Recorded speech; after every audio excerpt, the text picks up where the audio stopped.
Hey everyone, in my last video I stated that if that video got 2 likes, my next video would be a 10-hour video with no mid-roll ads. This is me fulfilling that promise. We did hit the 2 likes, everyone. I would like to continue this trend. If this video can reach 1,000 likes, my next upload will also be a video with no mid-roll ads. Okay, fine, you got me. I'm gonna be doing that regardless, but please just drop a like, that's all that I ask. I just want likes. It helps out the algorithm, it helps more people see the content. Anyways, this is 10 hours of horror stories. I didn't really know where to place all of these, so they're just in a random order. I do my best to make sure that I don't upload any stories that suck, so they're what I would consider to be all very good stories. I hope you enjoy them as much as I have enjoyed them. We are only a couple hundred subscribers away from 121,000. My goal for this year is to reach 125,000 by the end of the year. So if you are new here, dropping a sub would be very much appreciated. I post videos just like this one all of the time. Anyways, sit back, do whatever it is that you do to relax, enjoy these 10.5 hours of horror stories right after the ad break after this intro. There won't be any more ad breaks after that one. And as always, I hope you all have a great night.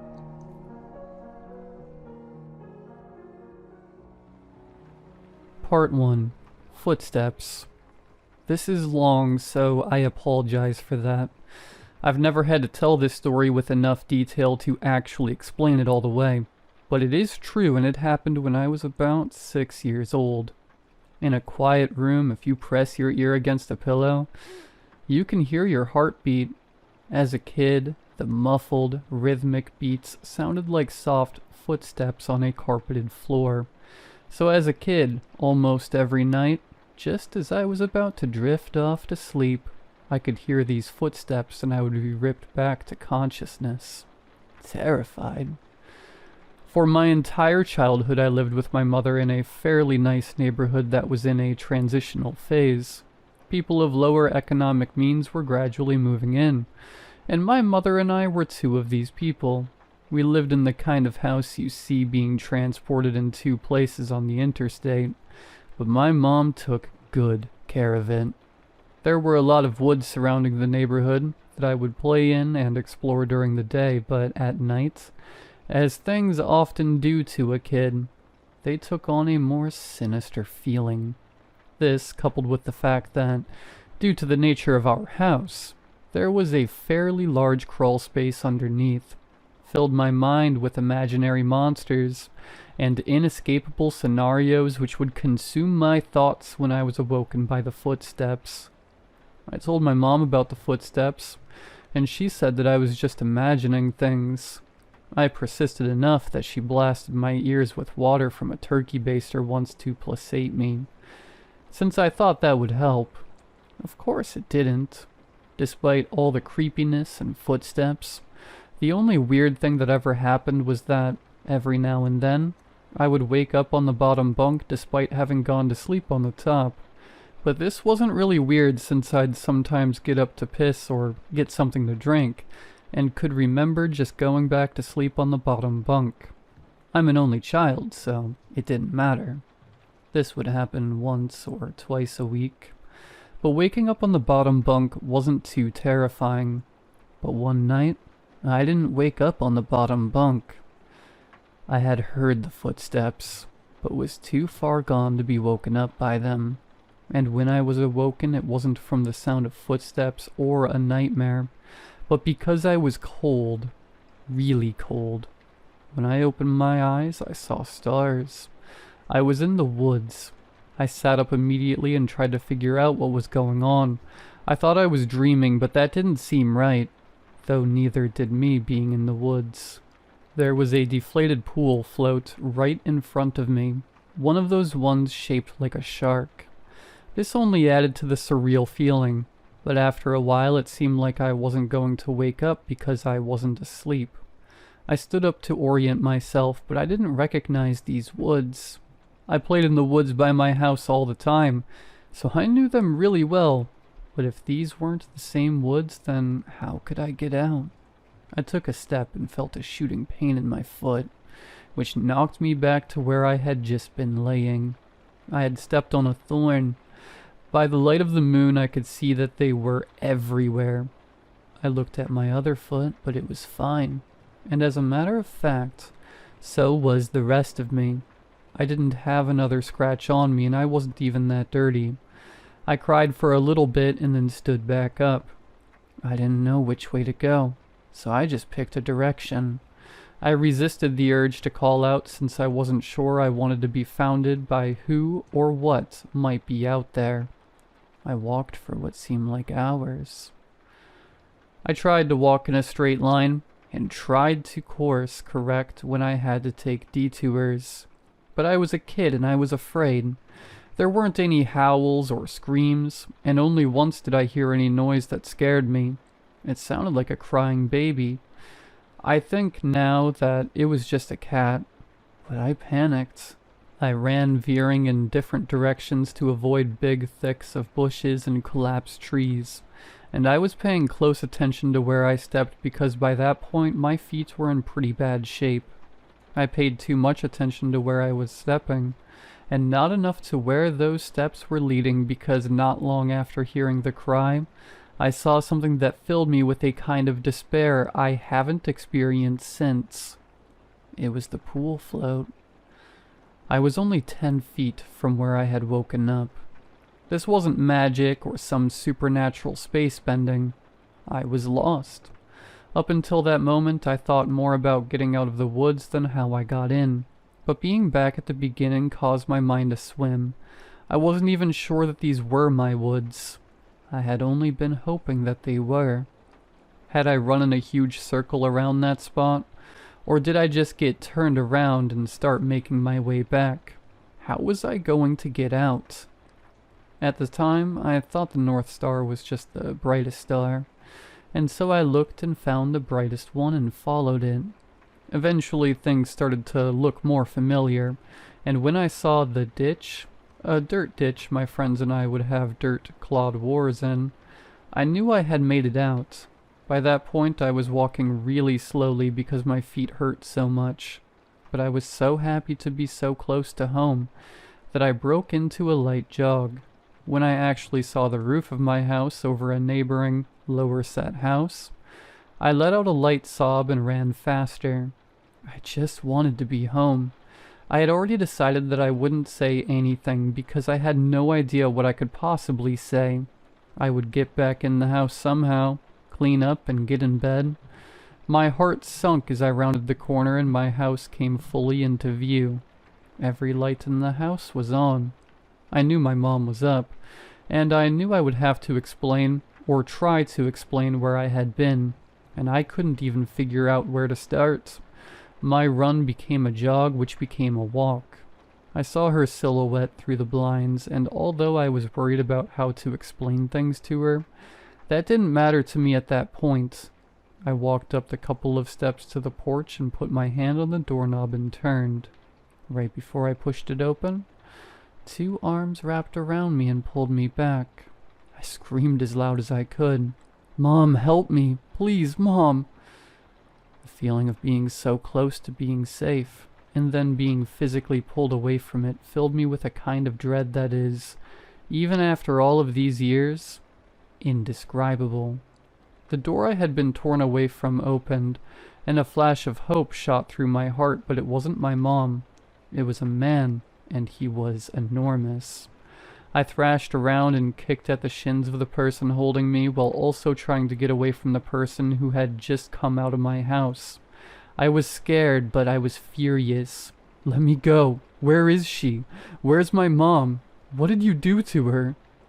As my throat stung from screaming and I was drawing in another breath, I became aware of a sound that had been present for longer than I had perceived it.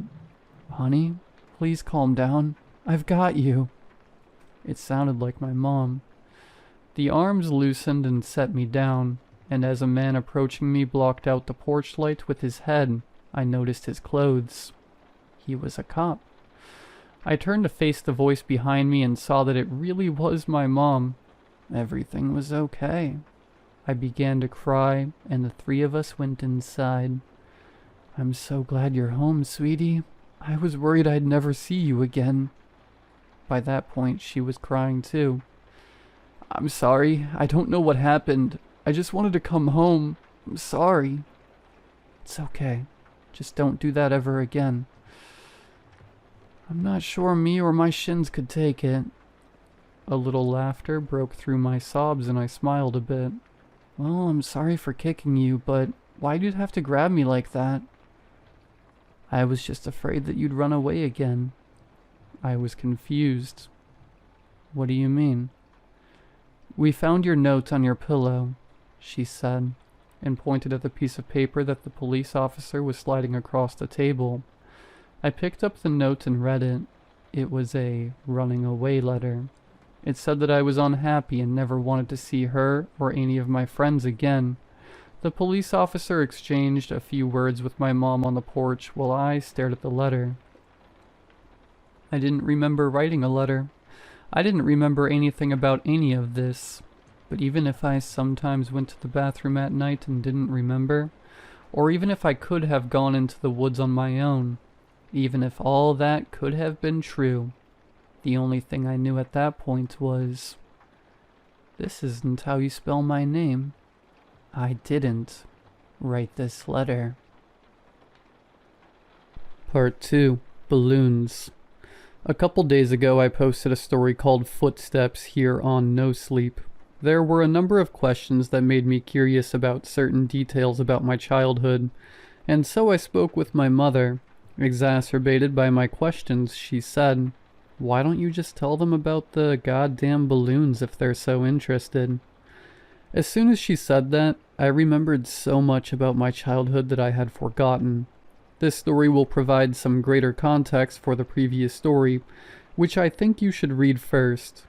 Though the order isn't of vital importance, reading that story first will put you in my place more effectively since I remembered the events of Footsteps first.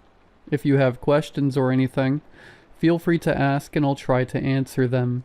Also, both stories are long, so heads up on that. I'm just hesitant to leave out any details that might be important. When I was 5 years old, I went to an elementary school that, from what I've come to understand, was really adamant about the importance of learning through activity. It was part of a new program designed to allow children to rise at their own pace. And to facilitate this, the school encouraged teachers to come up with really inventive lesson plans. Each teacher was given the latitude to create his or her own themes which would run for the duration of the grade, and all the lessons in math, reading, etc. would be designed in the spirit of the theme. These themes were called groups. There was a space group, a sea group, an earth group, and the group I was in, community. In kindergarten in this country, you don't learn much except how to tie your shoes and how to share, so most of it isn't very memorable. I only remember two things very clearly. I was the best at writing my name the right way, and the balloon project, which was really the hallmark of the community group, since it was a pretty clever way to show how a community functioned at a really basic level.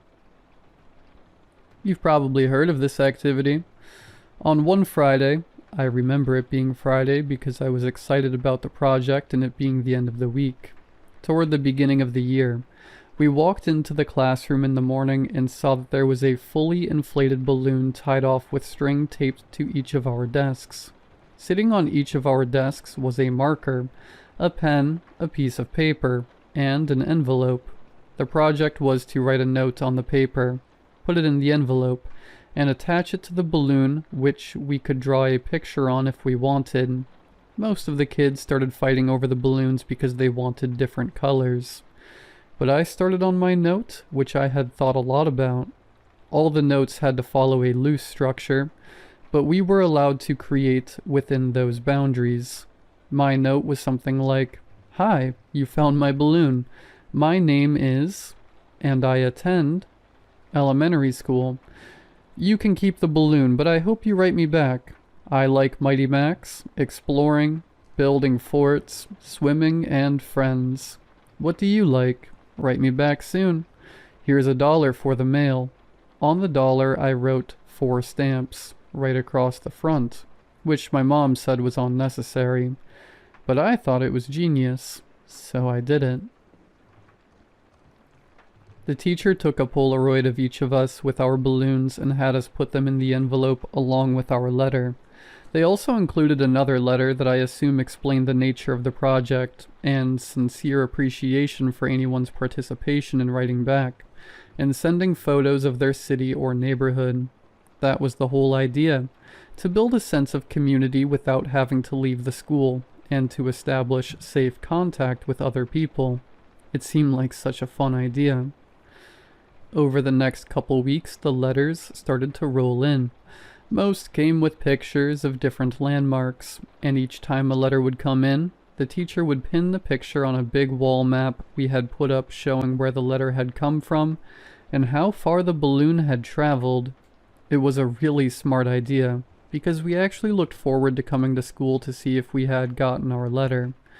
For the duration of the year, we had 1 day a week where we could write back to our pen pal or another student's pen pal in case our letter hadn't come in yet. Mine was one of the last to arrive. When I came into the classroom, I looked at my desk and once again didn't see any letter waiting for me. But as I sat down, the teacher approached me and handed me an envelope. I must have looked so excited because, as I was about to open it, she put her hand on mine to stop me and said, "Please don't be upset." I didn't understand what she meant. Why would I be upset now that my letter had come in? Initially, I was mystified that she would even know what was in the envelope, but now I realized that of course the teachers had screened the contents to make sure there was nothing obscene. But all the same, how could I be disappointed? When I opened the envelope, I understood. There was no letter. The only thing in the envelope was a Polaroid, but I couldn't really make out what it was. It looked like a patch of desert, but it was too blurry to decipher. It appeared as if the camera had been moved while the picture was being taken. There was no return address, so I couldn't even write back if I wanted to. I was crushed. The school year pressed on, and the letters had stopped coming in for nearly all of the other students. After all, you can only continue a written correspondence with a kindergartner for so long. Everyone, including myself, had lost interest in the letters almost completely. Then I got another envelope. My excitement was rejuvenated, and I reveled in the fact that I was still getting a letter when most of the other pen pals had abandoned their involvement. It made sense that I received another delivery. There had been nothing but a blurry picture in the first one, so this was probably to make up for that. But again, there was no letter at all, just another picture. This one was more distinguishable, but I still didn't understand it. The photograph was angled way up, catching the corner of a building, and the rest of the image was distorted by a lens flare from the sun. Because the balloons didn't travel very far, and because they were all launched on the same day, the board became a bit cluttered, and so the policy for the students still exchanging letters became that they could take the photographs home. My best friend Josh had the second highest number of pictures taken home by the end of the year. His pen pal was really cooperative, and sent him pictures from all around the neighboring city. Josh took home, I think, 4 pictures. I took home nearly 50. The envelopes were all opened by the teacher, but after a while I stopped even looking at the pictures. However, I saved them in one of my drawers that housed my collection of rocks, baseball cards, comic book cards, Marvel metal cards for those who might remember, and little miniature baseball batting helmets that I'd get out of a vending machine at Winn-Dixie after t-ball games. With the school year over, my attention turned to other things. My mom had gotten me a small snow cone machine for Christmas that year, and Josh had really coveted it. So much so that his parents bought him a slightly nicer one for his birthday, which was toward the end of the school year. That summer we had the idea that we would set up a snow cone stand to make money. We thought we'd make a fortune selling snow cones at $1. Josh lived in a different neighborhood, but we eventually decided that my neighborhood would be better because there were a lot of people who cared for their lawns. The yards in my neighborhood were slightly bigger. We did this for 5 weekends in a row until my mom told us that we had to stop. And I've only recently come to understand why she did that. On the 5th weekend, Josh and I were counting our money. Because we both had a machine, we each had a separate stack of money that we put together into one stack, and we then split it evenly. We had made a total of $16 that day, and as Josh paid out my $5th, a feeling of profound surprise consumed me. The dollar said, 4 stamps. Josh noticed my shock and asked if he had miscounted. I told him about the dollar and he said, "That's so cool, man." As I thought about it, I came to agree. The idea that the dollar had made it right back to me after changing so many hands floored me. I rushed inside to tell my mom, but my excitement coupled with her being distracted by a phone call made my story incomprehensible, and she responded simply by saying, "Oh wow, that's neat." Frustrated, I ran back outside and told Josh I had something to show him. Back in my room, I opened the drawer and took out the stack of envelopes and showed him some of the pictures. I started with the first picture, and we went through about 10 before Josh lost interest and asked if I wanted to go play in the ditch. A dirt ditch down the street from my house, before his mom came to pick him up, so that's what we did. We had a dirt war for a while, but it was interrupted several times by rustling in the woods around us. There were raccoons and stray cats that lived in there, but this was making a little too much noise and we traded guesses at what it was in an attempt to scare each other. My last guess was that it was a mummy, but in the end, Josh kept insisting that it was a robot because of the sounds that we heard. Before we left, he got a little serious and looked me right in the eyes and said, "You heard it, didn't you? It sounded like a robot. You heard it too, right?" I had heard it, and since it sounded mechanical, I agreed that it was probably a robot. It's only now that I understand what we heard. When we got back, Josh's mom was waiting for him at the kitchen table with my mom. Josh told his mom about the robot. Our moms laughed and Josh went home. My mom and I ate dinner, and then I went to bed.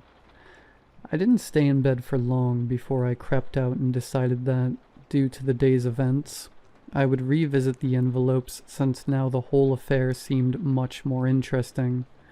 I took the first envelope and set it on the floor and set the blurry desert Polaroid on top.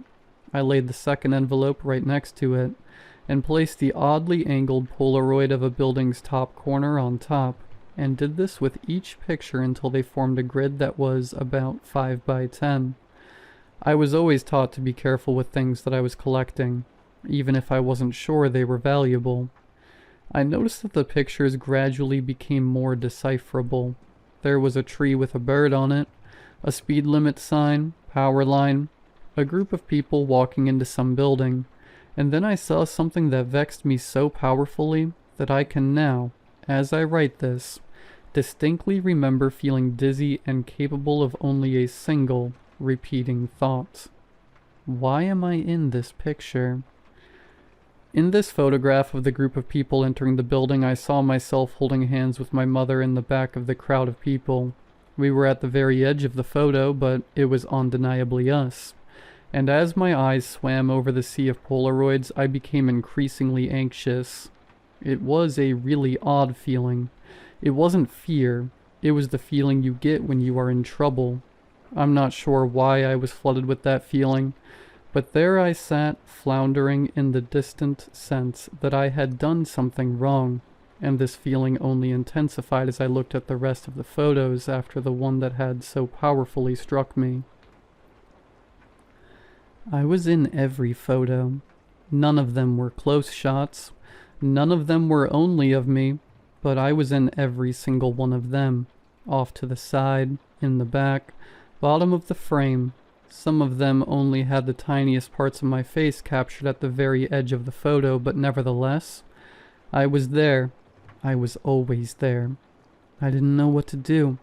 Your mind works in funny ways as a kid, but there was a large part of me that was afraid of getting in trouble simply for still being up. Since I already had the looming feeling of having done something wrong, I decided that I would wait until tomorrow. The next day, my mom was off work and spent most of the morning cleaning up around the house. I watched cartoons, I imagine, and waited until I thought it was a good time to show her the Polaroids. When she went out to get the mail, I grabbed a couple of the pictures and put them on the table in front of me as I sat waiting for her to come back.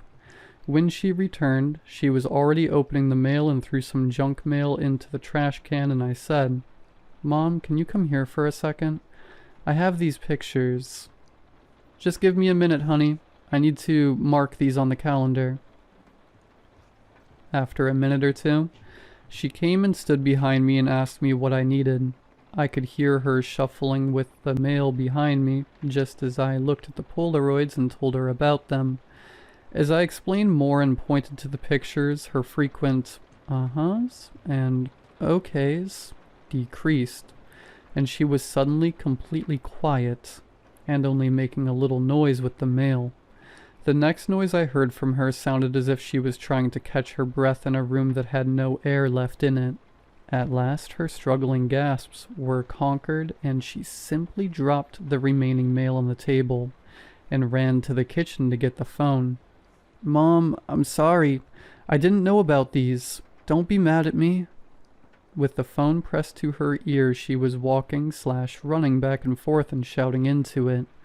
I nervously fiddled with the mail sitting next to my Polaroids. The top envelope had something sticking out of it that I thoughtlessly and anxiously pulled on until it came out.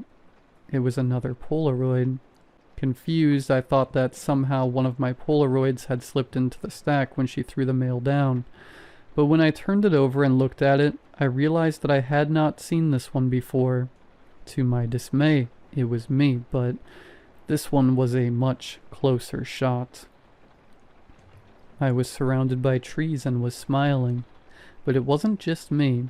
I noticed Josh was there too. This was us from yesterday. I started yelling for my mom, who was still screaming into the phone. I repeatedly yelled for her until she finally responded with, "What?" And I could only think to ask, "Who are you calling?" "I'm talking to the police, honey." "But why?" "I'm sorry. I didn't mean to do anything." She answered me with a response that I never understood until I was forced to revisit these events from the earliest years of my life. She grabbed the envelope off the table, and the picture of Josh and I spun and slid, landing next to the other Polaroids in front of me.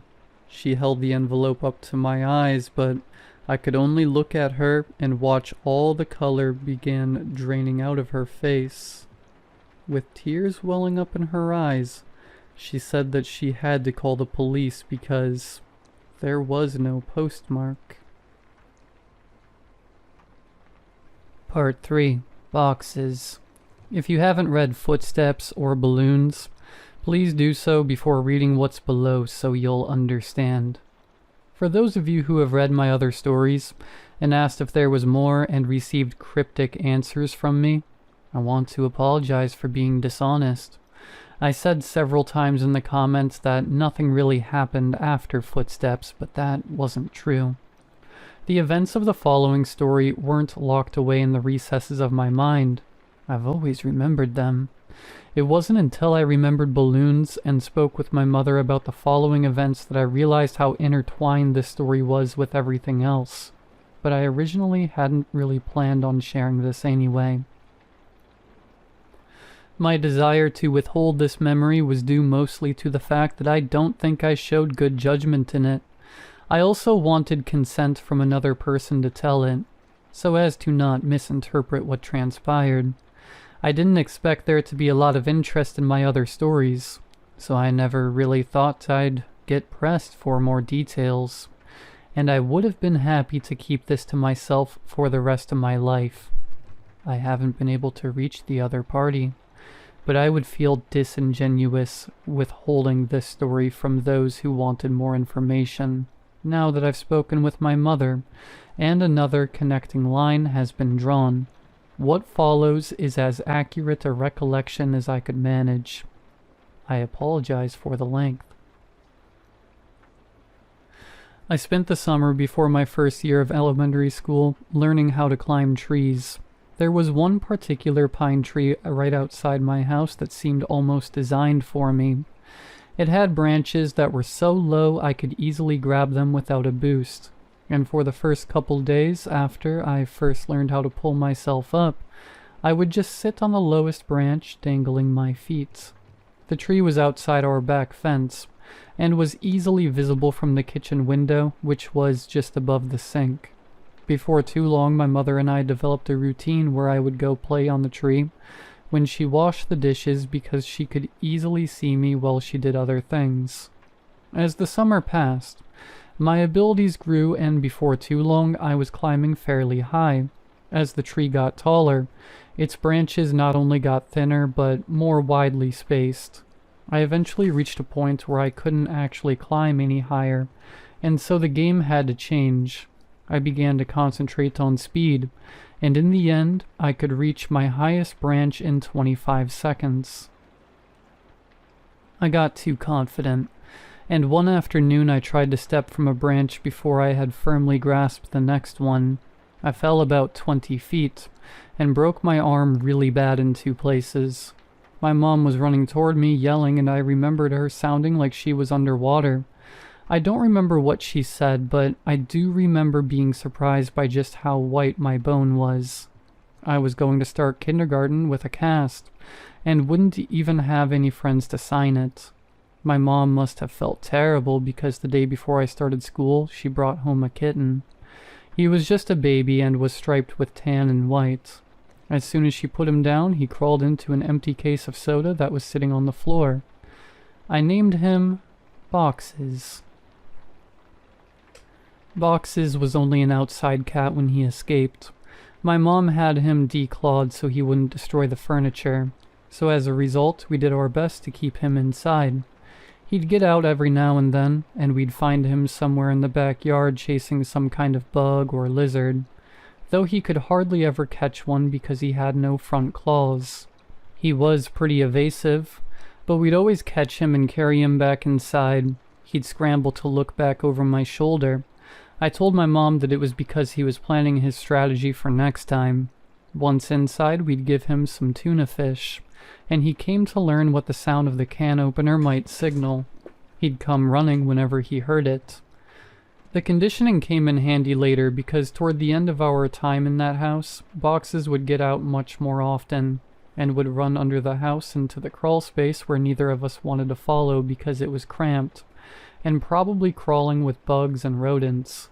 Ingeniously, my mom thought to hook the can opener to an extension cord out back, and run it right outside the hole that Boxes had gone through.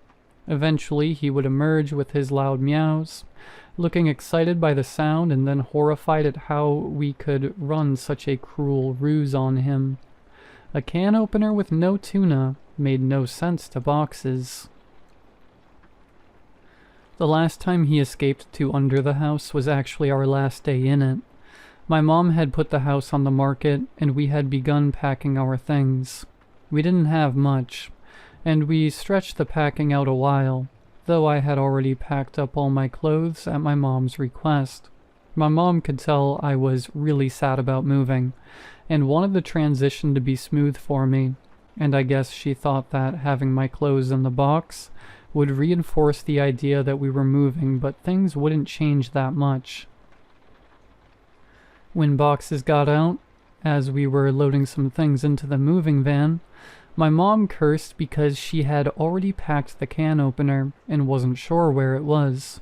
I pretended to go look for it so I wouldn't have to go under the house, and my mom, probably completely aware of my little scam, moved one of the panels and crawled in. She came out with Boxes pretty quickly and seemed pretty unnerved, which made me feel even better about getting out of it. My mom made some phone calls while I packed a little more, and then she came into my room and told me that she had spoken to the realtor, and we were going to start moving into the house that day. She said it like it was excellent news, but I had thought we had more time in the house. She originally said that we weren't moving until the end of next week, and it was only Tuesday. What's more, we weren't completely finished packing. But my mom said sometimes it was just easier to replace things than pack them and haul them all over the city. I didn't even get to grab the rest of my boxed clothes. I asked if I could call Josh to say bye, but she said that we could just call him from our new house. We left in the moving van. I managed to stay in touch with Josh for years, which is surprising since we no longer went to the same school.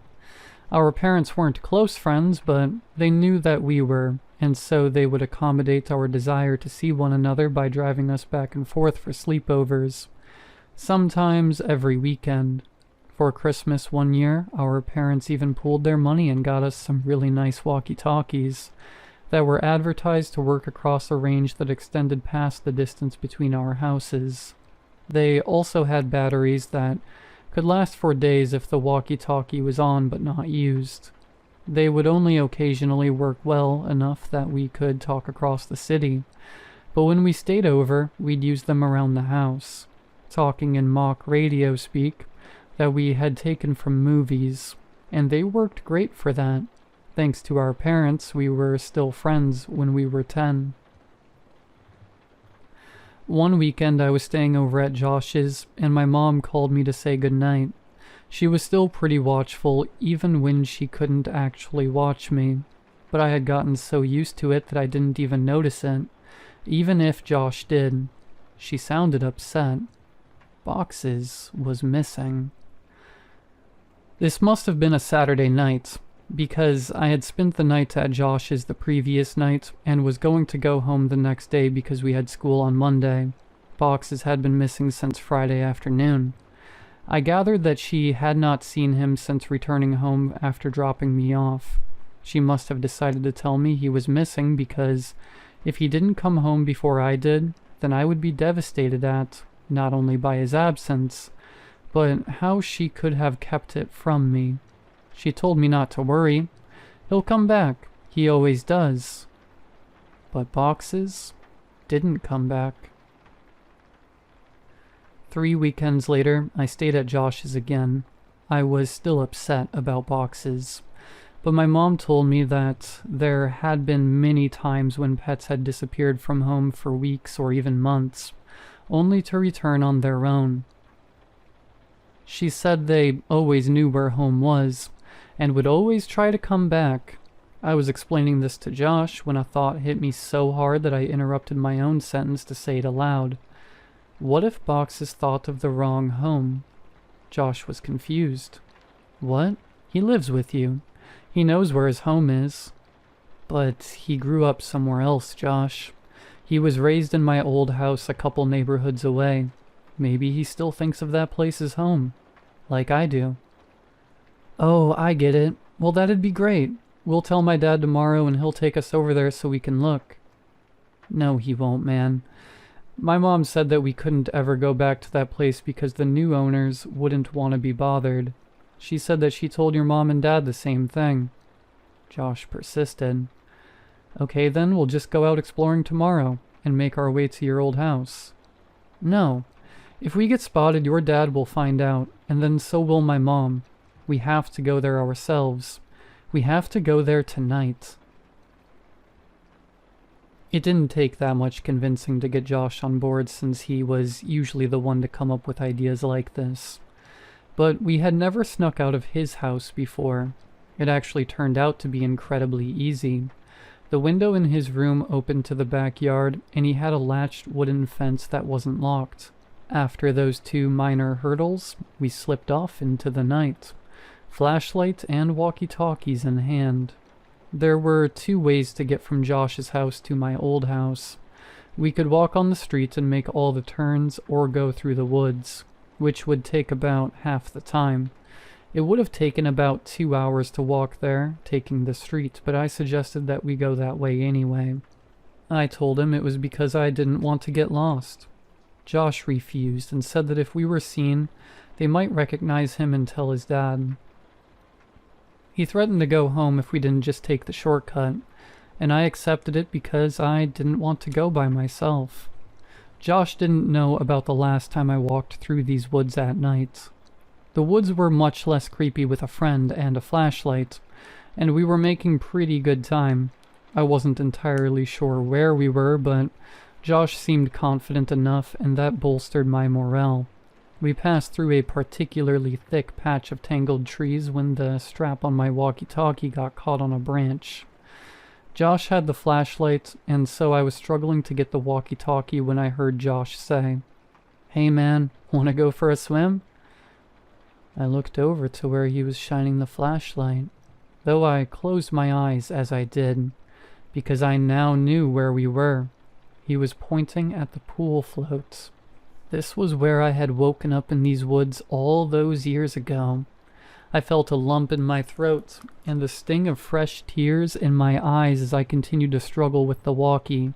Frustrated, I yanked on it hard enough to break it free, and I turned and walked to Josh, who had partially laid down on the pool float in a mock sunbathing pose. As I walked toward him, I stumbled and nearly fell into a fairly large hole that was sitting in the middle of this small clearing. But I regained my balance and stopped right at its edge. It was deep. I was surprised by the size of the hole, but more surprised by the fact that I didn't remember it. I realized it must not have been there that night because it was in the same spots where I had awoken. I put it out of my mind and turned to Josh. "Quit messing around, man. You saw I was stuck over there, and you were just laying here joking around on this float." I punctuated the sentence with a kick to an exposed part of the float. A screeching rose from it. Josh's smile inverted. He suddenly looked terrified and was struggling to get off the float, but he couldn't in a quick manner due to the awkward way he had been laying on it. Each time he would fall back on the float, the screeching would intensify. I wanted to help Josh, but I couldn't move myself any closer. My legs wouldn't cooperate. I hated these woods. I picked up the flashlight that he had thrown in his thrashing and shined in on the float, not knowing what to expect. Finally, Josh got off the float and rushed next to me, looking at where I was shining the light. Suddenly, there it was. It was a rat. I started laughing nervously, and we both watched the rat run into the woods, taking the screeches with it. Josh lightly punched me in the arm, the smile slowly returning to his face, and we continued walking. We quickened our pace and made it out of the woods faster than we thought we would, and we found ourselves back in my old neighborhood. The last time I had rounded the bend ahead, I had seen my house fully illuminated, and all the memories of what transpired came flooding back. I felt a skipping in my heart as we were finally turning the corner and about to face the full view of my house, remembering last time how incandescent it was, but this time all the lights were off. From a distance I could see my old climbing tree, and as my mind traced the steps of causality backward, I realized that I wouldn't be back here this night if that tree hadn't grown, and I was briefly in awe of how all events were like that. As we got closer, I could see that the lawn looked terrible. I couldn't even guess when it had last been mowed. One of the shutters had partially broken loose and was rocking back and forth in the breeze, and overall the house just looked dirty. I was sad to see my old home in such a state of disrepair. Why would my mom care if we bothered the new owners, if they cared so little about where they lived? And then I realized there were no new owners. The house was abandoned, though it looked simply forsaken. Why would my mom lie to me about our house having new people in it? But I thought that this was actually a good thing. It would be easier to look around for boxes if we didn't have to worry about being spotted by the new family. This would make it much quicker. Josh interrupted my thoughts, and we walked through the gate and up to the house itself. "Your old house sucks, dude," Josh yelled as quietly as he could. "Shut up, Josh. Even like this, it's still nicer than your house." "Hey, man." Okay. I think Boxes is probably under the house. One of us has to go under and look, but the other should stay next to the opening in case he comes running out. Are you serious? There's no way I'm going under there. It's your cat, man. You do it. Look, I'll game you for it, unless you're too scared, I said, holding my fist over my upturned palm. Fine, but we go on shoot, not on 3. It's rock, paper, scissors, shoot, not 1, 2, 3. I know how to play the game, Josh. You're the one who always messes up, and it's 2 out of 3. I lost. I wiggled loose the panel that my mom would always move when she had to crawl under here for boxes. She only had to do it a couple of times since the can opener trick usually worked. But when she had to do it, she hated it, especially that last time. And as I looked into the darkness of the crawl space, I had a greater appreciation for why. Before we moved, she said that it was actually better that Boxes ran under there, despite how hard it could be to get him out. It was less dangerous than him jumping over the fence and running around the neighborhood. All that was true, but I was still dreading doing this. I grabbed the flashlight and the walkie and began to crawl in. A powerful smell overtook me. It smelled like death. I turned on my walkie. Josh, are you there? This is Macho Man. Come back. Josh, cut it out. There's something wrong down here. What do you mean? It stinks. It smells like something died. Is it Boxes? I really hope not. I set down the walkie and moved the flashlight around as I crawled forward. Looking through the hole from the outside, you could see all the way back with the right lighting, but you had to be inside to see around the support blocks that held the house up. I'd say that there was about 40% of the area that you couldn't see unless you were actually in the crawl space. But even inside, I discovered that I could only see directly where the flashlight was pointing. I realized that this would make scouting around the place much more difficult. As I moved forward, the smell intensified. The fear was growing in me that Boxes had come here, and something had happened to him. I shined the flashlight around but couldn't see much of anything. I wrapped my fingers around a support block to pull myself forward, and as I did that, I felt something that made my hand recoil. Fur. My heart sank, and I prepared myself emotionally for what I was about to see. I crawled slowly so I could prolong what I knew was coming, and I inched my eyes and the flashlight past the block to see what was on the other side. I staggered back in horror. Jesus Christ! Escaped my trembling mouth. It was a hideous and twisted creature, badly decomposed. Its skin had rotted away on its face, so the teeth appeared to be enormous, and the smell was unbearable. What is it? Are you okay? Is it Boxes? I reached for the walkie. No, it's not Boxes. Well, what the hell is it then? I don't know. I shined the light on it again and looked at it with less fear in my vision. I chuckled. It's a raccoon. Well, keep looking. I'm gonna go into the house to see if he might have made it in here somehow. What? No, Josh, don't go in there. What if Boxes is down here and runs out? He can't. I put the board back. I looked and saw that he was telling the truth. Why'd you do that? Don't worry, man. You can move it easy. This makes more sense. If Boxes ran out and I missed him, then he'd be gone. If he's down there, then grab him tight, and I'll come move the board. And if he's not, then you come move it yourself while I look in the house. Some of his points were good, and I doubted he'd be able to get in anyway. Okay, but be careful and don't touch anything. There's a box of my old clothes still in boxes in my room. You can look in there to see if he crawled in one. And make sure to bring your walkie. Roger that, good buddy. I realized that it would be pitch black in there. The power would have been turned off since no one was paying the bill. With any luck, He'd be able to see from the streetlights that might cast some light inside. Otherwise, I'm not sure what he'd do. Before too long, I heard footsteps right over my head and felt old dirt raining down on me. Josh, is that you?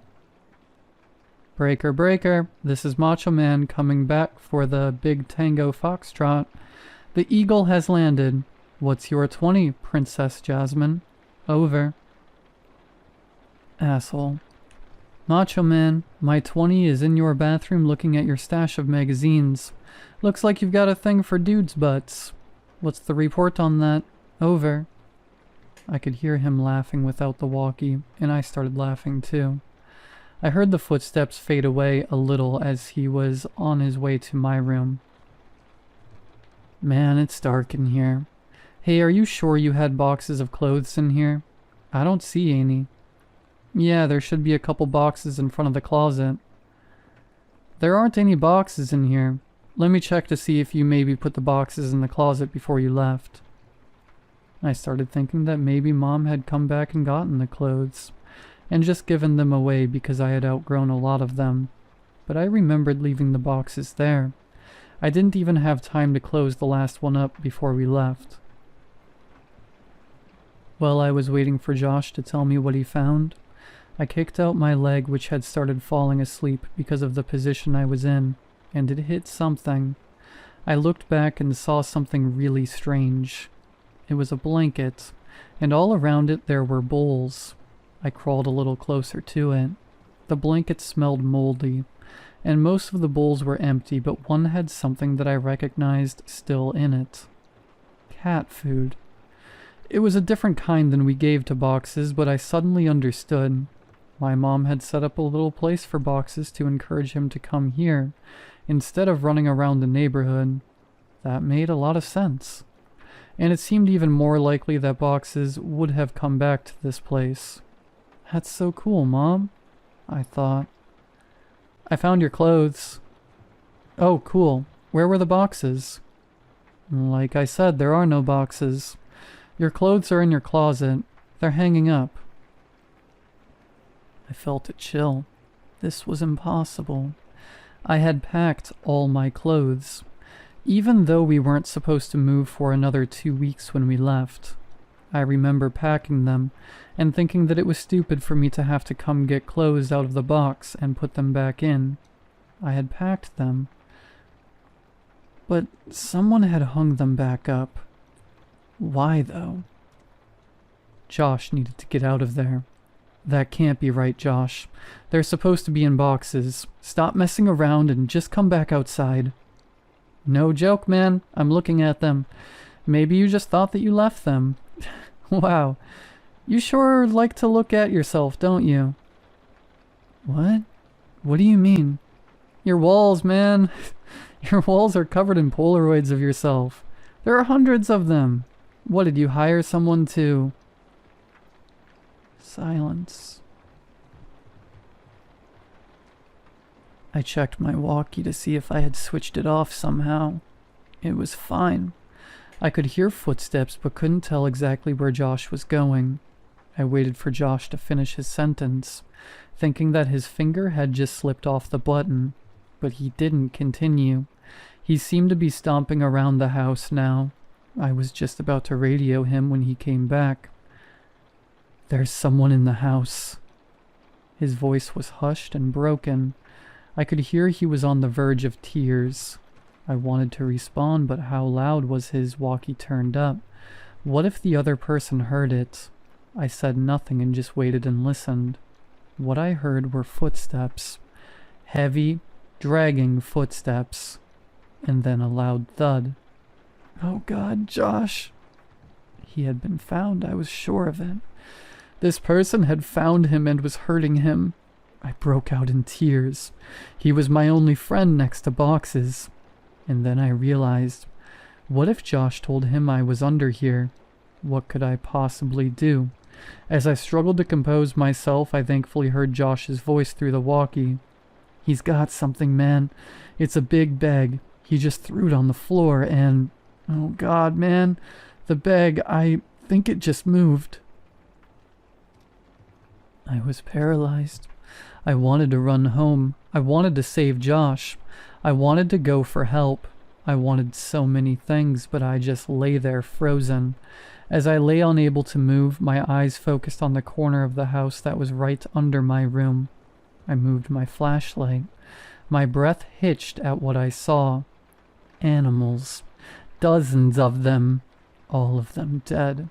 They lay in piles all around the perimeter of the crawl space. Could boxes be among these corpses? Was this what the cat food was for? Seeing this broke my shock as I knew I had to get out of there, and I scrambled to the board. I pushed on it, but it wouldn't budge. I couldn't move it because I was wedged in there, and I couldn't get my fingers around it since the edges were outside. I was trapped. God damn you, Josh! I whispered to myself. I could feel thunderous footsteps above me. The house was shaking. I heard Josh scream, and it was matched by another scream that wasn't full of fear. As I continued pushing, I felt the board move, but I knew it wasn't me who was pushing it. I could hear footsteps above me and in front of me, and shouting and screaming filling the brief silences between the footsteps. I was moved back and held my walkie ready to just try to defend myself. And the board was thrown to the side and an arm shot in and grabbed for me. "Let's go, man, now!" It was Josh, thank God. I scrambled out of the opening, holding the flashlights and the walkie. When we got to the fence, we both jumped it, but Josh's walkie fell. He reached for it and I told him to forget it. We had to move. Behind us I could hear yelling, though they weren't words, only sounds. And we, perhaps foolishly, ran for the woods to get back to Josh's quicker and be somewhat harder to follow. The whole way through the woods Josh kept yelling, "My picture! He took my picture!" But I knew the man already had Josh's picture from all those years ago at the ditch. I suppose Josh still thought those mechanical sounds were from a robot. We made it back to Josh's house and back into his room before his parents woke up. I asked him about the big bag and if it really moved, and he said he couldn't be sure. He kept apologizing about dropping the walkie at the house, but obviously that wasn't a big deal. We didn't go to sleep and sat peering out the window waiting for him. I went home later that day as it was about 3 a.m. already. I told my mom the basics of this story a couple days ago. She broke down and was furious about the danger I put myself in. I asked her why she made all those things up about bothering the new owners to stop me from going. Why did she think the house was so dangerous? She became irate and hysterical. But she answered my question. She grabbed my hand and squeezed it harder than I thought her capable of, and locked her eyes to mine, whispering as if she was afraid of being overheard. "Because I never put any fucking blankets or bowls under the house for boxes. You weren't the only one to find them." I felt dizzy. I understood so much now. I understood why she had looked so uneasy after she brought boxes out from under the house on our last day there. She found more than spiders or a rat's nest that day. I understood why we left almost 2 weeks early. I understood why she tried to stop me from going back. She knew. She knew he made his home under ours, and she kept it from me. I left without saying another word, and didn't finish the story for her, but I want to finish it here for you. I got home from Josh's that day. I threw my stuff on the floor and it scattered everywhere. I didn't care. I just wanted to sleep. I woke up around 9 p.m. to the sound of boxes meowing. My heart leapt. He had finally come home. I was a little sick about the fact that if I had just waited a day, none of the previous night's events would have happened and I'd have boxes anyway. But that didn't matter. He was back. I got off my bed and called for him, looking around to catch a glint of light off his eyes. The crying continued and I followed it. It was coming from under the bed. I laughed a little, thinking I had just crawled under a house looking for him. and how this was so much better. His meows were being muffled by his shirt, so I flung it aside and smiled, yelling, "Welcome home, Boxes!" His cries were coming from my walkie-talkie. Boxes never came home. Part 4. Maps. There was a comment in the last post that made me remember an event from my childhood that I always took as odd but never considered to be related to any of these stories. I know now that it is. It's funny how memories work. The details might all be present in your mind, though scattered and disarrayed, and then a single thought can stitch them back together almost instantly. I never thought of these events much because I was focused on the wrong details. I went back to my mom's house and went through my old childhood schoolwork, looking for something that I think is important. I couldn't find it, but I'll keep looking. Again, sorry for the length. Most old cities and the neighborhoods in them weren't planned with thought that the population would begin to grow exponentially, and it would have to be accommodated. The layout of the roads is generally originally in response to geographical restrictions and the necessity of connecting points of economic importance.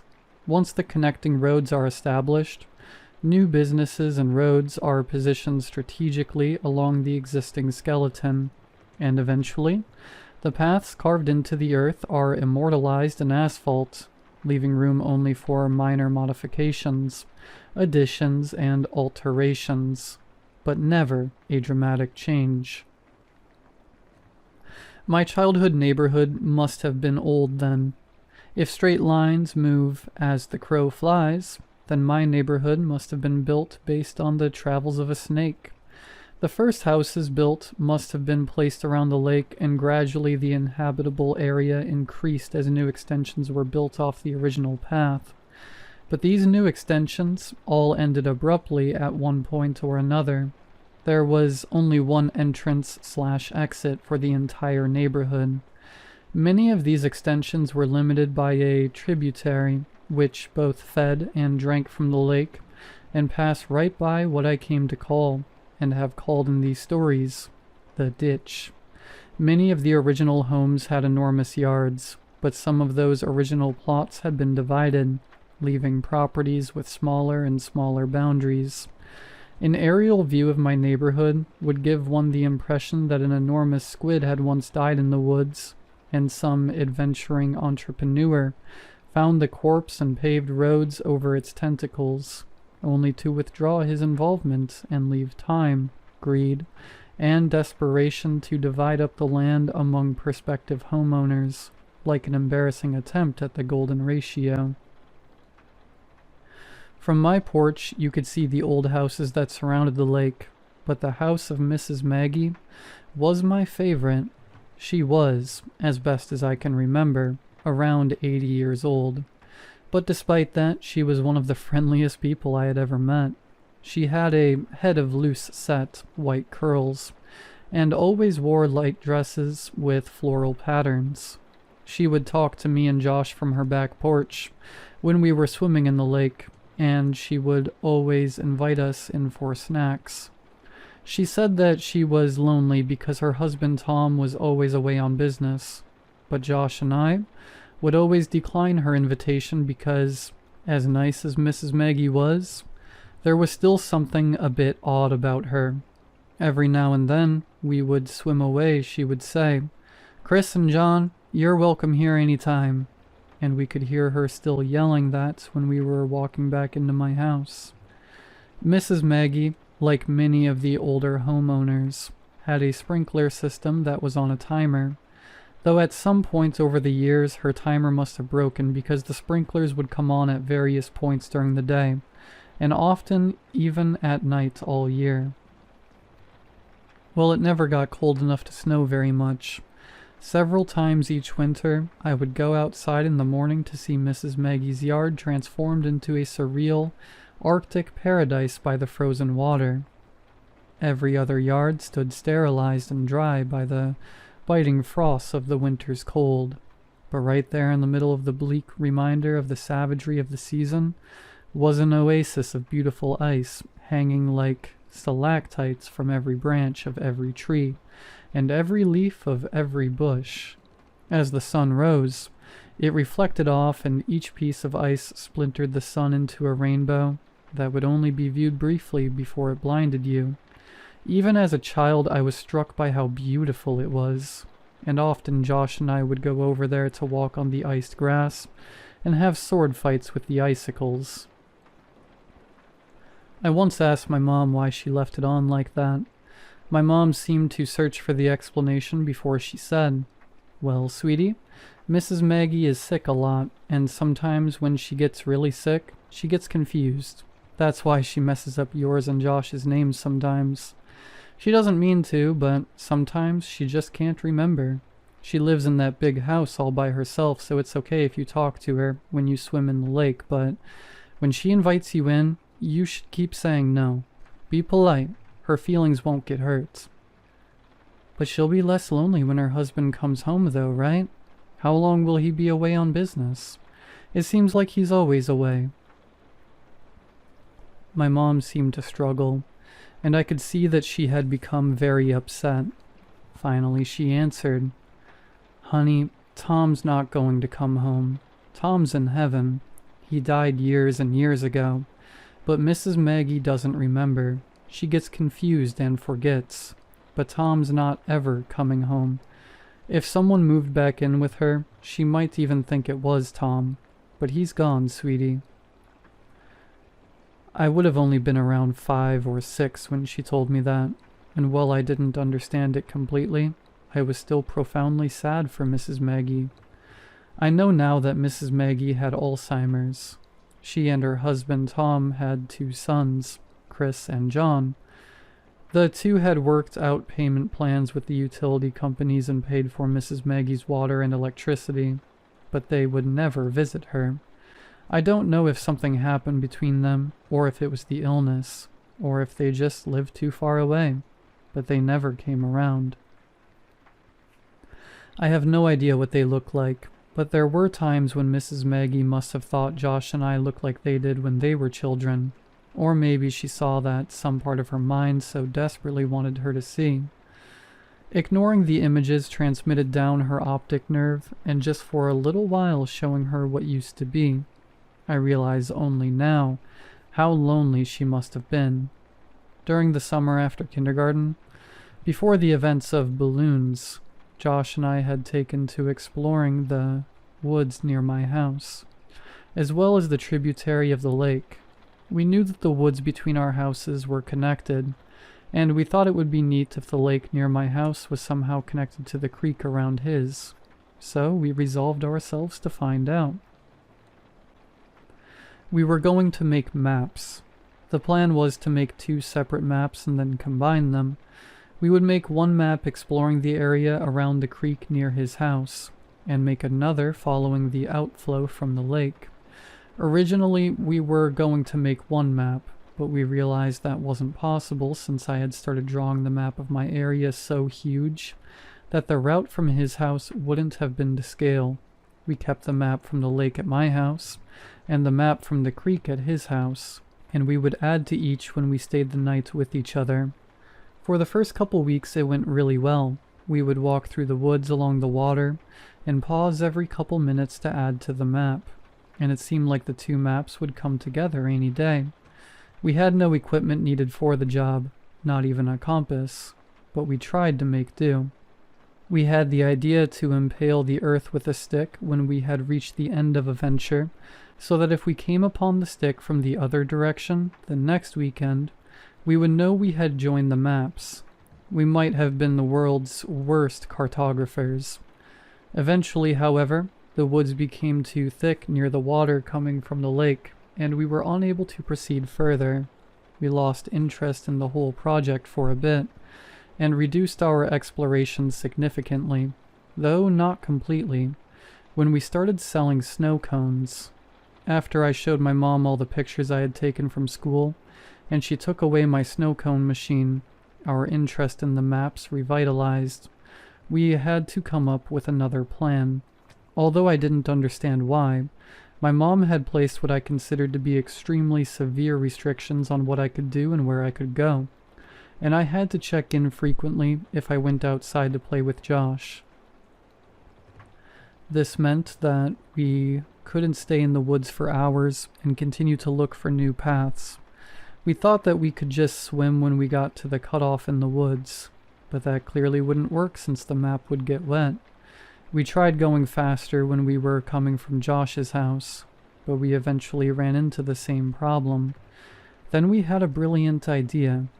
We'd build a raft. Due to the construction in the neighborhood, there was a large amount of scrap building material that the company would set in the ditch to keep it out of the road and off-site, since they no longer needed it for building.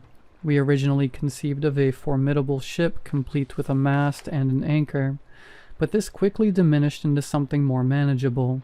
We set aside the wood and took several large pieces of styrofoam that were backed with foam board and tied them together with rope and kite string.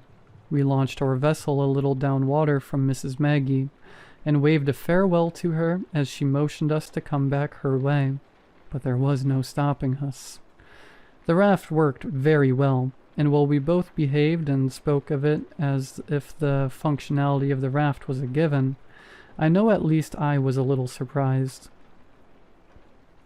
We each had a fairly long tree branch to use as a paddle, but we found it was easier to simply push against the land under the water than actually use them as intended. When the water became too deep, we'd simply lie on our stomachs and use our hands to paddle the water, which still worked, albeit less well.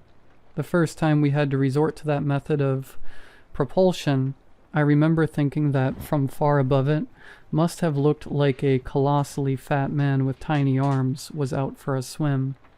It actually took us several trips to get the raft to the impossible patch of woods that marked the furthest we had made it. After we had come up with the idea of marking the ground with the stick, we had taken to running through the woods until we got to the stick and then, as carefully and precisely as we knew how, charting our course. This meant that the impasse was actually quite a bit away, so to sail from around my house all the way to the blockade in the woods was taking longer than expected. We'd sail for a bit and then dock the raft, and then next time we'd run through the woods to the raft and go a little farther. We continued this well into first grade. Josh and I were assigned to different groups that year, so since we didn't really see one another during the school day, our parents were more willing to let us hang out all weekend each week. What's more, Josh's dad had taken on a lengthy construction job that required him to work over the weekends, and his mother was on call, so this meant that Josh would stay at my house most every weekend for weeks on end. We should have been making excellent progress. But when we finally made it to the impasse and had the opportunity to explore past it, we couldn't find a place to dock the raft. The woods were simply too thick, and the water had eroded the land to the point that there was nearly a 2-foot rise of earth over the tributary, which exposed the twisting and damp roots of the trees above. We'd have to turn back every time and leave the raft at the same thick of trees that prompted us to build it in the first place. Even worse, winter had arrived, so we couldn't justify leaving the house in our swimsuits. We were getting nowhere. We always had to come home before we could gain much ground. On a Saturday, around 7 p.m., Josh and I were playing when one of my mom's co-workers knocked on our door. Her name was Samantha, and I remember her well now because I would propose to her a couple of years later when I was visiting my mom at work. My mom said that she had to go to work to fix a problem that had arisen, and that she'd be back in about 2 hours. Her car was being repaired, so she'd have to ride with Samantha, but I gathered that the problem was Samantha's fault, and discussing it in the car was why it would only take 2 hours. She said that under no circumstances were we to leave the house, or open the door for anyone, and she was in the middle of explaining that she would call every hour when she got there to check in, but she ended that statement prematurely when she remembered that our phone had been turned off for delinquent payments. This was why Samantha had just come by unannounced. She looked me dead in the eye as she was closing the door and said, "Stay put." This was our chance. We watched her drive down the serpentine road toward the exit, and as soon as the car rounded the last visible bend, we ran back to my room. I dumped my backpack out while Josh grabbed the map. "Hey, do you have a flashlight?" Josh chimed. "No, but we'll be back way before dark." "I was thinking just in case. We should have one." "My mom has one, but I don't know where she keeps it." "Wait." I ran into my closet and pulled a box down from the top shelf. "You have a flashlight in there?" Josh asked. "Not exactly." I opened the box and revealed 3 Roman candles that I had taken from the pile that my mom had amassed for the 4th of July past summer, along with a lighter that I had managed to take from her some months before. This would ensure that we at least had some light if we needed it. This was a little bit before I had been given an opportunity to be afraid of the woods at night, so it wasn't fear that motivated our search for a light source, only practicality. We threw it all in the backpack and bolted out the back door, making sure to close it so boxes wouldn't get out. We had 1 hour and 50 minutes. We ran through the woods as fast as we could and made it to the raft in about 15 minutes. We had our bathing suits on under our clothes, so we stripped off our shirts and shorts and left them in 2 separate piles about 4 feet from the edge of the water. We untied the raft from the tree, grabbed our branch paddles, and cast off. We tried to move rapidly to reach a point beyond the contents of our ever-expanding map, as we didn't have time to waste seeing old sights. We knew that we were slower in the raft than on land, and that we would be in the raft for quite a while after the cutoff since the woods were too thick to walk through, and there wasn't a place to dock. This meant that we'd have to ride the raft back to the original docking site, even if we found a new place to dock it further ahead. After we passed the last charted part of our map, the water began to get really deep, and eventually we could no longer touch the bottom with our tree branches, so we lay on our stomachs and paddled with our hands. It was getting darker, and, as a result, it was becoming harder to distinguish the trees from one another, and we were both becoming slightly unnerved. In the interest of making good time, we were paddling fast with our arms, but this caused a lot of noise as our hands rapidly confronted and then broke through the water's surface tension. During these periods, we could both hear the crunching of dead leaves and the snapping of fallen sticks in the woods to our right. As we would slow our pace and quiet our actions, the rustling in the woods would cease, and we began to wonder if it was really ever there at all. We didn't know what kinds of animals resided this far into the woods, but we did know that we didn't want to find out.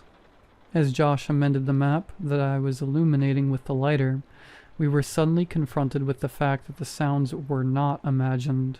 Rapidly and rhythmically we heard crunch, snap, crunch. It seemed to be moving slightly away from us, pushing through the woods just beyond our map. It had become too dark to see. We had misjudged how long the sun would linger. Nervously, I called out, "Hello?" There was a brief moment of breathless tension as we lay static in the water. This silence was suddenly broken by laughter. "Hello?" Josh cackled. "So what?" "Hello, Mr. Monster in the Woods. I know you're sneaking around, but maybe you'll answer to my hello? Hello?" I realized how stupid it was. Whatever animal it was, it wouldn't respond. I hadn't even realized I'd said it until afterwards, but if anything was actually there, I obviously wouldn't get a reply. Josh continued, "Hello?" in a high falsetto. "Hello?" I countered with as deep a baritone as I could manage. "Hello there, mate." "Hello, beep boop." "Hello?" We continued mocking each other, and were in the process of turning the raft around to head back when we heard, "Hello."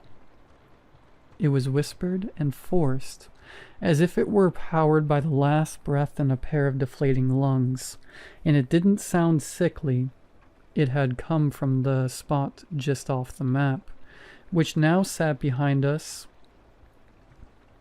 since we had turned the raft around. I slowly shifted on the raft and faced the direction of the sound as I fumbled with the Roman candle. I wanted to see. "What are you doing?" Josh hissed, but I had already lit it. As the sparkling fuse sunk into the wrapper, I held it toward the sky. I had never actually shot one of these myself, and thought to just use it like a flare in the movies. A glowing, green orb rocketed out toward the stars and then quickly extinguished. I lowered my arm more towards the horizon. I could remember that there were several colors, but I couldn't remember how many times one of these fired before being depleted. A second ball of red light burst out and fizzled above the trees, but I still saw nothing. "Let's just go, man," Josh pressed, as he turned to face the direction back home and began paddling desperately. "Just one more." Lowering my arm directly at the woods in front of me, another red ball of fire was launched from the tube. It traveled straight ahead until it collided with a tree, briefly exploding the light in a much greater diameter. Still nothing. I dropped the firework in the water and watched as one more struggling fireball burst free only to quickly die, suffocated by the water. As we began paddling in the direction toward my house, we heard a loud, unconcealed rustling in the woods. The breaking of branches and the trampling of fallen leaves overpowered the sound of our splashing. It was running. In our panic, we jostled the raft too violently, and I felt one of the ropes under my chest loosen. "Josh, be careful!" But it was too late. Our raft was breaking. Before too long, it had completely fallen apart. We each held on to a separate piece of styrofoam, but the pieces weren't big enough to keep us completely afloat, and our legs dangled beneath us in the winter water. "Josh, quick!" I yelled as I pointed at the water right next to him. He scrambled, but it was too cold to move quickly, and we both watched as the map floated away. "I'm cold, man." Josh shuddered, dejectedly. "Let's get out of the water." We approached the shore, but each time we attempted to pull ourselves up, we'd hear the frantic rustling thundering toward us from the woods just above. Eventually we were too cold and weak to even try anymore. Steadily we kicked our legs and found ourselves nearing the dock site. We toppled off the debris and tried to pull it on land, but Josh's piece slipped away and floated in the direction of the lake. We took off our swimsuits and were desperate to get into dry clothes to shield us from the biting chill of the air. I slid my shorts, but there was something wrong. I turned to Josh. "Where's my shirt, man?" He shrugged and suggested, "Maybe it got knocked into the water and floated into the lake." I told Josh to go back to my house, and to say that we were playing hide and seek if my mom was home. I had to try to find my shirt. I ran behind the house and peered out over the water and scouted along the shoreline. It occurred to me that, with any luck, maybe I could find the map too. I was moving pretty fast because I needed to get home, and was about to give up when my concentration was interrupted by a sound coming from just behind me. "Hello." I whipped around. It was Mrs. Maggie. I had never seen her at night before, and in this poor light, she looked exceedingly frail.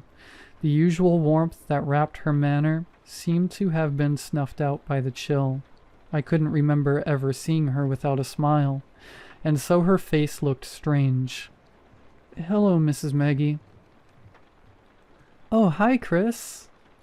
The warmth and smile had returned to her, even if her memories had not. "I couldn't see it was you in the dark there." Jokingly, I asked if she was going to invite me in for a snack, but she said maybe another time. I was too busy looking for my map and the shirt to really engage her, but she sounded happy, so I didn't feel bad. She said a couple other things, but I was too distracted to pay attention. I said goodnight and ran down her driveway toward my house. Behind me, I could hear her walking across the frozen yard, but I didn't turn around to wave. I had to get home. I made it home a couple minutes before my mom did, and by the time she came in, Josh and I had already changed clothes and warmed up. We'd gotten away with it, even though we'd lost the map. Couldn't find it? Nah, but I saw Mrs. Maggie. She called me Chris again. I'm telling you, dude. Just be glad you've never seen her at night. We both laughed and he asked me if she invited me in for a snack, joking that the snacks must be terrible since she couldn't even give them away. I told him that she didn't and he was surprised. And now that I had time to think about it, so was I. Literally every time we had seen her, she had invited us in for snacks. And here I had, albeit sarcastically, invited myself, and she said no. As Josh talked more about Mrs. Maggie, I suddenly realized that the lighter might still be in my pocket, and that it would be disastrous for my mom to find it. I grabbed the shorts off the floor and patted my pockets. I felt something, but it wasn't the lighter. From my back pocket, I slid out a folded piece of paper, and my heart leapt. The map? I thought. But I watched it float away. As I unfolded the paper, my stomach turned as I tried to understand what I was seeing. Drawn on the paper inside of a large oval were two stick figures holding hands. One was much bigger than the other, but neither had faces. The paper was torn, so a part of it was missing, and there was a number written near the top right corner. It was either 15 or 16. I nervously handed Josh the paper and asked if he had put it in my pocket at some point, but he scoffed at the idea and asked why I was so upset. I pointed toward the smaller stick figure, and what was written next to it? It was my initials. I shook it off and told Josh the rest of the conversation between Mrs. Maggie and I. I had always attributed the odd exchange to her being sick until revisiting the events in my mind all these years later. As I think about it now, the feeling of profound sadness for Mrs. Maggie returns, but it is augmented by a looming feeling of despair when I think about why she said maybe another time. I knew what she had said, but I didn't understand what it meant that night. I didn't understand what her words had meant weeks later when I watched men in strange, orange biohazard suits carry what I thought were black bags full of garbage out of her house, or why the whole neighborhood smelled like death that day. I still didn't understand when they condemned the house and boarded it up a little while before we moved, but I understand now. I understand why her last words to me were so important, even if neither she nor I realized it at the time. Mrs. Maggie had told me that night that Tom had come home, but I know now who had really moved in, just as I know now why I never saw her body brought out on a stretcher. The bags weren't filled with garbage. Part 5. Screens. I've intentionally withheld some details from a lot of my stories. I've let my hopes concerning the way things might influence my evaluation of the way they actually are. I don't think there's any point to that anymore. At the end of the summer between kindergarten and first grade, I caught the stomach flu. This was all of the components of the regular flu. However, with the stomach flu, you throw up in a bucket and not the toilet because you are sitting on it. The sickness gets purged from both sides. This lasted for about 10 days. But just before it had passed, the sickness was granted an extension in the form of pink eye. My eyelids were so fused together by the dried mucus generated during the night that the first day I awoke with the infection, I thought I had gone blind. When I started first grade, I had a kink in my neck from 10 days of bed rest and 2 swollen, bloodshot eyes. Josh was in another group and didn't have my lunch. So, in a cafeteria bursting with 200 kids, I still had a table to myself. I started keeping spare food in my backpack that I would take into the bathroom to eat after lunch, since my school meals were usually confiscated by older kids, who knew I wouldn't stand up to them since no one would stand with me. This dynamic persisted even after my condition cleared up, since no one wants to be friends with the kid who gets bullied, lest they have some of that aggression directed toward themselves. The only reason this stopped was due to the actions of a kid named Alex. Alex was in the 3rd grade and was bigger than most of the other kids in any grade. Around the 3rd week of school, he started sitting with me at lunch, and this put an immediate end to the shortage of my food supply. He was nice enough, but he seemed kind of slow. We never really talked at length except for when I finally decided to ask why he had been sitting with me. He had a crush on Josh's sister, Veronica. Veronica was in 4th grade and was probably the prettiest girl in the school, even as a 6-year-old who fully endorsed the notion that girls were disgusting. I still knew how pretty Veronica was. When she was in 3rd grade, Josh told me, 2 boys had actually gotten into a physical fight which erupted out of an argument concerning the significance of the messages she had written in their yearbooks. One of the boys eventually hit the other in the forehead with the corner of the yearbook, and the wound required stitches to close. Well, not one of those 2 boys. Alex wanted her to like him and confessed that he knew Josh and I were best friends. I gathered that he had hoped that I would convey his ostensibly philanthropic deed to Veronica, and that she would presumably be so moved by his selflessness that she'd take an interest in him.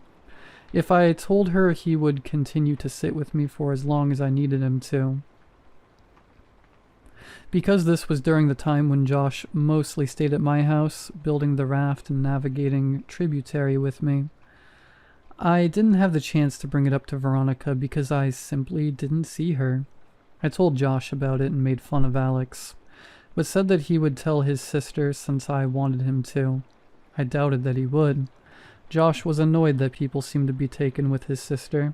I remember him calling her an ugly crow. I never said anything to Josh, but I remember wanting to say, even then, that she was pretty and would one day be beautiful. I was right. When I was 15, I was seeing a movie at a place my friends and I had come to call the Dirt Theater.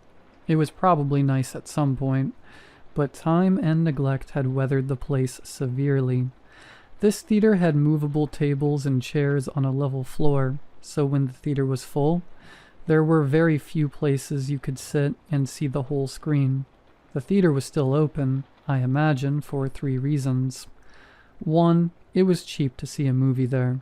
2, they showed a different cult movie twice a month at midnight. And 3, they sold beer to underage kids during the midnight showings. I went for the first 2. And that night they were showing Scanners by David Cronenberg for $1.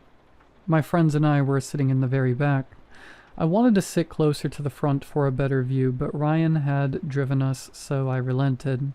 A couple minutes before the movie started, a group of girls walked in. They were all pretty attractive, but whatever beauty they might have had was eclipsed by the girl with the dirty blonde hair, even though I had only caught a glimpse of her profile. As she turned to move her seat, I caught a full view of her face, which gave me the feeling of butterflies in my stomach. It was Veronica. I hadn't seen her in a long time. Josh and I saw progressively less of one another after we snuck out to my old house that night when we were 10. And usually when I'd visit him, she'd be out with friends. While everyone stared at the screen, I stared at Veronica, only looking away when the feeling that I was being a creep overcame me. But that feeling would quickly subside and my eyes would return to her. She really was beautiful, just like I had thought she'd be when I was a kid. When the credits started to roll, my friends got up and left. There was only one exit, and they didn't want to be trapped waiting for the crowd to clear. I lingered in hopes of catching Veronica's attention. As she and her friends walked by, I took a chance. "Hey, Veronica." She turned toward me, looking a little startled. "Yeah?" I got out of my seat and stepped a little into the light coming in through the open door. It's me, Josh's old friend from way back. How have you been? Oh my god, hey, it's been so long. She motioned to her friends that she'd be out in a second. Yeah, a few years at least. Not since the last time I stayed over with Josh. How is he, anyway? Oh, that's right. I remember all you guys' games. Do you still play Ninja Turtles with your friends? She laughed a little and I blushed. No, I'm not a kid anymore. Me and my friends play X-Men now. I was really hoping she'd laugh. She did. You're cute. Do you come to these movies every time? I was still reeling from what she said. Does she really think I'm cute? Did she just mean I was funny? Does she think I'm attractive? I suddenly realized that she had asked me a question, and my mind grasped for what it was. Yeah, I said much too loudly. Yeah, I try to anyway. What about you? I come every now and then. My boyfriend didn't like these movies, but we just broke up, so I plan on coming from now on. I was trying to be casual, but failed. Oh, well, that's cool. Not that you guys broke up, I just mean that you'd be able to come more often. She laughed again. I tried to recover. So are you coming the week after next? They're supposed to show Day of the Dead. It's really cool. Yeah, I'll be here. She smiled, and I was about to suggest that maybe we could sit together, when she quickly closed the space between us and hugged me. It was really good to see you, she said with her arms around me. I was trying to think of what to say when I realized the biggest problem was that I had forgotten how to talk. Luckily, Ryan, who I could hear approaching from the hallway, came in and spoke for me. Dude, you know the movie's over, right? Let's get the fuck out of... Oh, yeah. Veronica let go and said that she'd see me next time. She was played out of the room by the inappropriate music Ryan was making with his mouth. I was furious, but it dissipated as soon as I heard Veronica laughing in the lobby. Day of the Dead couldn't come soon enough. Ryan's family was going out of town, so he wouldn't be able to drive us, and the other friends I was with that night didn't have cars. A couple of days before the movie, I asked my mom if she could take me. She responded almost immediately by denying my request. But I persisted, and she picked up on the desperation in my voice. She asked why I wanted to go so badly, since I had seen the movie before, and I hesitated before saying that I was hoping to see a girl there. She smiled and asked playfully if she knew the girl, and I reluctantly told her it was Veronica. The smile disappeared from her face, and she coldly said, "No." I decided that I would call Veronica to see if she could pick me up. I had no idea if she still lived at home, but it was worth a try. But then I realized that Josh might answer. I hadn't talked to him in almost 3 years, and if he answered, I obviously couldn't ask to talk to his sister. I felt guilty for calling to speak with Veronica and not Josh, but I dismissed that feeling quickly. Josh hadn't called me in years either. I picked up the phone and dialed the number that was still embedded in my muscle memory from having dialed it so often all those years ago. It rang several times before someone picked up. It wasn't Josh. I felt a mixture of both relief and disappointment. I realized in that second that I really missed Josh. I would call after this weekend and talk to him, but this was my only chance to see if Veronica could or would take me, so I asked for her. The person told me that I had dialed the wrong number. I repeated the number back to her, and she confirmed. She said they must have changed their number, and I agreed. I apologized for the disturbance and hung up. I was suddenly intensely sad because now I couldn't contact Josh even if I wanted to. I felt terrible for having been afraid that he might answer the phone. He had been my very best friend. I realized that the only way I could be put back in touch with him would be through Veronica, so now, not that I needed one, I had another reason to see her. I told my mom the day before the movie that I was no longer concerned with going, but was hoping she could drop me off at my friend Chris's house. She relented and dropped me off that Saturday a couple of hours before the movie. My plan was to walk from his house to the theater, since he only lived about a half-mile away. They went to church early on Sundays, so his parents would go to sleep early Saturday night, and Chris was fine with not coming with me since he had planned on chatting with this girl he met online.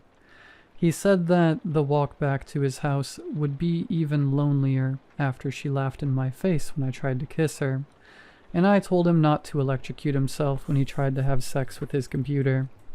I left his house at 11:15. I tried to pace myself so I'd get there just a little before the movie. I was going by myself, and so I didn't want to just hang around there waiting.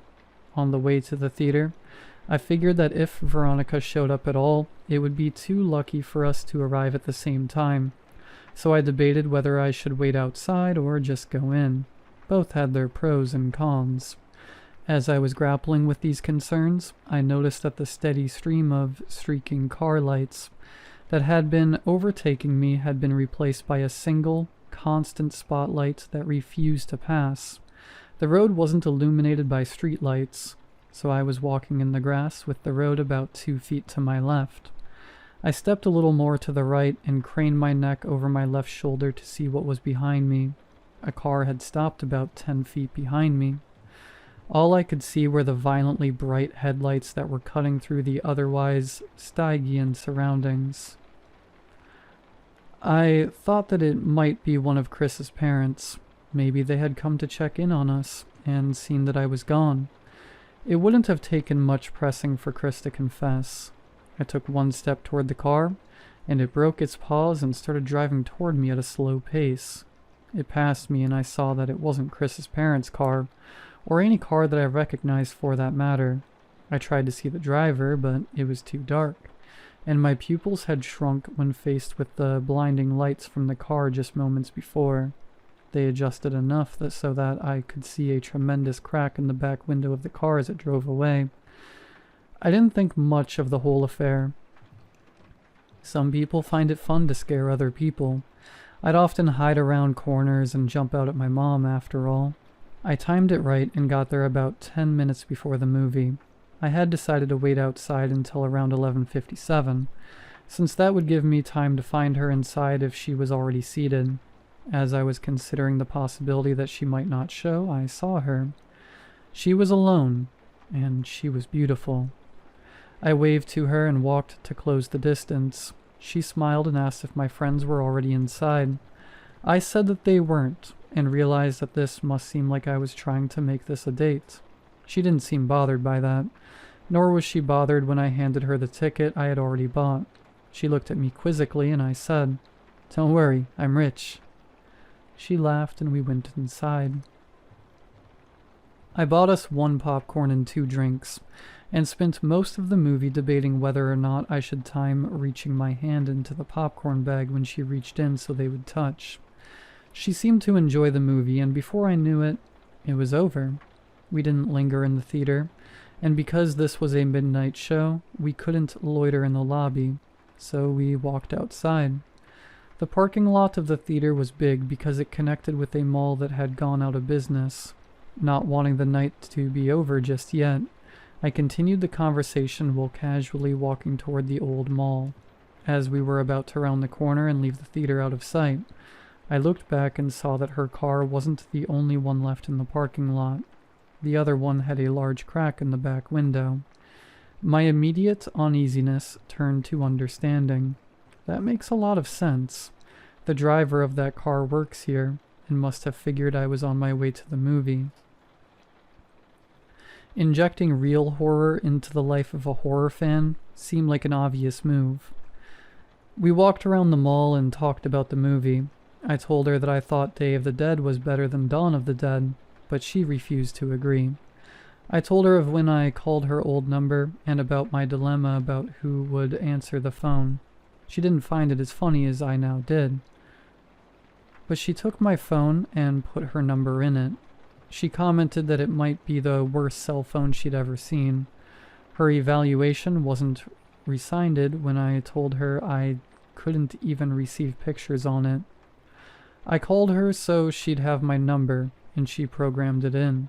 She told me that she was graduating, but she hadn't done well in school so far that year, so she wasn't sure if she'd even get into college. I told her to attach a picture of herself to the application, and they'd pay her to go there just so they could look at her. She didn't laugh at that one, and I thought she might be offended. She might have thought I was implying that she couldn't get in based on her intelligence. I nervously glanced at her, and she was just smiling, and even in this poor light, I could see that she was blushing. I wanted to hold her hand, but I didn't. As we walked down the final side of the mall back toward the theater, I asked her about Josh. She told me she didn't want to talk about it. I asked her if he was at least doing all right, and she just said, "I don't know." I figured Josh must have taken a wrong turn somewhere and started getting into trouble. I felt bad. I felt guilty. As we approached the parking lot, I noticed that the car with the cracked back window was gone and that her car was now the only one in the parking lot. She asked me if I needed a ride, and even though I really didn't, I said that I'd appreciate it. I had drunk my whole soda during the movie, and all the walking was putting pressure on my bladder. I knew that I could wait until I was back at Chris's, but I had decided that I was going to try to kiss her when she dropped me off, and I didn't want this biological nagging to rush me out of the car. This would be my first kiss. I could think of no ruse to conceal what I needed to do. The theater had long closed, so I only had one option. I told her that I was going to go behind the theater to piss, but that I'd be back in 2 shakes. It was obvious that I thought it was hilarious, and she seemed to laugh more at how funny I found it than at how funny it clearly was. On the way toward the theater, I stopped and turned toward her. I asked her if Josh had ever told her that kid named Alex had done something nice for me. She paused to think for a moment and said that he had. She inquired as to why I had asked, but I said it was nothing. Josh really was a good friend. When I went to go behind the theater, I realized that theater was a chain-link fence extending off and running parallel to the walls of the building.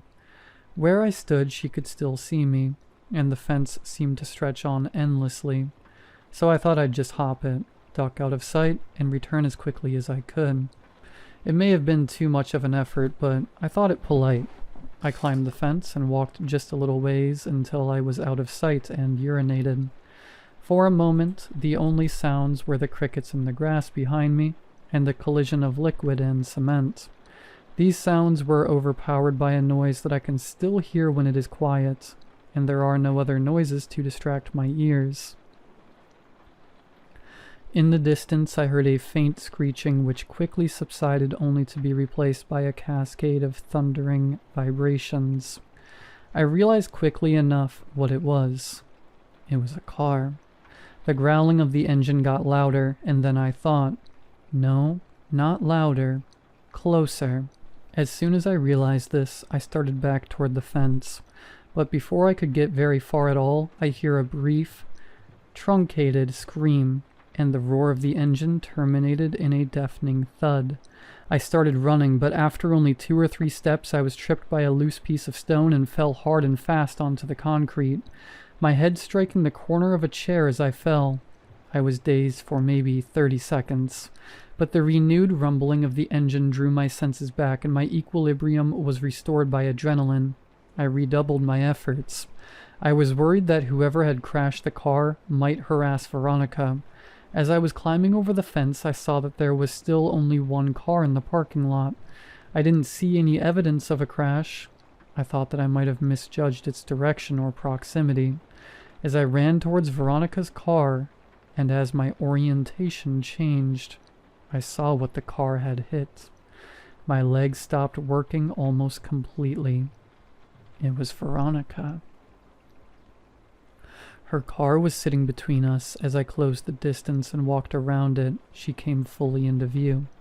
Her body was twisted and crumpled like a discarded figure meant to represent a catalog of things the human body cannot do. I could see the bone of her right shin cutting through her jeans, and her left arm was wrapped so hard around the back of her neck that her hand fell on her right breast. Her head was craned back, and her mouth hung widely open toward the sky. There was so much blood. As I looked at her, I actually found it hard to discern whether she was lying on her back or her stomach, and this optical illusion made me feel sick. When you are confronted with something in the world that simply doesn't belong, your mind tries to convince itself that it is dreaming, and to that end, it provides you with that distinct sense of all things moving slowly as if through sap. In that moment, I honestly felt that I would wake up any minute, but I didn't wake up. I fumbled with my phone to call for help, but I had no signal. I could see Veronica's phone sticking out of what I thought was her front right pocket. I had no choice. Trembling, I reached for her phone, and as I slid it out, she moved and gasped for air so violently that it seemed as if she were trying to breathe in the whole world. This startled me so much that I staggered back and fell onto the asphalt with her phone in my hand. She was trying to adjust her body to get it into its natural position, but with every spasm and jerk, I could hear the cracking and grinding of her bones. Without thinking, I scrambled over to her and put my face over hers and just said, "Veronica, don't move. Don't move, okay? Just stay still. Don't move. Veronica, please just don't move." I kept saying it, but the words started to fall apart as tears came streaming down my face. I opened her phone. It still worked. It was still on the screen where she had saved my number, and when I saw that, I felt my heart break a little. I called 911 and waited with her, telling her that she would be okay, and feeling guilty for lying to her every time I said it. When the sound of sirens tore through the air, she seemed to become more alert. She had remained conscious since I found her, but now more of the light was coming back into her eyes. Her brain was still protecting her from pain, though it looked as if it was finally allowing her to become aware that something was terribly wrong with her. Her eyes rolled over to mine and her lips moved. She was struggling, but I heard her. Picture. My picture. He took it." I didn't understand. Picture. My picture. He took it." I didn't understand what she meant, so I said the only thing I could. "I'm so sorry, Veronica." I rode with her in the ambulance where she finally lost consciousness. I waited in the room that they had reserved for her. I still had her phone, so I put it with her purse, and I called my mom from the hospital phone. It was about 4 a.m. I told her that I was fine, but that Veronica was not. She cursed at me and said she'd be right there, but I told her I wasn't leaving until Veronica was out of surgery. She said she'd come anyway. My mom and I didn't speak that much. I told her I was sorry for lying, and she said that we'd talk about that later.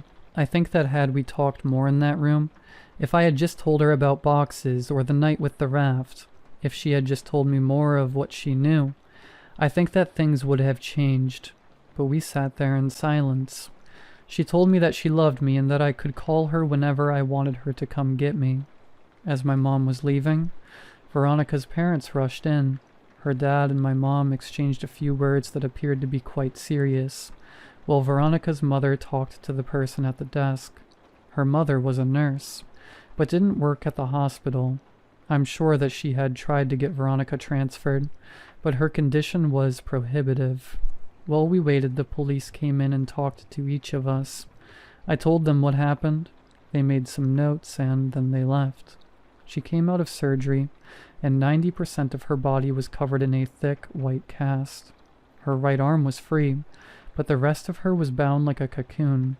She was still under, but I remembered how I felt when I had my cast before kindergarten. I asked a nurse for a marker, but I couldn't think of anything to write. I slept in a chair in the corner and went home the next day. I came back every afternoon for several days. At some point, they had moved another patient into her room and set up a screen around Veronica's bed to act as a partition. She didn't seem to be feeling better, but she made more moments of lucidity. But even during these periods, we wouldn't really talk. Her jaw had been broken by the car, so the doctors had wired it shut. I sat with her for a while, but there was nothing much I could say. I got up and walked over to her. I kissed her on the forehead, and she whispered through her clenched teeth, "Josh." This surprised me a little, but I looked at her and said, "Has he not come to see you?" "No." I found myself really irritated. Even if Josh had been getting into trouble, he should still come see his sister, I thought. I was about to express this when she said, "No, Josh, he ran away. I should have told you." I felt my blood turn to ice. When did this happen? "When he was 13. Did he leave a note or something?" "On his pillow." She started crying and I followed her, but I think now we were crying for different reasons, even if I didn't realize it. At this point, there were a lot of things I still didn't remember about my childhood, and there were a lot of connections I hadn't yet made. I told her I had to go, but that she could text me any time. I got a text from her the next day telling me not to come back. I asked why, and she said that she didn't want me to see her like that again. I agreed begrudgingly. We texted each other every day, though I kept this from my mom because I knew that she didn't like me talking to Veronica. Usually her texts were fairly short, and mostly only in responses to more lengthy texts that I would send her. I tried calling her only once. I was sure that she was screening her calls, but hoped I could hear her voice. She picked up but didn't say anything. I could hear how labored her breathing was. About a week after she told me not to come see her anymore, she sent me a text that simply read, "I love you." I was filled with so many different emotions, but I responded by expressing the most prevalent one. I replied, "I love you too." She said that she wanted to be with me, and that she couldn't wait until she could see me again. She told me that she had been released and was convalescing at her house. These exchanges carried on for several weeks, but every time I asked to come see her, she would say soon. I kept insisting, and the following week she said that she thought she might be able to make it to the next midnight movie. I couldn't believe it, but she insisted that she would try. I got a text from her the afternoon of the movie saying, "See you tonight." I got Ryan to drive me since Chris's parents had found out what had happened and said I wasn't welcome at their house anymore. I explained to Ryan that she might be in bad shape, but that I really cared about her, so to give us some space. He accepted that, and we headed down there. Veronica didn't show. I had saved a seat for her right next to me near the exit so she could get in and out easily, but 10 minutes into the movie a man slid into the chair. I whispered, "Excuse me, that seat is taken." But he didn't respond at all. He just stared ahead at the screen. I remember wanting to move because there was something wrong with the way he was breathing. I forfeited because I realized that she wasn't coming. I texted her the next day asking if she was all right, and I inquired as to why she didn't show the previous night. She responded with what would turn out to be the last message I'd received from her. She simply said, "See you again soon." She was delirious and I was worried about her. I sent her several replies reminding her about the movie and saying it was no big deal, but she just stopped replying. I grew increasingly upset over the next several days. I couldn't reach her at her home because I didn't know that number, and I wasn't even sure where they lived. My mood became increasingly depressed, and my mother, who had been really nice as of late, asked me if I was okay. I told her that I hadn't heard from Veronica in days, and I felt all the warmth leave her disposition. "What do you mean?" "She was supposed to meet me at the movies yesterday. I know it's only been like 3 weeks since she got hit, but she said she would try to come, and after that she just stopped talking to me altogether. She must hate me." She looked confused, and I could read on her face that she was trying to tell if my mind had simply broken. When she saw that it hadn't, her eyes began to water and she pulled me toward her, embracing me. She was beginning to sob, but it seemed too intense a reaction to my problem, and I had no reason to think that she particularly cared for Veronica. She drew in a shuddering breath and then said something that still makes me nauseous even now. She said, "Veronica's dead, sweetheart." Oh, God, I thought you knew. She died on the last day you visited her. Oh, baby, she died weeks ago.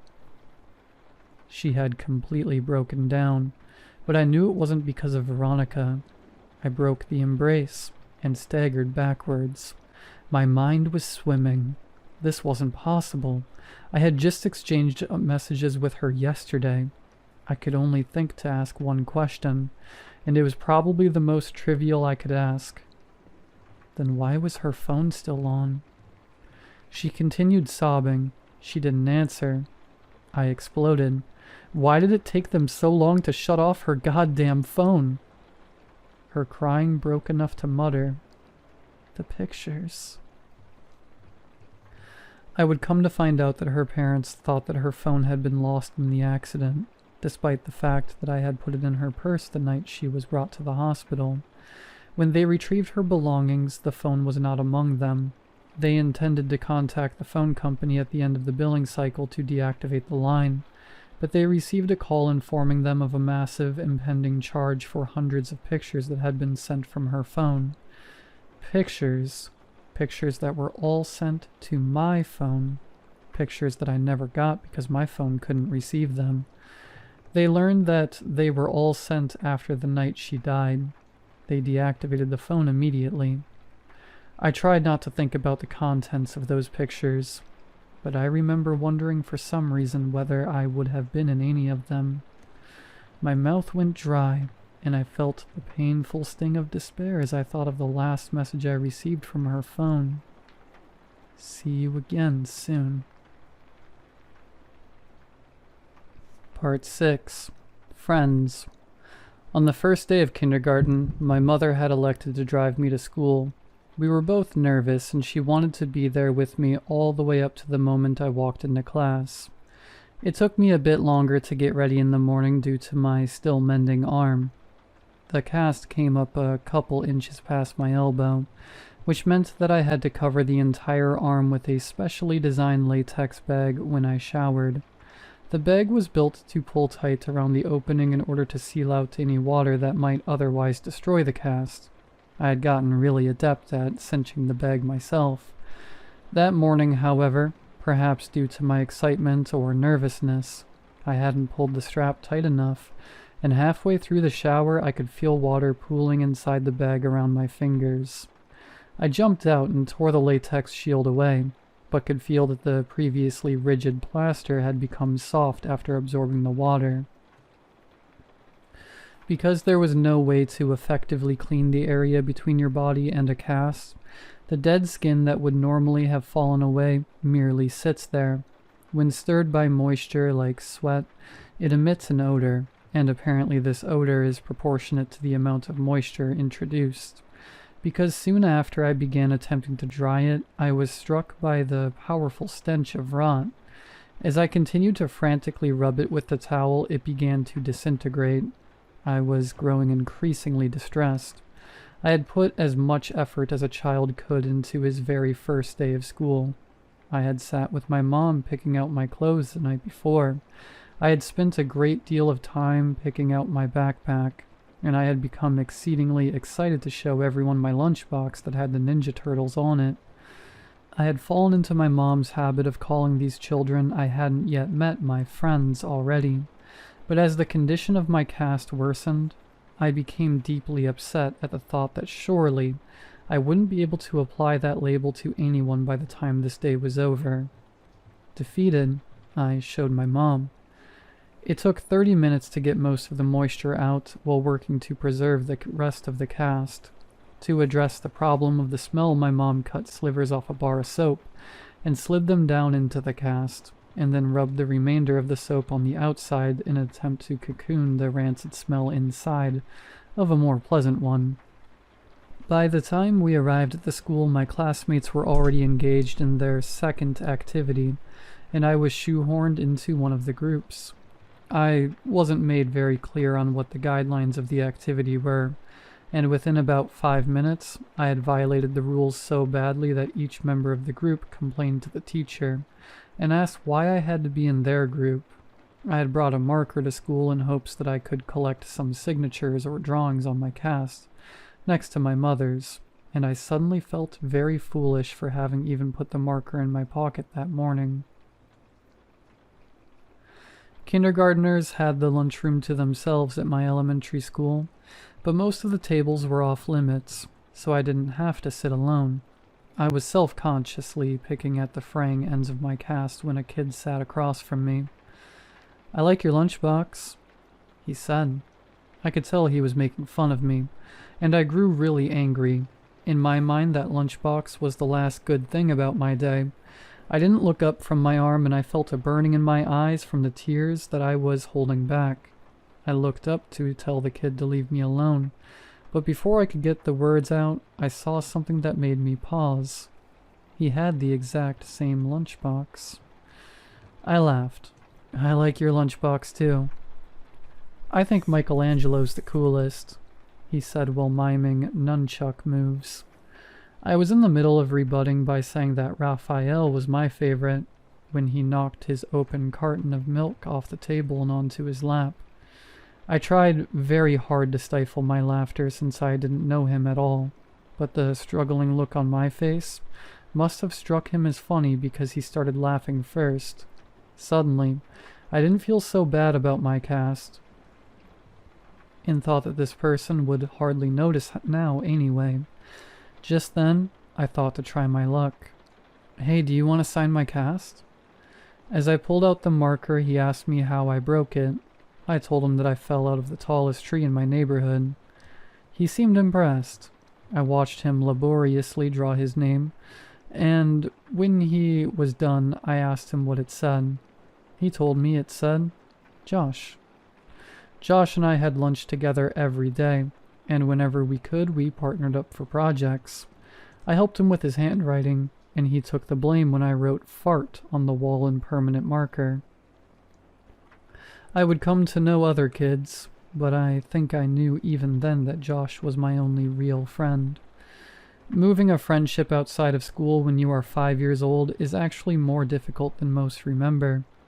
The day we launched our balloons, we had such a good time that I asked Josh if he wanted to come to my house the next day to play.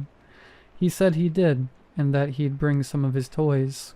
I said that we could also go exploring and maybe swim in the lake. When I got home, I asked my mom, and she said it would be fine.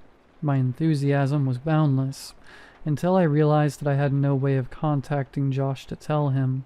I spent the whole weekend worrying that our friendship would be dissolved by Monday. When I saw him after the weekend, I was relieved to find that he had run into the same obstacle, and thought it was funny. Later that week, we both remembered to write down our phone numbers at home, and then exchange them at school. My mom spoke with Josh's dad, and it was decided that my mom would pick up Josh and myself from school that Friday. We alternated this basic structure nearly every weekend. The fact that we lived so close made things much easier on our parents, who seemed to work constantly. When my mom and I moved across the city at the end of first grade, I was sure that our friendship had seen its last day. As we drove away from the house I had lived in my whole life, I felt a sadness that I knew wasn't just about a house. It was saying goodbyes to my friend forever, but Josh and I, to my surprise and delight, stayed close. Despite the fact that we spent the majority of our time apart and only saw one another on weekends, we remained remarkably similar as we grew. Our personalities coalesced, our senses of humor complemented each other's, and we would often find that we had started liking new things independently. We even sounded enough alike that when I stayed with Josh, he would sometimes call my mom pretending to be me. His success rate was impressive. My mom would sometimes joke that the only way she could tell us apart sometimes was by our hair. He had straight, dirty blonde hair like his sister, while I had curly, dark brown hair like my mother. One would think that the thing most likely to drive two young friends apart would be what's out of their control. However, I think the catalyst of our gradual disengagement was my insistence that we sneak out to my old house to look for boxes. The next weekend, I invited Josh over to my house, in keeping with our traditions of alternating houses, but he said that he wasn't really feeling up to it. We started seeing progressively less of one another over the next year or so. It had gone from once a week to once a month to once every couple months. For my 12th birthday, my mom threw a party for me. I hadn't made that many friends since we'd moved, so it wasn't a surprise party since my mom had no idea who to invite. I told the handful of kids I'd become acquainted with and called Josh to see if he wanted to come. Originally, he said that he didn't think he could make it, but the day before the party he called me to say that he'd be there. I was really excited because I hadn't seen him in several months. The party went pretty well. My biggest concern was that Josh and the other kids wouldn't get along, but they seemed to like each other well enough. Josh was surprisingly quiet. He hadn't brought me a gift and apologized for that, but I told him it wasn't a big deal. I was just glad that he was able to make it. I tried to start several conversations with him, but they seemed to keep reaching dead ends. I asked him what was wrong. I told him that I didn't get why things had become so awkward between us. They were never like that before. We used to hang out almost every weekend and talk on the phone every couple days. I asked him what happened to us. He looked up from staring at his shoes and just said, "You left." Just after he said that, my mom yelled in from the other room that it was time to open presents. I forced a smile and walked into the dining room as they sang "Happy Birthday." There were a couple of wrapped boxes and a lot of cards since most of my extended family lived out of state. Most of the gifts were silly and forgettable, but I remember that Brian gave me a Mighty Max toy shaped like a snake that I kept for years afterwards. My mom was insistent that I open all the cards that had been brought and thank each person who had given one, because several years before on Christmas I had torn through the wrapping paper and envelopes with such fervor that I had destroyed any possibility of discerning who had sent which gift, or what amount of money. We separated the ones that had been sent by mail and the ones that had been brought that day so my friends wouldn't have to sit through me opening cards from people they had never met. Most of the cards from my friends had a couple dollars in them, and the ones from my family members contained larger bills. One envelope didn't have my name written on it, but it was in the pile, so I opened it. The card had a generic floral pattern on its face, and seemed to be a card that had been received by someone else who was now recycling it for my birthday, because it was actually a little dingy. I actually appreciated the idea that it was a reused card, since I'd always thought that cards were silly. I angled it so that the money wouldn't fall to the floor when I opened it, but the only thing inside was the message that had come printed in the card. "I love you." Whoever had given me this card hadn't written anything in it, but they had circled the message in pencil a couple times. I chuckled a little and said, "Gee, thanks for the awesome card, Mom." She looked at me quizzically and then turned her attention to the card. She told me it wasn't from her and seemed amused as she showed my friends, looking at their faces trying to discern who had played the joke.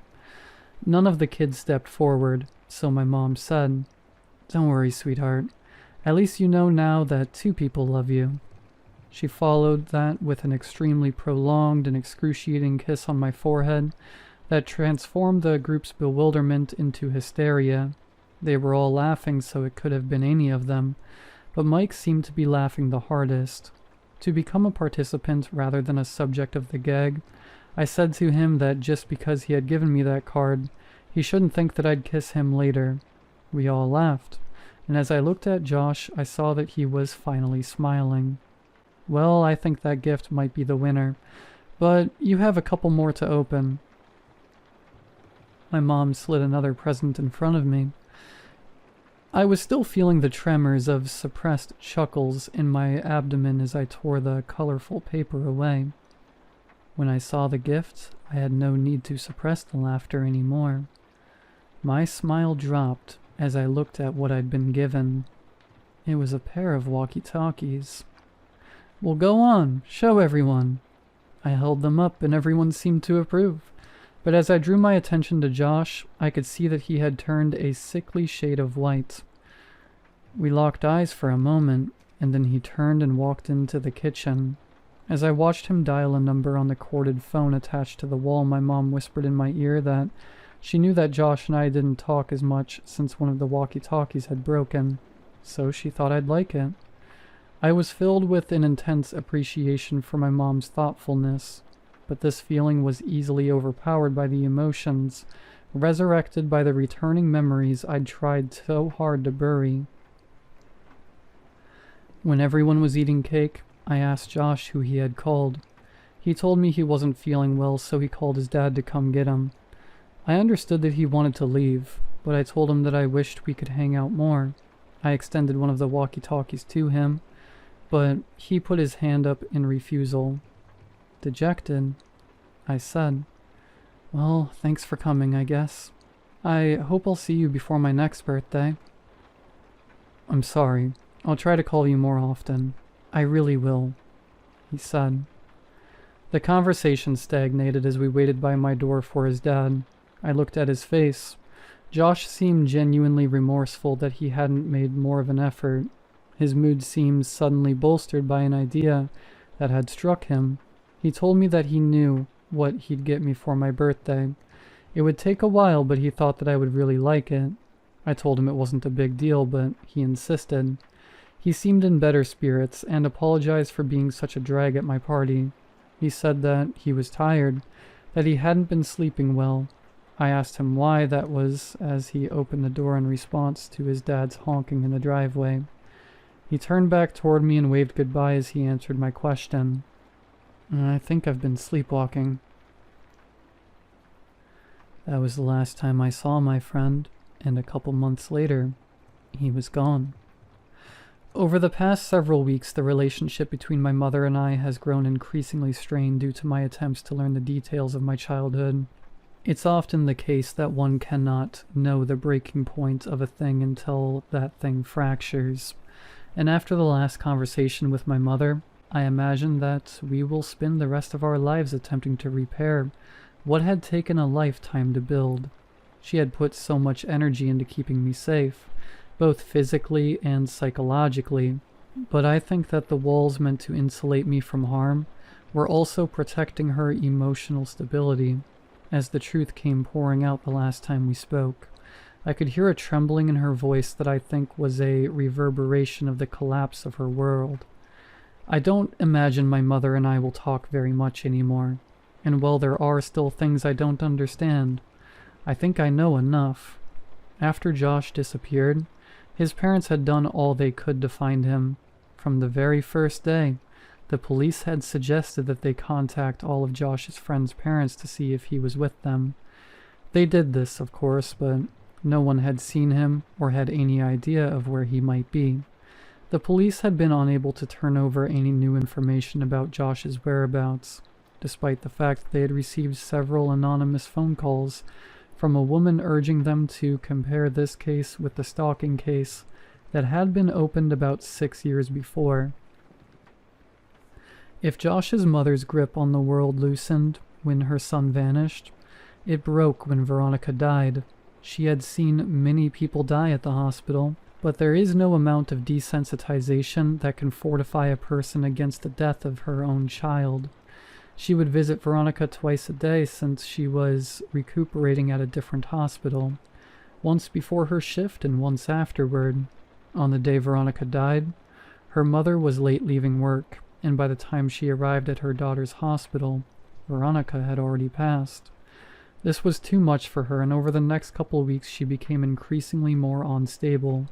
She would often wander outside yelling for Josh and Veronica to come home, and there were several times her husband found her wandering around my old neighborhood in the middle of the night, half-clothed, and frantically searching for her son and daughter.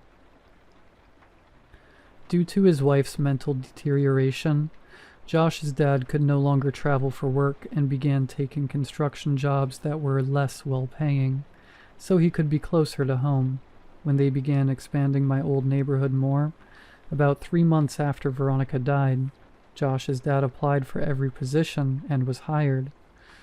He was qualified to lead the build sites, but he took a job as a laborer, helping to build frames and clean up the sites and whatever else was needed. He even took odd jobs that would occasionally come up, mowing lawns, repairing fences, anything that's to keep from traveling. They began clearing the woods in the area next to the tributary to transform the land into inhabitable property. Josh's dad was tasked with the responsibility of leveling the recently deforested lot, and this job guaranteed him at least several weeks of work. On the third day, he arrived at a spot that he could not level. Each time he'd drive over it, it would remain lower than all the surrounding land. Frustrated, he got off the machine to survey the area. He was tempted to simply pack more dirt into the depression, but he knew that would only be an aesthetic and temporary solution. He had worked construction for years, and knew that root systems from large trees that had been recently cut down would often decompose, leaving weaknesses in the soil that would manifest as weaknesses in the foundations above. He weighed his options and elected to dig a little with a shovel in case the problem was shallow enough to fix without needing a machine that would have to be brought over from another site. And as my mother described where this was, I knew I had been at that spot both before the soil was broken and before it had been filled in. I felt a tightening in my chest. He dug a small hole about 3 feet down until his shovel collided with something hard. He smashed his shovel against it repeatedly in an attempt to gauge the thickness of the roots and the density of the network when suddenly his shovel plunged through the resistance. Confused, he dug the hole wider. After about a half hour of excavating, he found himself standing on a brown blanket-covered box, about 7 feet long and 4 feet wide. Our minds work to avoid dissonance. If we hold the belief strongly enough, our minds will forcefully reject conflicting evidence so that we can maintain the integrity of our understanding of the world. Up until the very next moment, despite what all sense would have indicated, despite the fact that some small but suffocated part of him understood what was supporting his weight, this man believed, he knew, his son was still alive. My mom received a call at 6 p.m. She knew who it was, but she couldn't understand what he was saying. But what she did comprehend made her leave immediately. "Down here. Now, son. Please, God." When she arrived, she found Josh's dad sitting perfectly still with his back to the hole. He was holding his shovel so tightly it seemed it might snap, and he was staring straight ahead with eyes that looked as lifeless as a shark's. He wouldn't respond to any of her words, and only reacted when she tried to gently take the shovel from him. He dragged his eyes slowly to hers and just said, "I don't understand." He repeated this as if he had forgotten all other words, and my mother could hear him still muttering it as she walked past him to look in the hole. She told me she wished she had gouged her eyes out before she faced downward into that crater, and I told her that I knew what she was about to say, and that she need not continue. I looked at her face, and it was expressing a look of such intense despair that it caused my stomach to turn. I realized that she had known of this for almost 10 years and was hoping that she'd never have to tell me. As a result, she never came up with the proper arrangement of words to describe what she saw, and as I sit here I'm met with the same difficulty of articulation. Josh was dead. His face was sunken in and contorted in such a way that it was as if misery and hopelessness of all the world had been transferred to it. The assaulting smell of decay rose from the crypt, and my mother had to cover her nose and mouth to keep from vomiting. His skin was cracked, almost crocodilian, and a stream of blood that had followed these lines had dried on his face after pooling and staining the wood around his head. His eyes lay half-lidded, facing straight up. She said by the look of him he had not been long dead, and thus time had not brought the mercy of degradation to erase the pain and terror that was now etched into his face. She said it was as if he had fixed his gaze right on her, his open mouth offering an all-too-late plea for help. The rest of his body, however, wasn't visible. Someone else was covering it. He was large and lay face down on top of Josh, and as my mother's mind stretched itself to take in what her eyes were attempting to tell her, she became aware of the significance of the way in which he laid. He was holding Josh. Their legs lay frozen by death, but entangled like vines in some lush tropical forest. One arm rested under Josh's neck only to wrap around his body so that they might lay closer still. As the sun passed through the trees, its light became reflected by something pinned to Josh's shirt. My mother stooped to one knee and raised the collar off her shirt over her nose so that she might block out the smell. When she saw what had caught the sun, her legs abandoned her, and she nearly fell into the tomb. It was a picture. It was a picture of me as a child. She staggered backwards, gasping and trembling, and collided with Josh's father, who still sat facing away from the hole. She understood why he had called her, but she could not bring herself to tell him what she had kept from everyone for all these years. Josh's family never knew about the night I had woken up in the woods. She knew now that she should have told them, but to tell them now would help nothing. As she sat there resting her back against Josh's dad's, he spoke. I can't tell my wife. I can't tell her that our little boy... His speech staggered in fits as he pressed his wet face into his dirt-caked hands. She couldn't bear it. After a moment he stood up, still shuddering and lumbering toward the grave. With a final sob he stepped down into the coffin. Josh's dad was a big man, but not as big as the man in the box. He grabbed the back of the man's collar and pulled hard. It was as if he intended to throw the man out of the grave in a singular motion, but the collar ripped and the body fell back down on top of his son. You motherfucker! He grabbed the man by the shoulders and heaved him back until he was off of Josh, and sat awkwardly but upright against the wall of the grave. He looked at the man and staggered back a step. Oh God, no, please, God. In a struggling but painful movement, he lifted and pushed the corpse completely out of the ground, and they both heard the sound of glass rolling against wood. It was a bottle. He handed it to my mother. It was ether. Josh, he sobbed. My boy, my baby boy. Why is there so much blood? What did he do to you? As my mother looked at the man who now lay facing upwards, she realized she was facing the person who had haunted our lives for over a decade. She had imagined him so many times. Always evil and always terrifying, and the cries of Josh's father seemed to confirm her worst fears. But as she stared at his face, she thought that this didn't look like who she imagined. This was just a man. As she looked at his frozen expression, it actually looked serene. The corners of his lips were turned up only slightly. She saw that he was smiling, not the expected smile of a maniac from a film or horror story, not the smile of a demon or the smile of a fiend. This was the smile of contentment or satisfaction. It was a smile of bliss. It was a smile of love.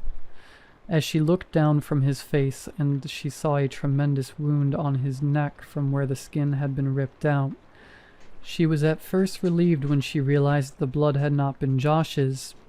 Perhaps he had suffered less, but this comfort was short-lived as she realized just how wrong she was. She brought a hand up to her mouth and whispered, almost as if she were afraid to remind the world what had happened. They were alive. Josh must have bitten the man's neck in an attempt to get free, and although the man had died, Josh couldn't move him. I began crying when I thought of how long he might have laid there. She looked through the man's pockets for some kind of identification, but she only found a piece of paper. On it was a drawing of a man holding hands with a small boy, and next to the boy were initials. My initials. I'd like to think that she was remembering that part of the story inaccurately, but I'll never know for sure. As Josh's father carried his son out of the grave, my mom slid the piece of paper into her pocket. He kept muttering that his son's hair had been dyed.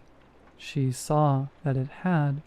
It was now dark brown, and she noticed that he was dressed oddly. His clothes were far too small for him.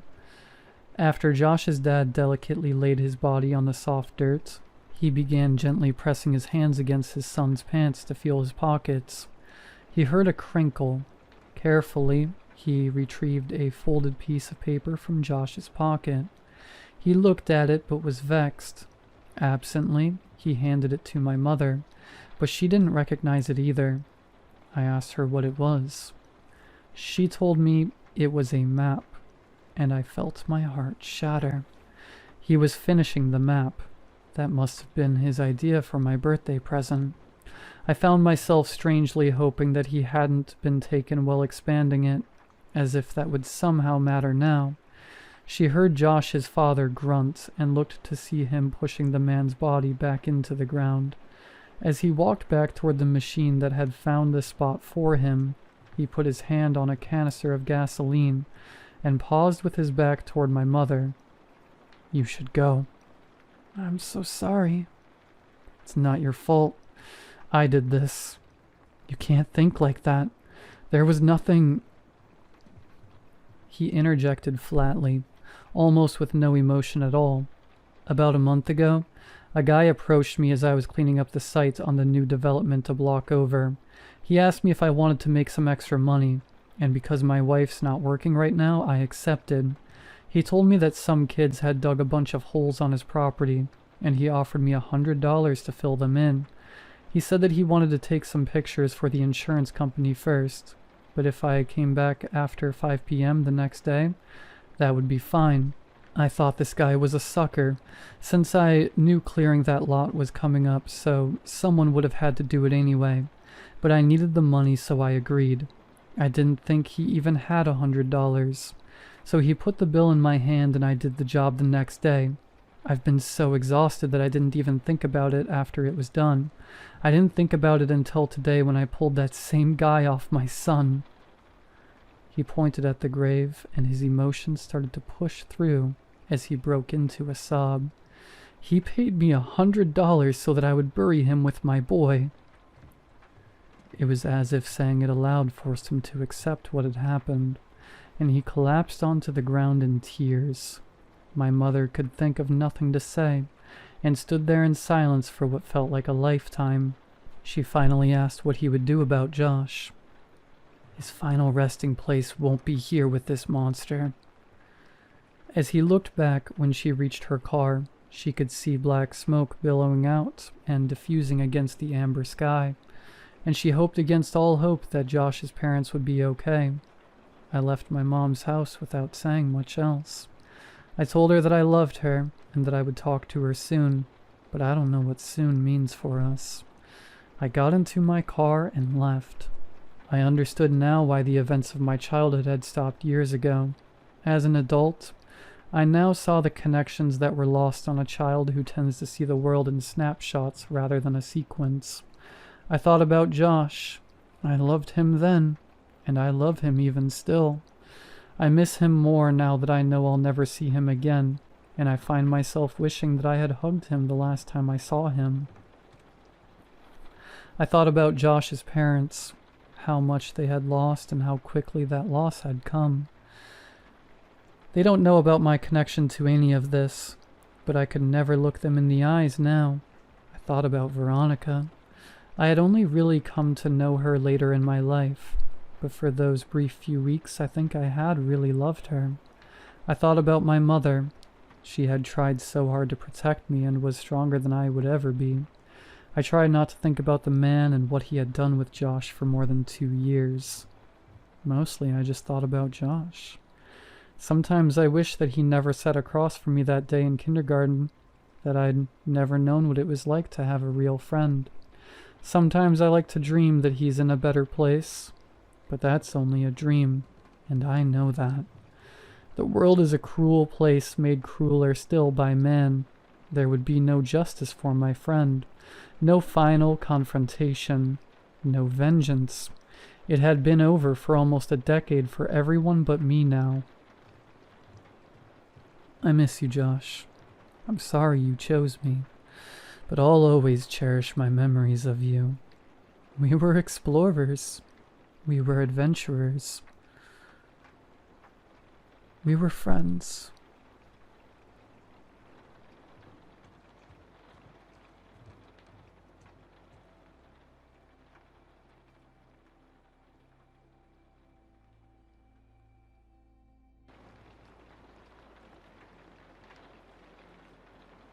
I don't know what I'm doing posting this to a internet forum, but I need to get it out somehow.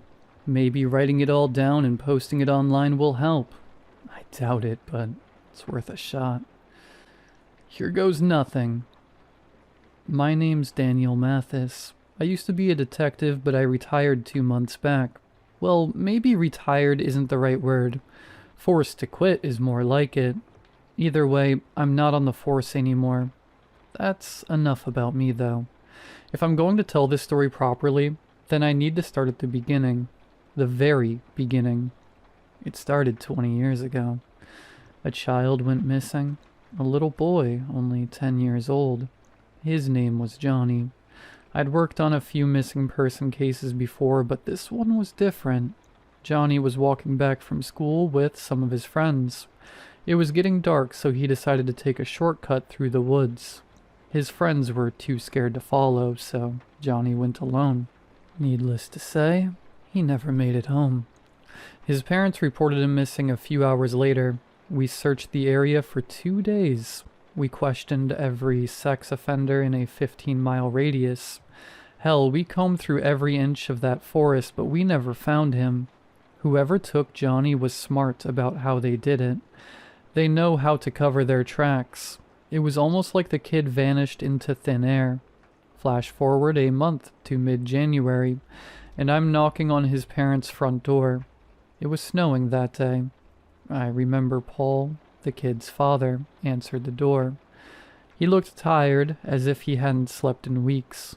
Despite this, he still made an effort to be polite. He gave me a weary smile and shook my hand. "Detective Mathis, come in," he said. "My wife's in the living room." His wife, Erin, was sitting with her back to me, staring at the TV. On the screen was a recording of Johnny, taken a couple months before he disappeared. It was grainy and blurry, the way home videos are. He had bright orange hair, freckles, and green eyes, just like his mother. In the video, he was dressed in a puffy jacket and playing around in a pile of leaves. It must have been taken in their front yard. "Mommy, Mommy, watch this!" he yelled, getting a running start before leaping headfirst into the pile of leaves. He burst out a few seconds later, stray foliage clinging to his hair. "Wow, sweetie," Erin's voice said from behind the camera. Johnny flashed a beaming smile, showing off the gap between his 2 front teeth before preparing to jump into the leaves once again. I stood in the doorway to the living room watching the video unfold. Once it reached its end, Erin started it from the beginning. It was only a few seconds long. She gazed onto the TV, rubbing her necklace with her thumb, silently whispering along. "Dear?" Paul said, shaking her from her trance. Detective Mathis is here. Aaron looked over and paused the video. Please, take a seat, Paul said, gesturing to a chair. Both he and Aaron sat on the couch across from me, his hand holding hers as I started to speak. Mr. and Mrs. McLean, I'm sorry, but I'm afraid that it is not good news. We have to call off the search for Johnny. Aaron broke down immediately, sobbing into her hands. Paul squeezed his eyes shut, trying to stop himself from doing the same. To be honest, I felt like crying as well. I fought to keep it going for as long as I possibly could, but, well, Johnny's been missing for a month now. We've run out of leads. We're going to keep the case open, but until any new evidence comes to light, well, there's nothing we can do. The living room was filled with the sound of Aaron's wails. Paul tried his best to comfort her, but he was barely keeping it together himself. You promised, Aaron started to shout. You promised you would bring him home. Mrs. McLean, Why can't you bring him home? She screamed. She rose to her feet and stormed upstairs, leaving Paul and I alone in the living room. I'm sorry. I really am, I muttered, unable to look him in the eye. Paul wiped the tears away from his face before rising to his feet. I think you should leave. I looked up at him, opening my mouth to say something, but no words came out. I simply nodded my head and rose to my feet. Paul was barely fighting back his tears as I left. As soon as I shut the door behind me, I could hear him break down and start to sob. Paul and Aaron both died 15 years later. Paul started drinking and never stopped. Aaron drove her car off a bridge in the middle of the night and drowned. I don't think they ever forgave me. Not really. To them, I was always the detective that failed to bring their child home. It was the 20th anniversary of the kid's disappearance, December 5th, when I came home to a letter. It had no return address or any distinguishing features. It was just a plain white envelope. There was no way it could have been delivered by a mailman. Someone dropped it off personally. I still have it somewhere, but I don't need to read it again to remember what it said. The words are branded into my brain like a hot iron. I sat at my dining room table, cut the envelope open, and started to read. Dear Detective Mathis, if things were different, I would have written this letter to Johnny's parents. I regret that I never got the opportunity to explain this to them. I know they never would have been able to understand, but I would have liked to explain it regardless. Enough about that, though. With them gone, I have decided that the only one worthy of my confession is you. I watched you search for me, you know. I watched your interviews on the news. I watched as every lead you had went cold. In fact, I've seen you in person. You wouldn't have noticed me. I would have just been another face in the grocery store on the streets. But I noticed you. I always noticed you, Detective Mathis. I am sure you have figured it out by now, but I am the one who took Johnny. I am the one who snatched him away in the woods 20 years ago. I still remember how I lured him into my car. I remember how I knocked him unconscious. I remember how much I was shaking. I want you to know that I never touched him. Not like that, anyway. I want that to be known. On the back of this letter are coordinates. Follow them, and more will be revealed. And if you tell the police about this, you will be throwing away your only chance to do right by Johnny. No more mysteries. No more games. It's time you learned why I did what I did. I sat there reading and rereading that letter for what felt like hours. There were two possibilities. Either the person who took Johnny 20 years ago had really sent me a letter confessing his guilt, or someone was messing with me, and I did not know which was worse. I flipped the letter over and looked at the coordinates, careful not to touch the paper too much. If this really was written by the person who took Johnny, I wanted to preserve the prints. Staring at the coordinates, my first instinct was to call the station. But then another thought came into my mind. I knew that if I showed up with other cops and guys who took Johnny was there, he'd just get arrested. If I went by myself, I knew I could give him what he really deserved. No witnesses. No one to stop me from putting a bullet in his head. Besides, I could have just said it was self-defense. This man put Johnny's parents through hell. I wasn't about to pass up the opportunity to put him in the ground. I took a picture of the coordinates and plugged them into Google Maps. It was about a 30-minute drive located deep in the woods outside of town. I threw on my coat, grabbed my gun, and raced out to my car. I'm surprised I didn't get pulled over with how fast I was going. As I sped down the interstate, the leather on my steering wheel creaked beneath my grip. My knuckles turned white, and I caught myself grinding my teeth together. I thought about what the letter said, how he bragged about seeing me in public. How many times had I walked past this guy? How many times had I passed by someone on the street corner? And that someone was him. I wasn't a cop at this point. I didn't have my badge or my lights on. I was just angry and ready to kill a man. Eventually, I turned onto an old dirt road. I followed the directions until I came upon a trail into the woods. Parking the car, I grabbed the flashlight from my glove box and stepped out. It was twilight, and the forest was quiet, blanketed beneath a thick layer of snow.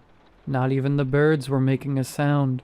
It was the kind of silence you only find in the dead of winter. As I trudged through the woods, I only became more furious. I imagined what it must have been like when Johnny was brought here. A million questions raced through my mind. Was he unconscious as he was dragged through the snow? Was he even alive? Did he leave a trail of blood, or was he wrapped tightly in a garbage bag? The coordinates took me off the trail and deep into the woods. I didn't even consider if I was going to be able to find my way back. I only had one thing on my mind. Finally, I reached the coordinates, only to find nothing. It was just a small clearing, snow-covered ground, bare trees, and the dark sky hanging above. I shined my flashlight around, desperately searching for something, anything. I double-checked my phone to make sure I was at the right spot. I was. Stumbling over to a dead log laying up against a small hill, I sat down. I buried my face in my hands and wiped away a few tears as my breath disappeared into clouds of vapor. The snow came up to my ankles, and the cold seeped through my boots. I slammed my fist down into the decaying wood. I did it again, then again. I shot to my feet and spun around, screaming into the empty forest as I furiously stomped down on the log. The dry wood splintered and cracked beneath my boot as I yelled every profanity I could think of. After what must have been my 10th kick, my foot broke through the hollow log and slammed into something behind it, something metal. I stumbled back, my foot throbbing in pain, shining my light through the newly formed hole in the log. I saw a rusted metal surface hiding beneath it. I frantically rolled the log aside, the wood breaking apart as I revealed what was underneath. Brushing the snow aside, I realized that what I was staring at was the entrance to a bunker. My breathing was heavy as I tugged on the latch. To my surprise, it was unlocked. The heavy door groaned as I swung it open. I was greeted with stone steps leading down into the dark. Shining my light, I saw just how deep this bunker was. It must have gone down 10 or 15 feet before the steps finally stopped and gave way to an unlit hallway. Drawing my gun, I took a deep breath and started down the steps. Leaving a trail of snow and mud behind me, I reached the bottom of the stairs and shined my light down the hallway. At the end of the hall was a large metal door. My own breath was deafening as I approached. Against the wall, next to the door, was a dial. Holding my flashlight in the crook of my neck, I turned it. I flinched as some sort of intercom screeched on, blaring an old and grainy rendition of When Johnny Comes Marching Home. It began with deafening drums and an ear-piercing whistle before giving way to a cacophony of voices. When Johnny comes marching home again, hurrah, hurrah. Stuffing my gun into my holster, I clasped my hands over my ears as the sound of an entire choir echoed throughout the bunker. We'll give him a hearty welcome then, hurrah, hurrah. Pushing the metal door open, I stumbled into the room beyond and frantically looked for the source of the music. The men will cheer, the boys will shout, the ladies, they will all turn out, and we'll all feel gay when Johnny comes marching home. At the end of the room was a computer with multiple monitors, and of which was hooked up to a loudspeaker. And we'll all feel gay when Johnny comes marching home. I grabbed the wire and ripped it out of the speaker, abruptly stopping the music, with the song no longer playing. I looked around to get a feel for my surroundings. I was in a concrete room with low ceilings and flickering fluorescent lights. It looked like an old hospital ward. The counters were populated by scalpels, operating tools of various sizes, and syringes. In the center of the room was an operating table adorned with leather straps. The whole room smelled like rubbing alcohol. The lights in the ceiling did a poor job at illuminating things, making the whole bunker feel claustrophobic and suffocating. The wall on the left was like something you would see in a mystery film. Hundreds of pieces of paper pinned to a notice board. Some of them had notes furiously scribbled down in handwriting I could barely decipher. Others, however, looked like printed-off images of star systems. A picture of the Milky Way hung next to an old newspaper clipping from 20 years ago that read, "Strange lights spotted in the night sky." The wall opposite of that was, in fact, not a wall, but rather a glass divider, separating this section from the room of whatever was beyond it. Behind the glass was a thick blue mist, so dense that I couldn't even begin to see what was on the other side. "Johnny, are you here?" I shouted, running up to the glass and trying to peer through. Stepping back, I looked around the room in search of something to break the glass. That's when I saw it. On one of the computer screens was a recording titled, "For Mathis." Approaching the screen, I moved the mouse over it and clicked play. "Hello, Detective Mathis." My grip on my gun tightened when I finally heard his voice. For 20 years I had imagined what this monster sounded like. Finally hearing it felt surreal. The voice was slightly garbled by a modulator, but I could still tell that he was around my age, mid-60s at most. If you are listening to this, then you read my letter. If you were hoping to arrest me, or maybe even kill me, I am sorry to disappoint you. I have taken exhaustive steps to cover my tracks. Even if you manage to find my identity, I will be long gone by then. I clenched my jaw, imagining how satisfying it would feel to choke him out.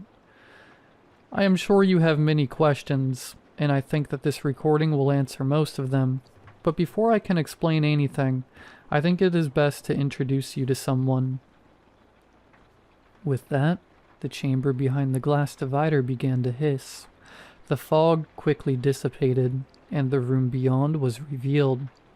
I don't think I'll ever be able to forget what I saw when the mist fully cleared. I still see it. Every time I close my eyes, every time I fall asleep, I see that thing. On the other side of the glass there was I don't even know what to call it. It looked vaguely humanoid, but its limbs were more akin to an arachnid. Countless fingers with numerous joints sprawled forth from its palms like a spider web. Its skin was brown and covered in a thick layer of slime that dripped down onto the floor. Its emaciated torso was hollow, its ribs curling outward to form a central cavity that bellowed slightly as the thing quietly breathed. "Detective Mathis," said the recording. "Meet the basilisk. Whether that is its true name or simply what it has chosen to be called is beyond me." As my eyes traveled over the creature's horribly misshapen and grotesque form, I saw something that made my heart sink into my stomach. Encased within its open rib cage was a body. It was small, frail, and wrapped in a cocoon of sinew. It dripped with the strange fluid, and parts of its discolored skin seemed to be merging with the creature itself.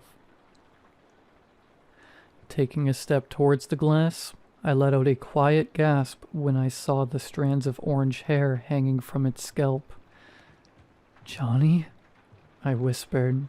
To my horror, one of his green eyes fluttered open, his irises bloodshot. He looked at me for a split second before his pupil rolled back into his head, and he started to thrash about. He was alive. Through the glass, I could hear horrible, excruciating groans. I pray I never have to hear anything like that again. They reverberated off the walls of the bunker, the choked sobs of a child. A child crying not because he is sad or because he needs attention, but because he is in pain. I pressed my hand against the glass and fought back tears as I watched Johnny, the boy I thought had been dead for 20 years, writhe in agony before my eyes. Suddenly his screams were overpowered by a low groan. A strange clicking noise filled the room as the many elongated fingers of the basilisk began to twitch. After a few seconds, Johnny's muffled screams were silenced. His eyes fluttered shut, and he went still. As he stopped moving, so did the basilisk. "Johnny? Johnny!" I screamed, pounding on the glass. Neither he nor the creature responded. "Incredible, isn't it?" The recording spoke again. "The basilisk came to me 20 years ago. Its spacecraft descended from the stars before my very eyes." I was barely listening to the recording at this point.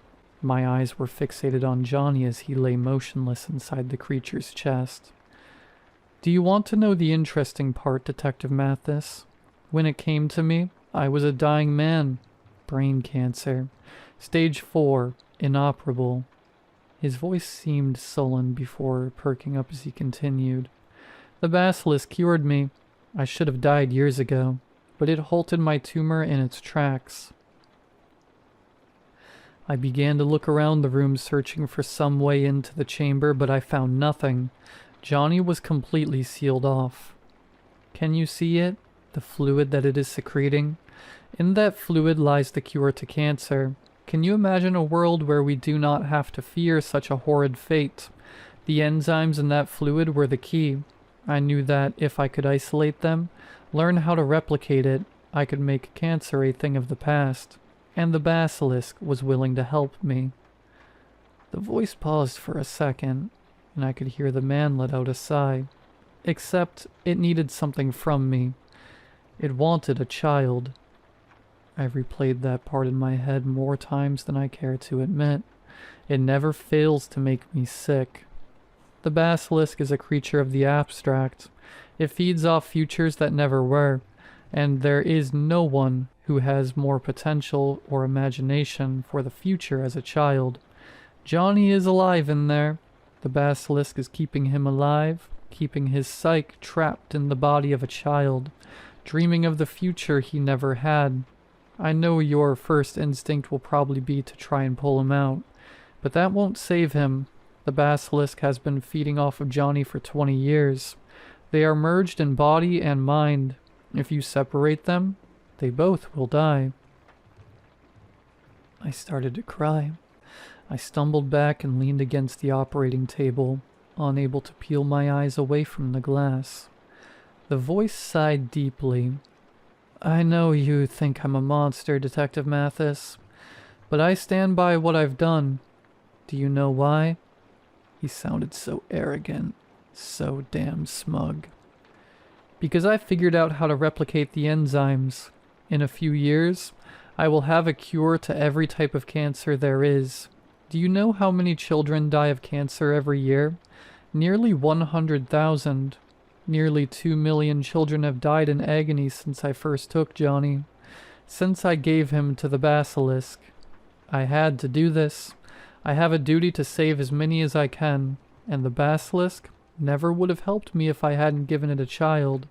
I sacrificed one so I could save millions." No matter how hard I tried, I could not look away from the display on the other side of the glass for more than a few seconds.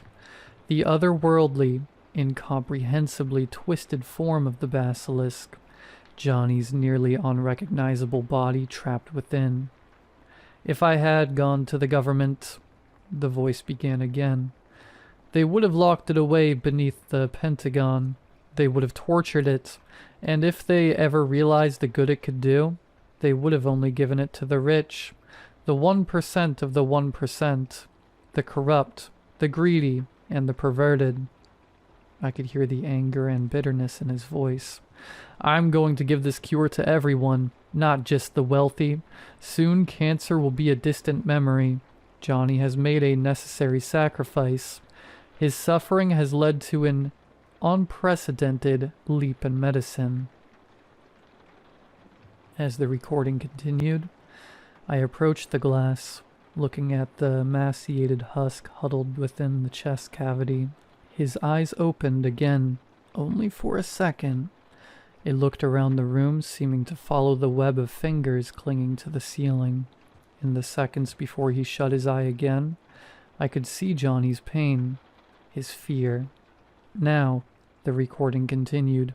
The way I see it, you have a few options. You could call your precinct, but that would be foolish.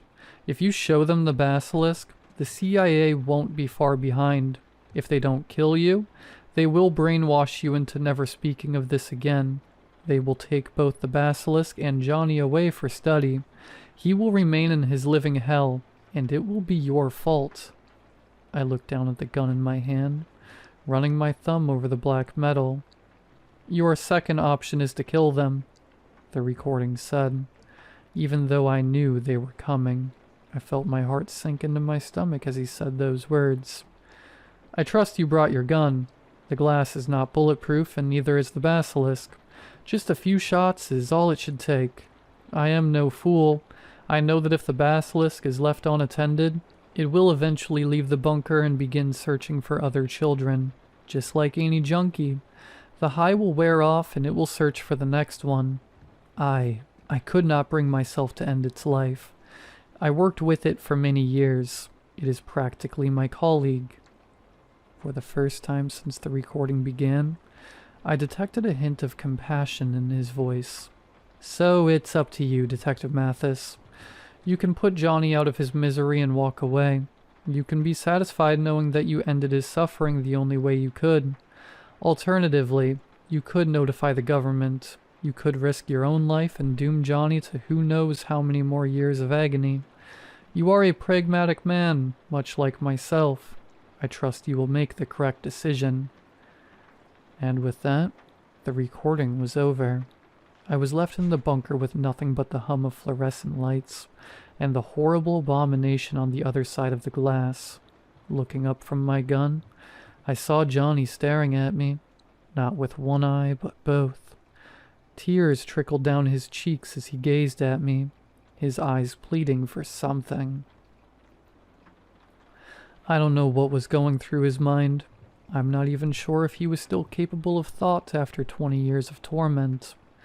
After a few seconds, the basilisk's fingers twitched again, and Johnny was pulled back into his slumber.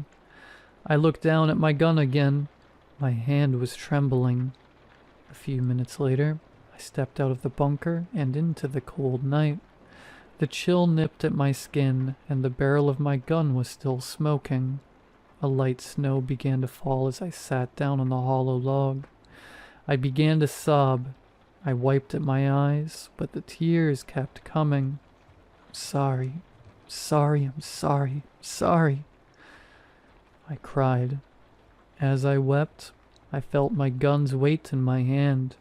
2 bullets, lighter than when I had arrived.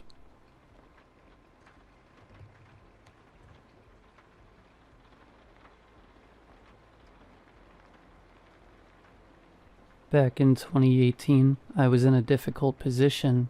I'd lost my job working security for a local firm, and was looking for something on short notice. Add to that, I was in a difficult situation with my then girlfriend. We were on a sort of pause. It was a strange time. In short, I was looking for a job and I found one.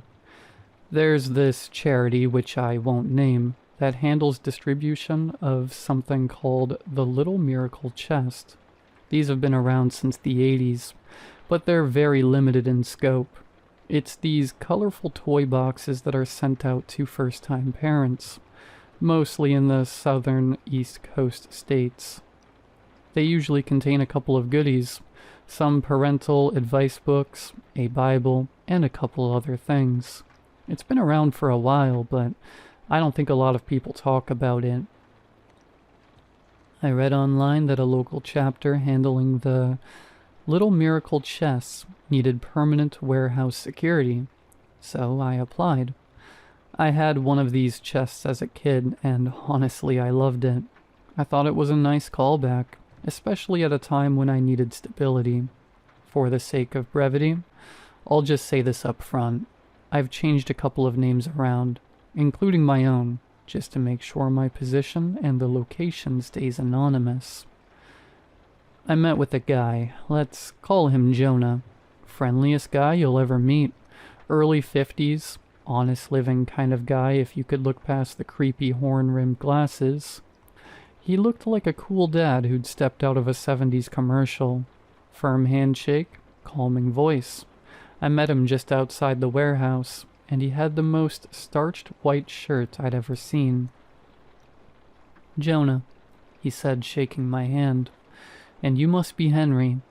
"You got that right. Glad to be here." "It's like I know you already. Do you want the tour?" "Gotta admit," I said, "I'm a bit nervous about the interview." "Interview?" Jonah laughed.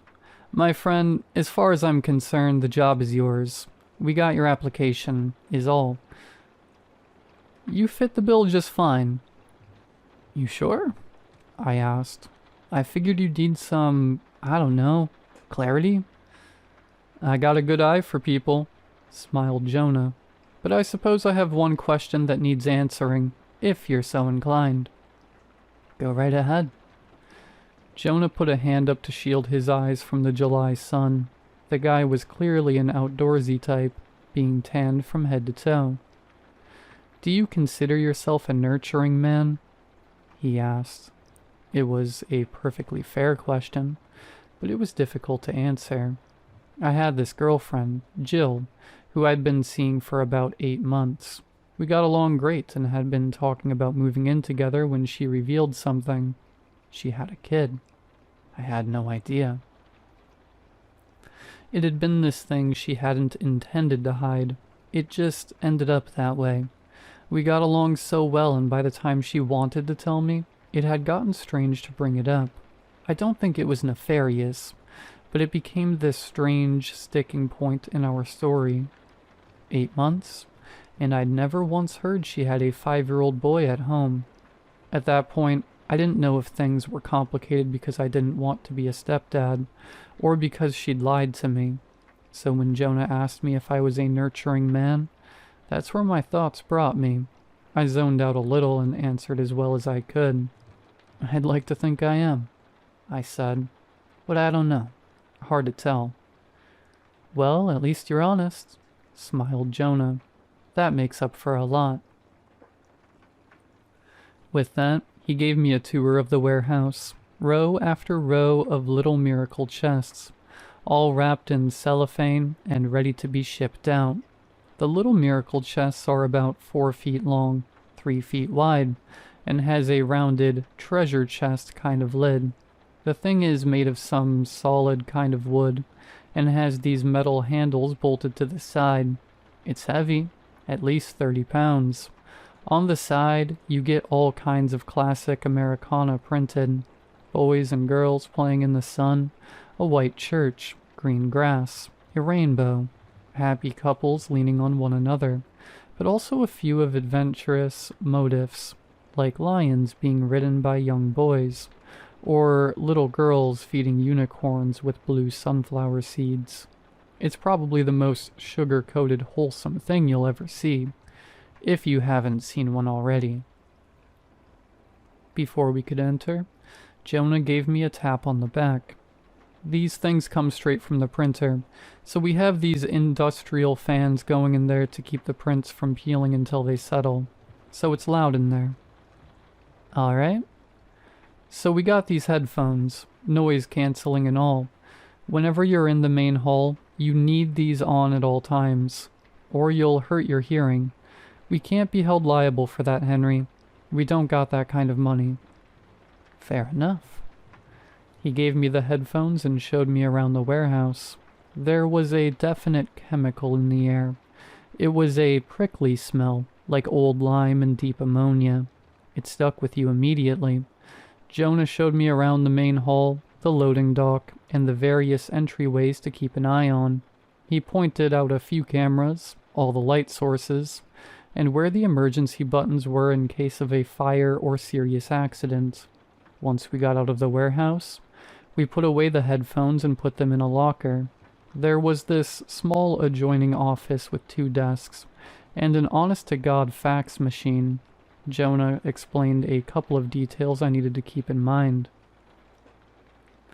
We got this place pretty cheap because the ground rests on aquifer, he explained. That's been shifting slightly over the years, causing a lot of incline.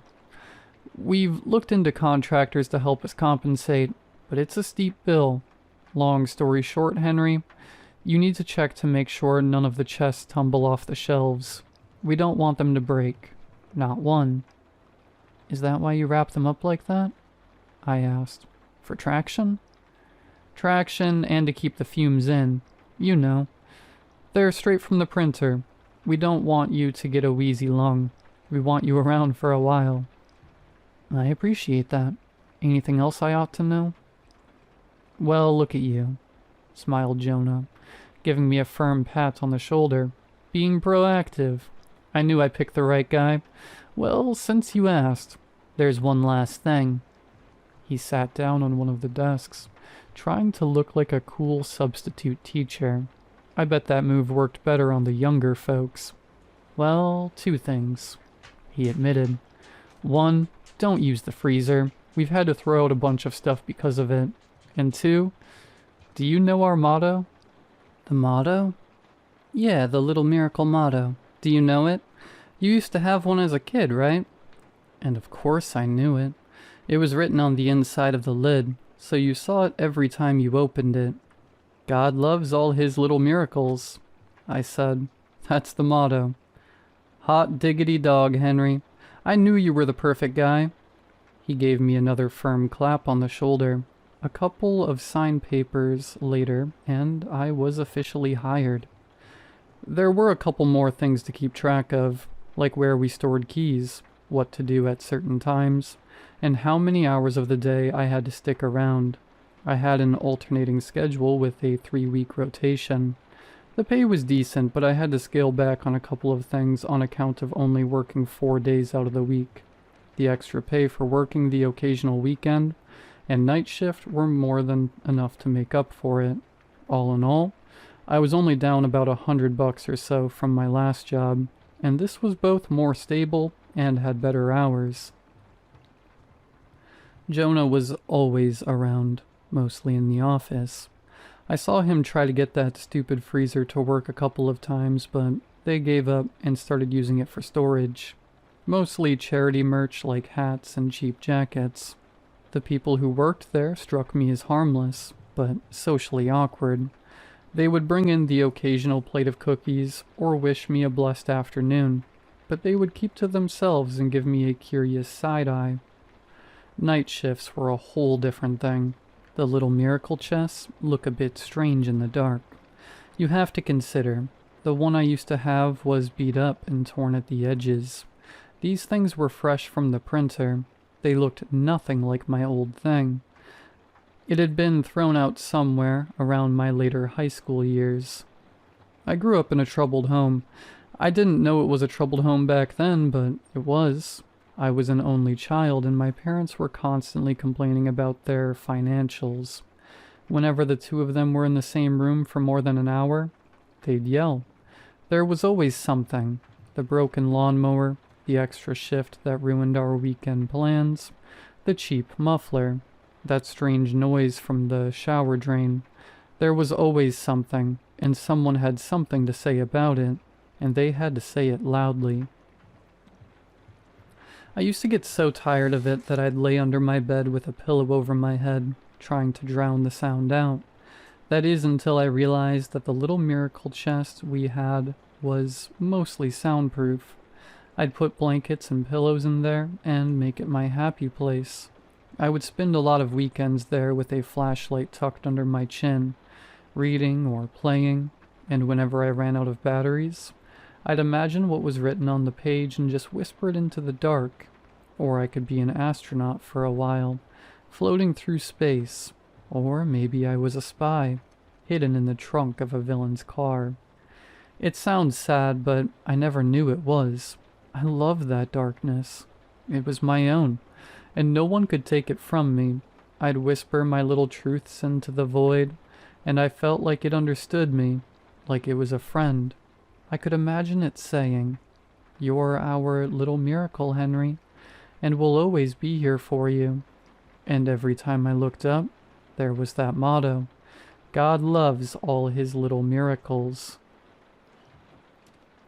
The job itself wasn't that demanding. I'd help out with the occasional loading at the dock, and I'd keep the place shut down and safe in the evenings. Most of the time I was walking around the warehouse, listening to a podcast or an audiobook. The headphones Jonah gave me were these amazing $400 industrial things that worked as radio, communication, and media player, and he was perfectly fine with me listening to something while on my own. For all his quirks, Jonah was probably the most chill boss I'd ever had. There were a couple of times I had to step in. A couple of chests had slid a bit too far, and I'd have to wrap them up in more cellophane and put them back. Other times, the smell would get so strong that I had to step out for a while. I'd get chills from the overhead fans, and there was always something sticky to get your shoe stuck on, so it wasn't perfect, but what job is? But my trouble started for real when I started using glasses. I'd been riddled with headaches for a week, and Jonah gave me a day off to check with my optician. Turns out I needed glasses. It was a pain to get used to, but even more of a pain to wear them underneath the headphones. I'd get this chafing around the edges of my ears from the constant pressure. After a while, I decided to take a break from the headphones, if only for a while, just to give my ears some time to rest. That's when I noticed something peculiar. The industrial fans weren't really that loud, barely even a hum. I asked Jonah about it, but he insisted I wear the headphones, or at least earplugs. "It's an insurance thing," he argued. "It's really important. Please take this serious, Henry." I didn't want to lie to him, but I did. Whenever no one was around, I'd put away the headphones. I'd still keep them around my neck if I needed to put them back on, but I'd keep them off most of the time. But that put another thought in my head. What about the floor tilt? Was that really a thing? The fans weren't so bad, so maybe this wasn't either. There was this water level tool in the office. I borrowed it from Jonah's desk and went into the warehouse. I checked the warehouse shelves one by one. None of them were tilted, or at an angle. They were all perfectly straight. I had the day shift the following afternoon. There was a short moment before my lunch break where there was just me and Jonah in the office. He'd kick his feet up on a chair and bask in the heat like a lizard. I'd only been with Little Miracles for a few weeks, but I'd already grown to enjoy the job. Asking questions about it felt shaky. Jonah looked up at me with a curious expression. "I got a couple of questions about the warehouse," I said. "A couple of things ain't adding up, and I need some clarity." "Well, Henry, that's what the good book is for," he smiled. "But I guess I could clear up some of the smaller stuff." "Let's start with the headphones," I continued. "The fans are barely audible. There's no way they could cause any kind of hearing damage." Jonah nodded with a slightly furrowed brow. "All right," he said. "Go on." And the shelves. You said the floor was crooked, and that the chests kept sliding. I checked the floor, and it ain't crooked. Shelves ain't either. So what are you asking me, Henry? What's this adding up to? There's something you're not telling me. If we're gonna be a team, I need to know what's going on. Jonah got up from his chair and patted me on the shoulder. His frown softened into a trained, quiet smile. He held his hand out, urging me to follow him into the warehouse. We wandered over to the closest chest, and Jonah gently placed it on the floor. He unwrapped the cellophane, talking to me as it came undone. The smell of the paint unfurled like a carpet, spilling over my senses. The ammonia could have choked me, but it was the old lime smell that stuck around the longest. I can't tell you why they slide off the shelves, Jonah said. It's just something we have to compensate for. He tapped the chest and opened it, showing me the simple wooden interior. It was empty, with the motto printed on the inside of the lid. The headphones are a courtesy, Jonah sighed. A couple of folks feel bad about asking if they can play music or listen to something while they're out there by their lonesome. We figure giving a free pass makes the time go a little faster. And, well, we already bought the things. Jonah, that can't be it. That can't be all there is. He closed the lid and wrapped the chest back up. Here's God's honest truth, he said. This entire organization is here to care for the good Lord's little miracles. And if we do what's expected of us, that's what we'll do. There wasn't a hint of a lie. I don't know what I expected. The chests were empty, and while the explanations were weak, they were at least plausible. It was enough to keep my mouth shut for a little longer. If there's anything else, you know where to find me, he said. Stick to the script and you'll do fine. And for some time, I did just that. I patrolled those halls day and night, making sure the chests didn't slide off the shelves. I listened to my audiobooks, helped load the trucks, wrapped the chests in cellophane, and that was all there was to it. I had the thought that maybe Jonah had picked a specific chest to open, so at times, I'd open others just to check, but they were always empty. For a full month I didn't think much of it. That is, until one particular night. I didn't use my headphones that evening. My glasses were chafing again. I'd gotten a text from Jill earlier that night, and I kept pacing back and forth trying to figure out what to respond. Hell, maybe I shouldn't respond at all. The message was part apology, part explanation, and a reminder that despite it all, she missed me. Part of me wanted to say I missed her back. Another part wanted to walk away. Jonah's question still stuck with me. Am I a nurturing man? As I paced, I noticed one of the chests having slid a little further than usual. A full corner of the chest was hanging off the edge of the shelf. I put my phone away, slid the chest back in place, and stepped back. As I did, I heard something. It was low, like a mumble from behind a pane of glass. Thank you. I looked back at the chest. I stared at it, dumbfounded. You're welcome? There was no response. And of course there wasn't. How could there be? It might have been the wind, but a part of me knew it wasn't. That noise brought me back to those childhood summers, hidden away in the safety of my little miracle chest, while my parents threw dinner plates and novelty mugs. In the safety of that chest, when I whispered something, I'd imagined someone listening, and that someone would sometimes whisper back. And what I heard in that warehouse was exactly like what I'd imagined that voice to sound like. From that point on, I started looking at the little miracle chests a bit different. I began questioning whether they were affecting me, or I was affecting myself. It had been such a small sound, barely audible, a whisper of a thank you. I could have misheard. I must have.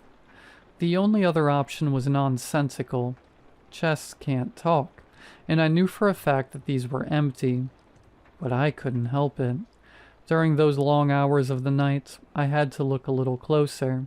listen a little longer, and when I couldn't convince myself to stop, I tried to test them, challenge them even.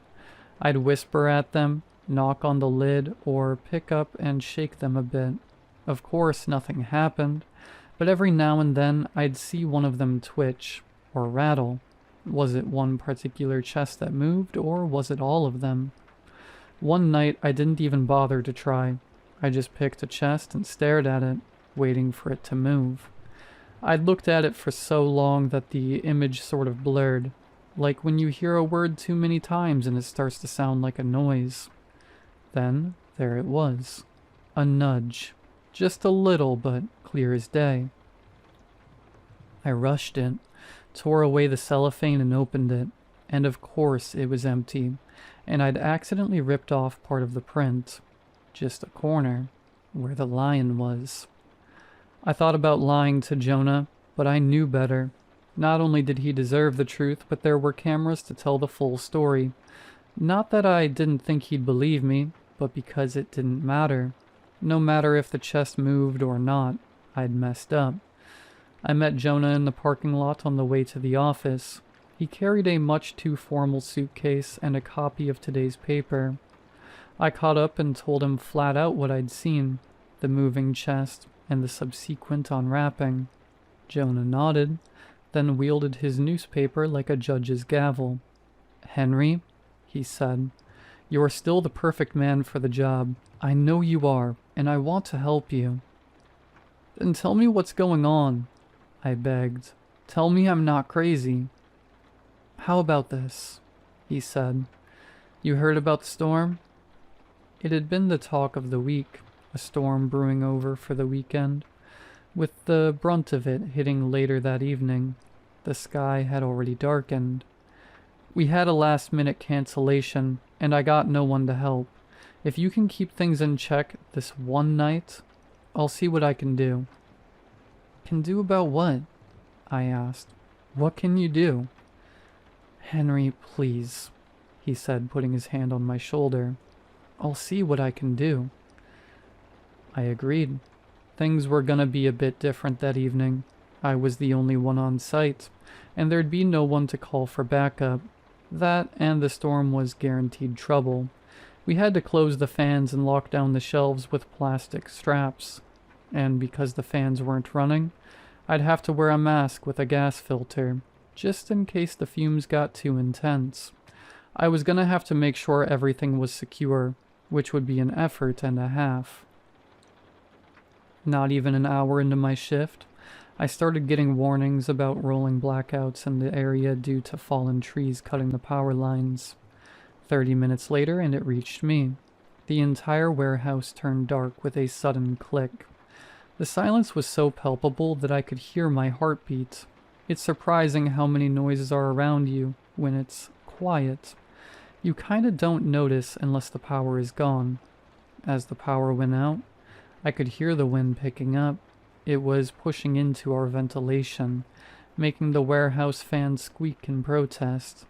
And with a first lightning strike, I heard the shelves rattle, not because the ground shook, but because they suddenly moved. I checked the straps on the shelves with a flashlight, trying to figure out what had made them move. I noticed a particular chest on the mid-level that had slipped a bit, and I pushed it back in line. That was the one to keep an eye on, but as the second lightning strike collapsed into the woods outside, the shelves rattled again. And when thunder started to roll, I looked up. It wasn't just one peculiar chest. They were all moving. Some of them were actively fighting against the protective straps. Others seemed to shake like a leaf in the wind. It's like something had kicked them, forced them into action. A couple of lids flipped up, revealing the empty insides. I could hear the cellophane stretch and strain against some unseen force pushing the chests every which way. Then voices. "What's happening? Who's there? Is it danger?" I tried my best, I really did. I tried to ignore the movement and the whispers. I tried keeping them all still and secure, but one strap on the far end of the warehouse came undone, and one persistent gust of wind made the entire thing lean. I could see that it was about to fall long before I got there. It crashed into another shelf who bore the brunt of the weight, and luckily, it held. But one chest on the far end got loose. It collapsed to the floor and splintered on the concrete. Something leaked out of it.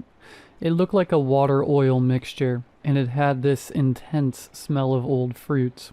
I grabbed what remained of the lid and moved it, only to see a small, translucent hand sticking out, no bigger than my thumb. Little claws curled around the fingertips. It was so white I could see its veins, where a pulse ought to twitch, but it didn't. It lay still. I let the lid go and backed away. "We die," a chest whispered. "We're dying," said another. "Mother, call for Mother. Mother." They hissed and rattled, every chest on every shelf, and as the hissing got louder, it turned into a wail, a cry for help, drowning into the raging storm. I backed away, not knowing what to do. A couple of straps were coming undone. Some shelves were swaying in the wind, and right there on the floor lay that splintered chest like a broken egg. "I'm trying to help," I called out. "I can help. Just please stop and I'll help." "The Death Man," a chest hissed.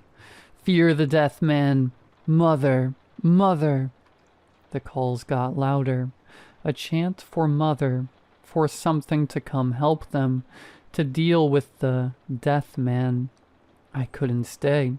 Defying the storm, I rushed out of the warehouse and into the parking lot.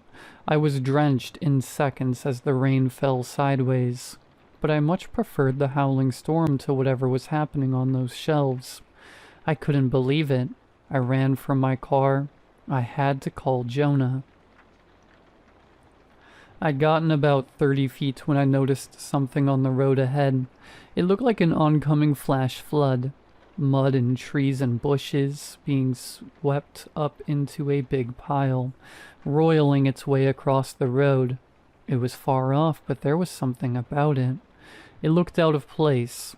I stopped for a second to take a closer look. It had eyes. It wasn't oozing across the road. It was crawling like a massive reptile. I'd mistaken its scales for tree bark. It was a creature, an unreal reptilian thing, and it was coming straight for me. And now that I looked at it, it was fast. I never made it to my car. I turned back to the warehouse. I sprinted as fast as my legs would allow and slammed the door shut behind me. 2 seconds later, the door imploded with a metallic twang, hitting me in the shin bone and sending me sprawling to the floor. "Mother," the chest cried. "Mother comes. Mother saves. Mother eats the Death Man. Eat the Death Man." Something groaned. It sounded like a tree bending in the wind, but there was a tune to it, and it repeated like the croak of an angry frog. The living mudslide reached into the warehouse, only to reveal a 5-clawed forelimb, each claw the size of my leg. It cracked the floor like wet sand. Then, a roar. The air rippled, and the pressure made my ears pop long before I even heard its sound.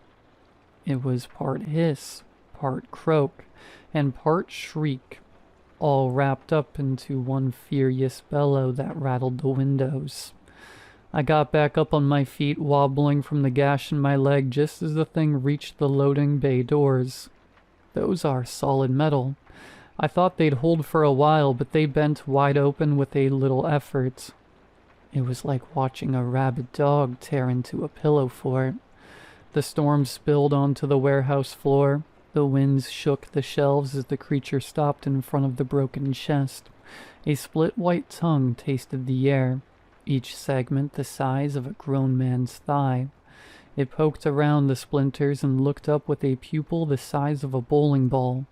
"Kill the Death Man," one demanded. Kill him. Kill him now. Mother. Mother. A bellow rolled out of that thing like a revving engine. I saw claws sink into the concrete as it dragged itself forward, heading my way. I hobbled into the main office. I could hear that thing thrashing around, trying to follow me. For a second it stopped. I thought maybe the door was too small for it. Then I heard a scratching noise, like construction tools being dragged across the wall. It was gonna break the entire room. I didn't know where to go, or what to do. I could make a run for it, but that thing would be on me in seconds out in the open. I had to keep stalling it, but I didn't know how. It was protecting something young and small, hidden within the chests. I don't know what to do, I gasped. I don't know what to do. I thought about Jill and not seeing her again, about never answering her last text, only for her to see my name in the obituaries. Then, a chime, a ringtone. Jonah had an extra phone in his top desk drawer, a cheap, disposable flip phone, and it was ringing. I pulled it out and answered, gasping for air as my eyes flicked back and forth. Jonah's voice came through from the other side. "Henry," he said, "I'm sorry it came to this." "What is this?" I gasped. "What do I do?" "Where do we go when we're scared, Henry? Where are we safe?" "That's what I'm asking," I yelled back. "What do I do?" "Think, Henry. Where are you safe?" I blinked. My mind snapped to attention, and I looked around the room, and there by the window was the broken freezer. I climbed into it, hiding beneath a pile of merchandise while the storm raged outside. I could hear the wall give way to tooth and claw as a primal bellow rattled the confines of the freezer. I just lay there in the dark, clutching the phone like my childhood flashlight. I calmed my breathing, listening to Jonah's voice. "Just like back in the day," he said. "What are you talking about?" Another bellow. Something bumped the freezer, making it wobble, but it didn't tip over. "She's upset with you," Jonah said. "She hasn't been socialized like the others." I didn't say anything.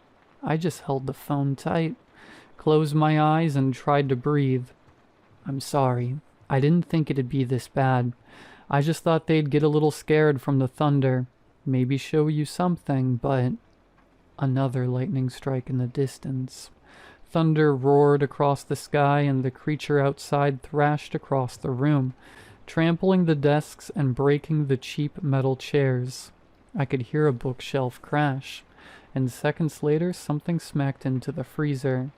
It fell over. The freezer collapsed to the side, but the lid stayed on. I had my breath knocked out of me with a violent thud, but I stifled my wheezing behind a handful of shirts. "Stay still," Jonah whispered. "Do nothing." I heard massive lips smacking as something wet dragged across the freezer like sandpaper. "She doesn't know you're a nurturing man," Jonah said. "She's mourning." I thought about Jill, and with death staring me in the face, I knew the answer to the question Jonah had asked me on the first day. I was a nurturing man. I had been all along, and if I could get out of there in one piece, I'd show them. I kept my eyes closed just like I'd done as a child. I'd pretend the world was different as chaos reigned outside, that they were play fighting or throwing pies like circus clowns.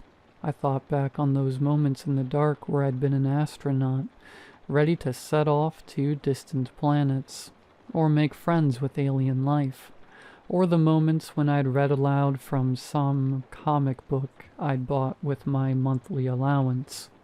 A white tongue slipped through the lid of the freezer, tasting the air. A waft of warm, swamp breath swept over me as the creature snorted, looking for my scent. But that freezer smelled more like Jonah than me. "I'm sorry," I whispered. I'm sorry. I'll do better. I'm sorry. I know, Jonah whispered back. You're still God's little miracle, Henry. We both are. Another low, rumbling bellowing. This one rippled through my body, as if softening me up for a bite. The tongue protruded again, missing the sweet spot of my head by mere inches. Then it stepped back. It dragged itself across the floor, pulling half the office along in a sudden U-turn. Order slips and receipts stuck to its scales, whipping around in the wind. Debris from broken desks and flattened chairs clung to it, floating along like a natural disaster. I lay there, tucked among the battered merchandise, listening to the howling storm.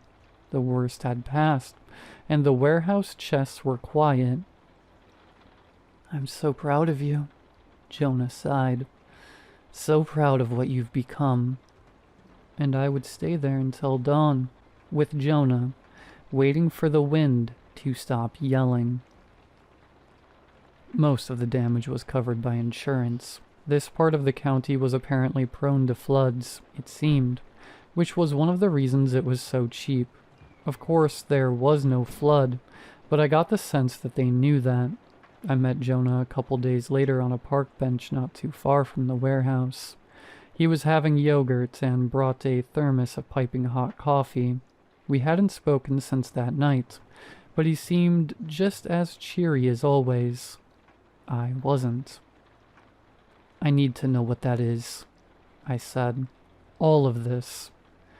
He looked up at me, then back down at his yogurt. Mango flavor. I never lied to you, he said. The Tapix is God's little miracle. We just make sure they grow up to be good. They need to socialize, to listen. So you send them out to children? You hide them in chests and just let them go? It works, he said. We rarely have a problem. And what are they? In the wild, they're terrifying. Jonah shuddered. But it's like with dogs. They can be your best friend, or roam in packs looking for prey. So that big thing was a wild one? Not wild one, he corrected. A poorly socialized one. Then what do the good ones look like? Jonah finished his yogurt, putting the little plastic spoon down. He wiped his lips and rubbed the tips of his fingers together, making a strange sound. His fingertips were solid, like sanded down bone. They can look like a good friend, Jonah said. A kind uncle, a goofy aunt, or a friendly boss who don't ask too many questions. Someone who knows you very well. I looked at him, past the horn-rimmed glasses and the calming smile. There was a tint to his eyes that I hadn't seen before, and a slight protrusion along his spine. It's not without purpose, Henry, he said. We're all just trying to be better people. He got up and stretched a little, then let his demeanor sink back into a familiar expression. See you Monday? He asked. For the cleanup. I got up, looked him over, and shook his hand. See you Monday. It's been a few years since then. The first thing I did after that meeting was call Jill. It didn't take long for us to reconnect. She gave me every opportunity to back out, but I kept at it. And beyond all my insecurities and questions and worries was a life of calm and warmth, one that I could nurture into something beautiful, a place with bedtime reading and early morning car karaoke. You might be surprised to know that I still work with Little Miracles. We got one of the chests sent home. The creature that lived in it slipped out last summer, having grown too large to stay in the double-bottom floor. I don't consider these things a threat any more than I do a stray dog or an outdoors cat. I get it now. I get how they work. And I don't have to wear any headphones at work. They don't mind me hearing the voices. Jonah has never said it out loud, but I think he and I both know where we first met. He's been with me for a long time, all the way back to when I read books by flashlight. Thanks to him, I guess someone listened to all those times when I whispered into the dark. It's a good reminder that God loves all his little miracles. And maybe we should too.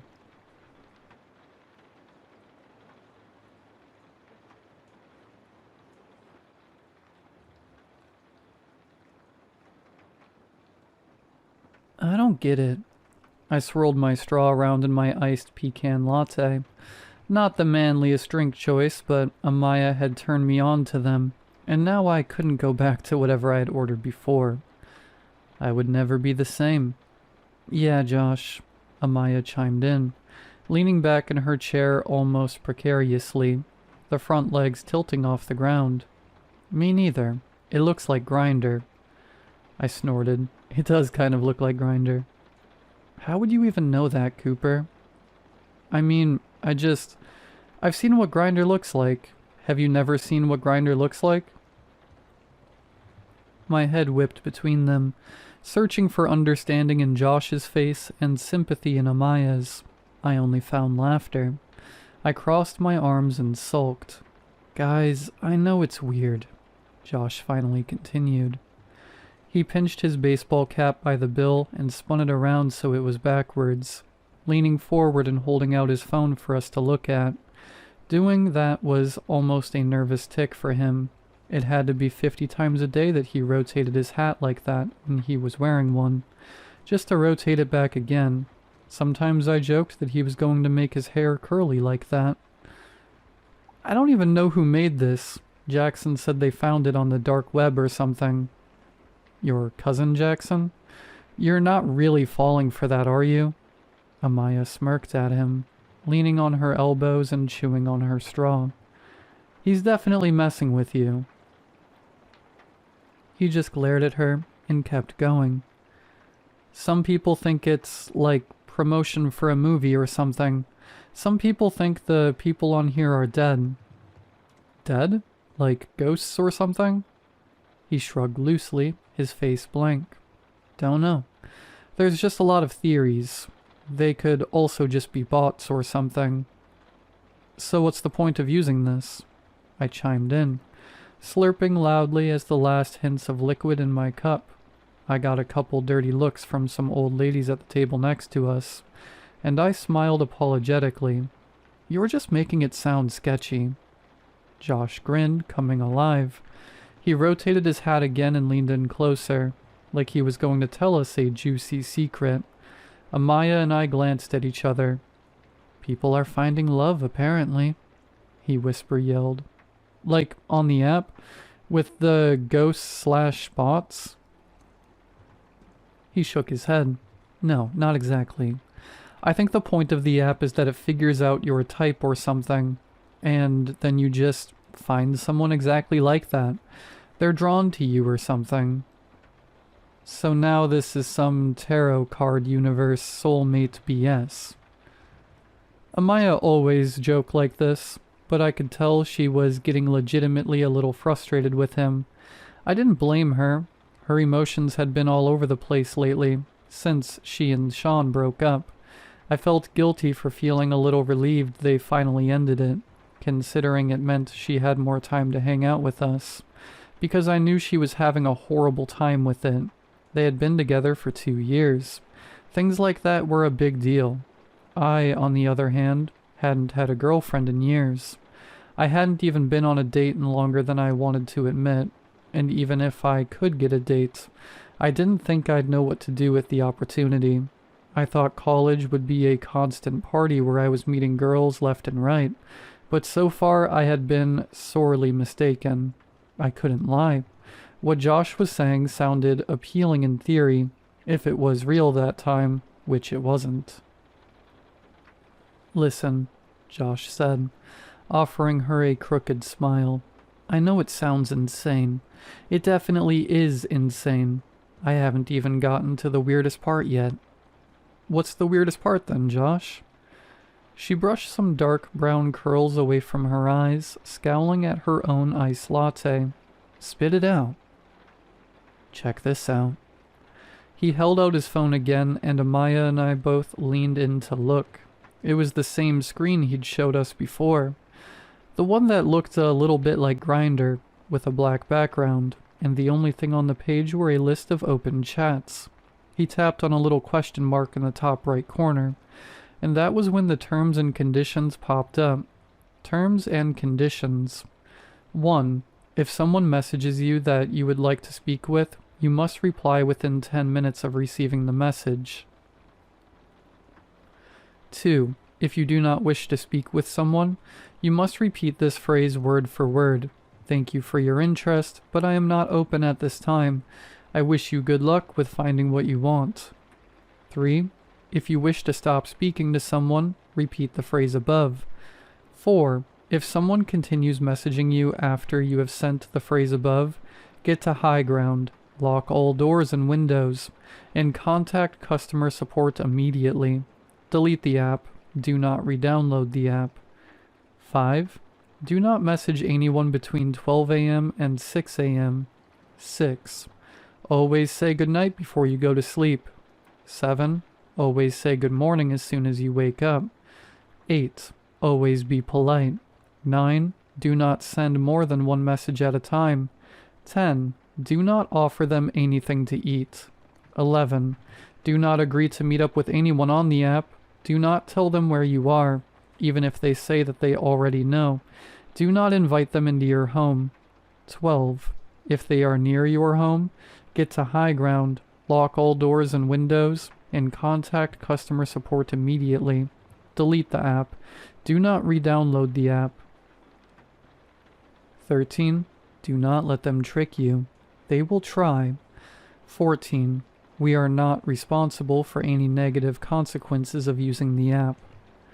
Amaya and I just stared at the page for a long time, both of our eyes skimming over the words once, twice, 3 times.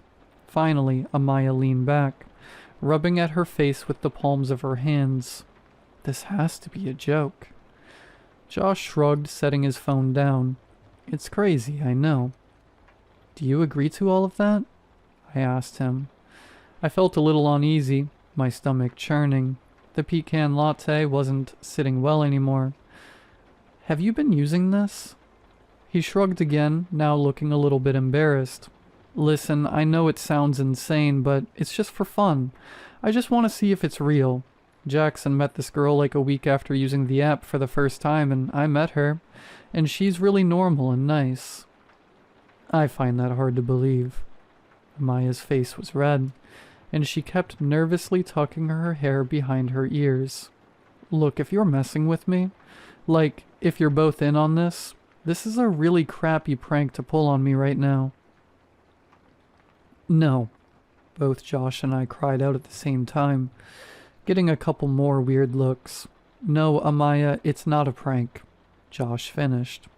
I promise. It's just something weird I found, and I wanted to tell you guys about it. Whatever, she huffed, pushing to her feet and slinging her bag over her shoulder. Just whatever. I don't feel good. I'll talk to you guys later. Amaya... I trailed off as she slammed her half-empty coffee cup into the trash, and briskly strode toward the door. Josh and I shared a look. Dude, I swear I wasn't trying to mess with her. He said after a while, searching my face to gauge my belief in him. I nodded, wiping my sweaty palms off on my jeans. I know, it's okay, she just isn't doing well right now. I hesitated for a long moment, chewing on my bottom lip. Before I spoke again, Jackson really met someone? I downloaded the app that night. I wasn't proud of it, but my curiosity became stronger than my uneasiness, and, as embarrassing as it was to admit, I was getting desperate. I just wanted someone. I wanted to meet someone nice and pretty that I could go to places with, and I wasn't having luck anywhere else. I considered it a win-win. If this app was just some BS prank, then we could get a good laugh out of it, and if it wasn't, If it wasn't, that meant it was real. Josh had sent the link to our group chat with Amaya, and she immediately responded by reacting to the message with a thumbs down. That meant that, even if she was still a little peeved, at the very least, she wasn't upset anymore. It was a good sign.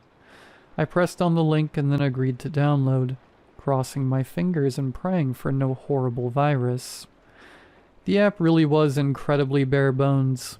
Nothing but a message screen, which was empty so far in my case. There wasn't anything else to look at, other than the terms and conditions, which I read again. No one to swipe on, no bios to read, nothing. I was brushing my teeth when I got my first message. My phone buzzed and I nearly choked on my toothpaste when I read the notification. Noelle. Hello, handsome. Smiley face. For some reason, the smiley emoticon unnerved me. I checked the time. 11:30 p.m., so I was fine on that rule. I pressed on the message and her profile popped up. There was no bio, just a name and a picture to look at. I studied it closely, my eyebrows cinching together. The picture was of a girl looking definitely somewhere close to my age. She had shoulder-length curly dark hair and dark skin, and she was posing in a yellow field wearing a flowery dress. It looked normal to me at first, but the closer I looked, the more off it felt. Her smile looked stiff, almost like it was painted on, and something about her eyes wasn't quite right.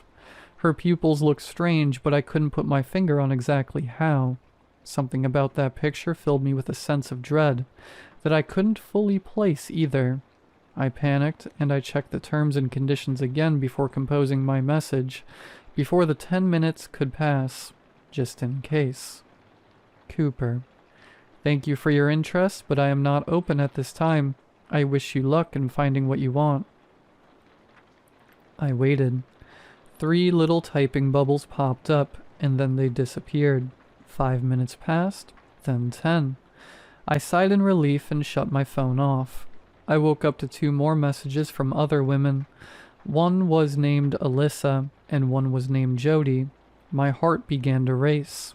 They had messaged during the night, so it had been 10 minutes before I replied, right? The words scrolled across the backs of my eyes like subtitles. You must reply within 10 minutes of receiving the message. Had I broken that rule? But then again, I wasn't supposed to message back at night, so surely it didn't count. I typed my responses, not bothering to look too closely at their profiles yet, not wanting to psych myself out. Alyssa. Hi. Cooper. Hi, good morning. Jody. Hello, how are you today? Cooper. Hello, good morning. I'm doing well. How are you? I tried to match their energy. I made sure to be polite, and I also made sure to say good morning. I couldn't get my heart rate to slow down while I got ready to work, and I couldn't get over the dread I had felt when I thought I might have broken the rule. I knew it probably wasn't real, but what if it was? What would happen to me if I didn't follow the terms and conditions? At work, I got in trouble more than once for checking my phone between waiting tables. I couldn't help it. Even if it was a stupid joke, I didn't want to find out. I only got one message from someone new, someone named Sunny, and I caught it after 8 minutes had already passed since it was sent. I was anxious and restless all day, all the way until it was nearly midnight when I could finally relax a little. The other girls had messaged me a couple of times throughout the day, and I had replied politely, asking them questions about things they liked to do and places they liked to go. Everything really seemed fairly average, besides the very slight hint of stiffness in the way they talked, and the strange qualities about all of their profile pictures. Maybe they really were just well-trained bots. The thought made me feel a little better. They probably weren't even real. The only thing out of the ordinary was one message from Alyssa. Alyssa, would you want to take me out to dinner some night this week? Get something to eat? Of course, in normal circumstances, this wouldn't have been a strange thing to say at all, but I remembered at the last second, do not offer them anything to eat. I told her I was extra busy that week, and I just wanted to get to know her first. She had typed for a long time before responding with, "Okay." Before it could get to midnight, I sent my goodnights, and let out a long, shaky breath. I called Josh. "Hey man, how's it going?" He sounded out of breath. He must have been on his nightly run. I had tried telling him it was crazy to go on runs in the middle of the night, and so had Amaya, but he didn't listen. He was a white, straight, mostly muscular man. He had nothing to be scared of. He was invincible. "This app is stressful, dude." I lay back in my bed, closing my eyes. "It's taking a lot out of me." I heard Josh laugh on the other end, slightly choppy and still breathless. "Don't take it too seriously. Like I was saying, it could definitely just be some movie promotion or something. Also, you get used to it." "I have." "Yeah." I trailed off. "Have you talked to Amaya?" "A little. Why?" "I'm just worried about her. She's been so out of it lately." "Yeah. We should do something for her, man. Like, plan something." I couldn't help but smile. The three of us had been inseparable since freshman orientation. When we had been put in a group, I had thought it wouldn't last, that it would just be a case of freshman friend group. But it had. I felt lucky to have found both of them in such a big school in such a big area. "Yeah, we should. Let's hang out tomorrow." "Sure thing." I went to bed that night feeling a little bit better, and a little less anxious. I woke up to tons of messages. A couple of new ones, but mostly pages of ones from the girls I had already spoken to. These are a bunch of messages from Melissa. "Cooper, don't go to bed. Talk to me, Cooper. I miss you. Can I come over? I'm moving soon. Could you help me move? You could make me dinner. Cooper, wake up. I'm all alone, and I'm cold. It's so cold." I shivered. I didn't even bother reading through the other messages, just responded with a good morning and apologized for not responding the night before. I wasn't sure this app was for me. The next few days went by without much of a hitch. The girls on the app were creepy, but they seemed harmless, and I was careful to follow all of the rules. I kept telling myself that even if these girls freaked me out, they weren't even the ones I would end up with. If this app worked, I would meet someone who was perfect for me very, very soon, and then I could delete it and forget about it forever. I would give it another week or so, then I was going to give up. That was until Josh came into my job on a Wednesday. I saw him waiting outside the break room, his face pointed down, wringing his hands anxiously. The first thing I noticed was that he had no hat on. The second thing was that he was crying. "What's wrong?" I asked him, frowning and looking him over. "Is everything okay, dude?" He shook his head, finally looking up and meeting my eyes. I saw horror in them, and some other emotion that I hadn't seen from him maybe ever. "Amaya is missing. Cooper, she's gone." One thought struck me all at once. The first stupid thought I had. Did she download it too? Everything after that felt like a huge gray blur. My manager gave me the day off work, and I went with Josh, following him to the police station. I sat in their gray room. I answered their questions. I tried not to cry when they told me that her roommates had reported her missing after she hadn't seen her for over 24 hours. I tried not to panic when they told me her roommates also found the window broken that morning, and some blood staining the carpet. But there was no body down on the ground, no other traces of anything. I felt so guilty. I should have texted her more. I should have been calling and checking in on her. I had just been so distracted by work, and by this stupid app. The only thing keeping us from ruling it a suicide is the lack of a body. A female cop told me, clearly trying to be gentle. She placed a hand on my arm. Her roommate tells us she was going through a breakup. I felt myself filled with painful, searing rage. Amaya wouldn't do that. I looked the cop in the eyes, trying to make the eye contact burn. I promise. I could tell she didn't believe me. I stayed over at Josh's place. We both shuffled around like zombies, basically communicating only through either grunts of acknowledgement or shaky, quiet conversations about any updates. There were none to talk about. I completely forgot about the app. I forgot about it until about a week after she disappeared. My phone had been buzzing nonstop the entire week, but most of the time I had it entirely shut off. Some of my messages had been from my family, Amaya's family, and our classmates and friends, and some had been from the stupid app, but I couldn't bring myself to reply to many of them at all. But then I got a notification that caught my eye. Amaya. Hi, Cooper. It took me longer than I would like to admit to realize what I was looking at.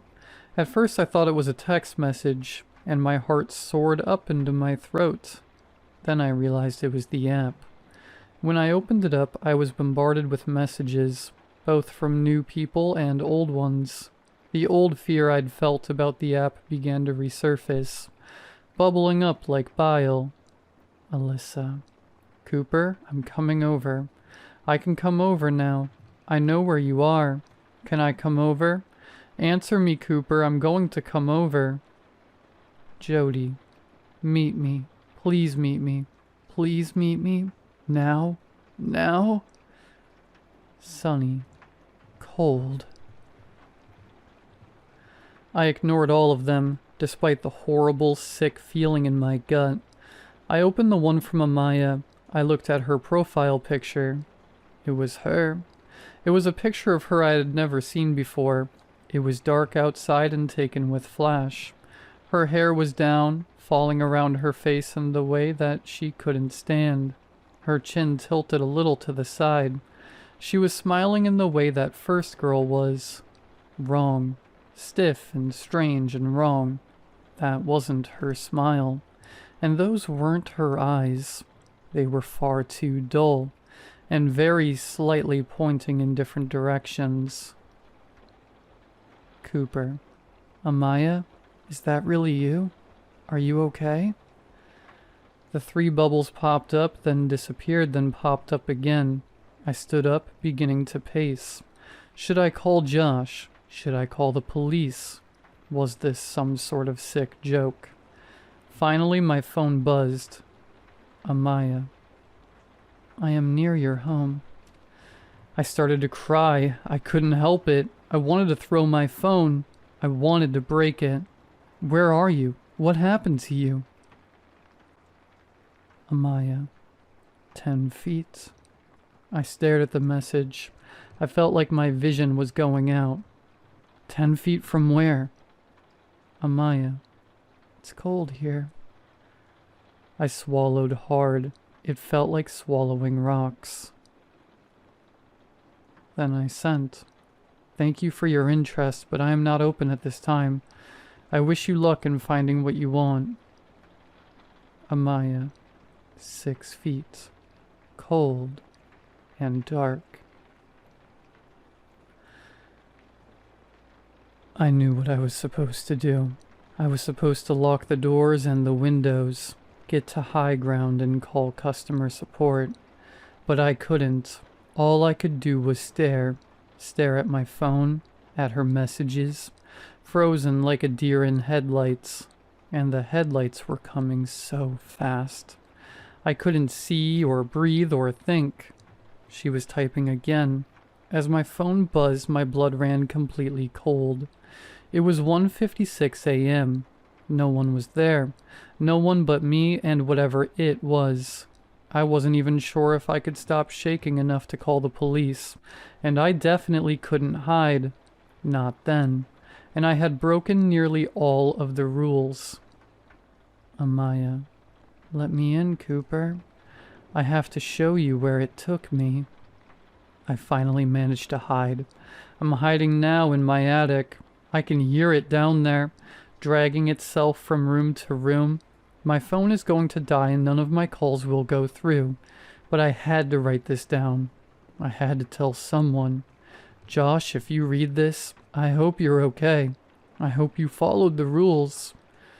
I don't know where Amaya is, but that's not Amaya. And if you see me again, I'm not sure it'll be me either. I'm sorry. It's typing again. I've broken the last rule. I didn't delete the app. Wish me luck.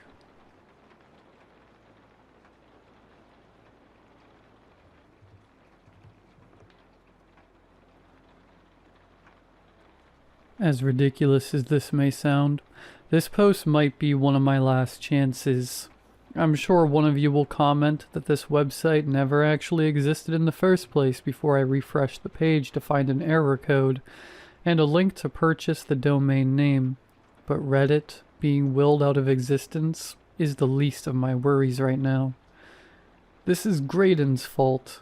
I hadn't heard from Graydon in 3 months when he showed up at my apartment just last night. He looked terrible. His usually neat brown hair was greasy and unkempt, hanging in stringy clumps around his face. Dark circles rimmed his eyes, and his clothes looked like he'd been sleeping in them for weeks. But what really bothered me was the way he kept glancing over his shoulder, like he expected someone to be following him. "Do you remember me?" he said before I could even invite him inside. I was confused. "Of course I do, Graydon. Where have you been? I've been texting you for months. Your mom said—" "Please." He grabbed my arm, and I could feel his hand shaking. "I can't explain it here. You just have to trust me. There's something I have to show you." We'd been friends since high school, and I'd never seen him like this. Graydon was the type of guy who planned everything 3 weeks in advance and color-coded his class schedules. Seeing him this frantic and desperate was genuinely unsettling. "Okay," I said, grabbing my jacket as quietly as possible. Emma was already asleep and I didn't want to wake her. I slipped my engagement ring off my finger and set it on the nightstand. No point risking losing it wherever we were going. Where are we headed? Whitmore Caverns, about an hour north of here. I knew the place.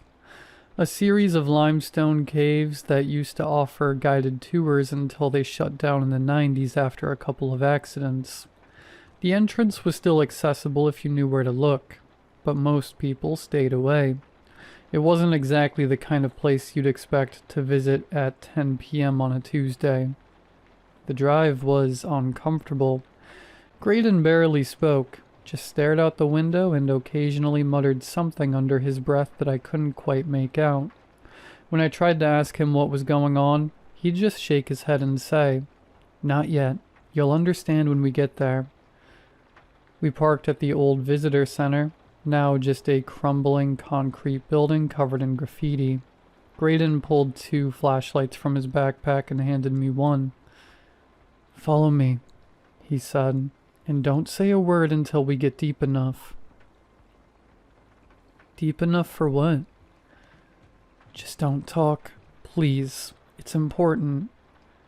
The entrance to the caves was hidden behind a cluster of overgrown bushes about 50 yards from the parking lot. Graydon moved through them like he'd done this before, leading me down a narrow stone pathway that disappeared into complete darkness. The cave was bigger than I'd expected.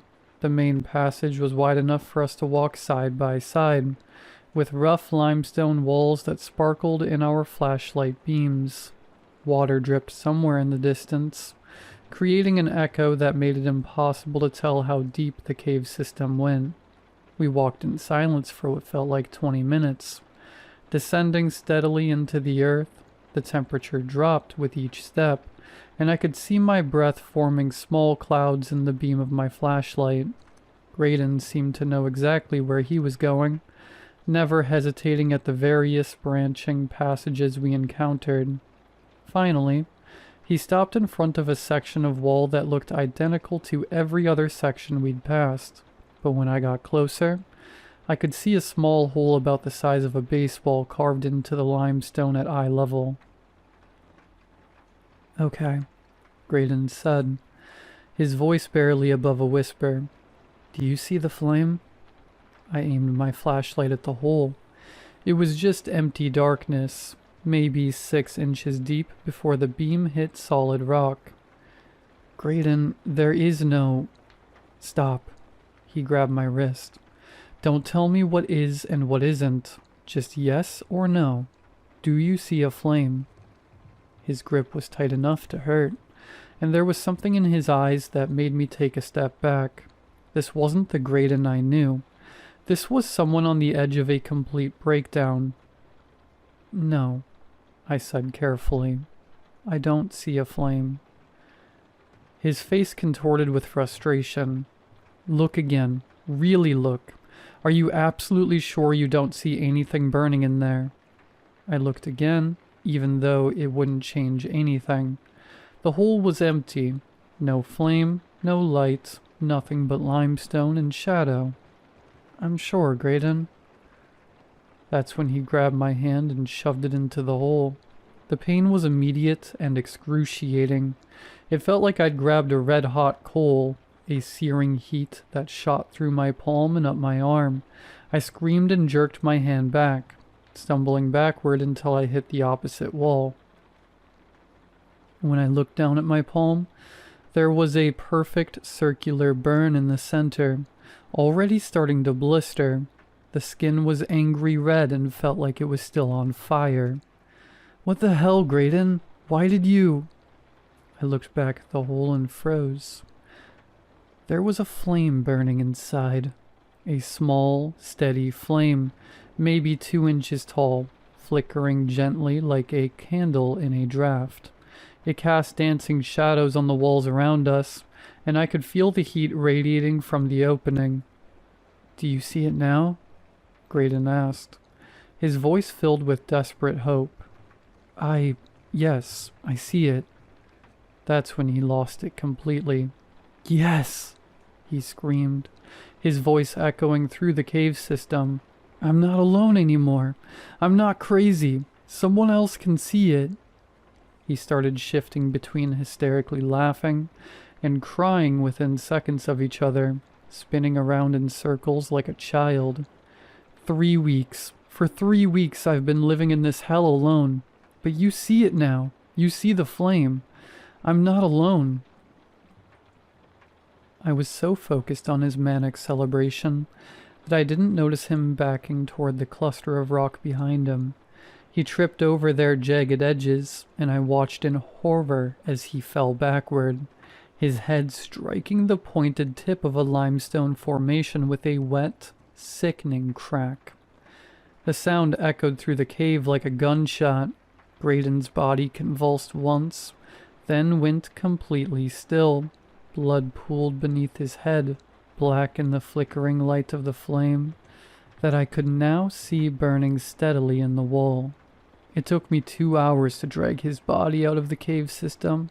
He was heavier than I'd expected, and I had to stop every few minutes to rest and figure out which passage led back to the surface. The combination of sweat and tears in my eyes only made it harder to proceed. By the time I reached the parking lot, my clothes were soaked with Graydon's blood, and my burned hand was throbbing with every heartbeat. I called 911 as soon as I had cell service. The paramedics arrived first, followed by 2 sheriff's deputies who took one look at the scene and immediately started asking questions.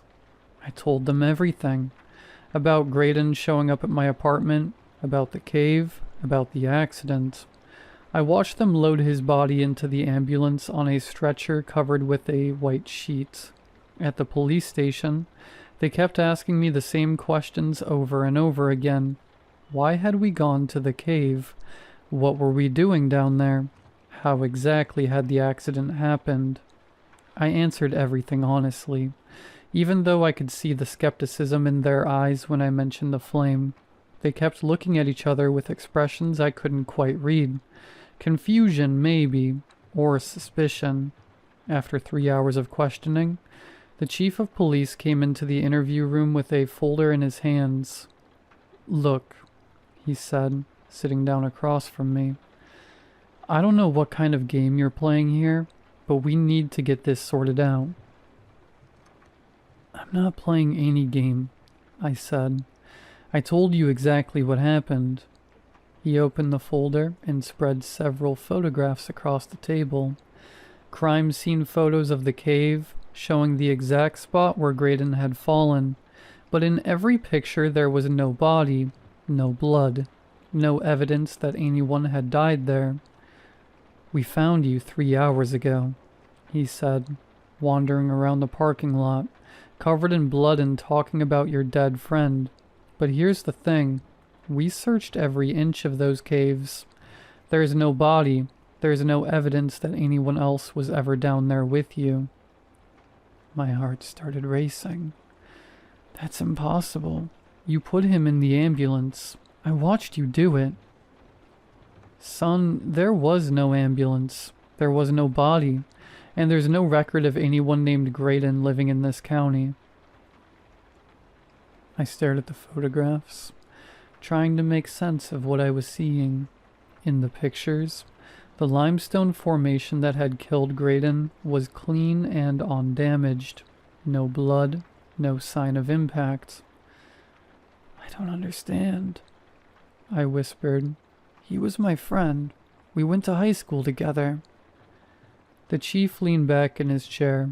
"Look, it's not illegal to report a false death, technically, but I don't understand what you're trying to accomplish here. Are you looking for money? Having some kind of mental crisis?" "No, We're going to let you go with a warning," he interrupted. "But if you come back here with any more stories about dead friends who don't exist, we're going to have a different conversation." They released me an hour later, and I took a taxi home in a daze. Everything felt wrong, like I was living in someone else's life.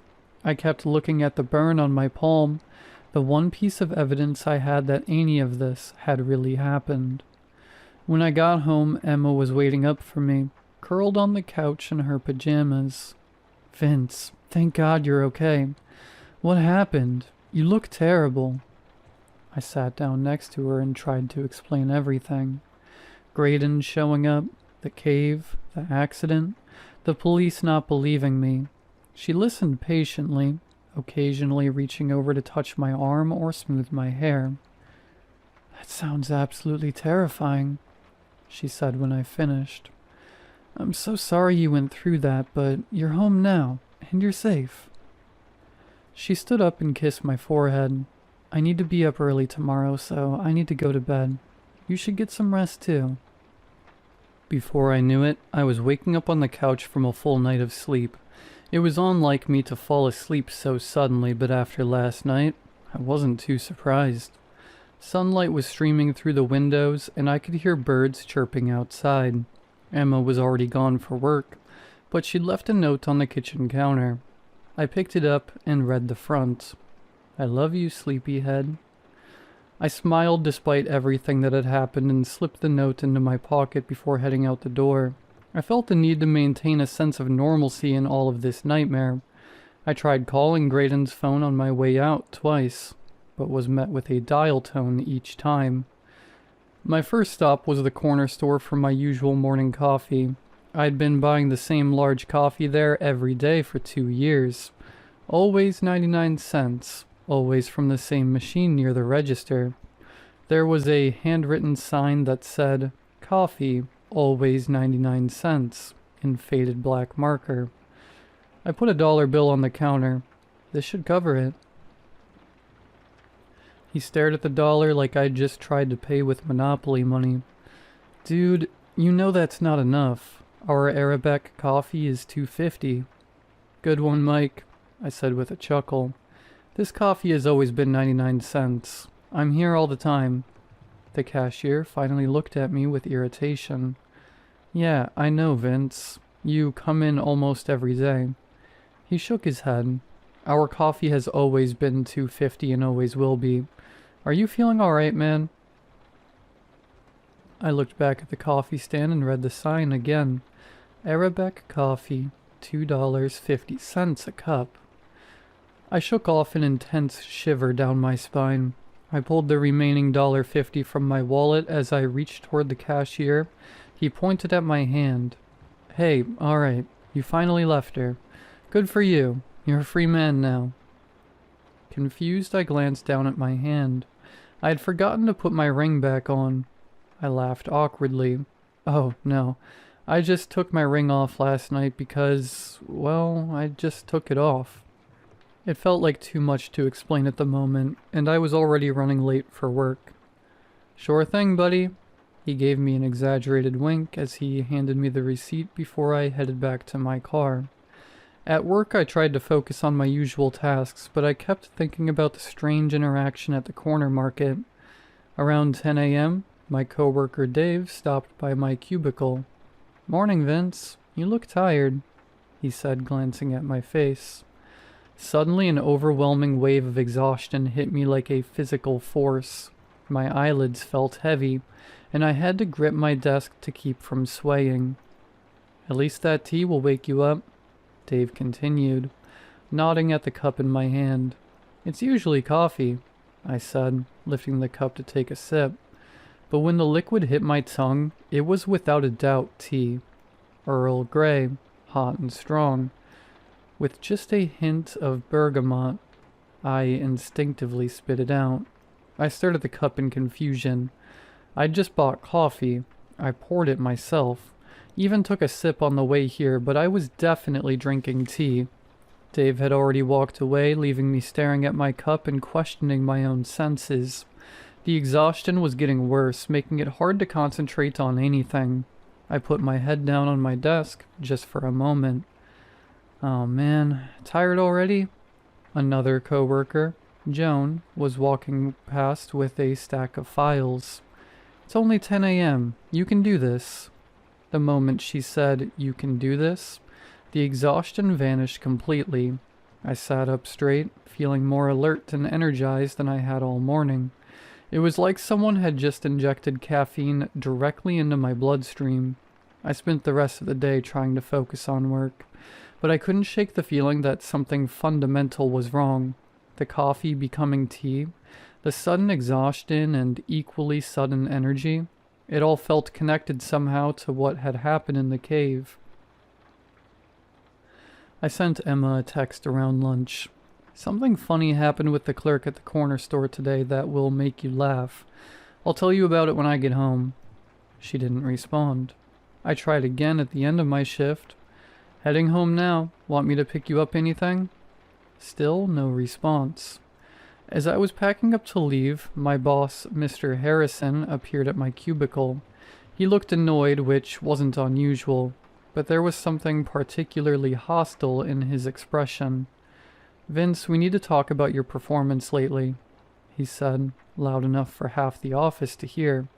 Your work has been sloppy, you are making careless mistakes, and frankly, your attitude has been unprofessional. I'm sorry, sir. I know I've been distracted, but I don't want to hear excuses. He cut me off. You're supposed to be a professional, but lately you've been acting like an amateur. At this rate, you're worthless at this company. The word worthless hit me like a physical blow. I felt something shift inside me, a cold emptiness that seemed to spread through my chest. My phone buzzed with a notification from my banking app, then another and another. I pulled out my phone and saw multiple overdraft alerts. My checking account was showing a negative balance of $847. My savings account, which had over $3,000 in it yesterday, was showing zero. Even my emergency fund was completely empty. Sir, I started to say, but Mr. Harrison had already walked away.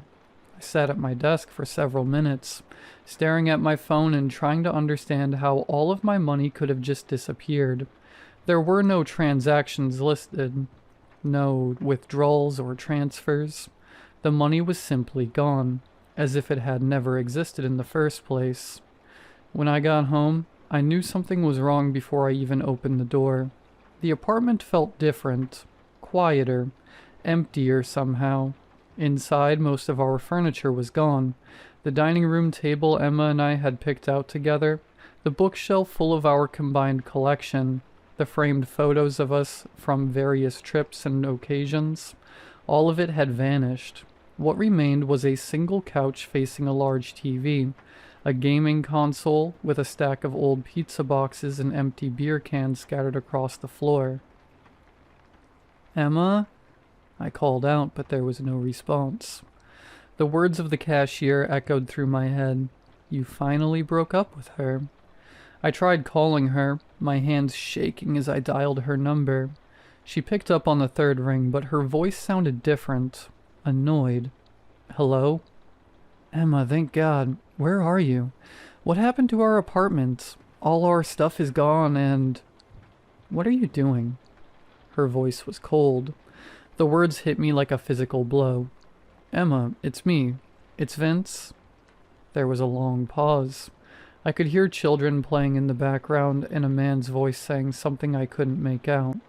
"Look, Vince, I know it's you," she finally said. "But this isn't funny. If this is some kind of prank..." "Emma, what are you talking about? We're engaged. We live together. We had dinner together 2 nights ago, and you made that pasta dish with the sun-dried tomatoes." "Jesus Christ, you broke up with me 3 years ago, Vince," she said, her voice rising slightly. "I don't know how you got my new number, but you're acting insane. I should have known that was you texting me earlier today." "Emma, please, I know this sounds crazy, but something is happening to me. You left me a note this morning. You wrote, 'I love you, sleepyhead.' I have it right here in my pocket." I'm hanging up now. Don't call me back or I'll call the police. "But Emma..." "Creep," she said, and the line went dead. I collapsed on the floor, the phone falling from my hand. This wasn't possible. Emma and I had been together for 2 years. We'd gotten engaged 6 months ago. I had photos of us, text messages, emails, proof that we'd built a life together. But when I looked around the apartment, there was no sign that a woman had ever lived here. No photos of us together. No second toothbrush in the bathroom. No clothes in the closet except my own. I pulled out the note she'd left this morning, desperate for some proof that I wasn't losing my mind. The front still read, "I love you, sleepyhead," in her familiar handwriting. But as I watched, the ink began to fade. The letters grew lighter and lighter until they disappeared completely, leaving only blank paper. I flipped the note over, but there was more writing on the back, words I hadn't noticed before. "You're the only one for me." The moment I finished reading those words, I heard the sound of crashing cars from outside, multiple impacts, one after another, followed by the screech of metal and the hiss of steam from radiators. But there were no screams, no shouts for help, just the mechanical sounds of accidents without any human voices. I rushed outside my front door and looked down toward the main street. Every car I could see had crashed, some into each other, some into parked vehicles. Others veered off the road entirely, but all of them were empty, their engines still running, headlights cutting through the growing darkness.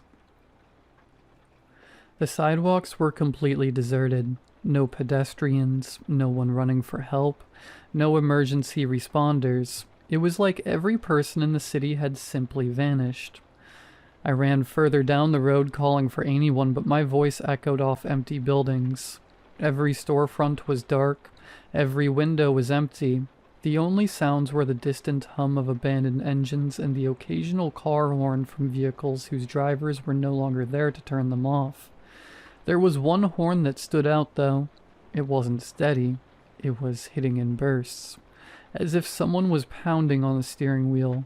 I walked several blocks until I found a car that had flipped over on the side of the highway. There was someone in the passenger seat. My heart stopped when I realized who it was. Emma was strapped inside the overturned vehicle, a large shard of glass from the windshield piercing her throat. Her foot was pressed against the steering wheel, causing the horn to sound with each spasm of her body. Blood was pooling beneath her, and her eyes were wide with terror and confusion. The horn kept blaring. She just kept kicking and kicking. When she saw me approaching, her mouth moved like she was trying to speak, but only gurgling sounds came out. Blood bubbled from the wound in her neck, and her eyes, those beautiful green eyes I'd fallen in love with so many years ago, stared at me with a mixture of recognition and horror. She knew who I was. In her final moments, I think she remembered. I reached through the broken window trying to help her, but there was nothing I could do. The glass had severed something vital, and I could only watch as the life faded from her eyes. Her foot finally stopped pressing against the horn, and the sudden silence was deafening.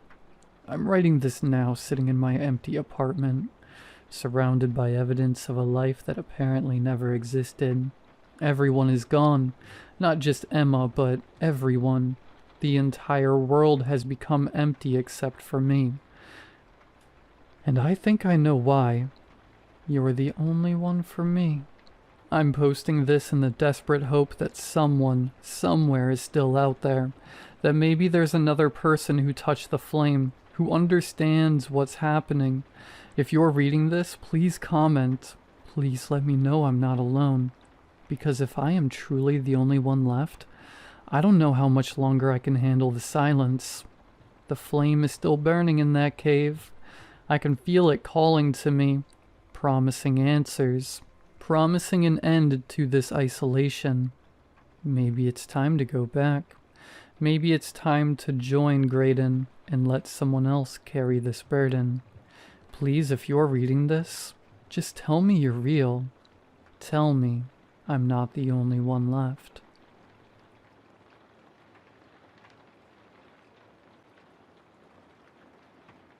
I can't eat. That's the gist of it. I can't eat. I guess to people who haven't grown up the way I have, it sounds absurd. So much of our lives revolve around eating. Breakfast, lunch, dinner. It's a social ritual and contract, and without it we lose a core pillar of being human. But I can't eat. I can't be part of that. It's complicated. I grew up to a single mother with a minimum wage. How she managed to keep a sickly kid alive through all that is beyond me. And I don't mean sickly as in getting nasty colds or ear infections. I mean with a big S. For as long as I can remember, I could never eat solid food. Some doctors called it inoperable achalasia, but my mom called it royal throat. Just like the kings and queens of old, she used to say. They were so used to having servants feed them that they stopped eating for themselves. It was just a nice way for her to make it sound like I was special, rather than cursed. The main problem is that I can't swallow, so instead I have a puree my food and slide it down my throat with a thick plastic tube.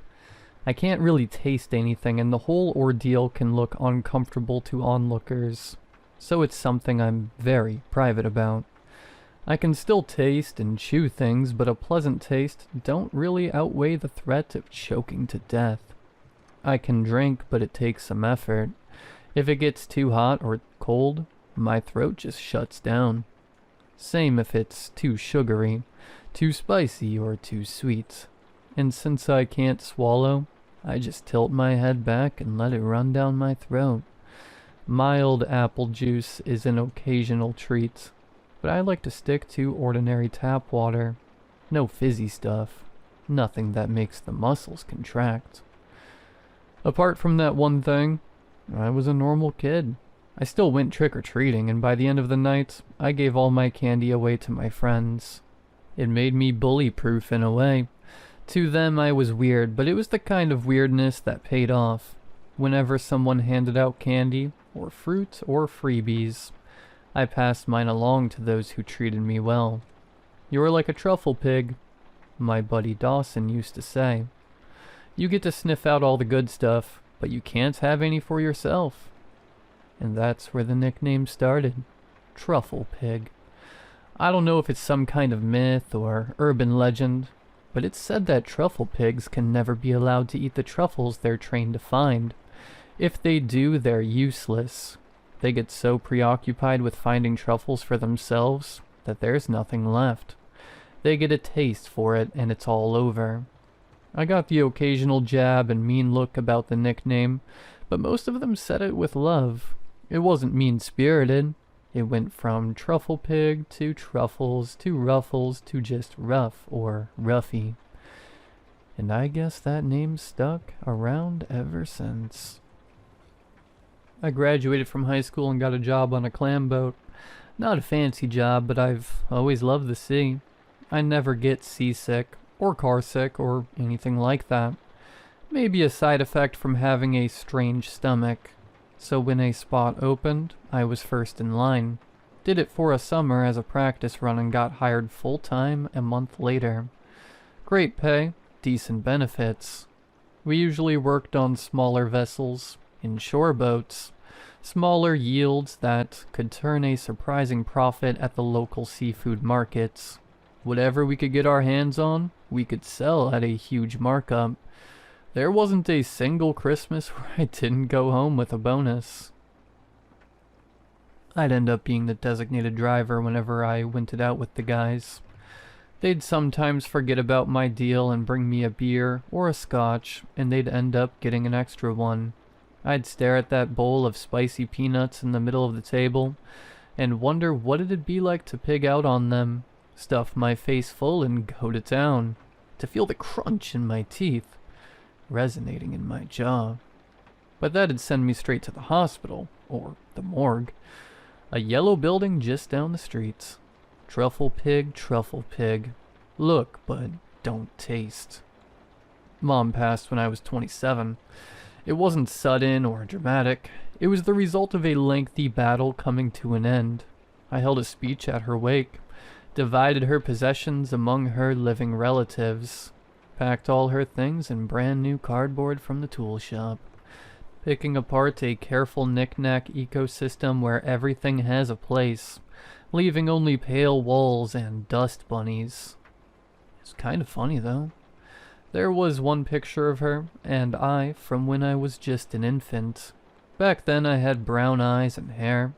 I thought it was someone else at first, seeing as how I now have my mother's blonde hair with green eyes.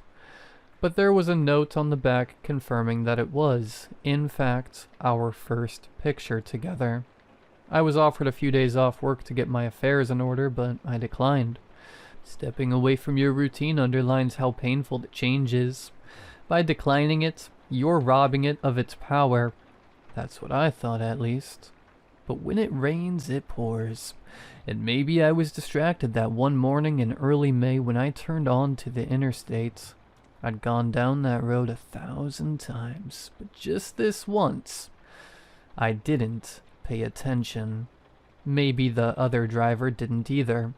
Either way, the collision was violent. No one died, at least. They had to cut me out, but the other guy walked away without a scratch. They put me in a neck brace and took me to a hospital. Ran all kinds of tests. I had a fracture in my left leg, but apart from that, it just looked bad. Most of it was surface level stuff. They still did their due diligence though. X-rays, checkups, the whole shebang. I'd have to wear a cast on my leg, but apart from that, I'd be fine. I remember the final day before they sent me home. The doctor, a middle-aged Indian woman, went through my x-rays and talked at length about how lucky I'd been. In between instructions on how to keep my cast clean, I threw in a question. "What about my neck?" I asked. "Am I gonna have to change how I eat?" "No, that should be fine," she said. "Why do you ask?" "The achalasia," I said. "It's inoperable. Should be in my file." "Achalasia?" She looked at me for a couple of seconds, then back up at the x-ray. You don't have achalasia. I went over it with her again and again. I told her I'd been diagnosed as an infant, that it had stuck with me all my life, that my throat was atrophied, and that I could only have pureed food pushed down my throat with a tube. Royal throat, like the kings and queens of old.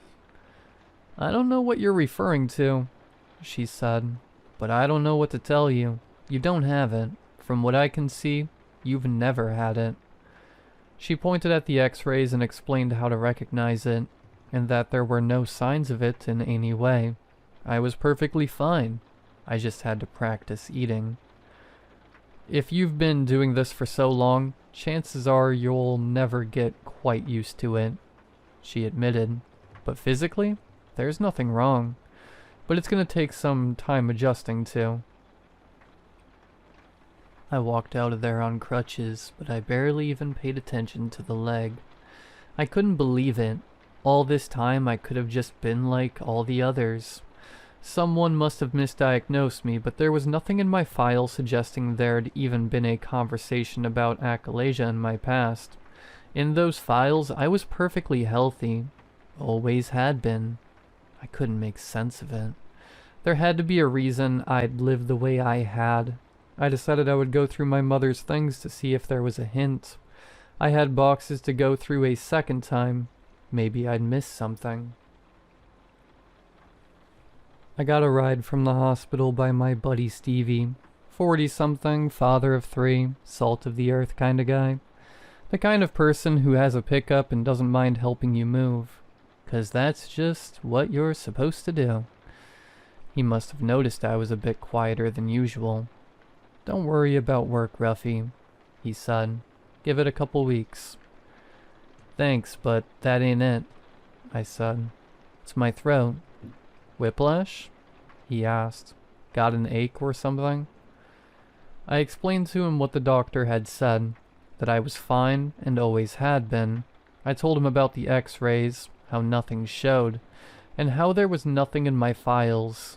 Stevie got so caught up in the story that he almost missed a green light, making the guy behind us lean on the horn.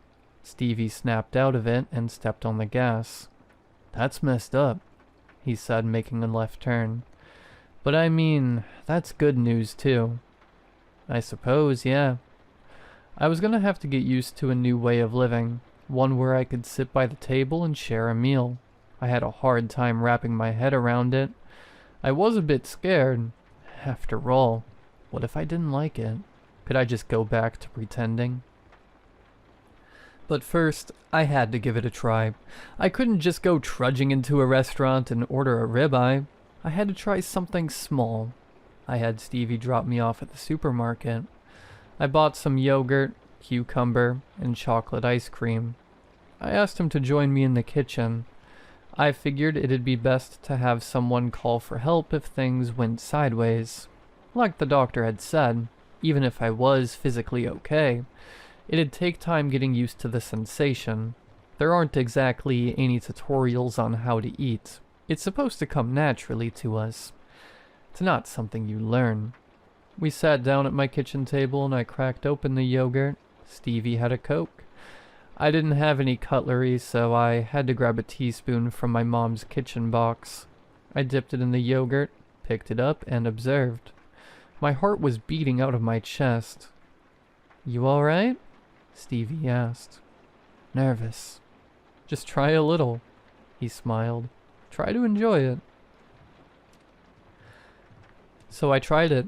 I let my tongue soak in the soft vanilla and acidic tang. I took a deep breath, leaned back, and just tried. I almost choked as my throat muscles cramped up, but it went well enough. It was wildly uncomfortable, though. I coughed a little, but held up a hand to show Stevie I was okay. I tried a little more, and then some ice cream. It was difficult, and I could feel an ache in my throat. I was flexing muscles I'd hardly ever used. Over a painstakingly slow hour, I tried little bits and pieces of things. I was getting used to it, slowly but surely. I had to stop when I got to the cucumber though. I cut it up and tried eating it like a mush, but part of the skin got stuck in the back of my throat. I ended up having a coughing fit. Stevie had to give me a couple back slaps. We decided to pause for the day, but it was promising. I was feeling something I hadn't felt before. It was a new experience and I was getting better at it. "Give it a month," said Stevie. "By the time that leg cast is off, you'll be a brand new person." Over the next few days, I was stuck at home waiting for my leg to heal. Meanwhile, I took some time going through my mom's stuff. Everything from old phone books to photo albums. There were a lot of baby pictures, but they weren't in a particular order. In most of them, I had blonde hair and green eyes. But there were a couple where it was still a clear brown. I could see a couple of things change in my mom, too. Her hair getting longer. The marks under her eyes growing deeper. But there were other things, too. There was this one picture where she was breastfeeding me, and another shortly after where she used a bottle. There was also one where she'd been in some sort of accident, wearing a bandage that reached up to her shoulder. All the while I was microdosing on food, little pieces of ice cream and yogurt, mashed potatoes and gravy, a strawberry sorbet. It took some time to get my throat moving, but after just a couple of days I could swallow with little to no problem. The first solid food I ate was a salty peanut. I bit down and chewed it for so long that my jaw ached, and when I finally swallowed I could feel a tingle in my neck, like little puzzle pieces falling into place. I was so relieved I could cry. I ended up eating a whole bag, letting a rerun of Friends echo in the background. But all I could hear was the sweet crunch of peanuts breaking against my perfect enamel. It was such a filling sensation. Flavor, texture, mouthfeel. And with it all, the realization that I had so much more to experience. It was euphoric. I wanted to save the first time I had a big dinner for a special occasion with my work friends. Not just Stevie, but the whole crew. My cast was still healing, so I had some issues getting around, but that wasn't gonna stop me from having a fantastic night. A proper steak dinner, a shrimp cocktail, garlic bread. I didn't hold back. I think my colleagues could feel the change in the air, as they all got equally excited to order. We had some drinks, made some jokes, and left all the pretense at the door. Just guys being guys. As soon as I dug into my shrimp cocktail, I could feel something. There was this rush of energy, like an electric surge. I could feel my pupils growing larger, and I couldn't close my eyes. My breathing grew shallow and my pulse wouldn't stop rising. It's like I was on some kind of drug or fighting for my life. I thought I might be having an allergic reaction, so I had to stop myself and do a mental check. I felt fine. I was fine. Great, actually. The moment my steak arrived, the others raised a glass. "To good food," Stevie said, "and good friends." The others echoed the sentiment, but before they got to good friends, I'd sunk my teeth into the steak. I could feel the juices soaking into my teeth. It's difficult to describe the sensation. It's like I didn't just eat a steak. I could hear the bovine death cry in the back of my head. I could feel myself growling as a predator, sinking my teeth in like a prowling tiger. I daydreamed with open eyes, watching the red of the meat pulse with an invisible heartbeat. And somewhere in the distance, I could hear Stevie say something, but I couldn't make out the words. I bit down hard and tore away. My teeth ached as if they were pushing themselves out of my mouth, reaching for more meat.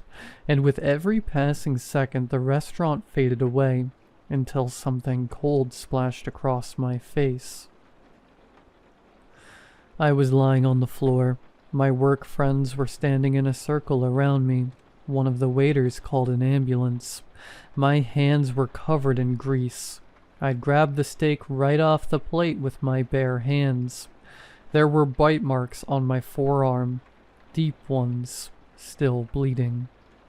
I had to get my arm stitched up. According to Stevie, I'd gone completely feral. I'd torn that steak up, reached across to Luke's pork chop and grabbed that too.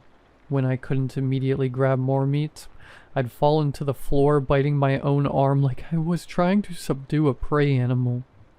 They'd never seen anything like it.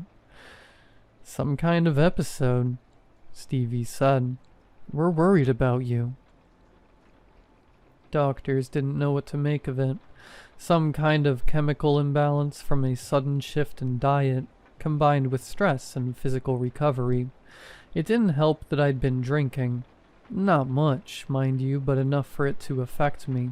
They couldn't point to a single instigating factor, and instead prescribed me a kind of anti-anxiety medication.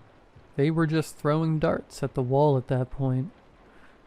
Coming home, I noticed something peculiar. There was a crack in the side of my cast. I'd just been at the hospital, and it had been fine, so it must have happened recently. I thought about going back there, but I flexed my leg a little, and it felt fine, and in a couple of minutes the whole cast peeled off. My leg was healed. Now, I'm no doctor, but I couldn't feel anything wrong with it. I could put pressure on it, walk, flex my foot, not even a hint of pain. The only thing I could point out as being unusual was a strange skin growth on the left side of my thigh. At first I thought it was a long strand of hair, but it was too thick and covered in skin. Touching it didn't hurt, so I just broke it off and held it up. I got a little spot of blood from it, but nothing major. The thing was moving when I held it up, contracting over and over, like a dying insect. Or like the leg of a shrimp. I got a call from my boss the following morning. They insisted I took some time off, in accordance with my doctor. They were eager to have me back, but I had clearly not adapted to the new circumstances. It was a very diplomatic way of saying I was making people uncomfortable, and that they needed some time before they could forget that mental image of me gnawing on myself like a wild animal. But that just gave me more time to experience things on my own. I made a long list of things I was going to eat. Pork, chicken, turkey, maybe something a bit more unusual like alligator. At least 3 kinds of fish, crab, and every kind of fruits I could find at the supermarket. Then again, fruit didn't excite me as much. There was just something about biting into meat that was way more satisfying. I enjoyed the taste of fruit and veggies, but there was something about the texture of meat that I couldn't make sense of. Then again, this was my first time experiencing food. There was no way for me to know this wasn't normal. When I got back from my shopping spree, I went to the bathroom to wash my hands. I noticed something in the bathroom mirror. My eyes looked different. The pupil looked rectangular. I figured it was a trick of the light, but I couldn't shake the feeling that something was about to change. But I was too excited to care. I was gonna have a field day. So I washed my hands, splashed some water on my face, and hurried into the kitchen. At first, I was systematic, putting out little samples of things, bite-sized nuggets of meat, ready to be plopped down in a single gulp. I prepped a couple in the frying pan, others in the oven. I'd bought a new air fryer to try out some combos. I put on some music and had a blast. Everything was so rich, so succulent. Different textures, different flavors, and a world to discover. I could imagine the salty sea running between my fingers as I bit down on the crab meat. I could feel the texture of the feathers as I slurped up a slice of turkey. I adored it. Every last second of it. I spent close to 13 hours that way, just eating, eating, eating. The shops closed and opened, and I was first in line to get more. I must have looked like hell. That's what the look on the cashier's face said, at least. I would fall asleep at the dinner table, still holding my next piece of meat. A chicken wing, a tomahawk steak, an honest-to-God cheeseburger.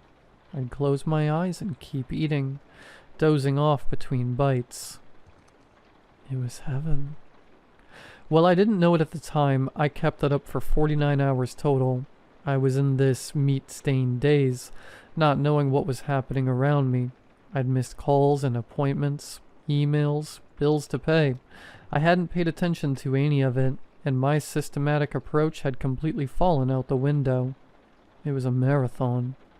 When my kitchen ran empty, I lumbered to the bathroom. My stomach felt like wearing a backpack on the front, like an imbalance. I had to lean my arms against the wall to keep myself from tipping forward. I was scared to look in the bathroom mirror, but I did it anyway. The pupils of my eyes had gone horizontal. The skin of my left leg had hardened into a kind of shell. My teeth had grown long and jagged. My nails curled into claws, and throughout my hair I could find these long hollow tubes, like the growing feathers of a baby bird. My tongue was thick and discolored, my skin turning a reddish brown, with white milk-like spots. I just stared at myself, not grasping that this was a mirror. It showed me, but it wasn't me anymore. And when that realization hit, two thoughts struck me at once. One, that I was destroying myself, that this whole ordeal was what my mother had tried to avoid. Two, that I didn't want to stop. I needed to keep going. I went through my mother's things in between meals. It is hard to piece together a life after it's gone, but it's even harder when you think you already know what it looks like. But my mother's life was very different from what I imagined. Sure, my father was a mystery. There was no mention of him anywhere, except that they met at a punk concert back in the 90s. But she'd lived a very full life since then. She'd had friends, lovers, and plans of her own. But one thing stood out in particular: how I'd lost my brown hair and eyes. From what I could tell, she'd hurt herself in some way, and after that, I'd changed. It was around that time where I'd gone from breastfeeding to being bottle-fed. A thought hit me, an uncomfortable one. I thought back on what I'd done with that steak, and the way I'd torn into it. Could I have done something similar to my mother? Had I always been like this? I tried to find more answers, more pictures, more anything. All the while I ate. When I ran out of meat, I had the fruit. When I ran out of fruit, I had the veggies. Then the butter, the yogurt, the ice cubes in the back of the freezer. At one point, it was 3 in the morning, and I was feverishly going through a photo album from my high school years. Nothing interesting, but I realized I didn't have anything left to eat. And yet, I was still chewing, looking down. I had started pulling out the buttons from the remote control and crunched them up like they were plastic cashews. I didn't care. I just had to eat. I gnawed on anything and everything. The leg of the kitchen table, the copper wire going to my bedside lamp. I smashed a wine glass on my cutting board and ground it up into something resembling salt and ate that too. I didn't feel a thing. It was just more texture. Wonderful, filling texture. I was in a daze. And the next time I looked myself in the mirror, I could barely comprehend it. When change happens rapidly and naturally, it is hard to notice. You don't really see it until you slow down long enough to care. If you've been running a marathon, you don't stop halfway through to weigh yourself. You wait until you're done. It was the same for me. I didn't realize the changes until I'd slowed down long enough to reflect on them. I wasn't human anymore. My hands had turned into this amalgamation of hoof and claw. My back was bent over with a fish-like ridge running along my spine. My eyes had 3 different colors, and one of them were coming out of the socket. If I concentrated, I could move it in and out, like the eye stalk of a crab. A couple of my teeth had turned to glass and ceramic. I could spot copper cables running under parts of my right bicep. Anything and everything I'd consumed with gusto had integrated into me, one way or another. I couldn't call for help. My fingerprint didn't register on my phone lock. I couldn't make words in my mouth to speak. I'd turned into a flesh prison. You are what you eat. I'd lose track of time. One day I'd have a tail dragging after me. Another I'd have a wing instead of an arm. My whole body was bubbling, like a boiling cauldron, shifting with every bite. But with nothing left to eat, it was devouring itself, eating the last parts of me that were human. I'd awakened a process that couldn't be stopped, and it would turn on itself instead of letting me starve. There was no one to call for help. I could barely close the blinds to my windows. I spent most of the time in the shower, drinking water straight from a busted pipe. I'd spend hours there, drinking, watching myself mutate. I could even affect it, in a way. Another finger, I'd think, and there'd be another finger. But it was getting harder to think, to comprehend, to put thoughts together in a way that made sense. Perhaps more things changed than I realized. After all, the brain is as much an organ as the heart, the throat, and the tongue. I'd lose long periods of time to a hazy blur. I remember snatching a bird off the windowsill and eating it whole, like popping a grape. I'd walk around gnawing on the curtains like they were long strands of spaghetti. But in a way, I knew I was losing myself. Whenever I had a moment of clarity, I could feel my heart sink into that empty pit in my stomach. I'm going away, I'd think. I'm losing myself. So with every fiber of my being, I grabbed a piece of paper, bit my finger and wrote in blood, "Stay human." It's difficult to describe the mind of an animal. A part of you disappears. You don't think about inconvenience or what ifs. You think about your next meal, where to sleep and where to get water. You don't care if you knock over a lamp or pull out a cable. It's just noise. I remember watching that paper, knowing it said something, but the symbols didn't mean anything. It turned from words to scribbles. At one point I mistook them for droppings and started to look for mice. Didn't find any. I didn't consider myself lost. I didn't consider anything. And for days I lumbered back and forth, turning my home into a nest. Then at some point the symbols made sense. A rare moment of clarity. Stay human. I knew it was temporary. A matter of minutes, maybe an hour.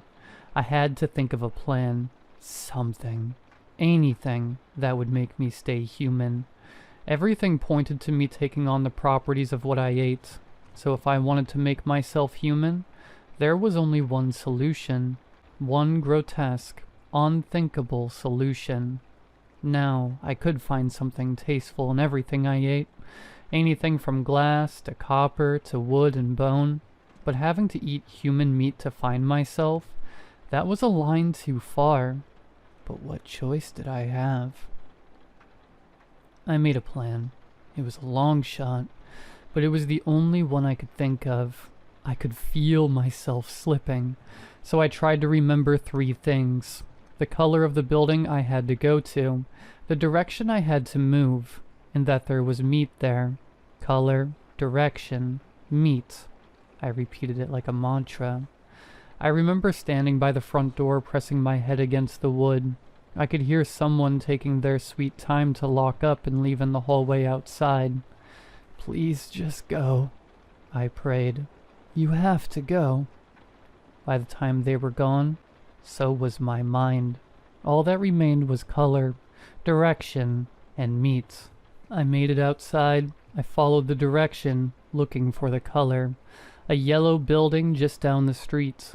I would run through the dense woods on all fours, thundering like a hoofed gorilla. I could feel my body changing to sustain the momentum. my arms growing heavy. I had to force myself to keep going, to stay focused on the task at hand. There were so many distractions.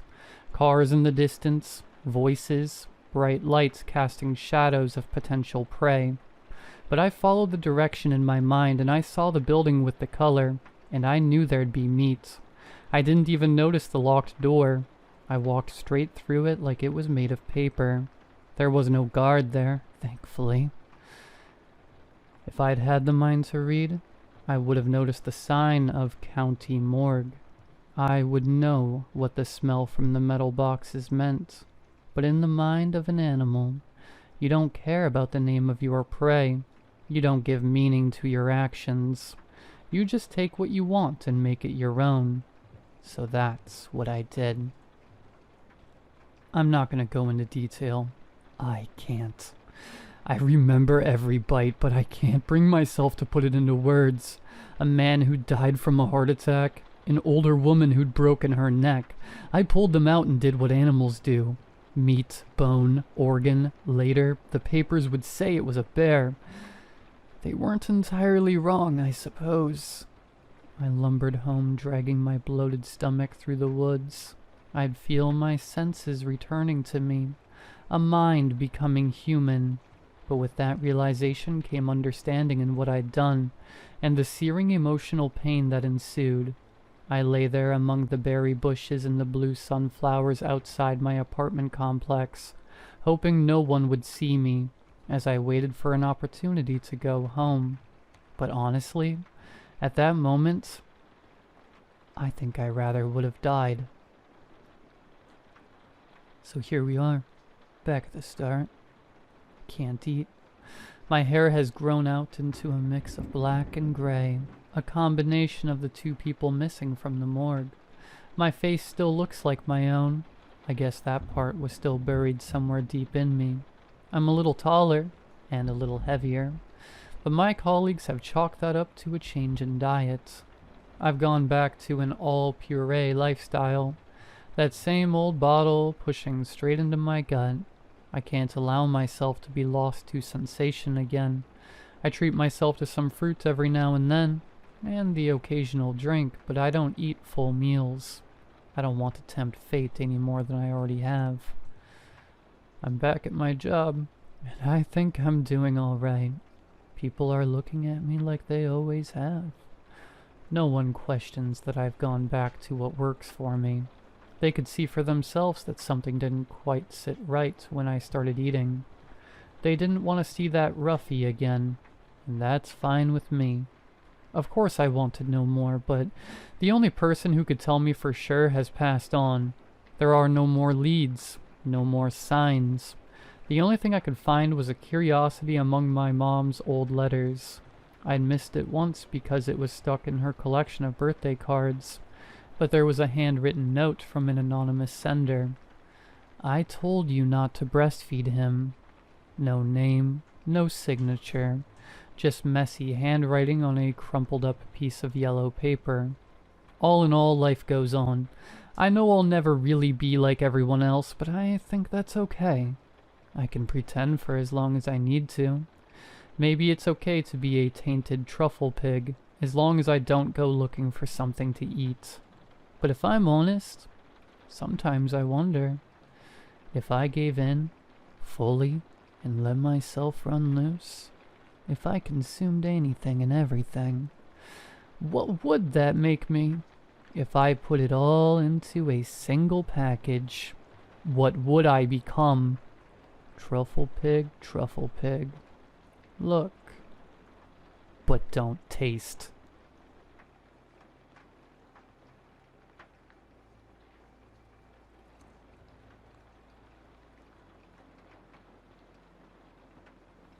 I'm always so tired after going home.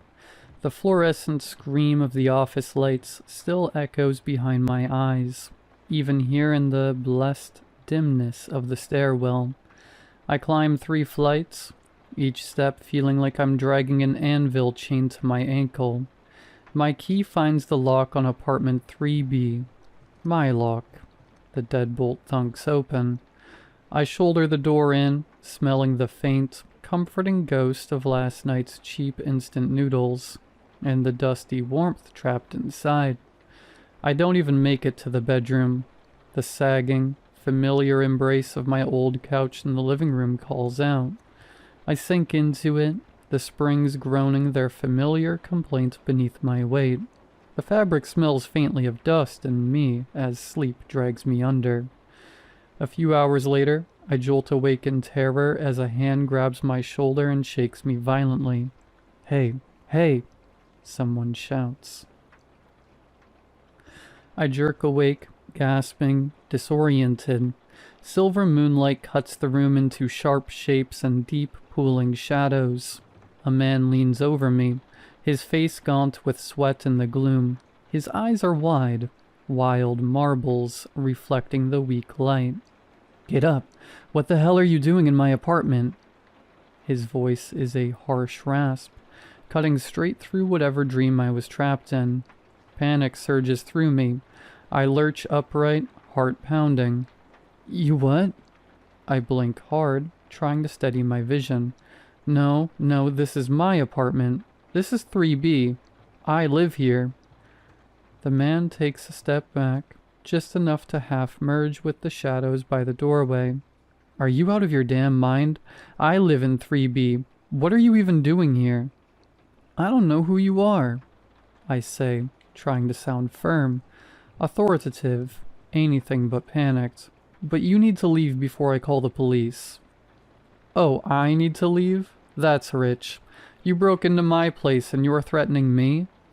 I run a hand through my hair, eyes flicking to the hallway. Could I shove him out and lock the door? Could I grab my phone? Where is my phone? And call someone? I take a cautious step toward him, hands half raised. "Look, I don't know what this is. Maybe you got the wrong floor or something. Or maybe you're confused, but this is my apartment, all right? You don't live here." He stares at me. Then with sharp, jerking movements, he points towards the kitchenette.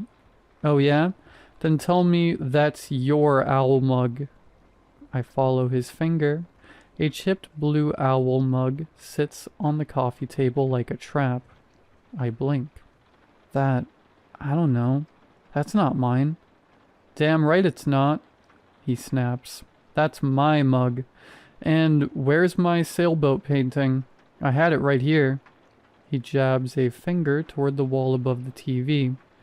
"Are you a thief?" I turn. My faded Swiss Alps poster is gone.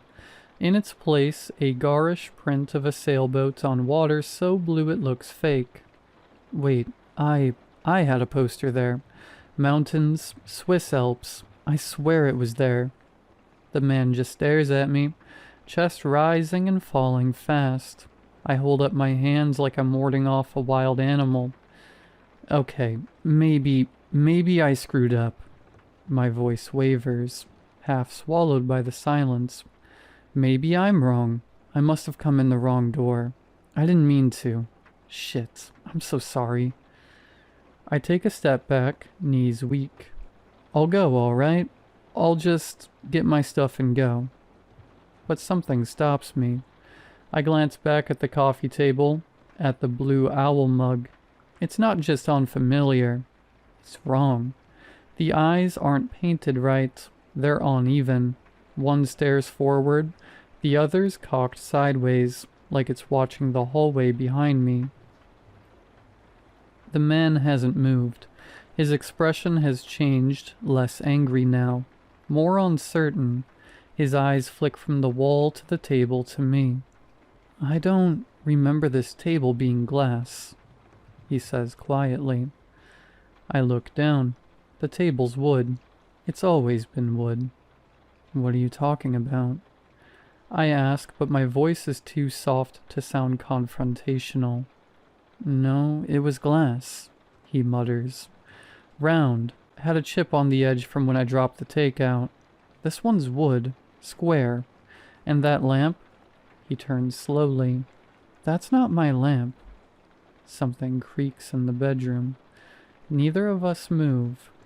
"I think," he says, breath fogging lightly in the suddenly cold air.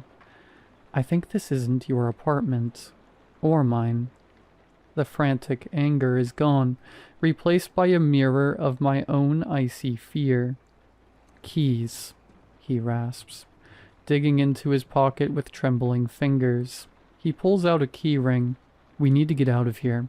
We'll figure out what the hell's going on outside. My own keys are cold, heavy lumps in my hand. We don't speak again.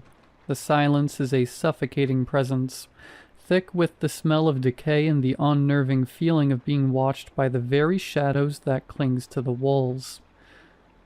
The hallway to the door seems longer than it should be. I take a step and the carpet squelches faintly beneath my foot. I glance down. The floor looks the same. Beige, ugly, a little stained. But now I don't trust it. Behind us, the bedroom door creaks again, only this time it doesn't stop. It opens slowly with the hush of breath sliding between teeth. He doesn't turn, neither do I. Don't look back, he whispers. His voice shakes. Just walk. We move, inching forward. Every object in the living room seems shifted. The couch leans ever so slightly toward the wall. Cushions caved in like something heavy just rose from them. The bookshelf is missing a shelf. My hand tightens around the key ring. The keys rattle too loudly, like they're trying to call attention to us, like they want something else to hear. We're almost there, I murmur, not sure who I'm trying to reassure, him or myself. The front door is 10 feet away. 8. A soft knock echoes from inside the bedroom. The man beside me flinches. I don't dare look. The temperature drops. My breath fogs the air, hangs there, then drifts backward against the laws of physics. I choke on it. This place, this thing, it's copying us. Badly. The front door looms closer now, but the handle seems off. Longer than I remember. He reaches the door first, his hand trembling violently as he tries to jam his key into the deadbolt. It scrapes uselessly against the plate. It won't fit. Panic edges back into his voice. It should just unlock from inside, I hiss, my hand closing over the cold knob. I twist. It turns freely. Thank God. With a surge of desperate hope, I yank the door open. We stumble out together into the hallway, gasping lungfuls of stagnant, unmoving air. It tastes thick with dust, and that same underlying damp decay. The hallway light fixture is shattered, glass shards glittering dully on the floor below. Weak, gray, pre-drawn light filters from the grimy window at the far end, revealing a scene that stops us dead. The hallway is a ruin. Wallpaper hangs in long, moldering strips, revealing crumbling plaster underneath. The carpet is threadbare, stained with dark, unidentifiable patches, pulled up in places to show warped floorboards. Doors to other apartments hang askew on broken hinges, revealing glimpses of darkness within. Cobwebs thick as gauze drape the corners and ceiling. The air is frigid, smelling overwhelmingly of damp rot, mildew, and neglect. Utter, absolute desolation. This, the man beside me whispers, his voice cracking. This building, it's condemned. Look. He points a shaking finger towards a large, official notice nailed crookedly to the wall opposite my door. Our door, apartment 3B. The notice is faded, water-stained, and the bold red letters are unmistakable. Condemned. Structurally unsound. Entry prohibited. My blood turns to ice. We both slowly turn to look back at the door we just emerged from, apartment 3B. The wood is warped, the paint blistered and peeling. A thick layer of grime coats the surface, thick as old moss. The number 3B is barely visible beneath it, the brass digits green with corrosion. The keyhole looks rusted shut. It looks like it hadn't been used in years. The man raises his hand, slowly, like shifting the keys costs him something. I look down at mine, both identical, both for 3B, both seemingly useless against the decayed reality before us, yet they worked moments ago. He meets my eyes. Our keys hang limp in our hands. The only sound is the frantic hammering of our hearts and the silence, and then the shadows behind the door shift. At first I almost miss it. Just a flicker of movement in the dark, a smudge of black deeper than the shadows. But then it pushes forward, slow and deliberate. It isn't a person, not quite. The shape doesn't hold together right.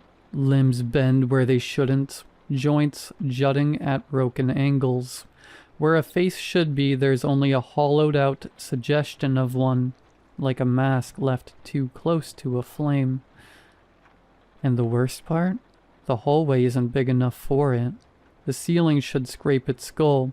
The walls should press against its shoulders, but it keeps coming anyway, folding itself into the space like it's bending the apartment around it. The shape tilts its head. My ribs clamp tight, breath trapped like a live thing in my throat. The man beside me makes a sound, not quite a whimper, maybe a prayer. A wet crack splits the silence. The door frame splinters. Just a hairline fracture, but it sounds like a gunshot in the still air. We run, stairs blur underfoot. We don't stop until concrete turns to asphalt, until the sky bleeds dawn. Our eyes meet, a silent scream passing between us. My stomach drops as reality rearranges itself in my mind. This isn't right. The street signs are unfamiliar. The buildings wear strange colors. And that terrible, clawing realization. I don't live in an apartment. I own a house, a blue colonial. A mailbox with mine and Olivia's names painted on the side. A garage where my daughter's bike leans against the wall. Cold sweat trickles down my back. How did we get inside that place? Who let us in? But the most chilling question lingers between us, unspoken. What in God's name did we just escape from?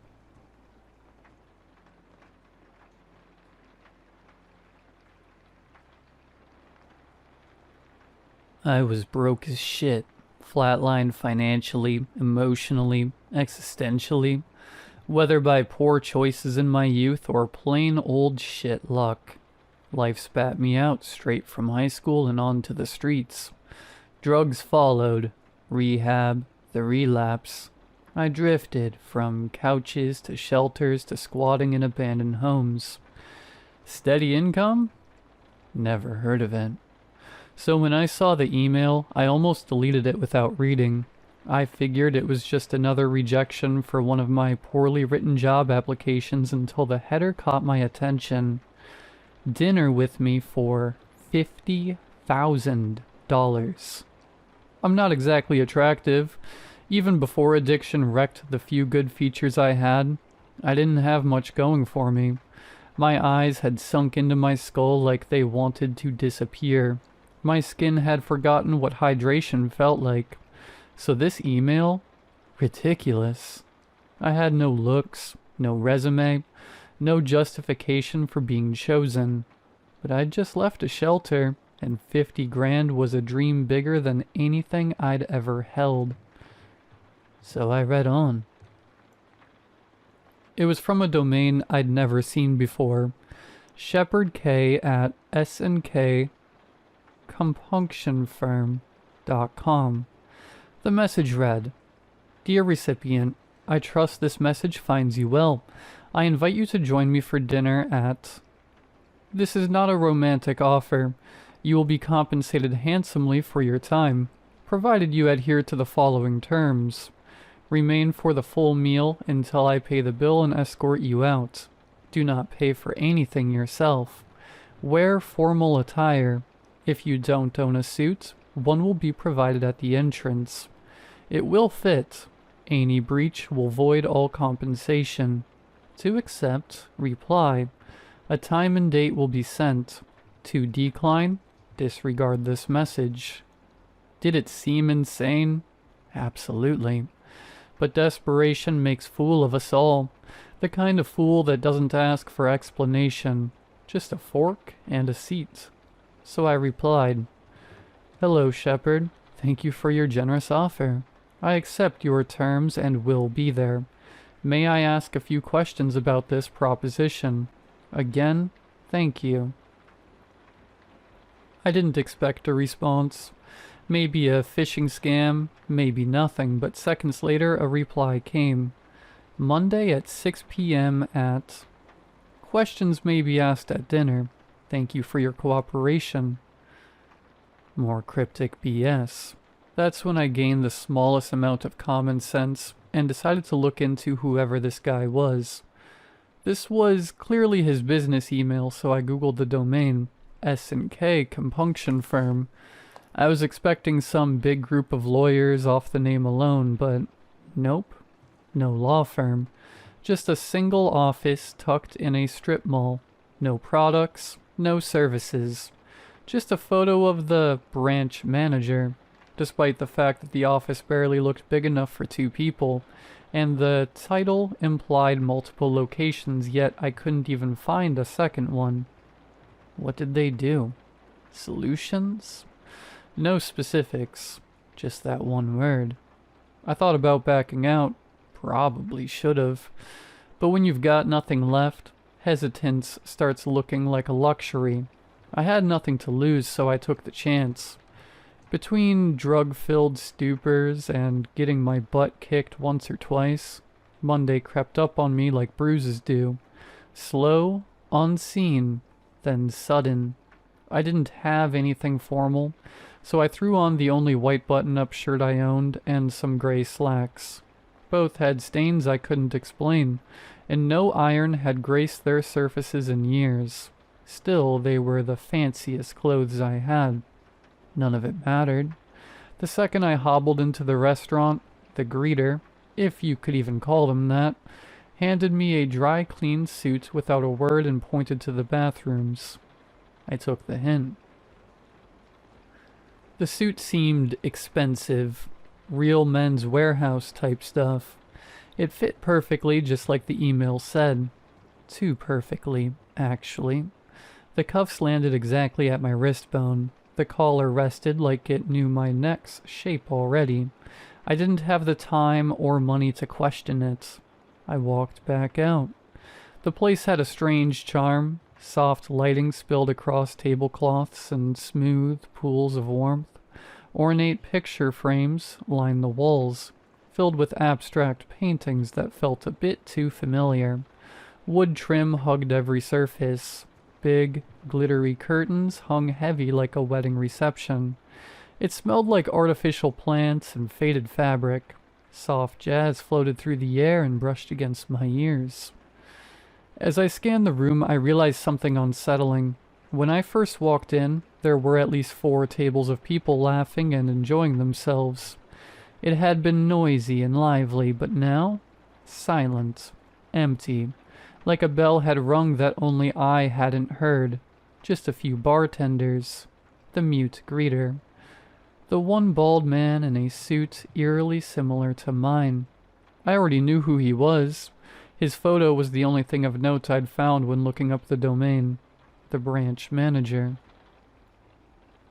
I approached his table and, before I could ask if he was expecting me, he gestured to the chair across from him. He was an older man, maybe 50, with sad, droopy eyes. His nose was so thin and pointy it looked like a shark's fin. He seemed to have no nostrils at all. His jowls fluttered slightly as he spoke in a soft, low tone. "Thank you for coming, young man. It's good to finally see you," he said, extending an arm for a handshake. I tried my best to sound steady and firm, despite my rising anxiety. "Thank you, sir." The conversation that followed was surprisingly pleasant. The food was better than almost anything I had ever had, decadent and strangely nostalgic, as if it had been made just for me. He asked about my childhood, my current working conditions, and my family life. Most of these memories weren't pleasant, but it felt good to have someone simply listen. I reached a point where I started letting my guard down. He never interrupted, never judged, just watched. Then he got serious. He grabbed my wrist just as I lifted my fork. His grip was ice cold but steady, and his tone dropped. "What is something you wish you had never done?" "What?" I was shocked by his sudden seriousness. He didn't respond. He just stared, still and waiting. I swallowed. "I stole from my mom when she was dying. I was supposed to take care of her and protect her, but I spent her money on the stuff she told me to quit." A waitress appeared silently, depositing a small porcelain bowl before me. Inside sat a single seared scallop resting on a streak of bright red pepper collies, its color staining the white plate like the shame I carried. The scallop's tender flesh gave way to a flash of heat, a reminder that some wounds never fully heal. A whisper of lemon zest lifted the flavors. He nodded, no judgment in his eyes, only something quietly accepting, then stood and excused himself to the restroom. As he left, I took a breath and tried to shake off the moment. Then I noticed it. The chandelier above us had one more bulb, just one. The light it cast bent slightly at the edges, stretching the shadows under our plates. I blinked, rubbed my eyes. Back to normal. Mostly. The jazz had slowed by a fraction. Notes now lingered a second longer than they should. He returned, looking subtly altered. His right side appeared younger and tighter. The left side remained unchanged. A crease near his mouth had vanished, and his smile felt less weighted. He asked again gently, "What's the kindest thing you've ever done?" I told him about a homeless kid I had let sleep in my car on a freezing night. I didn't know his name and didn't want anything from him. I just locked the doors and stayed up until morning in case someone tried anything. While his gaze lingered, another course arrived. A hollowed apple cradled a warm, butternut squash soup, its sweetness tempered by sage oil. The apple's crisp rim framed the velvety broth, echoing the way I had sheltered that boy from the cold. Each spoonful felt like a soft promise of safety in a world so devoid of it. This time, as he listened, something in his face responded. His left eye seemed brighter, and the left side softened. He looked younger, somehow. Maybe the light was playing tricks, or maybe the room had grown darker. He asked another question. "What's the worst lie you've ever told?" I hesitated. I had promised myself I would never recall this memory, yet I felt compelled to tell the old man. "When someone close to me overdosed, I could have saved them. I saw them but was frozen in fear, thinking I could be just like them. When the police came, I told them he was already gone when I got there." He nodded again. Still no judgment, just listening. I'm not sure how, but as I spoke, a new course appeared. A translucent steamed dumpling sat alone, its skin almost too delicate to touch. The moment I pierced it, a smoky chili broth gushed out, scorching my tongue with the sting of my lies. The gentle wrapper dissolved into nothing, leaving only the burn of a secret I thought I'd buried permanently. Then he stood and walked away, slower this time. His chair creaked slightly as he rose, and the floor beneath it curved outward in a way that made no physical sense. As I waited, I saw the wallpaper behind the bar begin to bubble faintly, like heat was pressing against it from inside. The curtains seemed heavier. The picture frames on the wall had begun to tilt, each at a different angle.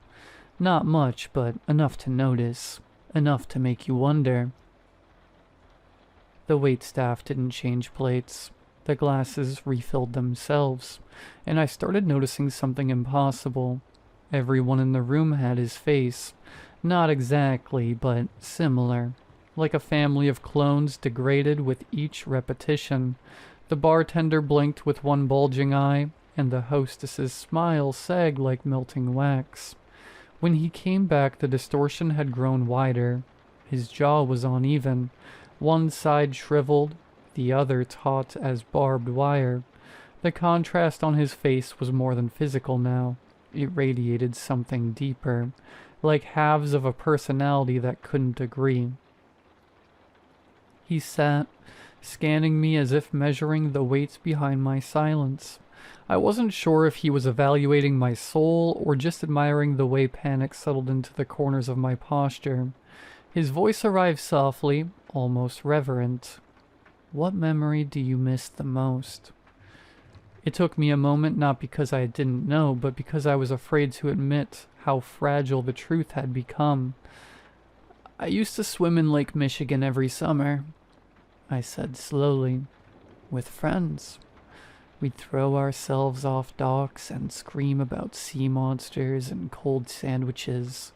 It was stupid, but I felt safe, like I didn't owe anything to anyone." Shepard's good eye glistened. A tear formed and trailed down the brighter side of his face. It lingered at his chin and disappeared into the folds. The darker side remained unflinching, its socket almost hollow now. I stared at him, unsure whether to thank him or run. He didn't speak. He just stood, his movements slower this time, calculated, weighty. The chair creaked like it hated being left alone. The bathroom break felt longer. The silence thickened, and the music was barely audible. The overhead lights dimmed again, and this time they pulsed faintly. One of the picture frames fell sideways. The bartender wiped the same spot over and over, face devoid of emotion, eye bulging slightly. The wallpaper near the entrance was peeling, tiny tendrils reaching outward like roots.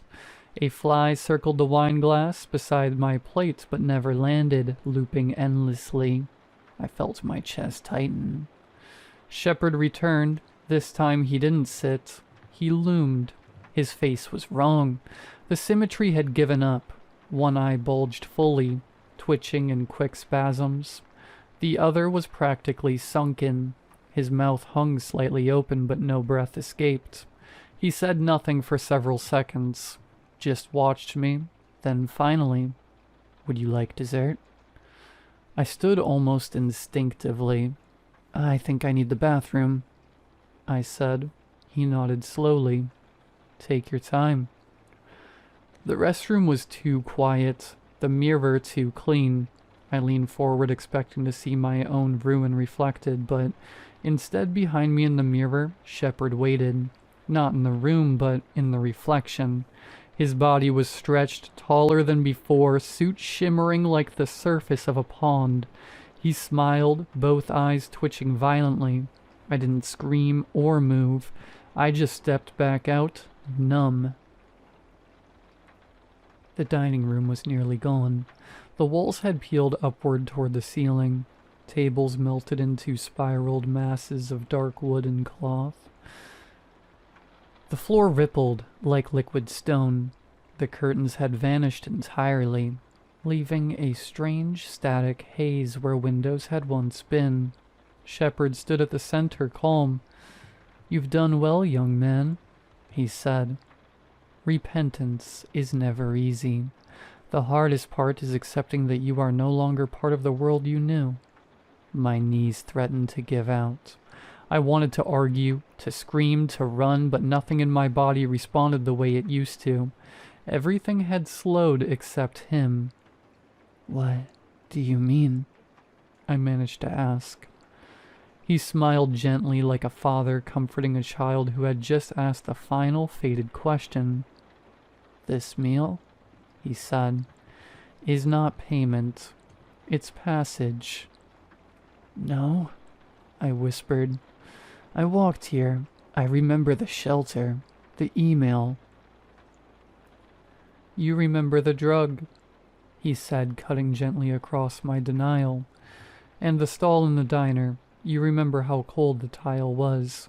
You remember how long it took for someone to find you. I shook my head as if it might rattle the truth loose, but it didn't help. My legs wouldn't move. All we offer, he continued, is a moment, one last conversation, one last taste, one last confession. The last of the room flaked away like ash in the wind. The table in front of us dissolved into nothing. Steam hissed upward from cracks in the floor that hadn't been there seconds before. Shepard extended his hand again. The suit he wore shimmered strangely, colors shifting like moonlight on ocean currents. Patterns swirled across the threads. Faces, maybe, or shadows. I couldn't be sure. You did well, he said quietly. You were honest. That's all we ask. I felt tears on my cheek, though I didn't know how they got there. What happens now? Shepard looked over his shoulder. Behind him, the restaurant was finally gone. In its place, a hallway of shifting doors. Some open, some pulsing with warm light. Others dimmed and sealed. Now, he said, you choose.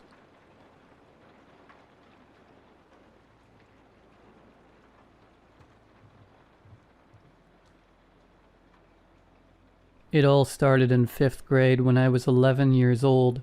It was a pretty normal Monday afternoon after school.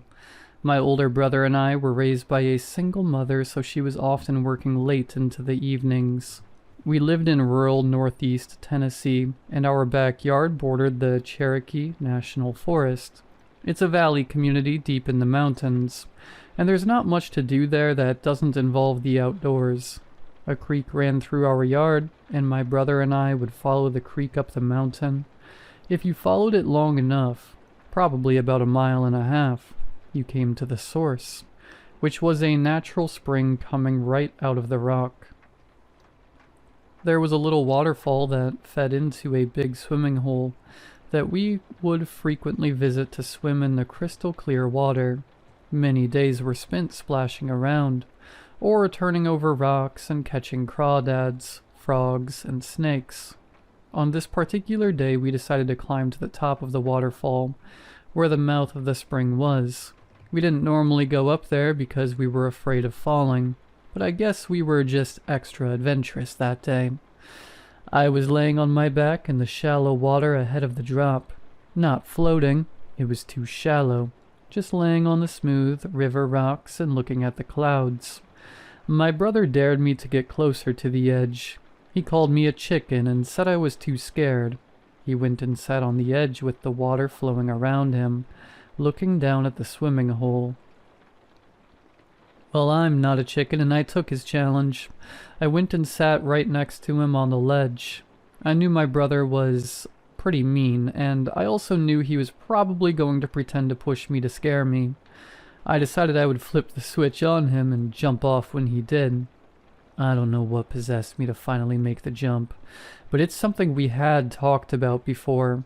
It wasn't a particularly tall waterfall, maybe 15 feet, possibly less because I was a lot shorter back then.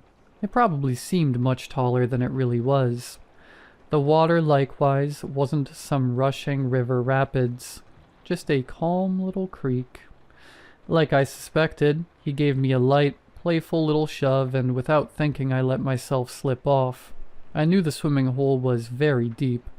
We'd never been able to reach the bottom by swimming down, and we'd done all manner of things to try and gauge the depth. We had tied a rock to a rope and thrown it in, but the rope completely disappeared in the water.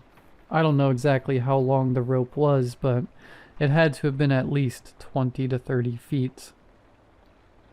So, I wasn't worried about hitting any rocks or breaking my bones at the bottom. I dove in plenty of times from the ground, and I'm a good swimmer. While I was falling, I felt so alive. I laughed and screamed as I fell, and it felt like some of the rides at Dollywood, where we'd gone on vacation to before. I hit the cold water and felt myself plummet. I went farther down than I'd ever gone before, and just as I began to swim back up to the top, I felt a force pulling on my legs. It was suction, and I started getting pulled back down. Immediately I knew what was happening. I'd heard stories of this before. There is another swimming hole similar to this called the Blue Hole in nearby Carter County. There are underwater caves that have sucked in swimmers, who dove too deeply that drowned and whose bodies were never recovered. It had never occurred to me before that there could be underwater caves here too, so when I felt myself getting sucked down, I panicked. I let out a scream, which is the worst thing I could have done, and watched my precious oxygen rise through the blue-green waters and massive air bubbles. I breathed in water and began choking, all while seeing the light at the top get farther and farther away. Then blackness. I was pulled into the cave and I felt myself get smashed around algae-covered rocks. The cave grew so narrow that I could feel it squeezing my sides, and I knew that I was going to die. I remember my whole life flashing in front of my eyes like in the movies. I thought about my mom and became very sad that she would never find me. I thought about my brother who's probably going to blame himself for my death even though it was my decision to jump. I think that I died. Or at least, I lost consciousness. Because the next thing I remember, I was waking up on the sand, coughing up and puking creek water. My brother had saved me. Apparently he jumped in after me but couldn't find me. He says I was underwater for at least 5 minutes, until I suddenly resurfaced looking blue and cold. He said he thought I was dead, and he pulled me out and pressed on my chest and belly until I spit up water. I was shaking uncontrollably, and I was very cold despite the warm weather. It was September, but here in the south, we were still shaking off the 100-degree heat of August. My brother was leaning over me asking if I'm okay. I couldn't really talk because my throat and lungs were burning, but there was something off about him that I couldn't place. He looked me in the eyes and that's when it hit me. His eyes were green, but they'd always been brown before. I know they were brown because I had green eyes like our mother, and she always said he had our father's eyes, who passed away when I was an infant. I was pretty weirded out by that, but in my current state it was the least of my concern. Wordlessly I got up and started walking downhill back towards our house, my brother following close behind me. He was begging me not to tell our mom that he pushed me, and even though I wanted to tell him this was my fault, that I decided to jump, I just couldn't find the energy to speak. I was dead tired, and I had this awful, squirmy feeling in my belly that made me want to cry. As we got closer and closer to the house, my eyes started watering up and I started feeling very sad. Like, hopelessly sad. Sad in a way an 11-year-old boy rarely ever feels. I also felt very afraid, like something really bad was about to happen. When we got to the little clearing we used to enter the woods, I saw my mom's car parked in the gravel driveway and I began bawling. I took off running. I don't know why. My body was acting entirely on its own at that point. All I know is that I was screaming and crying like a toddler and running as fast as I could towards the house. To put it frankly, I had a bad day and now I wanted my mommy. I sprinted up to the door, leaving my brother far behind, and ran inside and immediately into the arms of my mother who was sitting on the couch. I buried my face in her lap, covering her jeans with wet sand and tears. She put her hands around me and squeezed, asking what's wrong. Through sobs and sniffles, I told her everything. I told her that my brother, from here referred to as James, had pretended to push me, but that I jumped on my own to scare him. I told her about sinking to the bottom and everything going black, and how James had rescued me.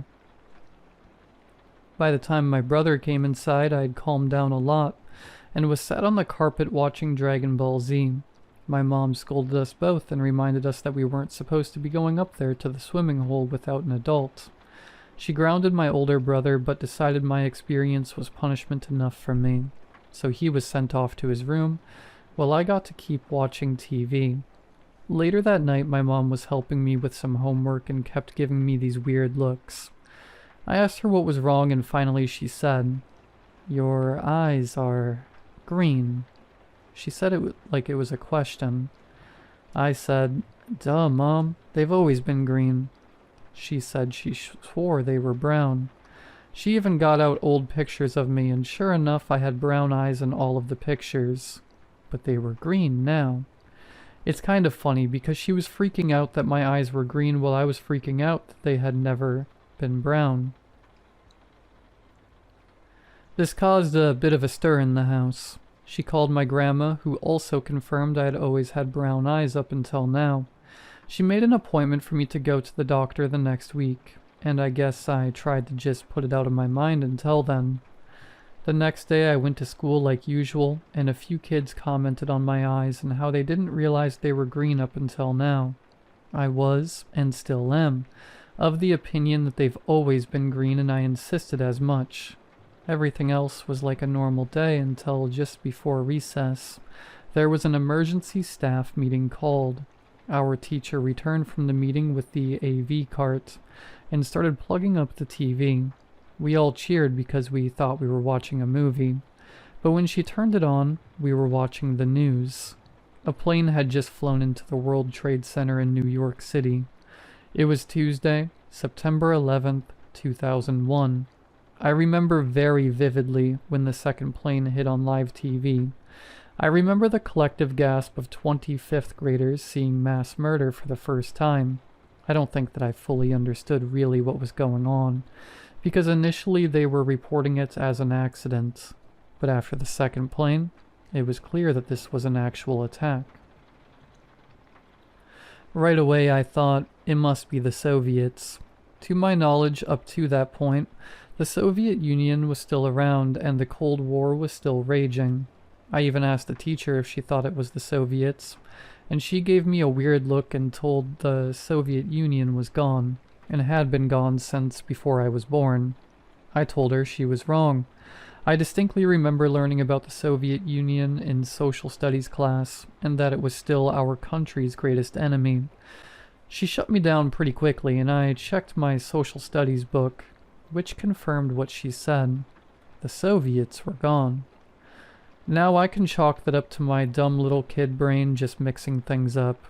But what I'm positive I didn't mix up was the movie Rambo 3. I loved all 80s action movies growing up. RoboCop, Terminator, Aliens, and yes, Rambo. I'd seen them all, and I knew that Rambo 3 was my favorite. It involved Rambo going into space and destroying a Soviet space station that was able to launch nukes from orbit. But when I watched it now, it was about Rambo in Afghanistan, fighting the Soviets there. I thought that Afghanistan was actually part of the Soviet Union. I swore I remembered hearing about them taking it over in the 90s. I'm not exaggerating when I say I had to have watched Rambo 3 dozens of times by then. It played on TV all the time, and I'd always watched it if I could because it was my favorite. I can quote lines from the movie, and I very distinctly remember Rambo's sweaty face as he blew up the space station while he was still in it. He died at the end of the movie. I kept thinking, this new Rambo 3 must be a remake, or a prequel, or something. We didn't have the internet back then, so I couldn't just look it up, but I do remember asking about it at Blockbuster's Video, and the guy there having no idea what I was talking about. He suggested I was thinking of the James Bond movie Moonraker, but no. I'd seen that one too, and this was different, and a lot better. I digress. They sent us all home from school early that day, and my mom had to leave work to come pick me and James up. She had stopped on the way to get lunch from a diner we often visited. She wanted to surprise us with a quick lunch. When we got home, she handed me my food, a club sandwich and fries. She called it my favorite, and was clearly expecting to see me get excited when I saw it. I was more of a chicken nuggets kind of kid, and had, to my knowledge, never eaten a club sandwich in my life. I told her I'd never had it before, and she told me to stop being silly because it's what I got every time. I tried it, and hated it. The toast was too dark, and cut the roof of my mouth. The fries were good, though. On TV, every single channel was showing news footage of the attack. James was still grounded, so going outside and finding something to do with him was off the table. I ended up just laying in my bed playing Pokemon Red on my Game Boy until I drifted off to sleep. I dreamed of pitch black cold water and I felt like I was drowning again. I woke up, but I couldn't move. This was to be the first of many sleep paralysis episodes, which would continue to plague me up to this day. I didn't understand what was happening. All I knew was that I couldn't move anything besides my eyes. I tried to yell, but I couldn't make any noise. I started to feel very afraid, and the corners of my vision grew dark. I felt like I was falling, although I could see that I wasn't moving. It felt like I was being pulled out of my body, and I heard a rushing noise like water, like I was drowning. I looked to my right towards my bedroom door, and I saw someone peeking around the door frame. The person looked just like me, only he had brown eyes, like I did in the pictures. He looked furious. There was rage in his eyes that I can't describe.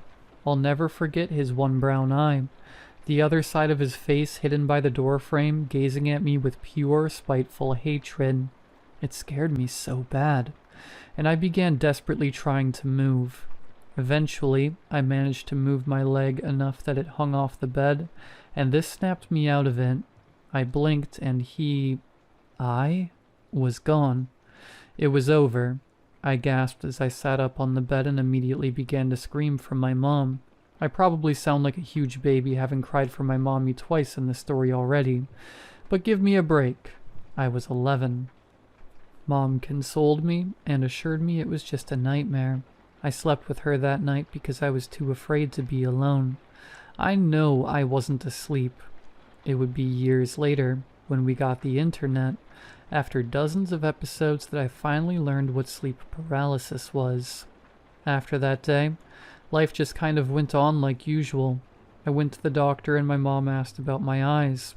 He told her that they probably just look brown in the old pictures due to the light or the camera, because there's no way my eyes would have just changed color like that out of the blue.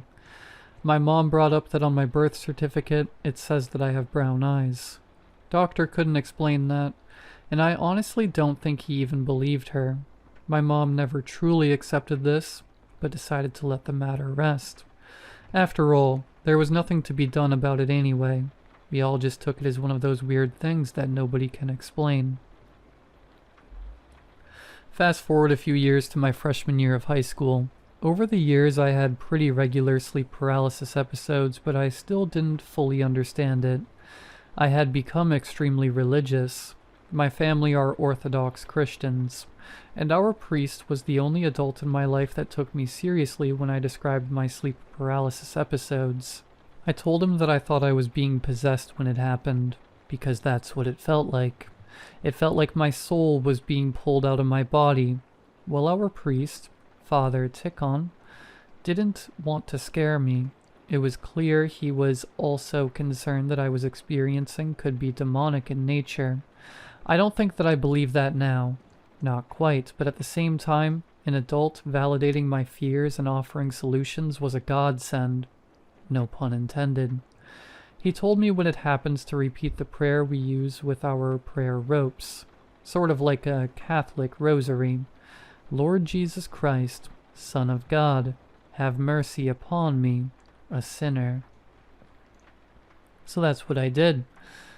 Every time it would happen, I would say in my head, since I couldn't speak, the prayer over and over until it stopped. This seemed to work, and as long as I said the prayer, I didn't see the version of me with the brown eyes. That version never grew up, by the way. He remained 11 as I continued to get older. The attacks were much shorter and less scary. Eventually, after I'd been through it hundreds of times, I wasn't even really scared by it anymore. I just said my prayers and that was that. I followed the full Orthodox prayer schedule. For the Orthodox reading this, you know what a task that can be. I said the full Trisagion, plus all the extra morning prayers in the little red prayer book. If you know, you know. Then the midday prayers and finally the nighttime prayers. If you recite all of them out of the book, word for word, that comes out to about an hour of prayer each time.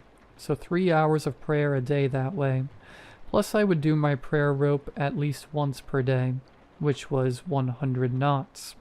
So 100 times every day. Lord Jesus Christ, Son of God, have mercy upon me, a sinner. When I slipped and didn't say my prayers, I would have a bad episode. This enforced my belief that something demonic, or at least supernatural, was happening. One such day, I hadn't said my midday prayers or done my prayer rope. I was too busy focusing on a crush I had on a girl at school. I'd asked her out, and she said no. I was so upset that I let my prayers slip. I took a nap when I got home from school, not remembering my prayers at all, just thinking about the girl. I woke up from 3 loud, distinct knocks on my headboard. Bang, bang, bang. Very loud and clear. When I woke up, I was staring the child version of me in the face. The big brown eyes staring into my skull with pure venom. Immediately I started reciting the prayer in my head. Lord Jesus Christ. What? I couldn't remember. What was the next word? Lord Jesus Christ, Son of... Come on. Lord Jesus... He was slowly putting his face closer and closer to mine. His eyes locked onto me. Every time I caught his gaze, my mind would blank, and I couldn't say the words. Lord Jesus Christ, Son of God... I stuttered. In my brain I stuttered. Something I didn't even think was possible. I kept trying to say it in my mind, but I just couldn't get it out. Now he was right up against my face, his little cold nose pressed against mine. I could smell his breath, and it smelled like creek water. He said without moving his lips, "He doesn't care about you anymore." I shut my eyes tight. I could still feel and smell him. Jesus Christ, Son of God. I heard laughing. I opened my eyes and he was still staring me down, still furious looking. His mouth was open, but his lips weren't moving. My ears became very hot, and I could hear awful laughter all around me. Jesus Christ, Son of God, God, have... I was trying to choke it out. Almost there. Don't look at him. I heard the boy's voice again. He's not listening. Jesus Christ, Son of God, have mercy. I was stopped by the feeling of cold water rushing over my face. I opened my eyes and my younger self had a dirty-looking bottle of creek water. He was pouring it over me, choking me, drowning me. I screamed verbally, gurgling through the water. I screamed, "Oh God, please save me." And it was over. I sat up in a gasp like I always do and caught my breath. I dropped to my knees on the floor and pulled the prayer rope from around my neck. I started chanting and I completed the rope twice before I stopped. When I put the rope away, I realized that my bed was wet. I went over to the neighbor's house and stayed there until my mom and brother got home later that day. I didn't bother telling them about it because at this point, they didn't believe me anymore about the sleep paralysis. They were convinced they were just normal nightmares. Tennessee in the early 2000s, at least where I lived, didn't have stellar mental health care. Therapists were something that rich people had, not families like ours. I didn't have anyone to talk to about it besides my priest. To his credit, he advocated for me. He tried to talk to my mom about a potential exorcism. Well, my mom was an Orthodox Christian. She wasn't superstitious, and for her, it was more of a cultural thing than an actually supernatural one. She wouldn't let him do the exorcism, but agreed to let him bless our house. which is normally only done once per year. This blessing made me feel safer, but it didn't stop the attacks. Nothing as bad as that one would happen for a long time, so things kind of went back to normal. I'd have an attack, say my prayers, and get through it. It always felt like it set me apart from the rest of my family. They were all normal, happy people. Meanwhile, 2 to 3 times a week, I believed I was embroiled in spiritual warfare with my very soul. It continued like that for another 2 years, until when I was a junior I discovered something that stopped the attacks even better than religion. Drugs. I tried smoking pot for the first time with my friends and one of their older brothers. I loved it immediately. I felt so free and light and happy and giggly and hungry. That night when I slept, I didn't dream. No nightmares, no sleep paralysis, nothing. I hadn't slept like that in years, not since the incident at the swimming hole. By now, we didn't live in the sticks anymore. We'd moved into town and were living in a government housing project. The call center my mom worked at had closed down, and now she worked at McDonald's trying her best to make ends meet. We couldn't afford the house I grew up in anymore, so we had to move. I missed living in the country, but being in the town allowed me a lot of freedom I never had before. I could walk to my friends' houses and would regularly stop on the way home from school to hang out. I started smoking pot every chance I got because I knew they kept the attacks at bay.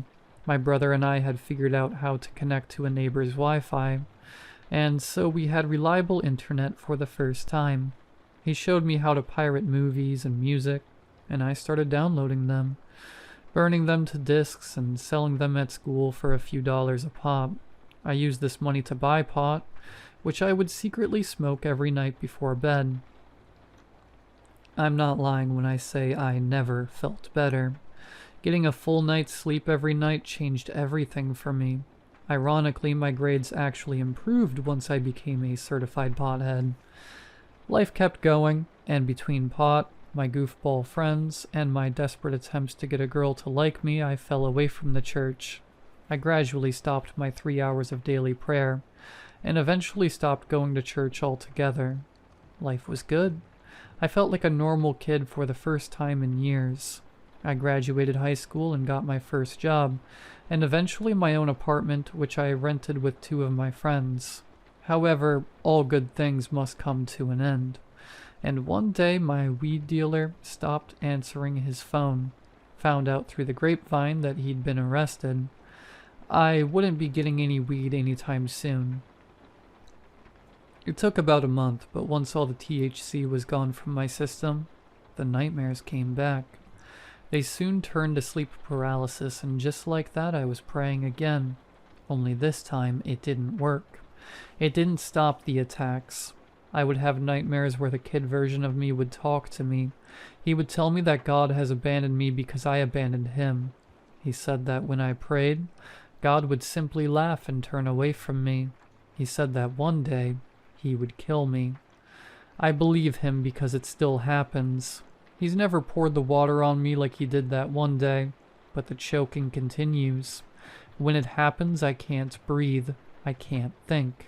I feel like I'm being sucked from my body and going somewhere far away, somewhere dark, cold, and wet. I know that this is how I'm going to die. I still pray, I struggle, I fight, and I get through it each time. Eventually I got married. Now I don't sleep alone much anymore, and when I have my attacks, my wife wakes me up. She can hear me softly crying out in my sleep. Sometimes when I'm home alone, I will suddenly feel as though all the energy is drained out of me and I become very, very tired out of nowhere. I'll want to lay down for a nap, but I know in these times that if I do, I will assuredly have an attack, and I'm deathly afraid that one day I won't wake up from it. Sometimes I accidentally fall asleep on the couch, and each time it gets harder and harder to get myself out of it. He visits me every time. He wants me dead. More than dead. He wants my actual soul to be destroyed. I believe that he wants my soul gone, so that he can inhabit my body and pick up where he left off. I believe that when I drowned that day, I entered an alternate universe and took his place, and he wants his life back. I don't know what will happen if he ever succeeds. I don't know what he will do to my wife or my friends. I hope I never have to find out. I have a plan. This weekend, I'm going to go back to my childhood home. I'm going to follow the creek up the mountain, and I'm going to jump off that waterfall again. I'm either going to die, or I'm going to wake back up where I belong, with my brother and his brown eyes.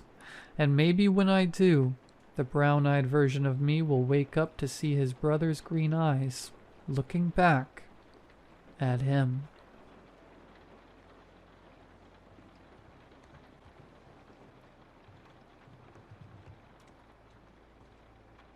This morning, I pulled a tiny monitoring pin from my tooth. Now my wife is gone, and so is every trace of our life together.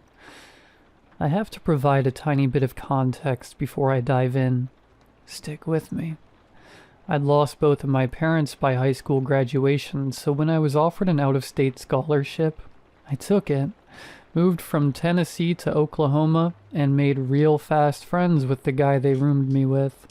A week or two in, my friend let me know that he was about to earn $800 and get a free letter of recommendation for this clinical trial that he was gonna do. Well, I was broke, and he also promised that this girl I had my eye on was taking part too. I was obviously on board. It really wasn't even that memorable. The highlight was meeting her. Lara was taking part in the trial too, and we spent hours and hours in the waiting room sharing stories and getting close. The only other memory I have of the trial was sitting for 2 to 3 hours once a week in a very gray room, where I had to talk to a therapist type dude who asked a million questions covering every topic you can think of. If memory serves, I'm pretty sure that it had something to do with studying the process that go into a person's moral choices. It was purely therapist sessions too. No needles or pins. It was easy. It was over after 6 weeks, and my only symptoms at the end were a little extra pocket money, and I'd grown completely attached to Lara. Other than using my small fortune to buy Lara a ring and a pretty white dress, nothing worth noting happened between finishing the trial and now. So the real story starts about 3 weeks ago. On the second to last Friday in May, I got into an accident on my way home from work. Standard stuff. I got T-boned at an intersection. My car needed a new door and some internal stuff that insurance took care of, but I was fine. Whiplash, but that comes with any accident. Poor guy in the car that hit me hadn't been wearing his seatbelt though. Broke the windscreen with his own face. I saw the ambulance take him in a body bag. This is where I'm gonna lose you now, and you're going to resign me to the cuckoo's nest, but please, stick with me. I'm not crazy. 3 weeks later, we're on the second Friday in June now. I'm on my way home from work in the crappy sedan my insurance sent me up with. Well, my car's in the shop. Well, I'm honestly still a little on edge on this journey given the recent accident. I'm keeping an extra eye on the road, and I get to the intersection where the poor dude T-boned me, and I can see from my lane that he is fast approaching in the same car he died in 3 weeks ago. Hallucination? Maybe, but it felt just as real as anything else. Just like last time, other drivers were honking and interacting with this dude because he was moving way too fast for the speed limit. And next thing I hear my radio tune out and then a voice. I know how this sounds. The radio said, "You don't have to make the same choice." I don't know if I was subconsciously obeying the radio or if this would have been my course of action either way, but I braked. Hard. He kept going and sped right past me this time, but he made sure his eyes met mine for just a second. It was him. It was his car. I don't know. As soon as he was out of sight, the radio started up again like normal, and I had to just make my way home. It shook me, but what can I do? How can I explain this to Lara? I didn't. I wouldn't be posting if it was just that, though. We'll skip all of the boring crap in between, and I'll cut to this morning. I've been having some trouble with one of my teeth for a few weeks. The pain was sorta just my whole jaw for the first 2 weeks, so I put it down to the accident at first. I did get whiplash, and Google told me that could cause jaw pain, so that was that for a while until the pain got more localized and it was clear that the issue was a specific tooth. I've been taking OTCs and warming up Lara's microwave heating pad and holding it to my jaw, but this morning I'd had enough. I know you're not meant to touch your teeth with your grubby digits, especially when you think that there is a problem, so I hadn't. Makes me feel kinda dumb now, really. I took myself to the bathroom mirror about 8:30 in the morning, washed my hands and got to work. It felt as if something foreign, like a toothpick or a floss remnant, had wedged itself somehow inside my tooth, and after 4 to 5 minutes of yanking and scraping, I felt something cold hit my tongue. I spat it into my hand to see what had been bugging me, and I was immediately confused. I've had 34 years on this planet. It's not too often that I come across something new. It looked like a pin, but it wasn't a pin. I knew that I needed to find a way to inspect this tiny tooth inhabitant, so I took a few photos with my phone to try and pick up the details that my eyes couldn't. What I was holding did resemble a pin. The part that was directly inside my tooth was no thicker than a staple, and no longer than an eyelash, and it had a tiny round base that I assume was to keep it in place. There was enamel residue on the base part, so I think that there was some kind of veneer adhesive or something ensuring it stayed stuck.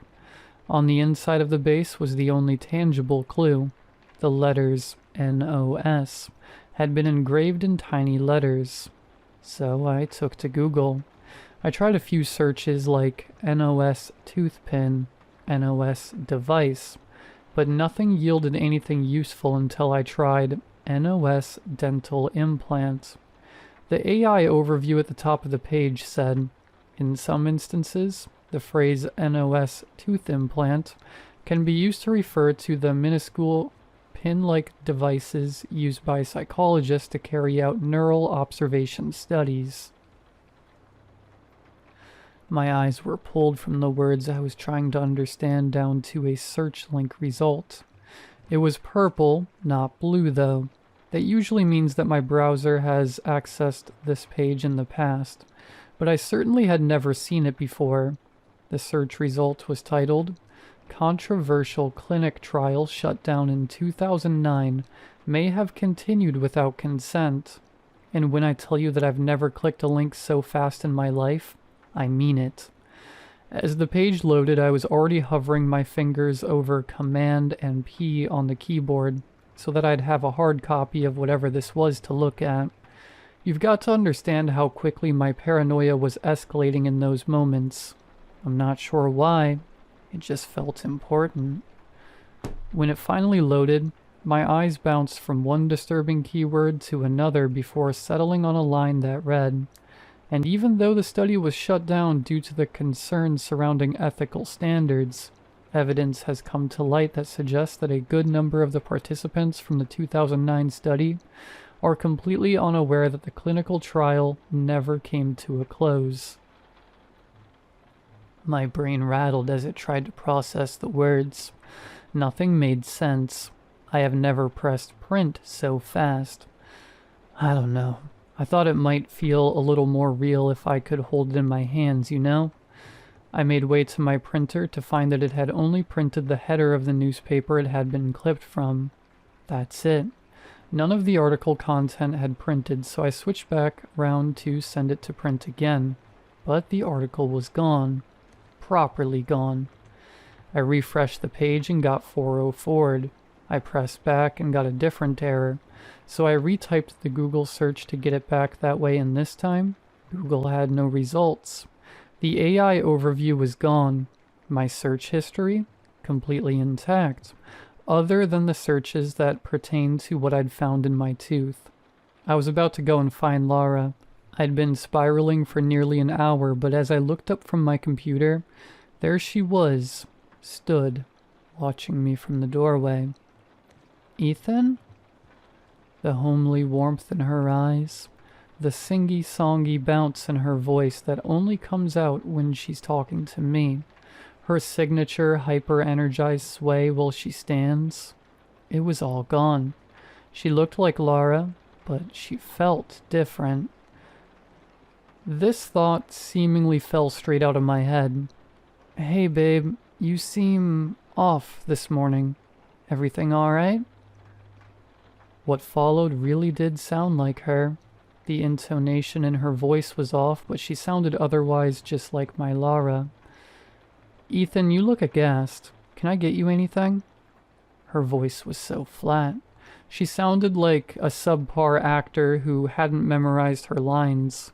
I couldn't concentrate on her words. Lara, I'm not sure what's going on. My tooth, She cut me off. Oh, Ethan, you've done it, haven't you?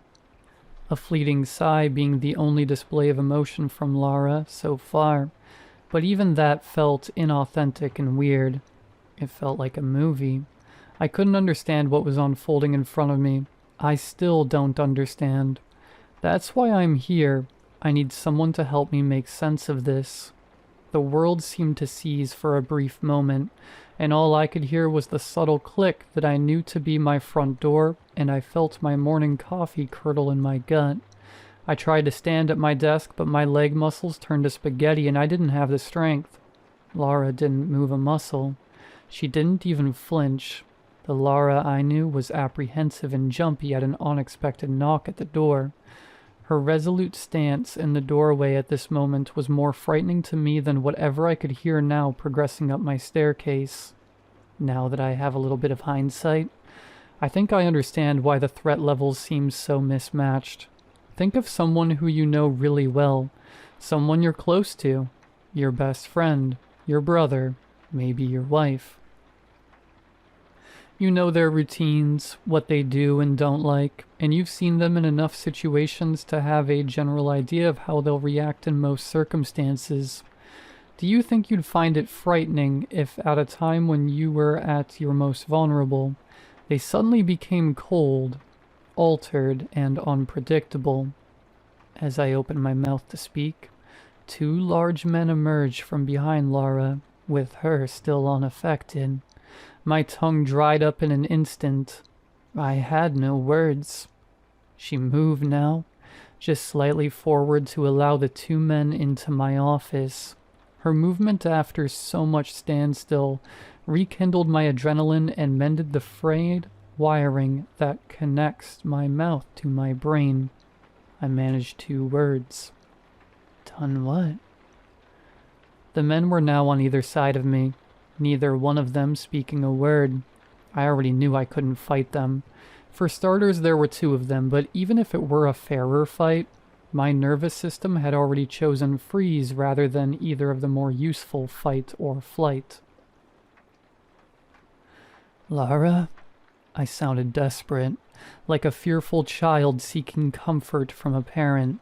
My growing panic and state of desperation made no impact on Lara.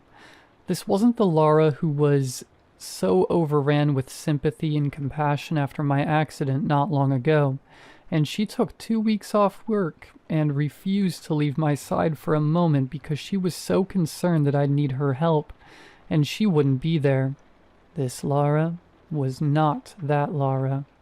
Not my Lara.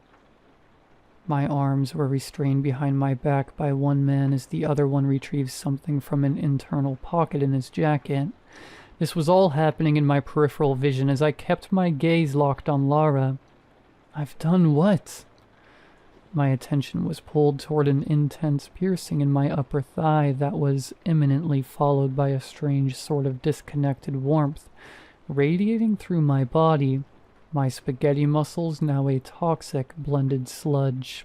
My vision was trying to betray me, but I put every ounce of my energy into focusing on Lara's face. Oh, Ethan. Laura echoed the same performative sigh. You've pulled the pin, haven't you? That's the last thing I remember. I woke up in my bed around 10:30 p.m. No Lara, no men, no pin. All gone. I've spent the last 3 hours tearing my house apart to find any scraps of Lara, but there's nothing. We've lived here 9 years. There's nothing.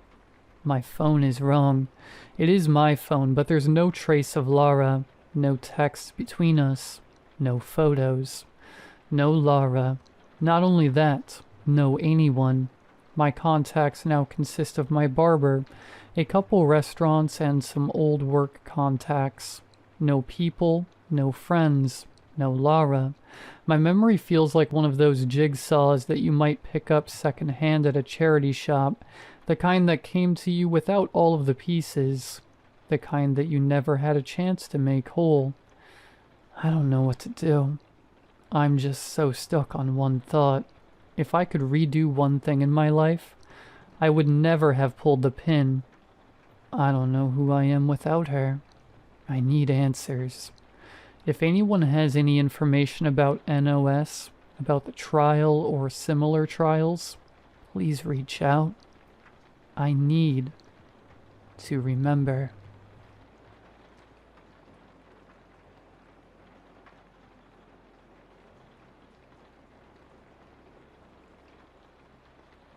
I've been thinking a lot about what I went through that night a couple of years back.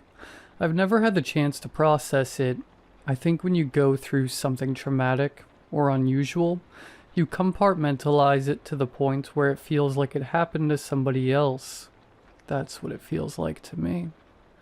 Back when I was living in a suburb near Pittsburgh, I was making ends meet, but margins were slim and the notion of owning my own house felt like a dream at best. I'd been dating a girl for 2 years, looking for the perfect time to propose, but I just couldn't find the right time and place. But my fortunes were about to change. I got offered a promotion at my job. I'd be a shift manager at a large chemical plant in a couple of weeks. But even better, I got an email about something that might be the perfect time and place for me to finally propose. I was subscribed to a newsletter for a particular singer/songwriter that my girlfriend and I both enjoyed. The first thing we'd ever bonded over was music. There was a promotional campaign where there would be a sneak release of tickets to an upcoming tour, and the first 30 in line would be offered backstage passes. I couldn't imagine a better place to pop the question. Maybe I could get a chance to do it on stage if I asked nicely, but it had to be a surprise, so I kept it to myself. I made up an excuse about going to see my brother and packed a camp-out kit to get in line well and early. The newsletter recommended all of those interested to be in line at least 24 hours ahead of the ticket release. Please be patient and understanding, the email read, and please wait in line. I drove out there early Saturday morning. They'd arranged it as a sort of pop-up store. It was gonna have all kinds of merch, and by opening day, there'd be plenty of people dropping by to get ordinary tickets. But I'd be one of those 30 who got the good ones, come hell or high water. It was awkward getting there, though. They'd shut down 3 of the roads for maintenance, making the zigzag between cones and waiting for traffic in opposing lanes to take a turn. There was an apartment complex nearby, but that had been tented up for fumigation. A couple of nearby stores were shut down after health inspections. All in all, it was just bad timing, and there would be no comforts. But I got a bunch of gear packed. I'd be fine. I had an audiobook, some TV shows, and a lawn chair with a slot for an attachable umbrella. I could sit out there for days if need be. As with most pop-up events, there was no big sign, and the location was closed with metal shutters out front. The only thing that showed that this was the place was a discreet little poster on the side of the door that read, "You made it." The newsletter had mentioned that particular poster. It was all designed in a way to make the release feel exclusive. I got there about 23 hours early, and my heart sank. There were already people in line. Luckily, I only counted 27, but for a short moment I was ready to throw in the towel. I got to the back of the line, did a second and third count, and breathed a sigh of relief. As long as no one cut in line, I was in the green. So I set up my chair, attached an umbrella to my chair, and got started on the first season of Monk. After a couple of hours, the line had grown to about 50 people before slowing down. Maybe those in the back were hoping people up front would either drop out, or maybe they hoped there'd be extra tickets. The email had mentioned that there might be a couple of extras, but it couldn't be guaranteed. But I was still in the green, so I didn't have to worry all that much. It wasn't an unpleasant place to stay. The building was facing away from the sun, and there wasn't any traffic nearby because all the maintenance. I think the crews had stopped working for the weekend, because there was little to no machine noise. I didn't hear a single jackhammer or concrete mixer, just the ambience of the city and the murmur of the people in line. There was a bit of a tussle up front. This one woman was getting up and talking to people. She was hard to miss. She had this neon green band shirt and blue-colored hair. You could see her from a mile away. She went down the line asking if anyone had any antihistamines. Allergy pills. She was having some sort of reaction. Turns out no one had any, so she had to head off to find some. There was a drugstore a couple of blocks away, and the guy next to her promised she could keep her spot. So she walked away, thanking those around her for being so understanding. Thing is, she never came back. Hours later, her spot was still vacant. By dinner time, I kicked up a conversation with a guy next to me. He'd arrived just after I did, so he was still among the first 30.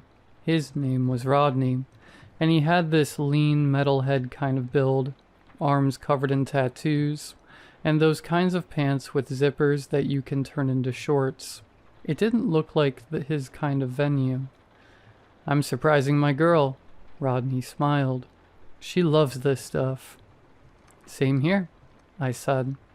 I think I might pop the question. "Congrats, love to see it." He offered me a Coke and I took it. He hadn't prepared himself quite like I had, so I offered him a pad to watch some shows while I listened to my audiobook. We shared a couple of stories, some snacks, and added one another to our socials. I chomped down on a cold burrito for dinner and took a nap. Rodney was on his phone talking to a friend for a bit. The people ahead of me were having a conversation of their own, and I only caught parts of it. They were discussing if there were 30 available tickets in total, or if there were more tickets given out to the first 30 people. Was there only one ticket per person? Because if all in line wanted 2 or more, that'd be over 60 in total. The email hadn't specified it, so they were a bit worried. I had no idea, but there was no point in arguing about it. We'd see in about a day. There was this one guy who was a couple of spots ahead of me that had to step out of line. He had a friend coming by to drop off some stuff, so he asked if they could hold his spot for a bit. It'd just be a couple of minutes. I saw him disappear around the corner, doing that I'm in a bit of a hurry kind of jog that polite people do. A couple of minutes passed, then half an hour. After a full hour, he still wasn't back. "Isn't that strange?" I said to Rodney. "2 people have gone to get something, and none came back." "Sure, yeah, strange," he nodded. "But some people just say those things to get an excuse to leave. It's embarrassing to say you're bored, you know?" "I guess. It's just strange." "I work at the hospital," he said. "As an anesthesiologist, I know what people who crack under pressure looks like. They always shuffle away with a convenient excuse." "You sure that's it?" I asked. "Nah, but I got no other explanation." "Fair enough." As the sun dipped below the horizon, the sounds of the city lowered to a mumble. Cars gave way to people walking their dogs, and in this particular neighborhood, there was a lot of those. There were a couple more people who got out of line and walked away, not to return. We were still well over 40 though, but I think some got cold feet as the city got dark. A couple of light posts from a nearby street cast long shadows across the pavement. I was having a nap when Rodney poked me. He looked confused. Some folks in the back are saying we're in the wrong line. They're opening some name brand store. There ain't no ticket sales. You're kidding, I scoffed. You can't be serious. A guy 3 steps ahead looked back. This ain't no store opening, he called back. It's an autograph signing. That kicked up a murmur. All of a sudden the entire line was talking. There was some confusion about what we were actually doing out there. A lot of people were there for tickets, but for different artists. Some were there for a shop opening, an autograph signing, or a giveaway. A couple of phones were passed around and shown so we could compare emails. All emails were from different accounts, seemingly official enough to get past the spam filters. They all advertised different things, but they ended with the same line. Please be patient and understanding, and please wait in line. It became readily apparent that no one had the faintest idea what this opening actually was. A couple of folks just got up and left. Finally, the guy at the very front stepped out of line. I'm not sticking around for some scam, he spat. I'm going home. You should too. A couple more people packed up, but hadn't decided what to do. I was a bit on the fence about it, but as I watched that first man round the corner, I figured there'd be some kind of misunderstanding. Maybe they were doing several promotions at once. I heard his voice. He sounded surprised and a little angry. What is this? Then he screamed, a blood-curdling, ear-bleeding scream. It got quiet. Everyone looked at one another, trying to find an answer to what was going on. I got out of my chair to get a better look, but Rodney put his hand on my arm. Hold on, he said, lowering his voice. Don't go. We should call someone. He agreed, but we could see other people were already calling for help. The man from the front of the line never returned. There was someone in the back who called for help. A few people walked down the road to see if everyone was okay, but they never returned either.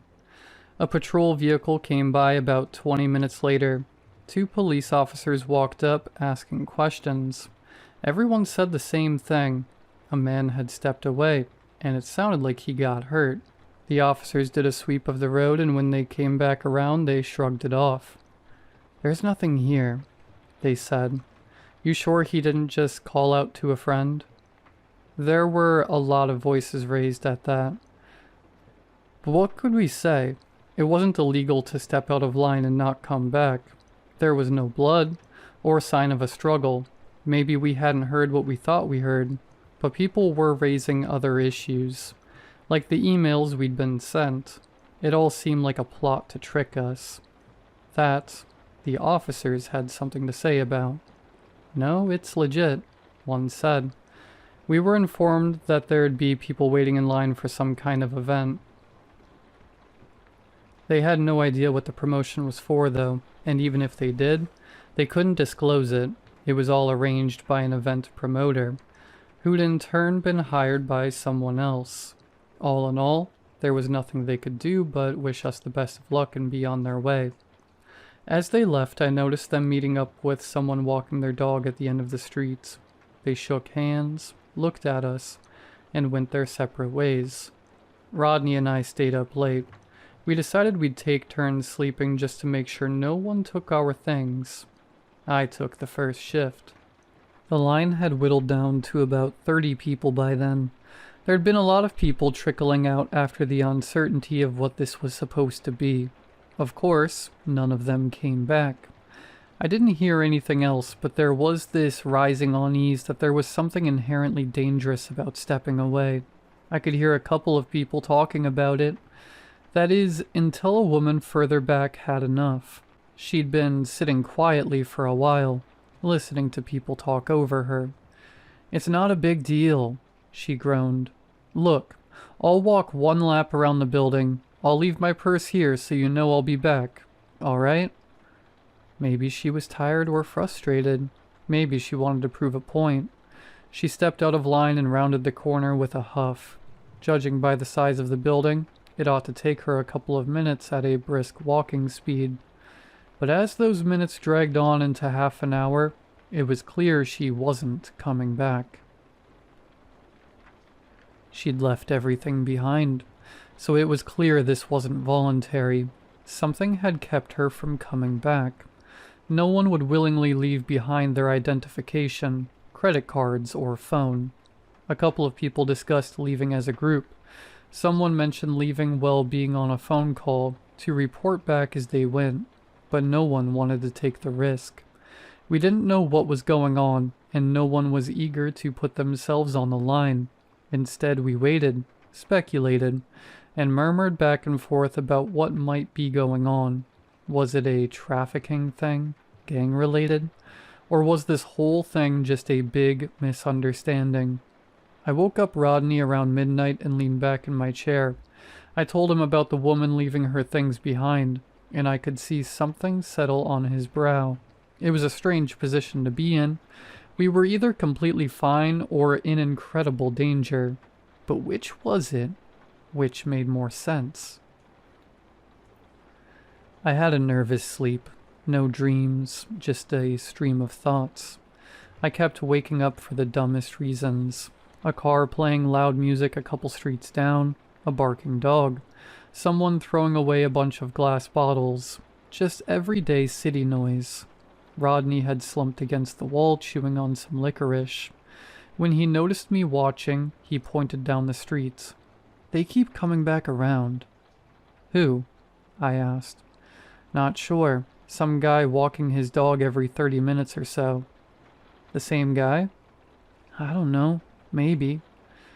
We kept our eyes on the street, and just like he said, a man with a dog passed by. He was wearing a large coat and a baseball cap, and the dog was one of the larger breeds, possibly a Saint Bernard or some kind of sheepdog. "Every 30 minutes," Rodney reiterated. "I don't think he's walking his dog." "So what's he doing then?" Rodney shook his head and took another bite of licorice.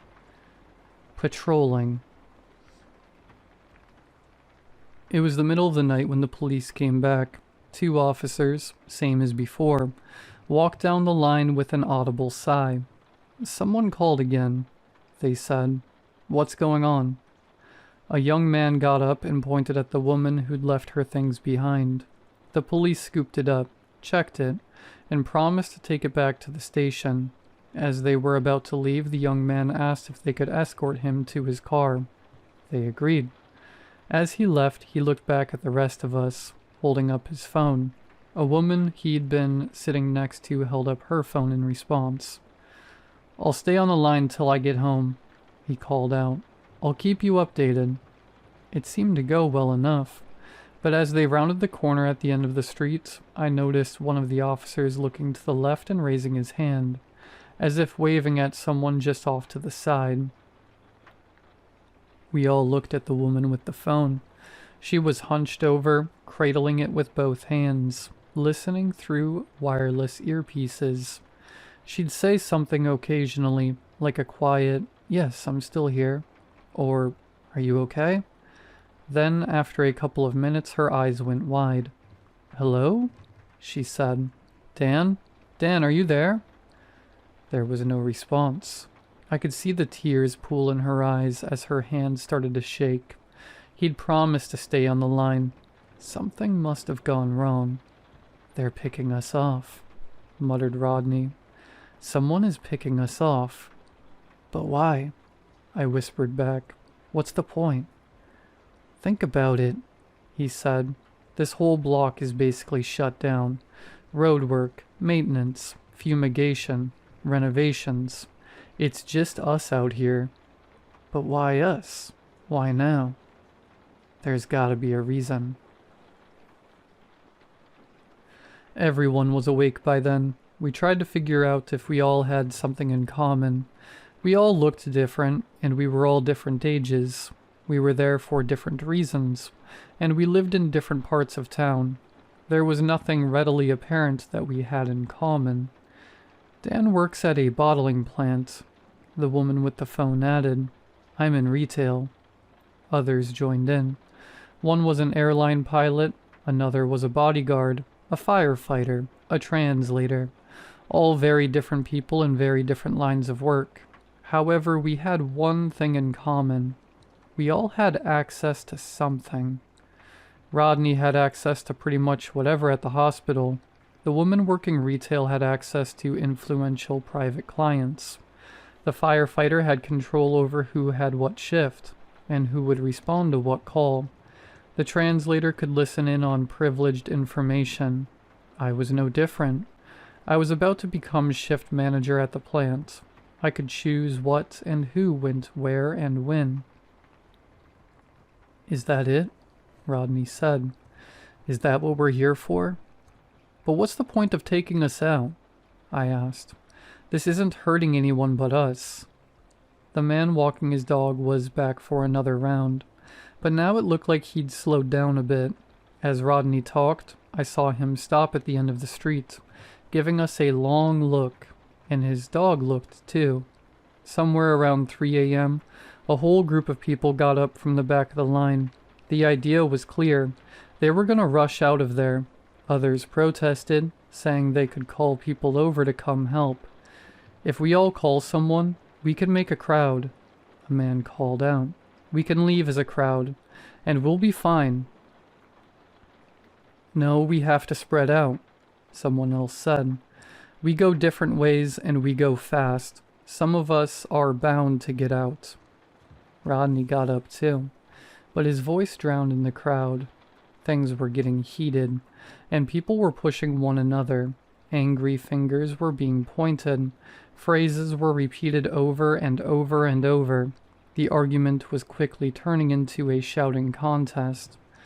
There's at least 8 people patrolling, Rodney tried to say. I've counted. There's at least 8. At least 8. But no one listened. And as push came to shove, a group from the back of the line spread out and ran into the night. Rodney slouched back down against the wall, breathing heavily. We all held our breaths, listening.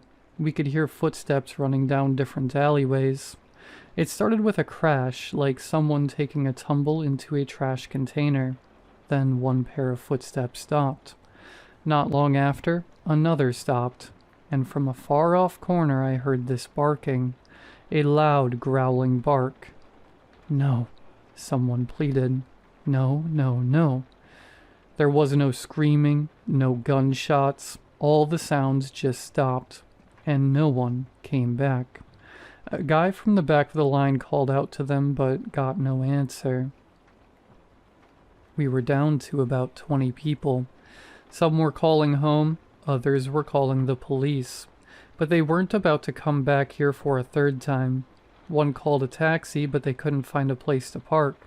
So they had to stop at an adjacent street, which we couldn't get to. There was also this one woman with a face tattoo that asked to borrow a phone. Rodney handed over his. I'm getting my guys down here, she said. You'll see. I'm done. She made a call, shouting angrily for a couple of minutes. After the person on the other end finally seemed to understand the gravity of the situation, Rodney got his phone back. About 20 or so minutes later, 6 very tired men came wandering down the street. I could see the outline of holsters inside their cheap jackets. We're going, the tattooed woman called out. Y'all can come if you want. A couple of people got up. I looked at Rodney, but he shook his head. Suit yourself, she continued. We're leaving. We watched them walk away and round the corner. I heard them starting a car and putting it in gear. There was music playing, something loud with a thumping bass. It sounded like they were about to drive away when I heard a bark. But it wasn't just a bark. It was more like a growling cough. Then a gunshot. Then another.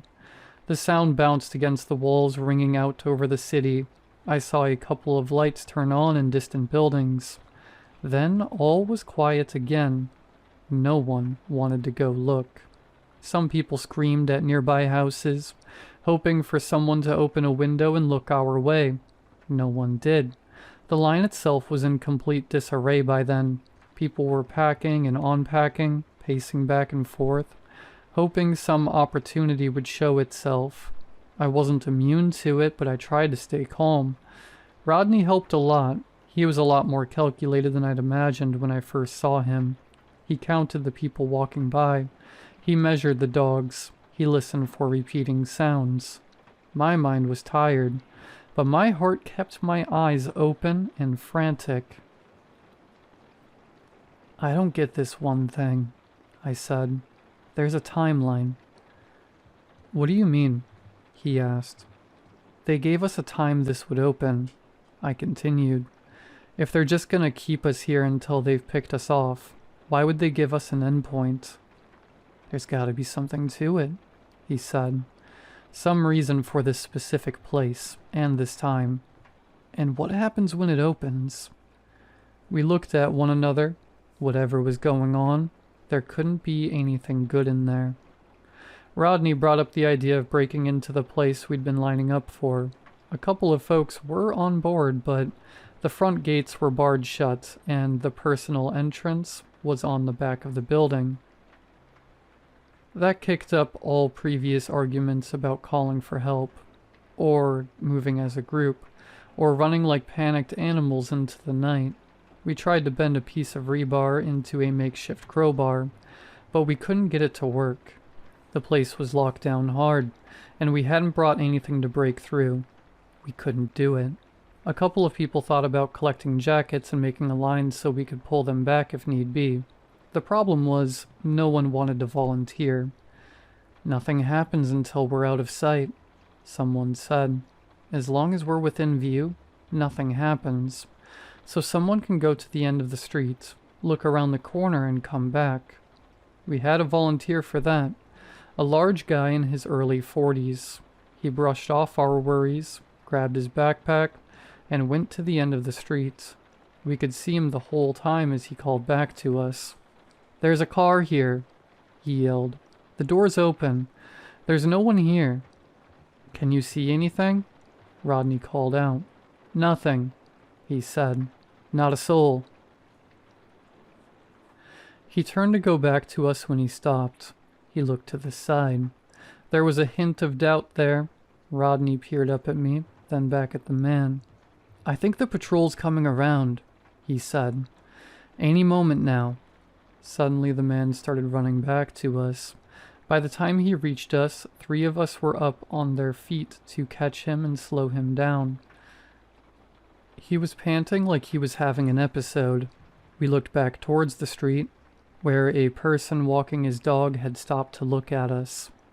"That's no dog," the man wheezed. "I don't know what that is, but it's no dog."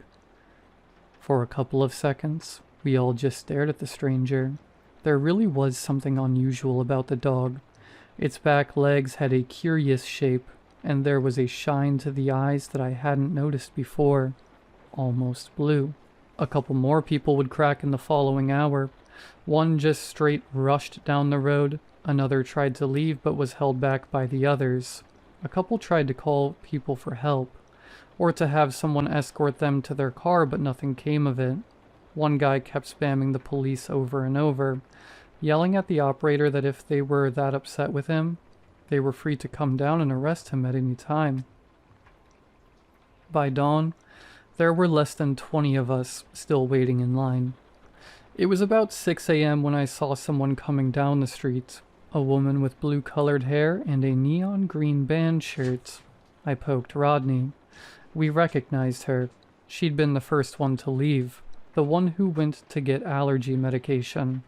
"She came back," I said. "You sure?" Rodney asked. "You sure that's her?" "Positive," I said. "Same clothes and everything." She waved at us. She was smiling and a bit bouncy, like she'd had a good night's sleep. In comparison, The rest of us were nervous wrecks. "I heard there was trouble," she said. "I'm sure it was a misunderstanding."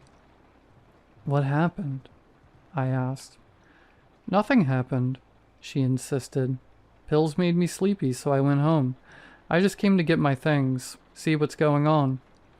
I wasn't buying it, and by the looks of Rodney, he wasn't either. Others didn't seem all that sure, but a couple seemed to relax their shoulders a bit. Despite my reservations, she got a lot of people up on their feet. Maybe they really wanted to believe that it was all just a big misunderstanding. And yeah, it was convincing. She'd come back after all, but maybe she was some kind of plant. Or maybe it was just someone who sort of looked like her. About half of all the people who remained joined her. They left together, giving the rest of us a tired wave goodbye. Some broke down in tears. There was this one woman whose face had burned into my mind. She was completely beside herself, shaking like a dry leaf in the wind. "I'm scared, okay?" she cried. "I'm scared. I don't understand what's going on. I just want to go home." She was assured and hugged and led by the hand, and slowly but surely they all wandered off down the streets, and none would return. About an hour later, there were less than 10 of us left. Rodney shook his head as he looked from side to side. "No patrols," he said. "They've missed it 2 times. "You think we can go?" I asked. "No," he said. "Something's up." He shook his head as we looked down the road, only to see someone approaching. It was one of the people who'd been walking their dog, except now they weren't just passing by. They were stopping at the end of the street. A couple more joined, blocking off the other exits. One by one, they bent down and let their dogs off their leash. I looked at Rodney. For the first time, he looked scared. I could see his chest rising and falling with little claustrophobic breaths. We were being closed in on from all sides. "They've fanned us out," he whispered. "They outnumbered us." "What do we do?" I whispered back. He got up and I followed. Others were taking notice as well, but as we began to spread out, we could see the approaching people moving to intercept. Then, the barking. I'll never forget the moment the dogs stepped out of the shade of the surrounding buildings. They looked almost completely black in the shadows, but they remained equally black when they stepped into the morning light. They had this ink-black, slick skin. Their back feet looked like something from a bird, and the entire body was hunched over on all 4s. It was more humanoid than I'd thought, and as they got closer, they stretched out. The smaller of them, at full length, was at least 6'7". One of them looked my way with a shark-like grin, scratching the pavement like an eager dog with long, pointed claws. I looked back at Rodney a final time, and in a split-second realization, all hell broke loose. Someone made a run for it, only to be tackled to the ground. One of the dogs got them by the neck and bit down hard with a sickening snap. One guy tried to climb a light post, hoping he could get up to a window of a nearby building. 2 more creatures tore down the light post, breaking it with a snap as he came tumbling to the ground. They were picking us off one by one, killing us, feeding on us. A couple had time to scream for help, but the creatures targeted whoever made noise first. The 40-something-year-old man who'd gone out of the streets earlier was tackled face first into the pavement and had those razor-sharp teeth dug into the back of his neck. My mouth tasted salt as morbid death smells crept up my nose. We didn't stand a chance. There were at least 12 of them, and they knew what they were doing. Rodney and I stayed by the wall, trying to make ourselves as small as possible. I got a good look at some of the dog walkers. A couple of them were complete strangers, but a couple of them I recognized from earlier. They'd been in line just like me and Rodney. Maybe they'd been plants, or something else entirely. The creatures were feasting. One of the handlers went up to the locked building and rolled it open as one of them walked up to me and Rodney. He looked us up and down as one of the creatures settled down by his side, snarling and drooling, starved and ready to pounce. The man adjusted his glasses, peering out from under his baseball cap. "We got any hatchers left?" he called out. The building opened. I couldn't see what was inside from my angle, being pushed up against the wall. "All done," someone responded. "Got them all." The man looked at me and Rodney, was maybe 30 years old, with a fashionable beard. Simple square glasses. I couldn't have picked him out of a crowd. He looked down at the dark creature and adjusted his nondescript baseball cap. "Which one you want?" he asked. "Which did you dream of?" I felt something to my right. Rodney reached out and grabbed my hand, not because we were making a break for it, or to try some last-minute master plan. He was just scared. And when you're scared, you want to hold someone's hand, so he held mine. The creature looked us over, a hint of blue reflected at us from its deep eyes. We fumbled for the right words to say. Some plea, some brilliant last-minute monologue, something to appeal to their sense of kindness and humanity. But the stranger with the glasses didn't move a muscle. He might as well have been shopping for groceries. And with that, the creature growled. It had decided. It pounced on Rodney. I held his hand for as long as I could. I didn't look. I remember the sensation of screaming, but I don't remember the sound. My throat turned raw. The muscles in Rodney's hand tightened, then fell limp. The man with the glasses took a step forward, shushing the creature. There, he said. "It's okay. Dream well. Eat." Bone crunching, sinew snapping, meat and the smell of hot iron. I closed my eyes so hard my skull ached. There was noise all around me. I didn't hear most of it, as I could barely make out anything over the sound of my own heart. There was biting and ripping, interlaced with the most casual-sounding conversation. "You got the shells?" someone asked. "No need. We're torching." "You sure?" "It's clear. We got a firefighter." I looked up. A couple creatures began to look different as they ate. Some had brighter skin. Some were shorter, fatter. I heard clattering as their claws fell off their fingers, bones snapping as their legs straightened. Then the man with the glasses clapped his hands at me. "Hey," he said. "You can go." "What?" "You can go," he repeated. "We're done." I got up off the ground and cleared my eyes. A couple of people looked my way, and I could tell they weren't entirely convinced. Some were armed. I recognized one of them as the woman with the face tattoo. "You're letting me go?" "Sure," he said. "We got a full brood. We don't need you." "You can't kill people and walk away," I whispered. You can't do that." He shrugged at me like I'd asked him what the time was. I stepped back and no one followed me.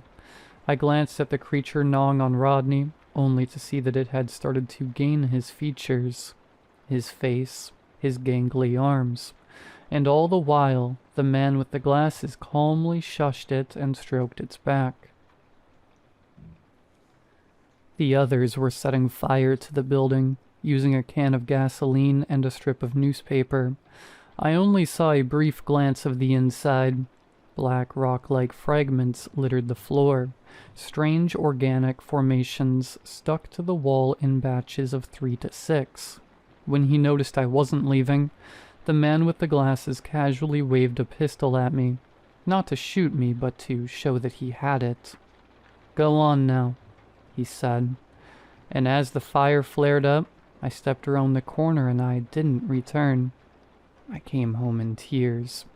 I remember breaking down in the hallway, trying to explain everything all at once to my girlfriend. I told her about the tickets, and the plans I'd made, and the people I'd met, and the dogs and the handlers. All of it.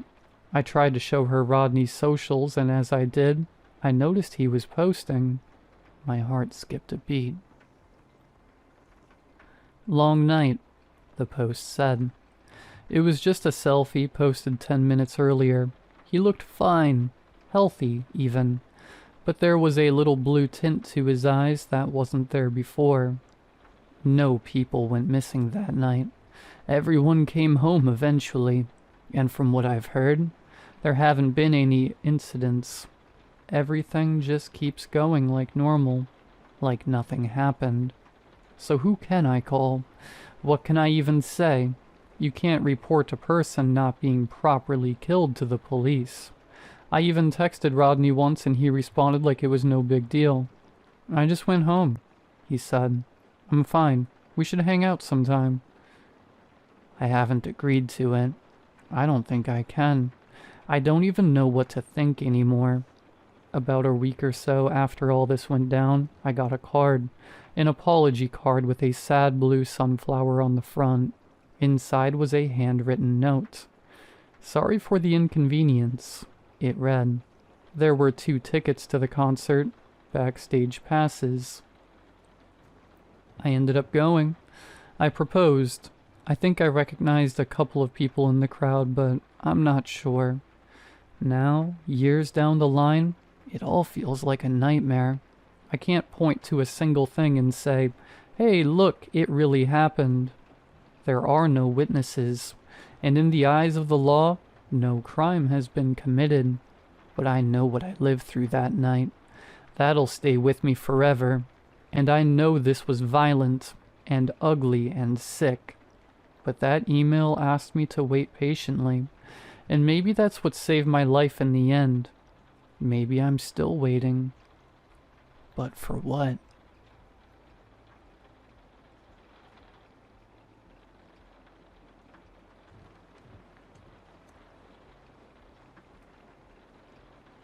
Matthew 7:15. Sat in my attic typing this post, and I've cried all the tears I can cry. I feel sick. I feel terrified. He's downstairs right now, crawling around the house on all fours. I need advice. I need help. Dale was so funny. His smile was so infectious. His laugh that could brighten even the darkest of days. All of this complemented by his gorgeous green eyes and his thick brown hair. He loved the outdoors too, ever since we were knee-high childhood friends.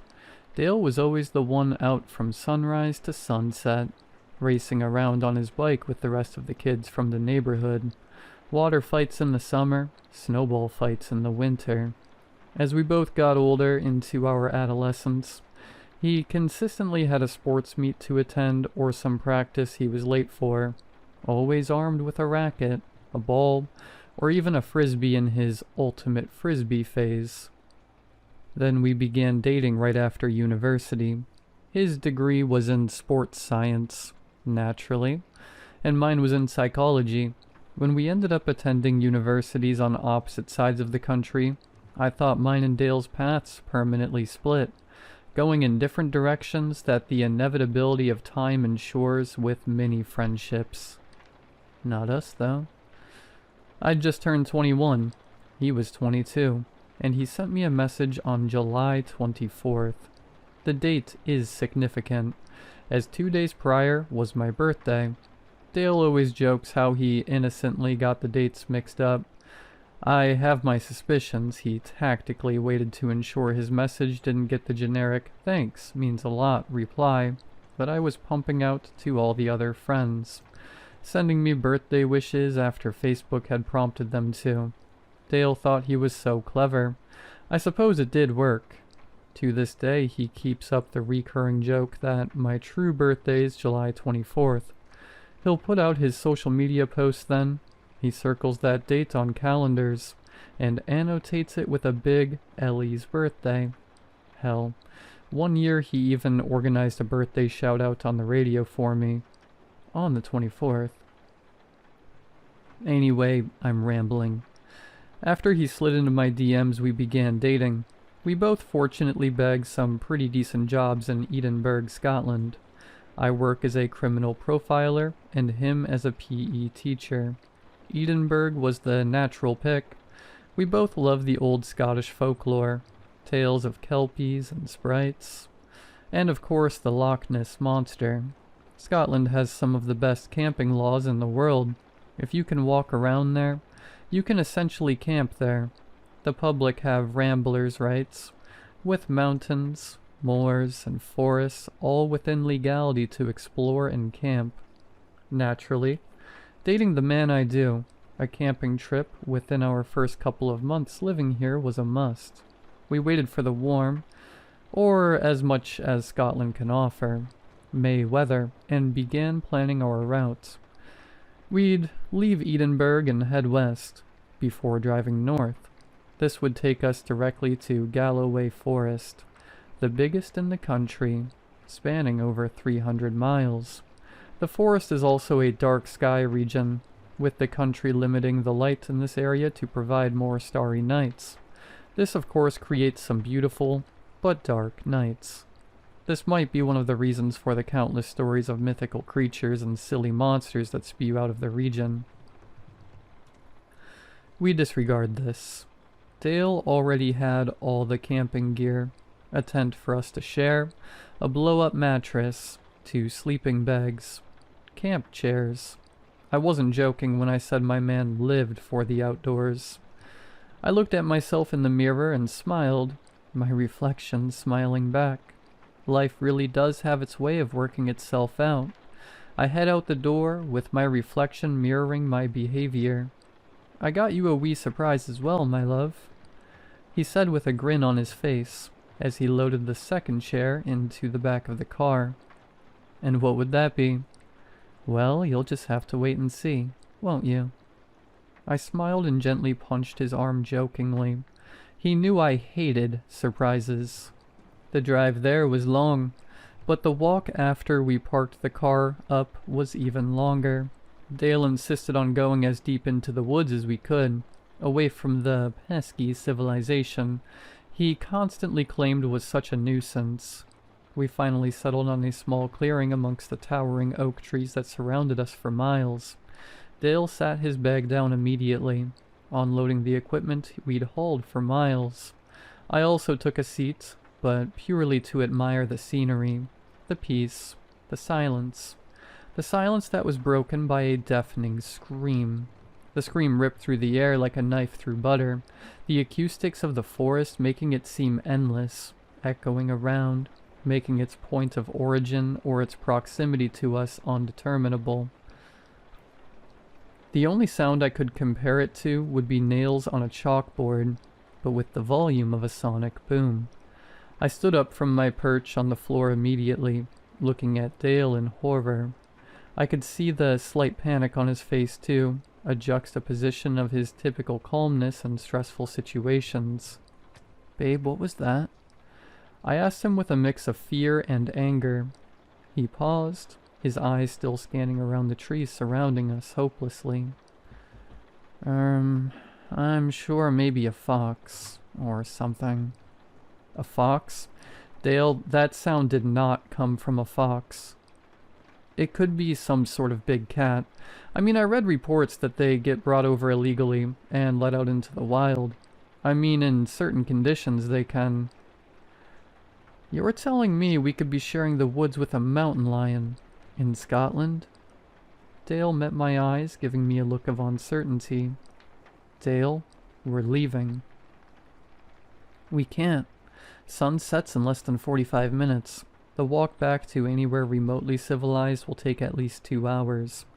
We can't do the walk in the dark. That'd be far more dangerous than anything that could have produced that sound. I looked at him with my mouth agape.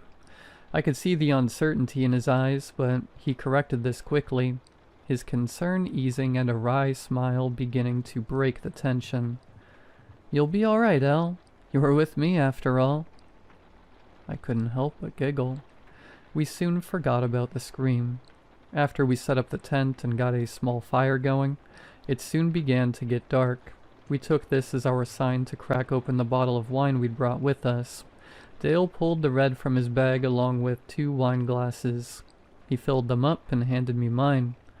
"I propose a toast," he said gallantly, "to my gorgeous Elle, who without whom I don't know what I would do, to this beautiful forest we found ourselves at the heart of, and to God." "Cheers, my love," I replied, clinking our glasses together.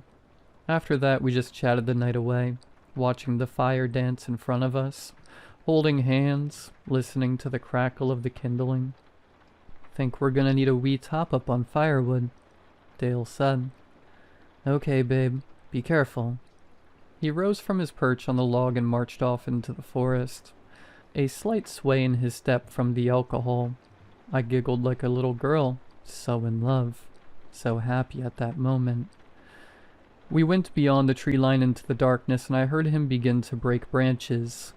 Snap, snap, snap, crack. An unusually loud, slightly different crack came from the darkness.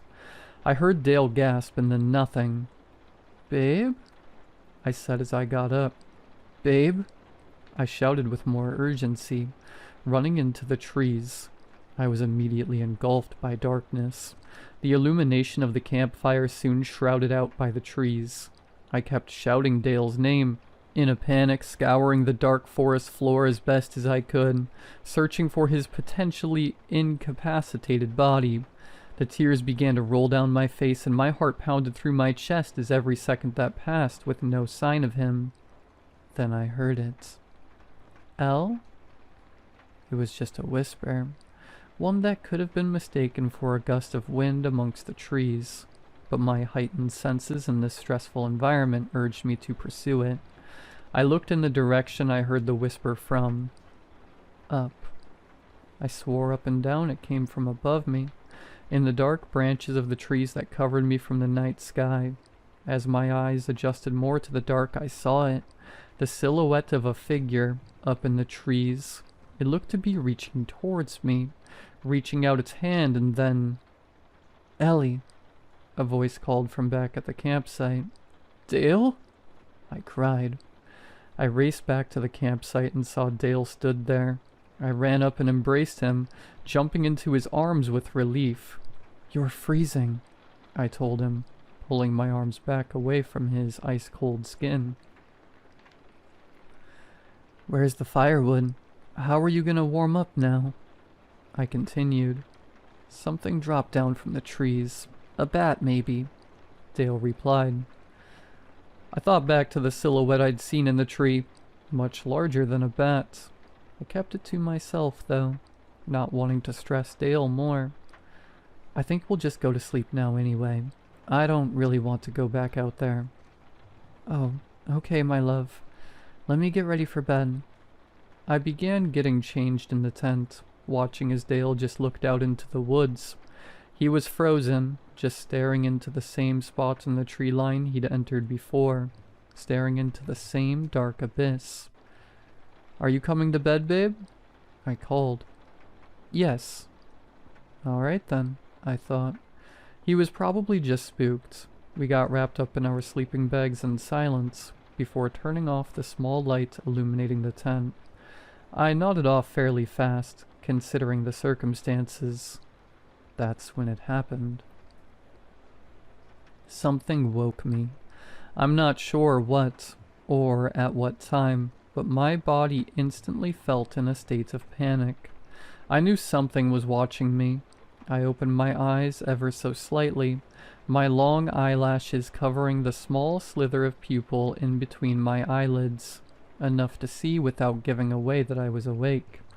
Dale was sat up still in the dark. His legs were crossed and up very high, his knees uncomfortably close to his chest.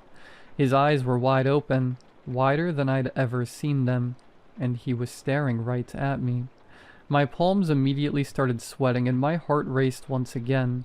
He was looking at me like some piece of meat, not blinking, no discernible emotion. just staring. I closed my eyes again, not moving, paralyzed in fear.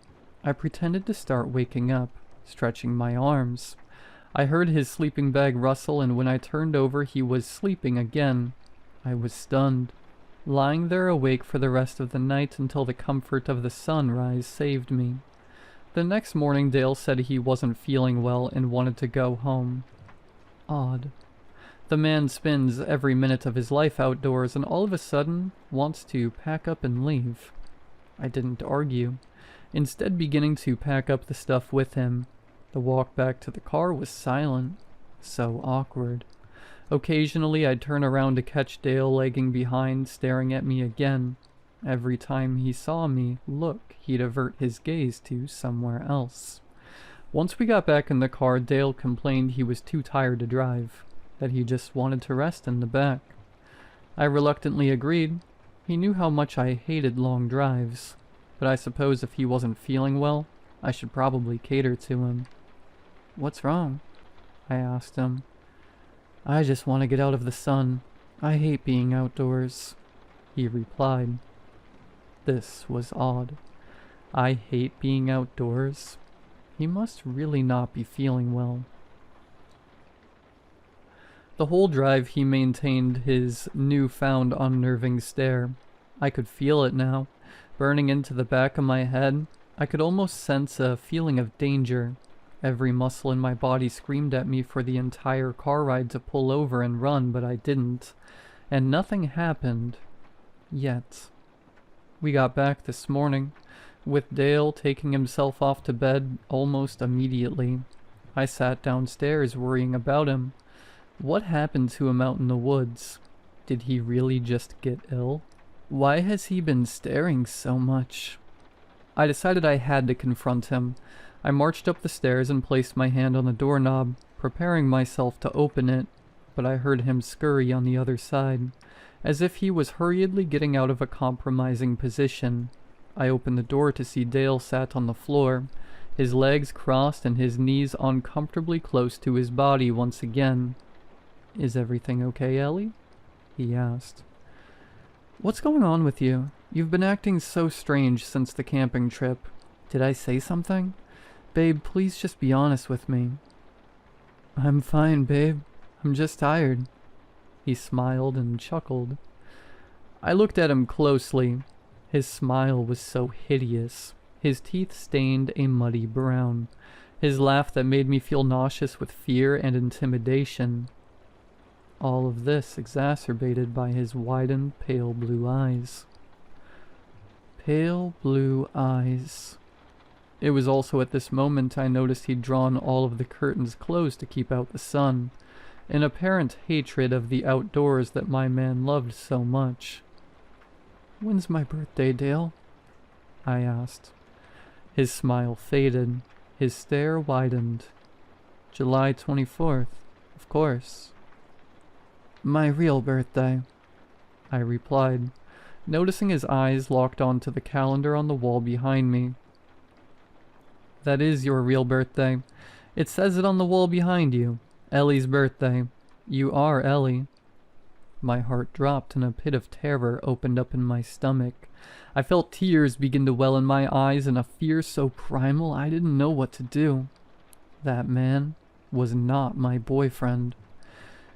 Dale noticed my realization and stood to his feet in a singular, smooth, almost impossible motion. I looked at what he was holding, grasping a handful of dirt from the now empty plant pot on the bedside table. He maintained his stare, never breaking eye contact, as he slowly raised the dirt to his mouth, before hurriedly shoving it in there. He munched on it ferociously, like a ravenous beast, swallowing it without even a glimpse of discomfort. He licked the dirt surrounding his lips, savoring every morsel. "Go to the attic," he pointed up. The tears were now streaming down my face. I opened my mouth to speak, but the words almost refused to come out. I slowly turned and obliged, feeling his stare piercing the back of my head as I pulled down the stairs to the dark attic and climbed up. I barely reached the top when I felt them slam behind me. Darkness. I sat there for a moment, just thinking about what had transpired. Had I really just seen that? I felt a buzz in my pocket. Oh my god, my phone. I hurriedly reached my trembling hands into my pocket, pulling it out, the screen illuminated by a Snapchat notification. I had Wi-Fi, but this attic had no signal. I raced to type a Snapchat message to one of my friends, loading the app up, the waiting time taking almost an eternity. The message was from Grace, my best friend. I opened the chat. Grace. WTF. That's so horrible. You can be such a B-word sometimes. What? What was she even referring to? I scrolled to the message above that. A voice message sent only 3 minutes ago. Sent from me. My work phone's downstairs. Logged into Snapchat too. But what could it be? I tapped the message, and the sound that played was the worst sound I could imagine. Worse than that scream the other night. The sound of my own voice. I don't even want to repeat the things said on that voice message. And before I even had a chance to justify myself, Grace had blocked me. That was when I noticed more and more of these messages being sent. Sent to all my friends, to my work colleagues. It was only when I put my ear to the floor of the basement that I heard him, or should I call him it, recording these messages with an uncanny resemblance of my voice. That brings me here. I can hear it moving furniture around the house. I can hear it scuttling around. By the sounds of it, on all fours. I'm at a loss. I don't know what to do. I'm terrified for my life, for Dale's life, for all of yours. I turned my head to the mountain of boxes in the attic. Posters, paintings, and anonymous stuff sprawling out of them. There was one in particular that caught my eye. One of Dale's posters, labeled with a biblical passage. One that seemed to taunt me. Matthew 7:15. Beware of false prophets, who come to you in sheep's clothing, but inwardly they are ravenous wolves.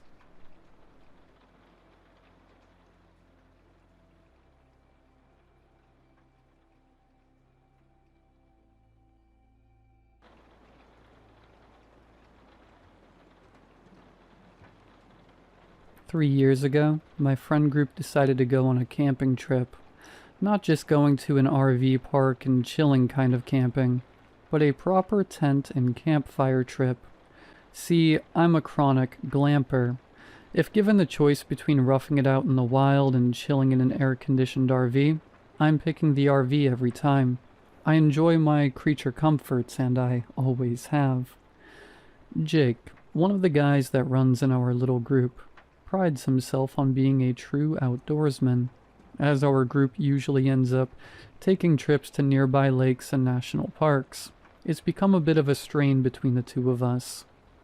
It'd be one thing if he could respect that I'm not here to have the authentic experience and just want to have fun, but he can't. He needles and mutters about how they could be going to cooler places if only we didn't have to always glamp to get out of the damn house. I think that's why I accepted his trip proposal. Normally I'd shut it down without question, but he'd been getting on my nerves for years. I accepted, thinking I'd proven once and for all that I can do it the rough and tough way. Maybe then he'd leave me the hell alone. Jake planned out a trip for us and our other two friends to a nearby lake on his family's property. When we arrived, I tried to ask where exactly in there we were going, but he'd just smirk. Relax, Maddie. The trail's marked. Even you won't get lost. Behind me, Chris and Luke, the other two coming with us, started up a conversation about s'mores and the supposed lake at the place we're going to. I felt my shoulders relax. Jake pulled out a compass and let us due north. According to him, we had to follow the compass a little ways until we found some trees he and his family had marked with red triangles. From there, you follow the path. The sun was going down by the time we spotted the first red triangle. I checked my phone, which said it was about 7:30. I also checked my signal. Nothing. The pack straps were digging into my shoulders, and Luke was huffing as he trudged behind Chris and me. Funny, despite the fact that Luke was obviously the least capable of us, it's still me that Jake liked to piss on. "Jake," I called. He paused and turned to me, a familiar, irritated expression on his face. "Can we pause for a minute? I gotta take a piss."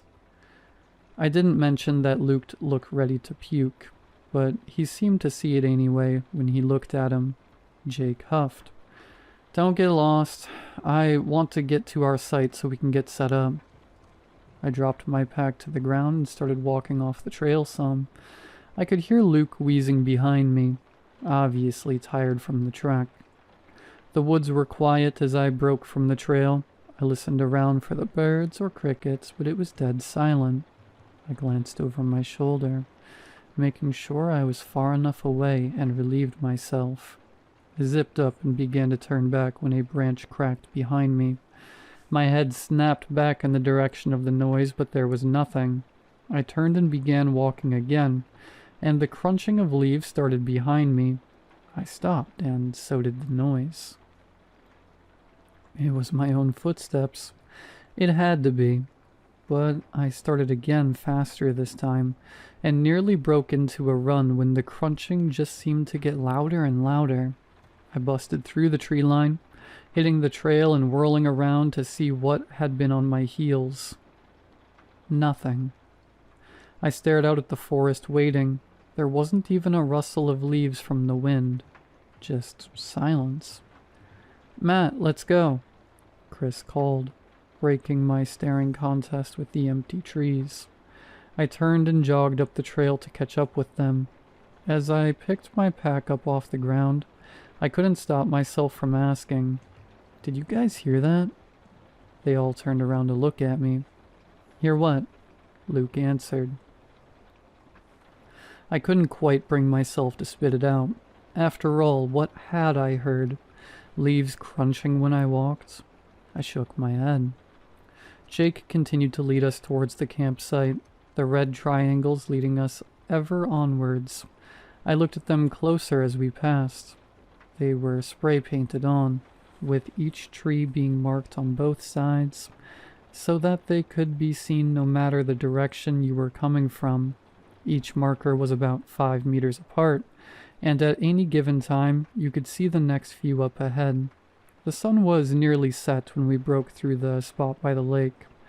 I had to hand it to the bastard. The sight was beautiful. The trees all stood in glorious formation, shades of green mottled with the golden light of the sunset. The water shined a slightly muddy blue-gray, peppered with the same golden light stretched through the trees. We each picked a spot to pitch our tents. Luke and I got put on the tent duty while Chris and Jake, our 2 more experienced outdoorsmen, went out to get some good sticks and firewood. As I finished getting my tent up, I glanced over at Luke. He was struggling to get the stakes in the ground. I sighed, turning to help. We got his tent pitched and together worked to get the other 2 up. As we were finishing up with Chris's tent, the other 2 came back. I could see Jake looking over his tent, probably ready to find something to criticize me on. I was proud when he couldn't find anything. Chris and Jake threw some of the wood into the spot we designated as our fire pit, putting the rest of it close by for later use. They got the fire started, and we all idly chatted as the sun sank between the hills. Luke got up and brought his backpack over. As he unzipped the pack and reached in, I smiled. Hershey's chocolate bars, a box of graham crackers, giant, fluffy marshmallows. I glanced over and saw my grin mirrored on Chris's face. Jake rolled his eyes, but obligingly got up to grab some sticks to roast the marshmallows on. We gorged ourselves on granola bars and s'mores as the world around us turned dark. "Hey, Matt," Chris started. I looked at him, mouth and hands sticky with melted sugar. "Earlier today when you ran off to take a piss, what was that all about?" I looked at him puzzled. "You ran out there like a bat out of hell, and then you were all, did you guys hear that?" He pitched his voice up and my eye twitched. He grinned goofily at me. I didn't quite know what to say.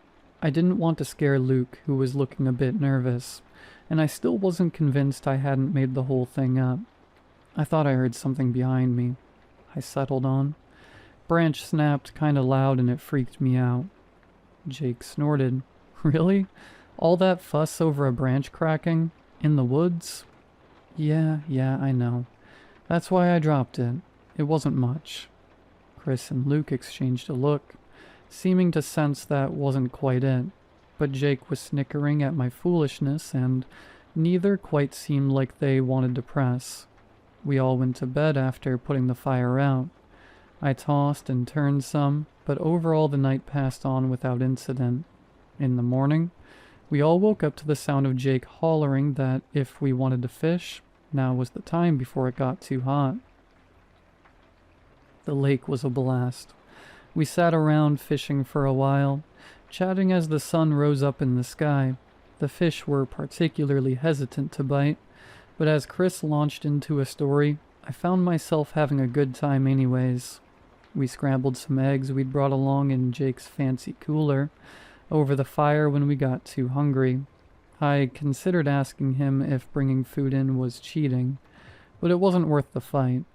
At about noon, we started swimming. The water was nice and warm from the summer heat, and I spent a good chunk of time just floating and soaking up the sun. That, of course, was ruined when Luke snuck up on me underwater and grabbed me around the gut, flipping me over and giving me a noseful of lake water. We splashed around for a good long while. The thing that drove us back to the shore was our crumbling stomachs. Luke and I were chatting excitedly about finding some good sticks for roasting the hot dogs we'd brought along when I ran straight into Chris's back. "Whoa, Chris. Dude, what's..." I paused. Chris and Jake were just staring towards our campsite. I followed their gaze. Plastic littered the ground. All the meat we had brought with us had been torn out of its packages and was gone, leaving only the wrappers behind. Luke's tent, which had the marshmallows and chocolate, had its flap shredded. The flap was still zipped up closed, but the middle was gaping like an open wound. My blood ran cold. Luke had caught up and was looking as nervous as me. Even Jake looked shaken. "I mean, we are in bear territory." I tried to reason. "Guess we should have locked down the food a bit better." Jake looked pissed. "You think I didn't plan for that? No bear is getting into these containers. I don't even know why they would. The meat's all packaged." "They say bears are pretty smart. Maybe they..." Luke tried. "That cooler had a lock on it. No bear could undo. It'd have to bust the damn thing open." Silence weighed heavily on us as we looked at the cooler. The nice, shiny, pristine cooler. "Maybe we should head back. I mean, we don't have any food left," Luke suggested nervously. I looked up at the sky. The sun was still relatively high, but it was rapidly sinking down. It'd be dark by the time we made it back to our cars. Then I looked over at Luke's tent. I stared at the shredded door, the carefully opened backpack. What was worse? Risking getting lost in the woods or risking staying? That wasn't a real choice and I knew it. "Let's get our stuff packed up and let's go. We have our heavy-duty flashlights," I said. Chris and Luke didn't need any convincing. They hustled to get their tents taken down and their stuff ready. Jake looked hesitant. "I don't think leaving now is a good idea. It's..." He checked his watch. "Already 5:30. By the time we get back..." "It'll be dark, I know," I agreed. "But it's either that or staying here for another night." He huffed and started getting his stuff together. My tent came down easy enough, and I had all my stuff packed quick. When I shrugged on my pack and turned to the other guys, I could see Jake stomping out the fire embers and grabbing his compass. "Everyone got their lights?" he said, bad mood evident. Chris and Luke nodded, although Luke looked vaguely ill at the thought of navigating by flashlight. I wasn't faring much better. We all started back the way we came in. Jake took the lead, following the trail markers. Luke followed close behind him. Chris and I took up the rear, keeping pace beside one another. "You think it was a bear?" he asked. I shrugged. "Don't know. Never actually had an encounter with one." "I have," he said. "Dad and I went camping when I was a kid. Family next to us on the grounds didn't properly store up their trash." "You saw it?" "Sure did. Black bear. Ugly thing. Spawned a whole lecture from my dad about how to properly store food and trash so you don't attract them." He paused. "Not gonna lie to you, Matt. I don't think this was a bear." I waited for him to elaborate, but he just looked at the cooler Jake was carrying. "We followed all the safety precautions." "Not just that. We were pretty close to the shore, splashing and running around. Just lots of noise. Bears don't like noise." "Jake, what way do we go?" Luke called, interrupting our silent musing. I looked up from my feet, confused. The spray-painted red triangle was visible on the tree ahead of us. Jake paused. "What way do we—" He glanced around. I took the opportunity to do the same. Luke was practically bouncing from foot to foot on his eagerness to go. "Where's the other path go off to? Another part of the lake?" he asked, giving a nervous laugh. Jake wasn't laughing, though. In fact, he was turning an alarming shade of white. I could feel his sudden fear radiating off of him. I was starting to match it. Beyond the tree with our marker, I could distinctly see two paths marked in the same fashion. One veered off slightly to the left, and the other veered off slightly to the right. The marker was dead center. We'd have to choose a path. "Jake, which one goes to our cars?" I asked. It was a testament to see how stunned he was that he didn't tear me a new one over for questioning him. There'd only been one path coming up, and it was straight as an arrow. We haven't even taken a little sidestep, had just marched straight through the woods. Neither of these paths went straight forward like we had when we came up. So what was this? A whole new split, complete with a line of markers for a path that wouldn't take us back to our cars? "Jake, you and your family put these markers up, right? Which way do we go?" I asked, urgency creeping into my voice. I don't know," he said, his voice cracking. "We never really went out from the path. We definitely didn't mark a new path, and we wouldn't mark with the same damn markers." I looked up again. The sun had crept further down, painting the sky with a faint shade of orange. We were getting closer and closer to sunset. "Jake, are you sure we're going the right way?" Chris asked. I turned to see him and Luke huddled together behind us. "Yes, we go right. Ignore the markers on the left. We go right." "How do we know, though? I mean, those aren't the same markers we followed, right? There was only one path coming up," Chris nervously asked. Jake let out a frustrated huff. He slung his pack to the ground and walked over to a tree with some low-hanging branches. "I'll come up here and find the clearing we parked near. That way, we can ignore the markers and go to the road. Happy?" He snarled before grabbing the branch and beginning to climb. We watched him climb till about halfway up when the leaves began to obscure him. I could hear the branches rustling as he continued his climb. "Well?" Chris hollered. "I see the road," Jake yelled back. We all let out a sigh of relief. "This whole trip has been a bit of a nightmare," I commented. Chris and Luke both nodded. I waited to hear the crackling of the branches as Jake climbed down. They never came. We waited there at the bottom for what felt like an eternity.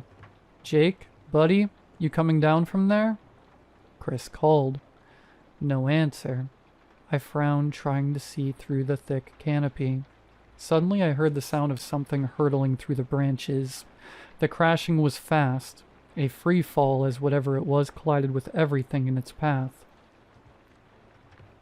I jumped back in time to avoid being knocked over the head with whatever it was that had fallen. I looked down. A hiking boot lay sideways on the ground, its ties unlaced. I looked back up into the canopy.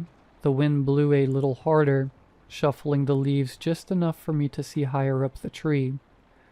Jake was gone. I blinked once, twice before turning back to the others. Chris and Luke both were staring at the shoe. Luke had Chris's arm in a vice grip, his breathing beginning to speed up in a telltale sign of panic. Chris looked back up. Jake, where the hell are you? This ain't funny. Still silent. We waited 5 minutes, then 10. The only noise around us was the wind rustling through the leaves and the sound of Luke getting more and more antsy. When 15 had passed, I turned to Chris. Left or right? He looked at me, startled. What path? Left or right? Dude, what are you talking about?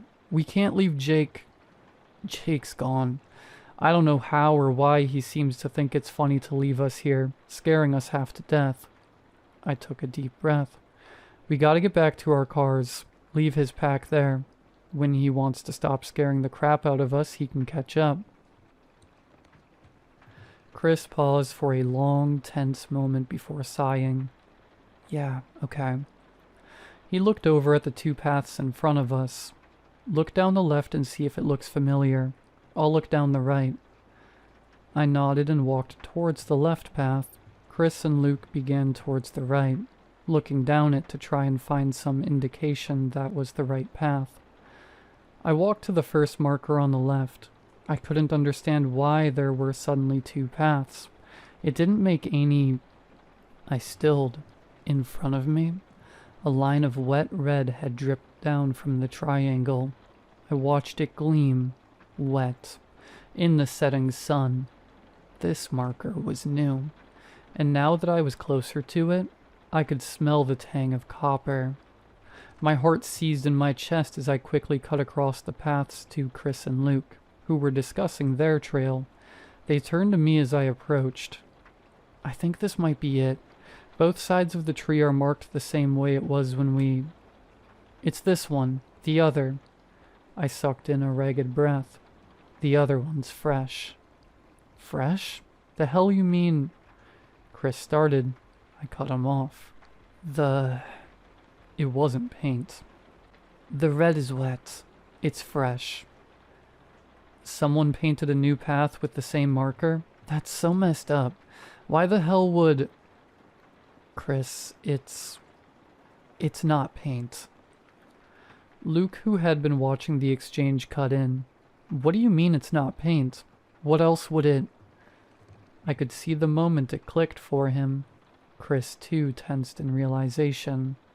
Is this some kind of joke? You and Jake? He asked, voice dangerously low. I whirled on him, almost hissing in rage. You think I'd plan something like this? With him, of all people? The guy can't even look at me without a comment on how crap I am at everything. The only reason he even lowered himself enough to pass me an invite is because he knew the two of you would want me to come along. And you think of what? Plan some scary, haunted trail? Even as I said it, I knew he didn't. Neither of them did. They both just wanted some rational explanation for all of this. I pushed past Chris to check the trail marker. I got close and checked it. My heart about stopped. It was wet. I turned back towards the clearing we were in before, charging across towards the markers we had been following. Wet, wet, wet. All tinged with a coppery smell we'd been marching by too quickly to notice. I turned back towards Chris and Luke, and saw Chris was right behind me. They're all wet? he asked, wrinkling his nose as the smell hit him. We shared a glance, looking at the triangle nearest to us. Now what? I couldn't help but wonder. Here we were, in a rapidly darkening forest, lost without anyone who was even slightly familiar with the area. "I've got a compass in my pack," Chris answered. He set his pack on the ground and rummaged through it for a while before triumphantly pulling out the instrument. Jake had his on him when he went up that tree, but I have my own. He pointed in a direction off to our right. "South is that way. We go that direction. We should get close to the road. As long as you and me and Luke stay close together, we'll be fine." I nodded and turned towards where Luke was. "You hear that? We'll be fine. We just stick together and..." Luke was gone.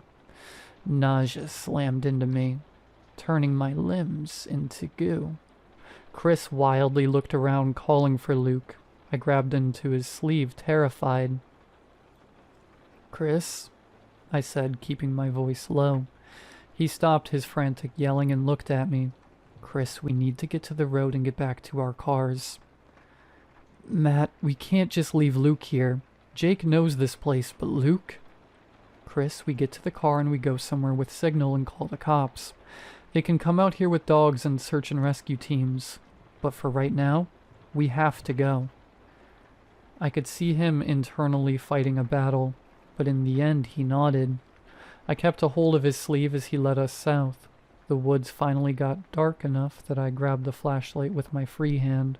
Chris went to grab his too, but I stopped him. "I've got the light. You keep leading us straight." He didn't fight me. He just nodded and continued leading us. Finally, I could see something between the trees. The road. I could hear Chris give a little sigh of relief, and we both started walking a little faster. "Where's the other path go off to? Another part of the lake?" A voice called behind us. We stopped. Dread crawled up my spine as Luke's voice washed over me. Chris was about to turn and call when I let go of his arm and covered his mouth. He looked at me angry when the voice came again. "Jake, what way do we go?" I felt a whimper crawl up my throat. I met Chris's eyes and jerked my head in the direction of the road. He nodded. We crept forward, taking care to keep our steps as light as possible. Behind us, sounding like he was wandering the forest, Luke's voice continued.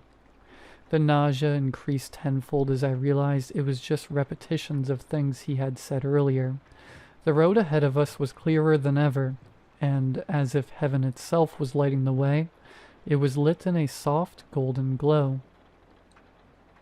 Chris broke free of my grasp and ran forward. The crunching of leaves and sticks beneath him caused the voice to stop, and suddenly the sound of something barreling through the trees made its way to my ears. I sprinted after Chris, unwilling to turn and see what was behind us. We broke from the tree line scared to death. The noise behind us didn't slow down. "Run across the road. Run," I called, not even slightly slowing. I vaguely noticed that the light seemed to be getting brighter, but I ignored it in favor of sprinting harder. Chris cleared the road, and I was right behind him. I heard an odd noise, almost like brakes squealing. I spun around in time to see something big behind us get thrown forward across the road as a car slammed into it. My jaw dropped as everything seemed to come to a stop. The car was dented on the hood, and its driver stumbled out, confused. I didn't hesitate. Neither did Chris. We ran up to her, urging her back into the car. I think she caught sight of what it was she hit, because she just faintly told us to get in the back. We clambered in as she put the car in reverse and turned the car around. She started the car back towards town, and I couldn't help but stare out the back window. As the driver took a turn and the thing was going out of view, I saw a twitch and begin to rise up. The driver's name was Eve, and she was trying to head home from a work trip in another city. She'd been passing through by happenstance. and was grilling us on what the hell that thing was. A deer, an elk, a moose. It's awful far down south for moose. But damn if that sucker wasn't big. I just asked her to drop us off at the police station. She looked back at us confused, but said that was fine. I closed my eyes. When we got there, we told them the whole story. They obviously had some questions, and I knew they didn't believe us on multiple parts. They told us not to leave town and that they'll have more questions for us later. They took us up in the morning to get our cars. When we got to the spot we'd parked, the cops just looked as baffled as Chris and I had felt this whole trip. Every window of all 4 cars was shattered. The tires were slashed with big, great gashes, and the trunks had been ripped open by force. Luke's car even had a door ripped off its hinges. The offending piece of metal bent out of shape a few yards away. The cops just took us home. They never found Jake or Luke. Chris and I still keep in touch every now and again. I think that trip put a strain on our friendship. Eve and I, meanwhile, we got a whole lot closer. So close, in fact, she's right here beside me as I type this. I don't know what's prompting me to recall this. Maybe some form of exposure therapy, or a way to get it off my chest. I'm not sure. All I know is that I'm never going camping again.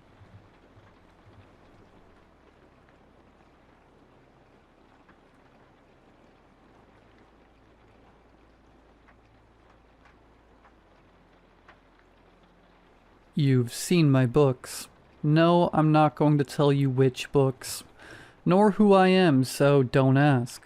I assure you, though, if you're a big reader, or even a sort of reader, then you've probably read or at least heard of some of my stuff. My stuff in the hypothetical sense of the phrase.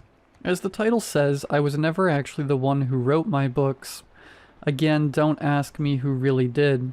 Not because of privacy or theft laws or anything. I just don't know. I used to be a plumber of all things. Not the most glamorous of professions, but it paid pretty well.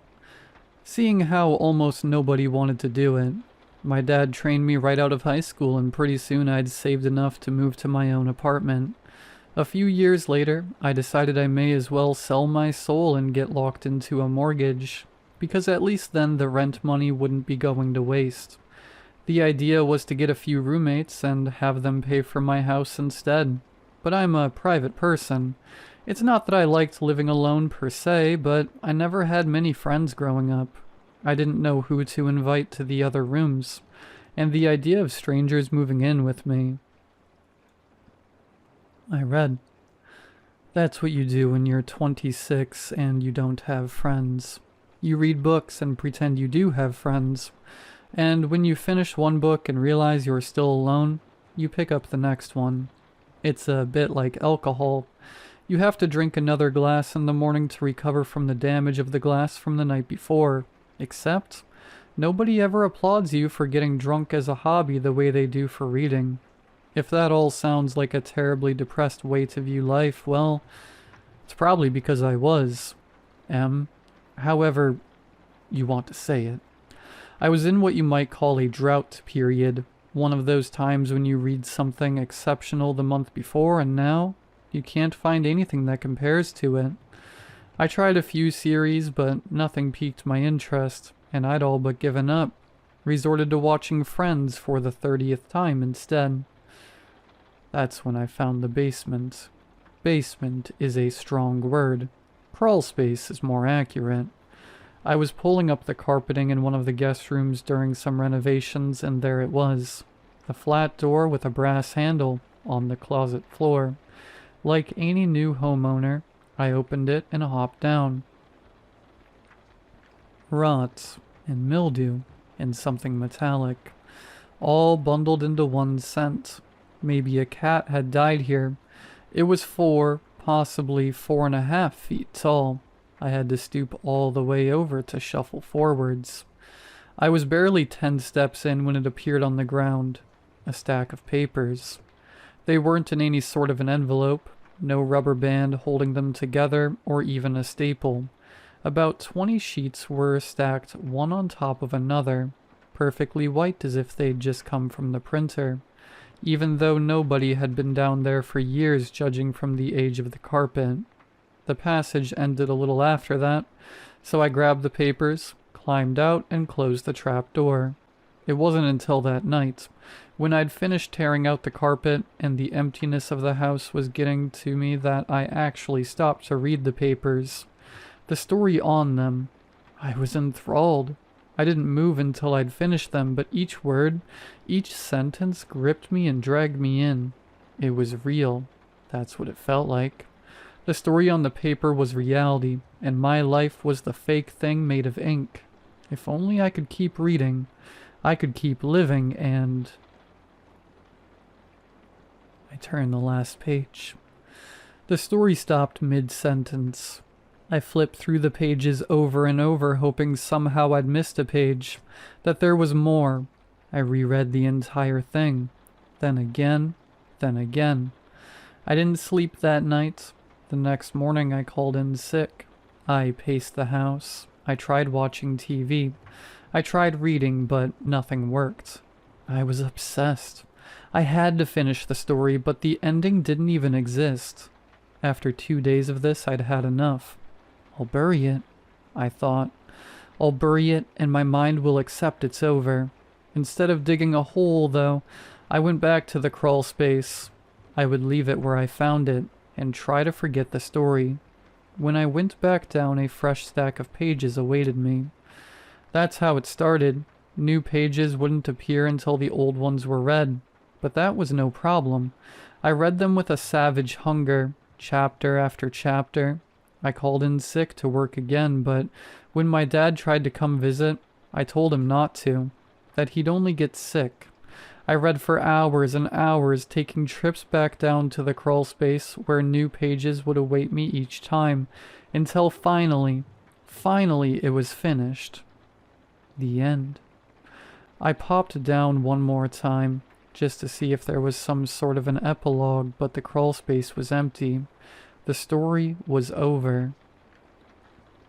For weeks I searched online for clues about who had written the story. Nothing came up. I reached out to the past owner of the house. "There's a crawl space?" they asked me. We never knew. I sat on the books for weeks and weeks, obsessed but resolved to give it up, to put it past me. Eventually I reached out to some literary agents. One more sip of alcohol to cure the hangover. From what I hear, it takes months and months of waiting to hear back after you reach out to agents. The ones I reached out to took days. Each of them requested to read the whole book, and each one of them offered me contracts within the weeks. "You're the best writer I've ever signed," said the agent I went with. I didn't correct her. Publishing went much the same. It should have taken months. Within weeks I had signed with a major publishing house.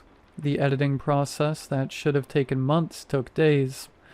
"I can't imagine changing a word of this," my editor told me. "You're an amazing writer." I said nothing. Most authors face mediocre success at best. The ones you hear about, those are the exceptions. For every career author, there's 100 authors that never make back their advance. That should have been my expectation, but even then I knew. I knew something was different about this book. Not just the way I'd found it, but the things it did to me. To others. It was enthralling in the way a blind kitten crawling towards a cliff is enthralling. Once you glance at it, you can't look away. Sure enough, it was a bestseller. It won awards. I earned back my advance in weeks. They invited me to talk shows and conventions, but I declined them all. "Don't get used to this," I told myself. It was one book. It wasn't even yours. The inflow of money was great. Fantastic, really, but I didn't quit my regular job. It wasn't like I'd be writing another book and eventually everybody would calm down. They'd forget about my book and I'd be forgotten. The friends would stop calling. Things would go back to normal. And then one night when I couldn't sleep, After I'd spent hours staring up at the ceiling of my lonely bedroom, I went back down. Some deep, slumbering part of me had already known they'd be there. The new pages. That was how it had worked the first time, after all. I had to read the pages for new ones to appear. It made sense. I would have to publish the last book for a new one to appear. I read the new chapters. I visited the crawl space 10 more times that night until I'd finished the whole thing. The next day I quit my job, and so began my new life. I timed it purposefully. Every 6 to 8 months I would submit my new manuscript. Every 6 months I would take a trip back down to the cellar. Each book release shot me back up to the top of the bestseller list. Money rolled in steadily, more than I knew what to do with. It wasn't like I was going to buy a new house. No, that much was obvious. I would live where I did until I died because I needed to. For my career, I told myself, I have to stay here for my career. Even then, though, I think I knew. I wasn't staying there to support my lifestyle. It was a nice perk. Being rich certainly had its benefits, but it was about the books. It was always about the books. I reread them constantly. What else was there to do? The hours most writers take to write was free time for me. Might as well read, reread, consume. At first, I would see how long I could go without picking one of my books. 1 day, 2, 3. That was the limit, I discovered. By day 3, my palms would get sweaty and my stomach would start cramping. Eventually, I stopped resisting. Reading was all I did with my time. I quit all other books. I did try to read them, but none of them satisfied me. They were flat, like the 2D version of the 3D stories that Crawlspace gave me. They were the lotus flowers from the Greek myths. Once you try one, regular food could never taste the same. At least it's just me, I told myself, my one small comfort. I could fade away, give in, and that was all right. Nobody else would be harmed. Besides my dad, nobody cared about me. I wasn't hurting anybody. I convinced myself that was the truth. I really believed the books were just affecting me, until my first book signing. I'm not entirely sure what convinced me to do it. Maybe it was my agent or publisher who'd both pestered me to do one for years. Partially, it was due to one of the rare recovery periods where I actively trying to stop reading. Always to little success. But I did one. My very first book signing. The bookstore filled up. Literally. They were turning people away. Hundreds showed up to meet me. The false author of these best-selling books. They were so excited to meet me. I saw the anticipation as I did a reading. I was almost looking forward to the book signing, despite the hours-long line. "Yours are my favorite books," one woman told me. "These are what got me into reading," said another. "They're the only thing I read now." "Glad to hear it," I said, chuckling as I signed. I looked up. The man wasn't smiling. "I'm not," he said. He walked away. I started noticing it then. The jittery look in the eyes. The way people desperately clutched their copies of my books. Not in a loving way. Not like a child clinging to a teddy bear. More like victims of the Titanic hanging from the rails as it tipped. "What else do you read?" I asked a teenager and her father. The teenager shook her head. "Nothing. Why would I?" To another fan holding a battered copy, I asked, "How many times have you read it?" She laughed nervously. I don't know. I can't remember." She burst into tears. "I can't stop. Why can't I stop?" Almost nobody reacted as she tore out of the bookstore sobbing. It was in all of them, that frantic obsession in me, their simultaneous loathing and love for the books. Some of them outright scowled at me, like they hadn't wanted to come, but hadn't been able to resist. It was the very last woman in line who scared me the most. She didn't even look up at me. She stared down at the book in her hands. The very first one I'd ever published. She never responded to my questions. She never put it down. I recognized the cover. It was the first edition of my first book, which meant she'd been one of the earliest people ever to pick me up. Her eyes were bloodshot. Her teeth were falling out like she couldn't spare the time to brush them, and her skin was a sickly yellow. I never did another book signing. It gets worse as time goes on. That's what I've realized. The longer you read them, the more dependent you are on them. I've tried to stop publishing. Of course I have. 12 times. Look at what my books are doing to people. Look at what they'll continue to do. Even if I could stop, though, it wouldn't matter. Once you've tasted the lotus petal, you can never go back. No one I've talked to has been able to quit once they've read something from the crawl space. All those people at the book signing, all my thousands and thousands of readers, it's too late for them, the way it's too late for me. My hair falls off in clumps now. My skin is yellow and my teeth, nearly all of them are gone. Even so, I continue. Year after year climbing down through that trap door, sending off my manuscripts to the publisher. I can't stop. I don't want to anymore. It's easier to just give in. Sip by sip by sip. It's almost a relief to grab the pages the crawl space gives me and pump them out into the world. That's the only way I get more of them. And it's not like I can write my own stories. This entire time I've never written a word myself. Not one. Not even these ones.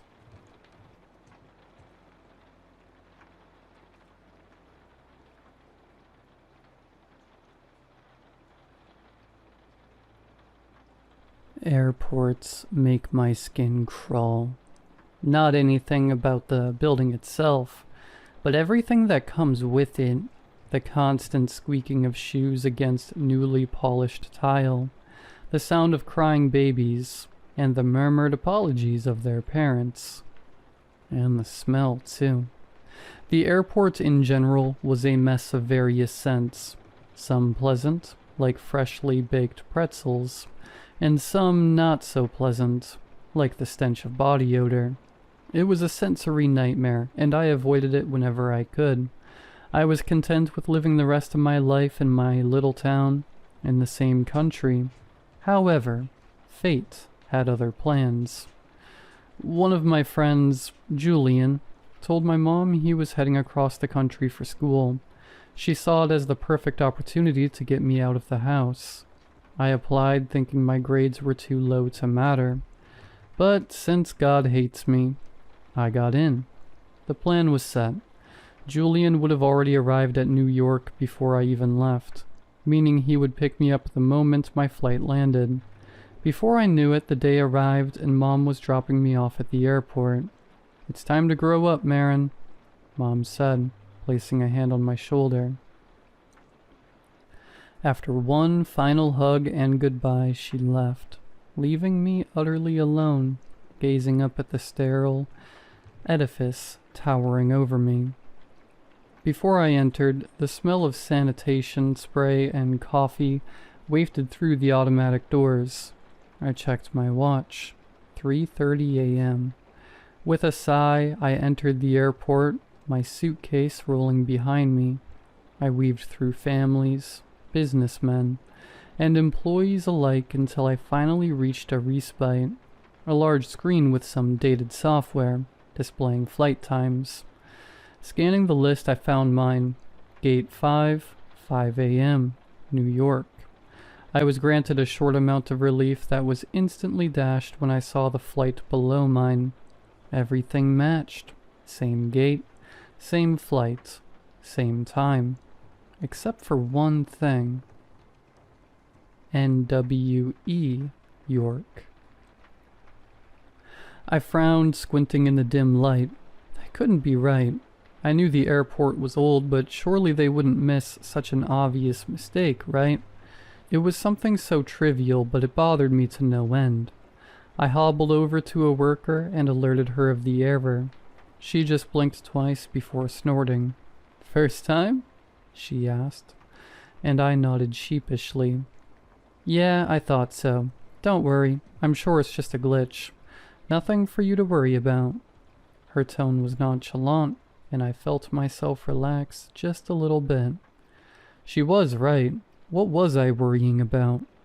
The technology looked like it was made in the 90s, and the airport was built in the 50s, and I was worried about a simple misspell. It was just the nerves talking, and yet, despite repeating the same mantra in my head countless times, I couldn't get rid of the feeling of dread looming over me. I sat at the terminal for around 20 minutes, just watching the people around me and thinking about nothing. Eventually, the PA system came on, and the automated voice announced my flight's boarding time. Now boarding Group A for Flight 5B to JFK International, departing from Gate 5. I looked up and saw a large gathering of people at a gate nearby. The crowd moved as one, shuffling forward like a line of ants. I grabbed my bag, took a deep breath, and walked into the mob. There was a woman who was taking the tickets. She wore the traditional uniform for most workers at the airport and wore a stoic expression. "Ticket?" she said, holding out a hand. I handed her mine, and she checked it. Her eyebrows furrowed for a moment.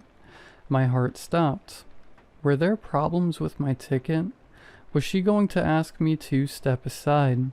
She checked the screen again, then at me, before nodding once and stamping my ticket.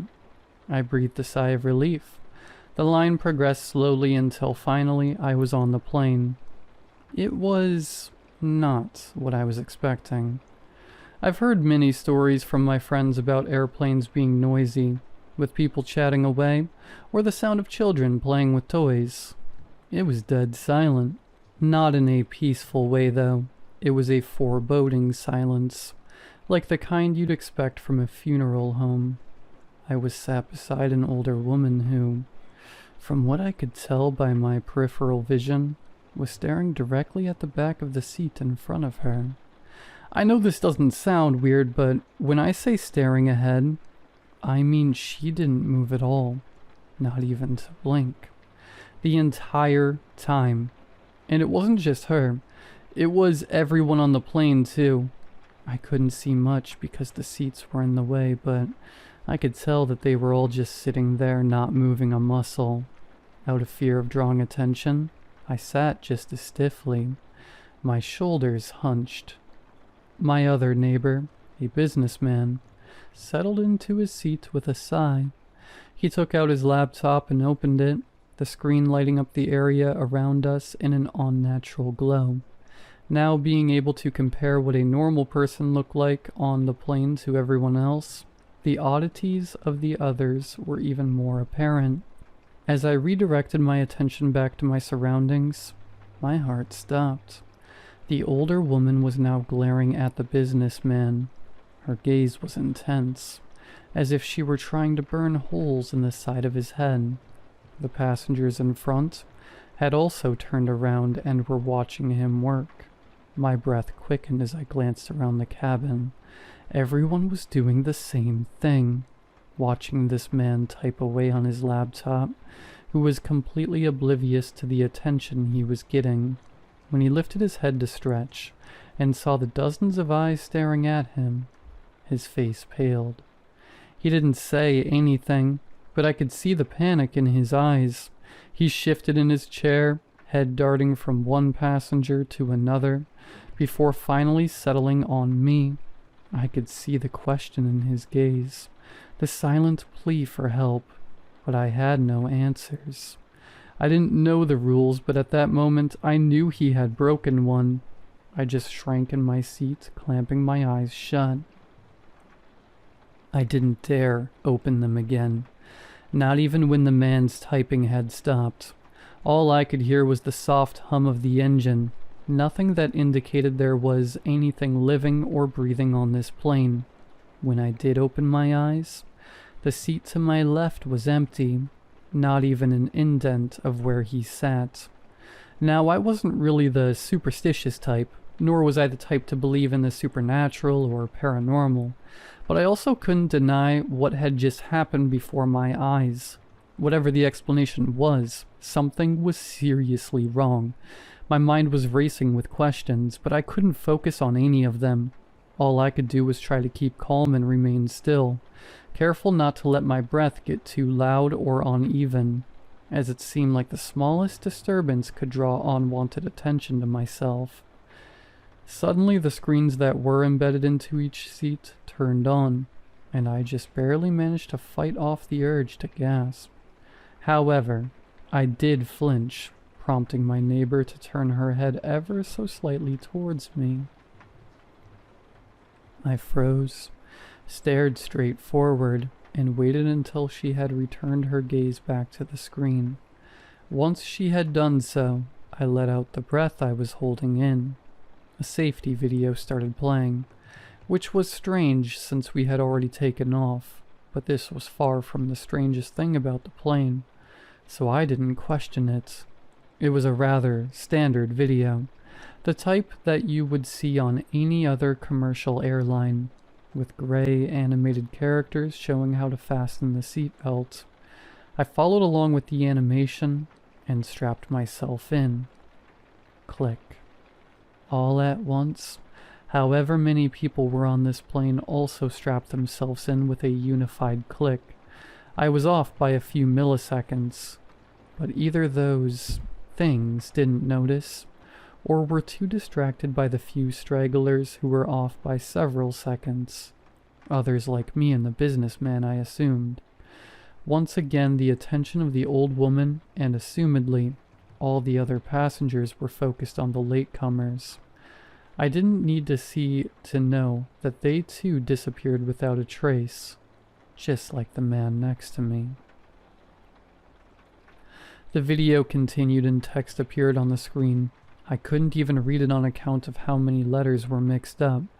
It was like a keyboard mash, and I couldn't make out a single word. But somehow, I still got the general message. Follow the instructions or face the consequences.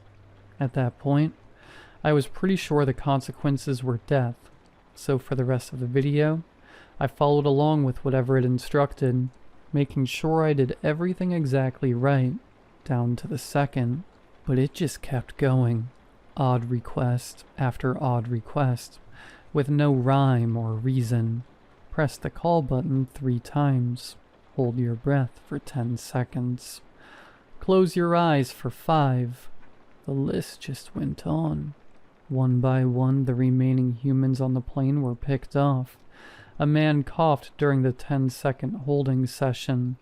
He was gone. Another person forgot to put their phones on silent. They were gone. A baby started wailing in the back while the mother tried desperately to calm it.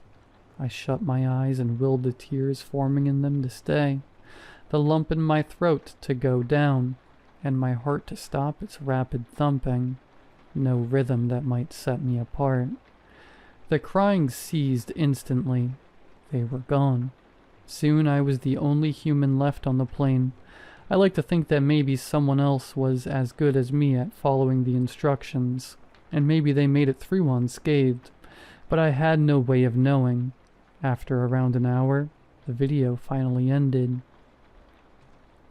leaving me with nothing but the faint droning of the plane's engine. For hours I was slick with sweat, and my heart hammered at a pace a hair's breadth away from bursting. My lungs ached, desperate for a deep breath, and my muscles burned from tensing up. But I dared not move. The plane was just supposed to travel across the country, maybe an hour or two, but the flight had long passed that. Fear subsided, replaced with a numbing, all-consuming sense of monotony. The boredom was unbearable, so I tried to distract myself by counting the number of breaths I took, or how many times the lights above my head flickered. It was the only way to keep me sane. That boredom gave way to exhaustion, gradually wearing down my body until I felt like I could barely keep myself upright. My eyelids became heavy, and it became harder to focus on anything around me. I couldn't even tell if I was still on the same plane or not. Everything was starting to blur together. I concluded that, if I were to die, then having it happen in my sleep wouldn't be the worst thing in the world. So with that thought in mind, I let my eyes close and cast myself into the void of unconsciousness. Ladies and gentlemen, we'd like to thank you for choosing as your preferred airline. We hope that you choose to fly with us again. Local time is 9 p.m. and the temperature is a nice 70 degrees Fahrenheit. Please enjoy your visit to NWE York. I was jolted awake by a voice crackling through the speakers, announcing our arrival to New York. I had finally arrived. I forced the memories of the trip out of my head, forced myself to ignore the empty seats around me and the blank stares of the passengers, and walked out of the plane, rolling my luggage behind me. My heart nearly leaped out of my chest when I saw Julian's form standing in the lobby, holding a sign. I was nearly about to sprint towards him and give him the biggest hug of his life when I noticed something off about him. That big, dopey smile was gone. His face was a blank page, and his eyes didn't spark with life, even as they met mine. And the sign he was holding read, WLECOME to NWE York. MAIRN.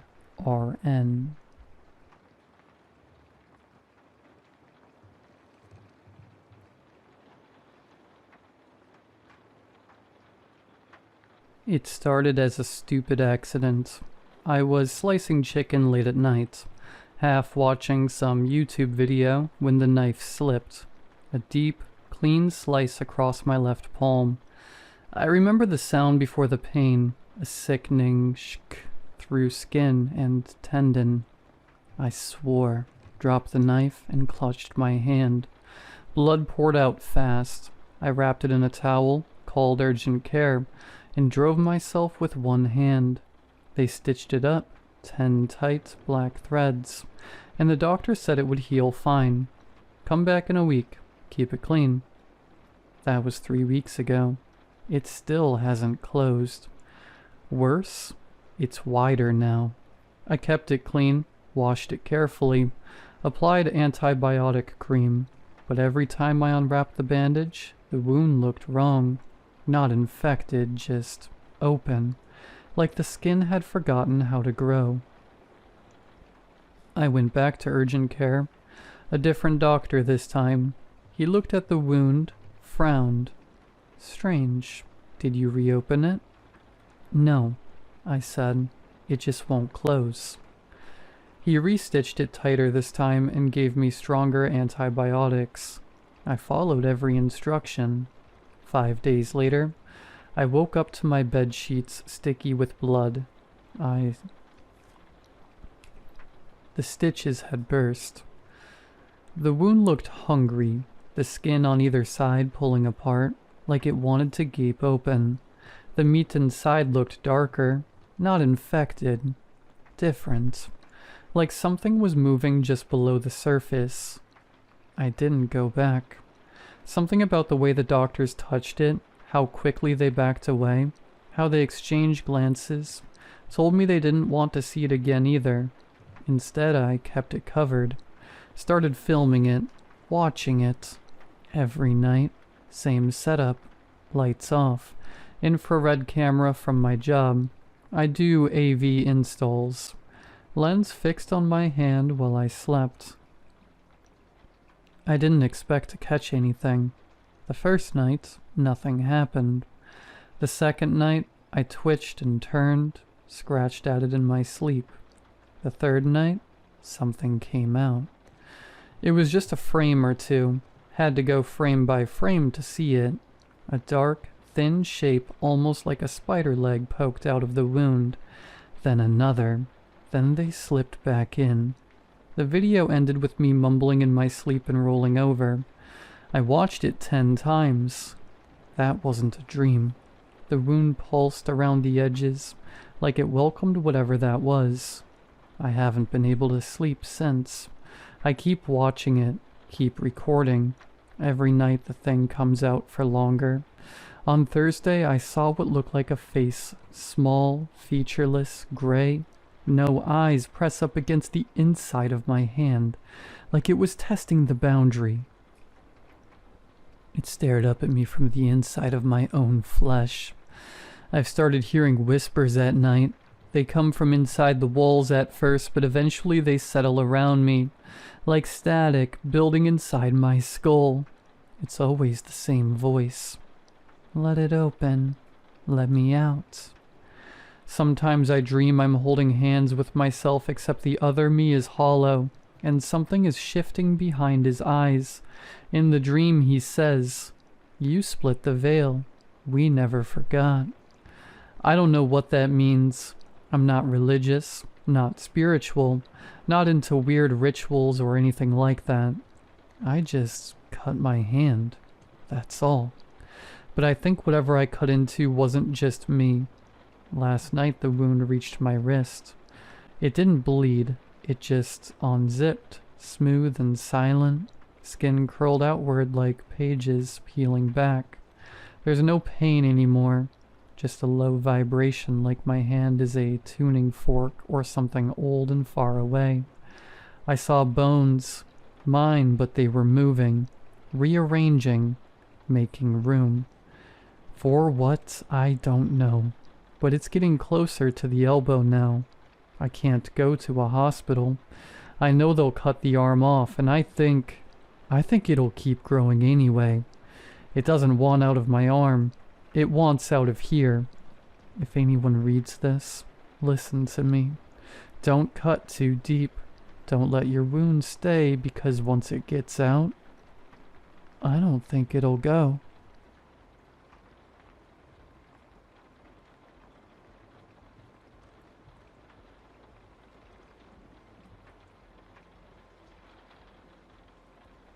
Trigger warning. Suicidal ideation. I was in 3rd grade, sitting in the cafeteria when I died for the first time. Deathly allergic to peanuts, surrounded by 9-year-olds, left barely supervised with a room full of lunch trays and chaos. You know how it goes.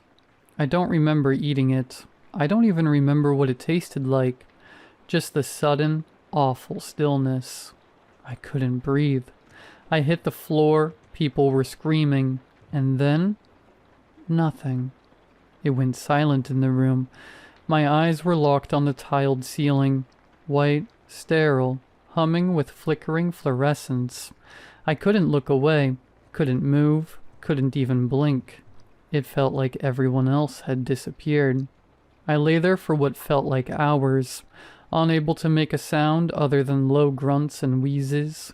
I was unable to move a single part of my body, no matter how hard I tried. Even my fingers and toes were locked into place. I remember wishing to die. I wished to drift off to heaven and be with my old dog again. To move, to speak, to be free. It's a terrible thing, how easily a child can come to terms with death. That's when he spoke. You are already dead. I felt warm breath on my left ear. Someone was lying next to me. I couldn't see them, but I could feel them, close enough for my skin to prickle, my hair to stand on end. Do you recognize my voice? I did. It was mine. I still couldn't move. My body spasmed in tiny bursts, every nerve screaming. I think I peed myself. I tried to scream, to cry, to do anything. There was a choked, childish sound, like someone trying hard to stay in character. All right, he said, stifling laughter. I'll cut to the chase. This is it. This is all there is. He paused as if savoring it. Maybe not here. in this lunchroom forever, but really this is it. He leaned in closer. I could feel his smile, even if I couldn't see it. You always want to speak, but no one will ever hear you. No one will ever see you. Your own personal hell, I guess. Dread spread through every part of my body. However, he continued after a few long moments of silence, I have a proposition for you. I didn't even know what proposition meant, but I had no choice but to continue listening. I can keep you here, not in this moment, but in this life. You'll grow up, have birthdays, play with your friends, pretend this never happened. There was a long silence. I felt dizzy. On one condition, he finally spoke. When the time comes, I will come back, and you will have to give me an answer to my question. Another silence stretched thin and eternal. Why was everything moving so slowly? I can't be dead. I feel mostly conscious. Why couldn't I speak? Why couldn't I move? Suddenly there was another voice, one from further away, maybe from the corner of the room. It was familiar, but it was older, more mature. It was low and quiet, but I heard it. Say no. Then came my voice again, calm, cold. You will have 3 seconds to speak. Say yes and you will wake up. Say no, and you may stay dead. Yes, I shouted the second I could feel my throat clear. Sound came rushing back like a crashing wave. Chatter, trays clattering, footsteps echoing off tile. I sat up with a gasp, sobbing, clawing at the air like I needed to prove I was real. I needed to feel something, anything. All around me kids stared, forks paused halfway to mouths, eyes wide. No one moved. What happened? I asked anybody who would answer me. A girl in my class blinked. Dude, you tell us. We were just eating and you fell backwards in your chair. Your eyes were closed for like 5 seconds. Then you shot back up all scared. You should probably go to the nurse. You hit your head pretty hard. No mention of peanuts. No mention of death. No mention of the hours and hours it felt like I was glued to the floor. I must have dreamt it all. I made my way to the nurse's office. She called my mom to come pick me up and take me to the ER to check for a concussion. And a concussion I did indeed have. I never mentioned my run-in with my imaginary doppelganger. No one would have believed me if I had. That is, until today. It's been 13 years now, and I've started to see him. For context, the past 13 years of my life have been hellish to say the least. I don't remember much from my childhood, only my parents fighting, divorce, and poverty. The week I turned 18, I moved out of my mother's house and into my own flat. I dropped out of high school when I was 16 and worked 2 crappy part-time service jobs. I never spent a dime on anything other than gas and the occasional McDonald's meal. I saved up enough for a year's rent on my apartment. I was so convinced that getting away would cure me. I would blossom in the real world. I would thrive on my own. I would create my own family. I would be happy. Every so-called real job I applied for turned me down. Every friendship or relationship cracked and fell apart before it even started. It all should have been a sign. I should have remembered what happened to me when I was 9. I should have carried that memory like a warning. But I didn't. About a year ago, I finally fell in love. I remember thinking, the only time I truly feel happy is when I'm with her. And it was true. When she came over, the apartment felt warmer. I felt warmer. There was this quiet hum in my chest that I hadn't felt in years, like I was a person again. Then one night, she showed up in tears, eyes puffy, shoulders tense. I felt that warmth drain from my body like blood from a wound. What's wrong? I asked. You cheater, she screamed, shoving her phone into my face. On the screen was a video of me kissing another girl in a packed bar.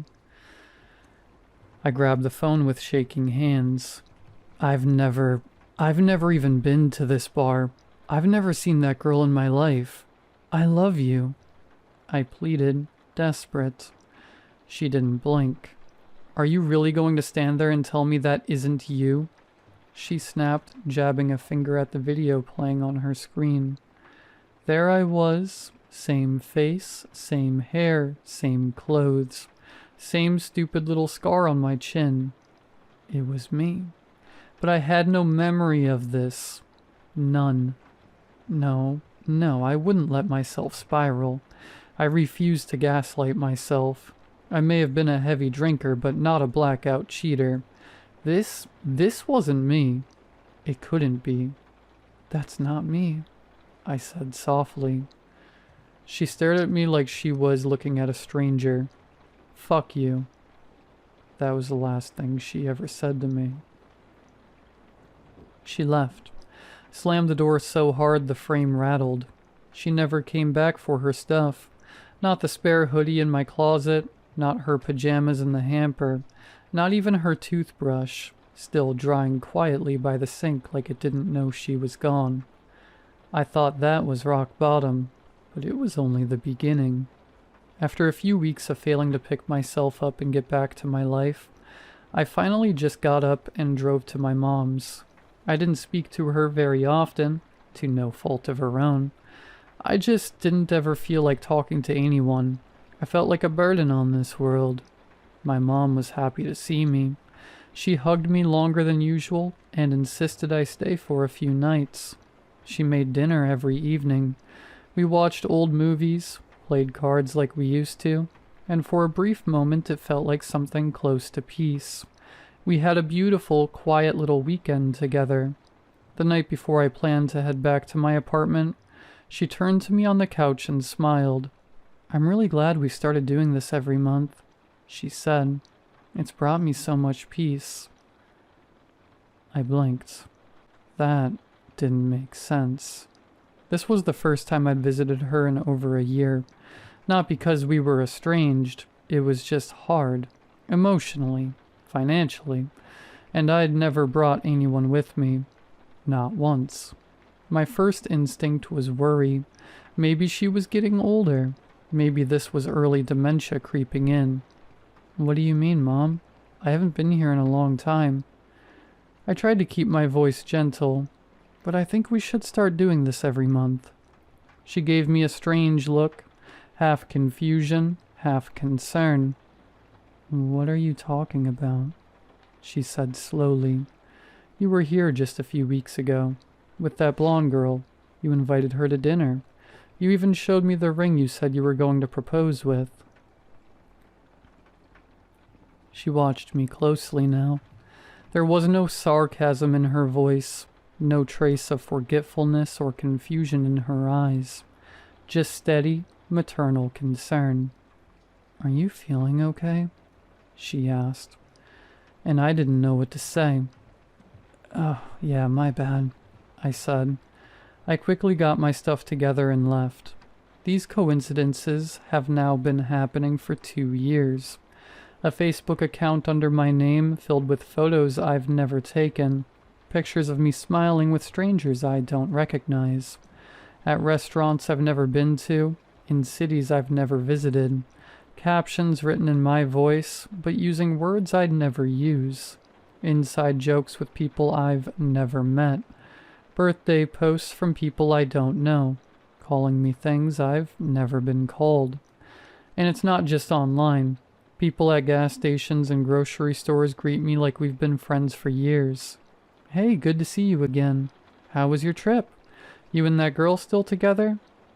They smile like they know me, but I've never seen their faces before in my life. When the time comes, I will come back, and you will have to give me an answer to my question. The sentence rang over and over again in my mind. It felt like a dream, like words I had never heard. Why was this sentence consuming my every thought? Why do they torment me? Why do they hurt? These words scrambled my mind for months. Months where I barely left my apartment, barely spoke to a single soul. Just me, lying in bed begging for death with a dry mouth and an empty stomach. I stopped eating, stopped drinking.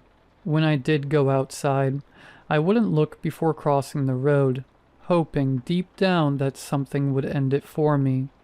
But I never died. Every time I caved, I ran from the oncoming headlights. I took a sip of water when my vision blurred. I forced down food when my chest started to tighten. It was like I was trapped in a body that refused to quit, a corpse pretending to live. I was dragging a dead soul through each day, and I couldn't stop myself. That's when I came to the decision I'd have to just get it out of the way. I went on a short walk around my neighborhood that night. I was going to do it. The night I was going to end it all once and for all. I touched the trees and breathed in the cold night air. Felt rain on my skin. I walked back to my apartment in a daze. Every step felt wrong, like the air itself was pushing back against me. Something deep inside me was screaming, "Do not open your door." So I didn't. I stood there frozen in the hallway, key trembling in my hand, and then the door opened on its own. But not by chance.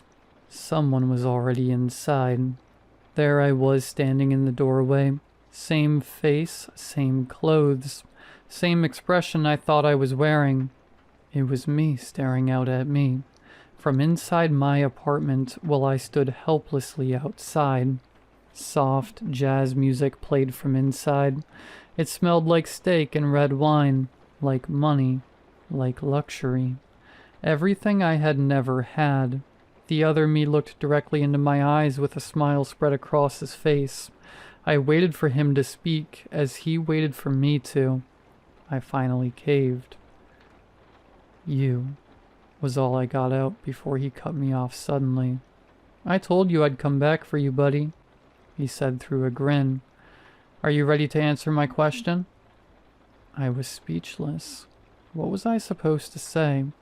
How was I supposed to process this? I had just come to terms with death. Why must I come to terms with anything else? I stood there stunned, every part of me locking up. My throat tightened. Words died in my mouth. I couldn't speak. I couldn't move. The jazz music faded out, swallowed by the silence like it had never existed.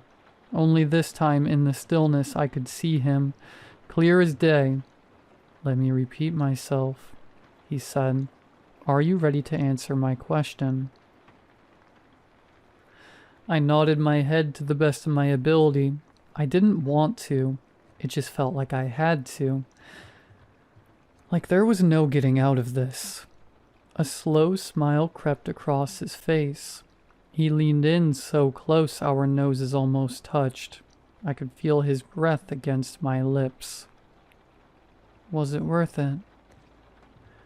The only words I could croak out were weak, fractured. At least, I lived. He paused like he was genuinely considering it. Then suddenly he burst into laughter. Loud, wild, unhinged. It went on for far too long. Long enough to make the moment feel absurd, almost awkward. When he finally stopped, he stared into me with eyes that didn't feel like mine anymore. "I lived," he said, voice flat now. "You survived." Then he winked, a cruel, almost affectionate gesture, and without hesitation he wrapped his hands around my throat. I didn't fight it. I didn't scream. I just let go. Let the breath leave my lungs. Let the world fade out. The life drained from my body, soaking silently into the carpet below. When my eyes opened again, I was back in the cafeteria. Same linoleum floor. Same buzzing lights. Curled up on the floor, I watched my 9-year-old body convulsing on the tile. I tried to scream, tried to move, but all I could manage was a whisper. Say no.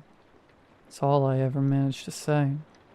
And still, without fail, the boy on the floor always says yes. Always. I've gone through this a few times now. Sometimes I think I've made it further. Sometimes I think maybe this is the time I break the cycle, but it always catches up to me. Right now I'm writing this from inside my mom's house. It's warm, safe, smells like garlic bread and laundry detergent. I know what she's about to say. She says it every time, word for word. I'm really glad we started doing this every month. It's brought me so much peace.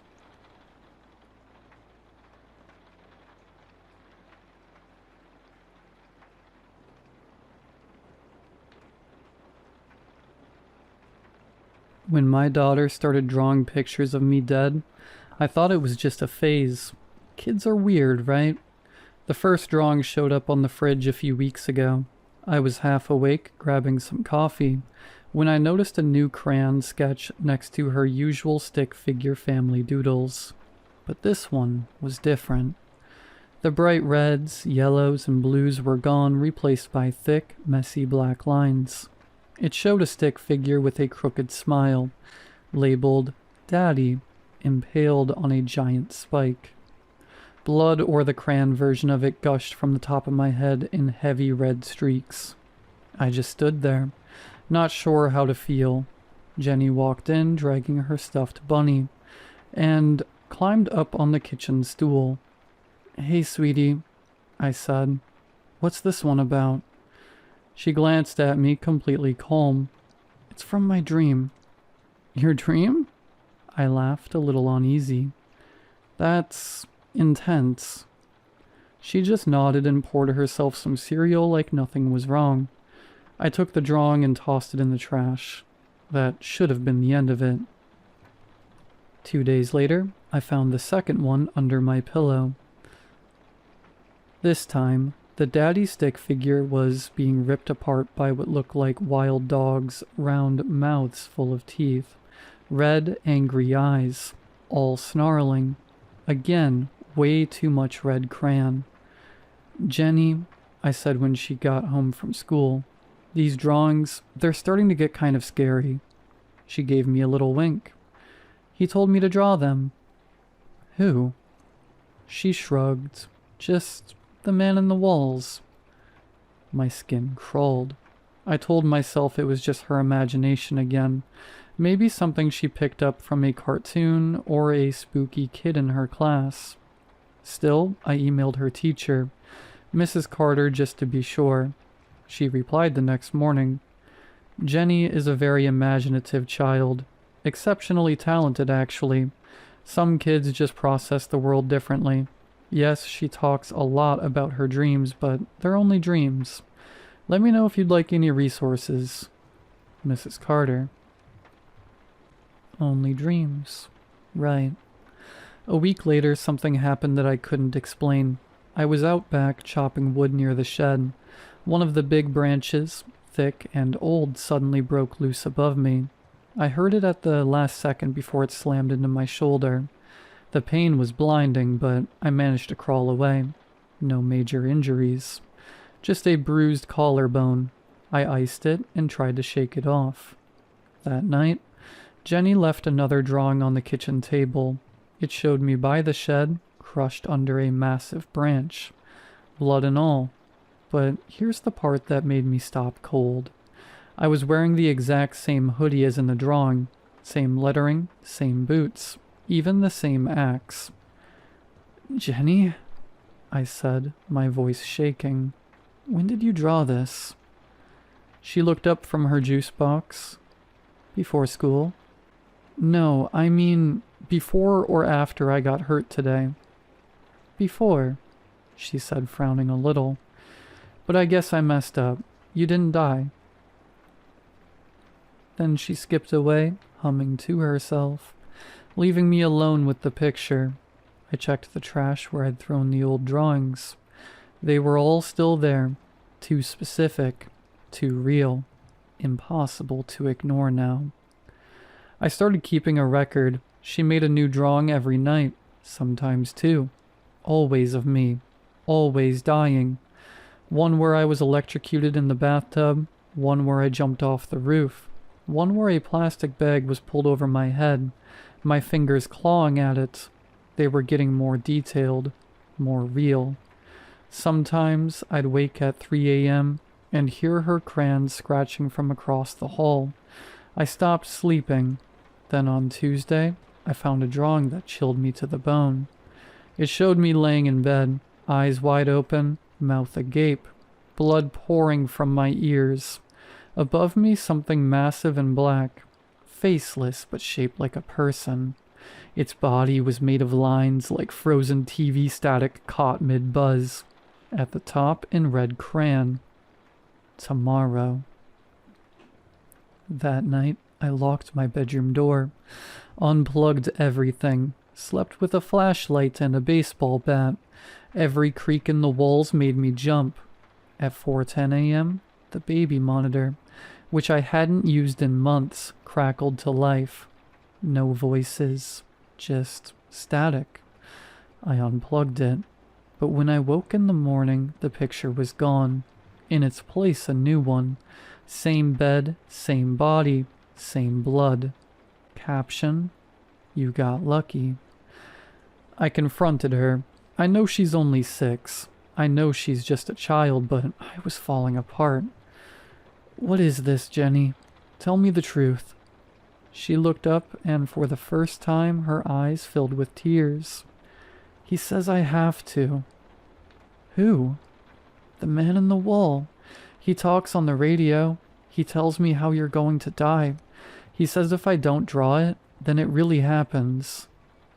I was shaking. "This isn't real. This is your imagination, sweetheart." "No," she whispered. "Mommy didn't believe me either." I froze. "What do you mean?" "She told me to stop drawing her, said it was scary, so I stopped." Her voice dropped lower. "Then she died." I couldn't breathe.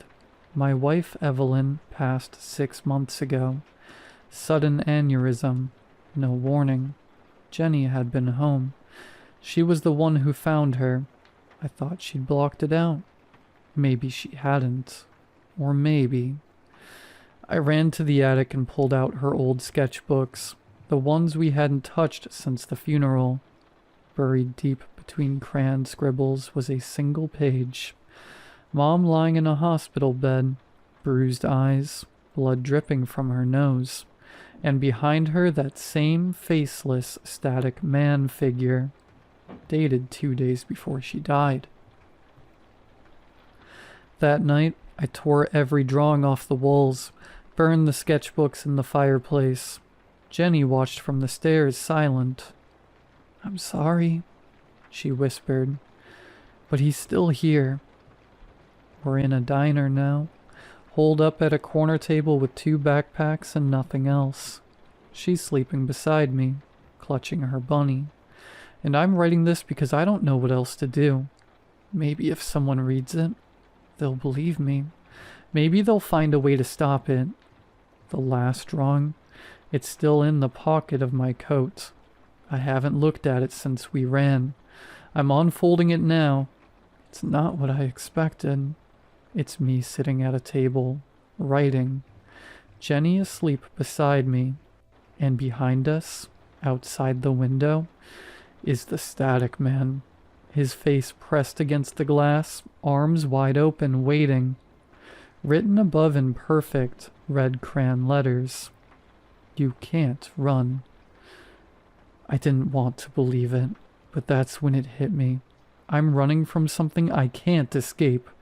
I don't know what will happen next. I don't care. I'll keep running until whatever's coming finally catches me.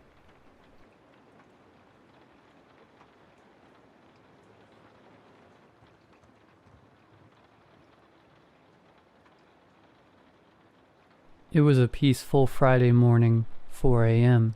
I had awakened to my husband getting out of bed per usual. I just rolled over and fell back asleep for another hour. My alarm blared through my phone and I got out of bed, made breakfast and woke the twins, Millie and Milo. They ate, got dressed, fed the dog, and I took them to school. Everything was normal, then went to work. At 1:50 I picked the kids up, told Milo to stop kicking the back of my seat as he giggled about how much fun he had at school, while Millie gasped and laughed at his special effects he added when describing it. We got home and I cut up strawberries for the kids as they did their homework. 6:30 rolled around and I waited for my husband Leo to walk through the door, but he didn't. Probably was running late. Milo watched TV as Millie drew pictures from the show they watched. As it got late, I worried where he was. "Mommy, where's Daddy?" Millie asked with her big hazel eyes staring up at me. "Work," I answered as I ruffled her hair. "Anyway, it's 8. Time for bed." "No," she shrieked, trying to run as I picked her up. "Milo, run!" She giggled as I tickled her. I made my way to the couch as Milo perked up. Not the tickle monster of bedtime," he yelled. I scooped him up too and carried them up to their rooms. "Bedtime, you two. PJs on and teeth brushed," I instructed. Our Rottweiler Bacon jumped up the stairs and wagged his tail as I walked over and pat his head. As I descended the stairs, Bacon trotted behind, still wagging his tail and panting. "Mom, I'm ready for my bedtime hugs," Milo called 15 minutes later. I sighed and got up from the couch and went to his room while I heard Millie still brushing her teeth in the bathroom. Milo sat up in his bed with space sheets as he clutched onto an alien plush I had gotten him. "Mom, I have a question," he said with a grin on his face that let me know he had a plan. "What's up, my astronaut?" "Can me and Millie have a new and later bedtime?" Milo asked with the charming smile from his father. "Since me and her are big kids now." "You asked the same thing yesterday." I rolled my eyes and smiled. "You're 7. Maybe soon, bud. Now bedtime." I kissed his forehead and shut the light off before exiting. Mom, look, my teeth are all clean," Millie exclaimed as she ran up to me. "I'm like a shark." "I see. Well, come here. It's time for the little shark to sleep." I picked her up and booped her nose as I carried her to her bed. She thrashed in my arms, giggling as she flailed her arms around. I sat her down on her bed and pulled the blanket up onto her. "Mom, when's Dad coming back? He reads me my ocean books," Millie asked, crossing her arms. Soon. Now bedtime." I kissed her forehead and again turned out the light and left. I went downstairs and sat on the couch to watch some random movie. I began to feel scared as the hours ticked by without Leo coming home. Time passed by fast, and next thing I knew, I was waking up to my husband coming through the door staring at me before rushing up the stairs. I sat up to follow, but Bacon whimpered before I could stand. So I stayed on the couch. Next day. I yawned as the sunlight peeked through the blinds. I got up as Bacon followed me into the kitchen to start on some breakfast. As I got the stuff ready for pancakes, Bacon just plopped down in the corner of the kitchen watching me like a hawk as I cooked. I guess the smell of scrambled eggs and pancakes woke the twins as they came down the steps and into the kitchen. Milo sneezed, which made me turn around to see him wrapped in a blanket, with a red nose and tired eyes. I served up 4 plates of breakfast, and set it to the side as I went and gave Milo some medicine, despite his weak protests, before propping him on the couch with his plate and a fork. As I was about to head back to the kitchen, I heard a loud thud from the room. I guess Bacon heard it too as he appeared at my side. I started up the stairs before I heard a small whine from Bacon. I thought I stepped on his paw, but he just sat at the bottom, looking at me with pleading eyes. I continued up and heard him treading behind. I reached our bedroom and saw my husband just standing at the window, extremely still. I didn't think he was even breathing. Bacon growled and clamped his jaws on my shirt when I was about to go in. Leo turned to me with empty eyes and a smile so wide it made me uncomfortable. His hair was matted and he had bags under his eyes.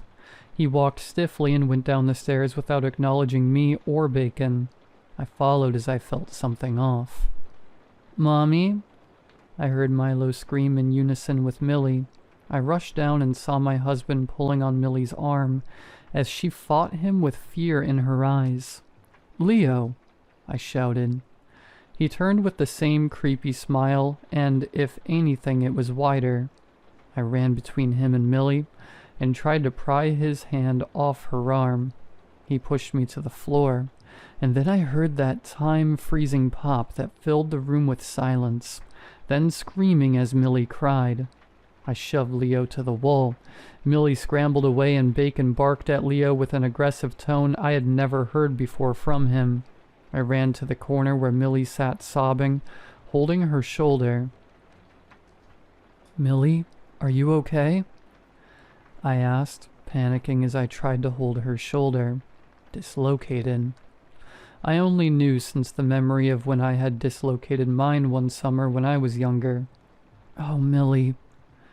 I carried her to the car as Milo waddled behind, still wrapped in his blanket.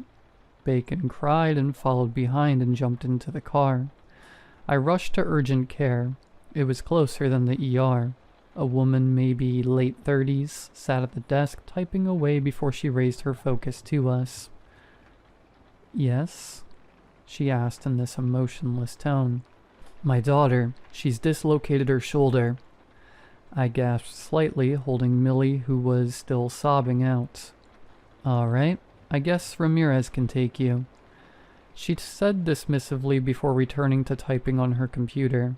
"Just fill this out," she said, pushing a clipboard toward us.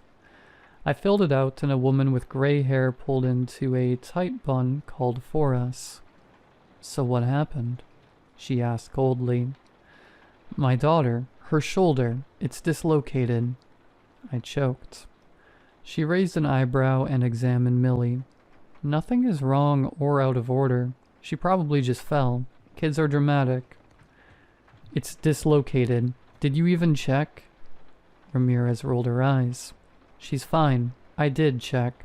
Don't coddle her and maybe she wouldn't be crying like this over falling off a slide." My blood boiled as I took my daughter in my arms. I took her to my car and just rested my head on the steering wheel. I sighed.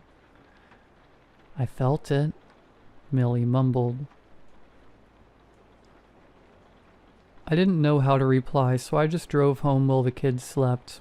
At home, I put them to bed for a nap. After, I berated my husband, yet with every word, his smile grew wider. This wasn't Leo.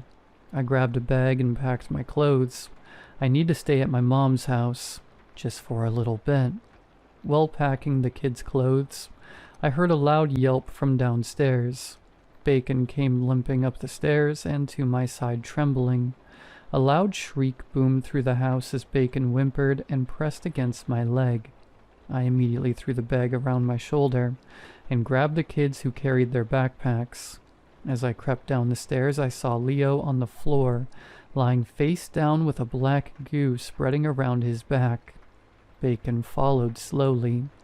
I opened the door slowly, carefully trying not to make a sound. Me and my kids, Bacon included, slipped into the dark night and speed-walked to the car. I put the twins in the car and told them to lay low just in case. I slipped Bacon into the trunk, and I guess he understood as he buried himself beneath the bags. I started the car and got in, but as I was about to close my door, I heard a deafening scream that didn't sound human, and saw my husband in the rearview mirror with his eyes fully white and blood and that strange black liquid dripping from his mouth, which was curled into a smile that I was sure would split his face in some way. He just stood by the door as I sped away. I drove and am at a rest stop as I am typing this. My kids crawled into the trunk and slept with Bacon. I'm just glad they're safe. I gave an anonymous tip to the police to check the house. So I'm tired. I'm just gonna sleep for a little bit.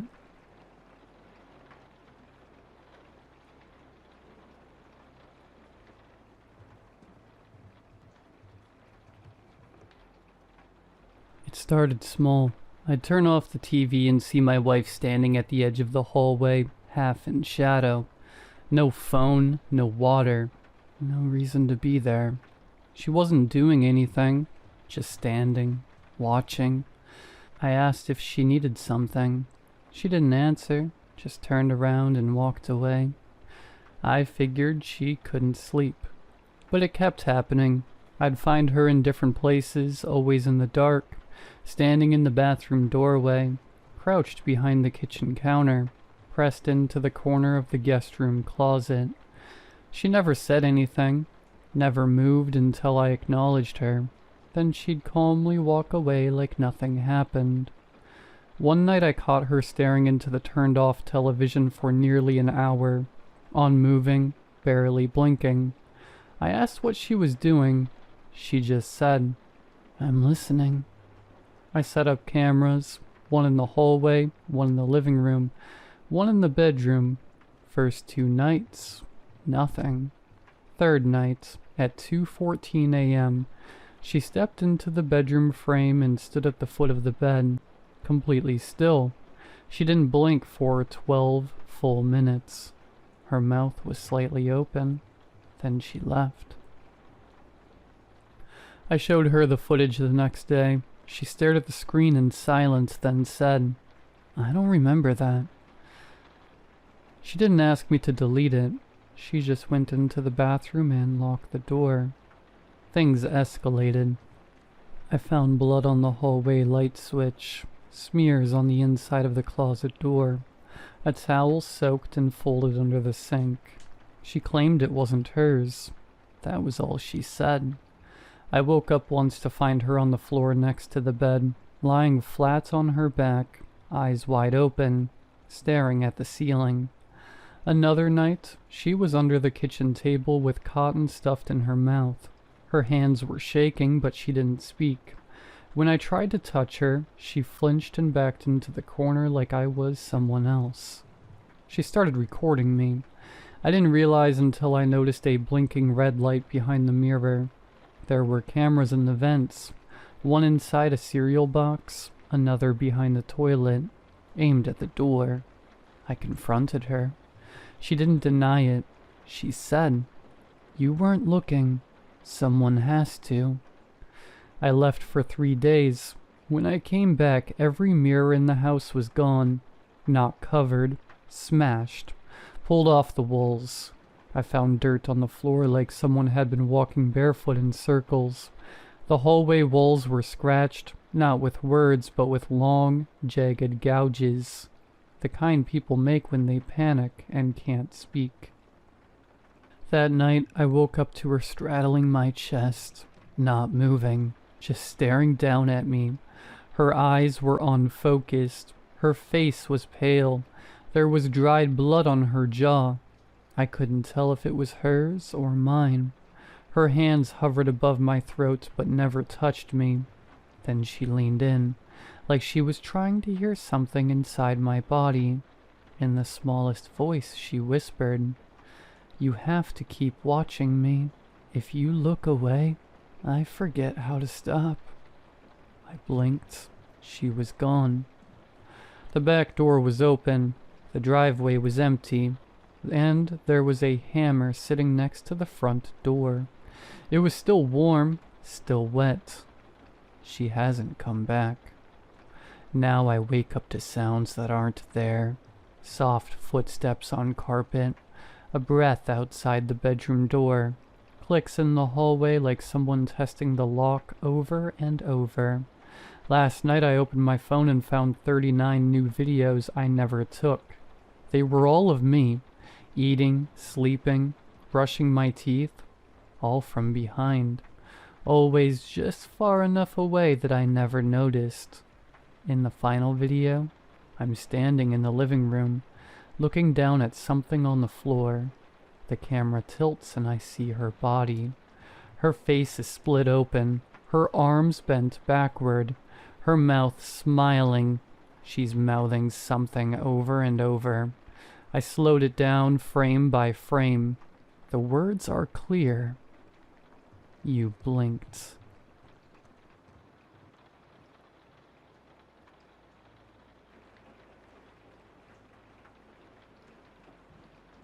The house was a steal. That should have been the first red flag. A 3-bedroom craftsman with a wraparound porch for less than the cost of my cramped 2-bedroom apartment. It was in a quiet, secluded division called Maple Creek, where all the lawns were impossibly green and the neighbors waved with all 5 fingers. The HOA president, a woman named Carol with a smile as bright and hard as a porcelain doll's, met me on my first day. She handed me a welcome basket with a bottle of cheap Chardonnay and a single laminated sheet of paper. "We're so glad to have you, Mark," she said, her eyes crinkling in a way that didn't seem genuine. "We're very relaxed here at Maple Creek. We don't have rules about lawn heights or fence colors. We only have one." She tapped a perfectly manicured nail on the laminated sheet. On it, in a large, friendly font, were the words, "Rule number 1. If you see a pet that appears lost or in distress, do not approach it. Do not feed it. Do not let it into your home. Go inside, lock your doors, and ignore it until it is gone." I laughed, thinking it was a joke. "What, are the raccoons organized crime around here?" Carol smiled and wavered. "It's not a suggestion, Mark. It's the only thing we require of you. It is for the safety and harmony of the community." Her tone was light, but her eyes were dead serious. It was the first time I felt a chill in the warm afternoon air. For the first month, it was perfect. Quiet, peaceful. I almost forgot about the bizarre rule. I'd see people walking their dogs on leashes, cats sunning themselves on porches.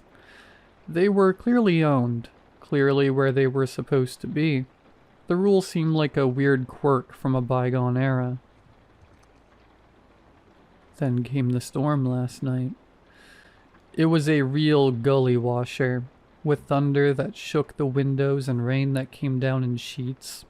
It was around midnight when I heard it, a sound that cut through the noise of the storm, a pathetic, high-pitched whine. I peered through my living room window. Huddled under the eave of my porch, shivering and soaked, was a golden retriever. It was beautiful, with big, sad eyes and a leather collar, but no tags. Every time the thunder cracked, it would press itself against my door and cry. My heart broke. The laminated card was sitting on my counter, and Carol's words echoed in my head. "Go inside, lock your doors, and ignore it." But how could I? It was just a dog, a scared, lost animal. What was the worst that could happen? I'd be breaking some stupid, arbitrary rule from a power-tripping HOA president. So I did it. I opened the door. The dog practically fell inside, shaking a puddle onto my hardwood floor. It looked up at me with such gratitude, nudging its wet head into my hand. I got it a towel and a bowl of water, and it immediately settled down on my rug, letting out a contented sigh. I felt a wave of relief. See? Just a dog. I fell asleep on the couch watching TV. I was woken up a few hours later by a sound that wasn't the storm. Knock, knock, knock. A slow, deliberate knock on my front door. The rain had stopped. The dog on the floor lifted its head, let out a low growl, and then strangely trotted to the door, its tail giving a single, lazy wag. I looked through the peephole. Standing on my porch was a man. He was tall, impossibly tall, dressed in a neat, old-fashioned suit, like a door-to-door salesman from the 1950s. He was smiling, a wide, friendly smile that showed too many teeth. all of them perfectly straight and white. I opened the door a crack, my hand still on the chain. "Can I help you?" "Good evening," the man said, his voice smooth and pleasant. "I do apologize for the late hour. I believe you found my dog." He gestured with his head toward the retriever, who was now sitting patiently at his feet, looking up at him. "Oh, yeah, he was out in the storm," I said, my relief making me feel foolish for ever being scared.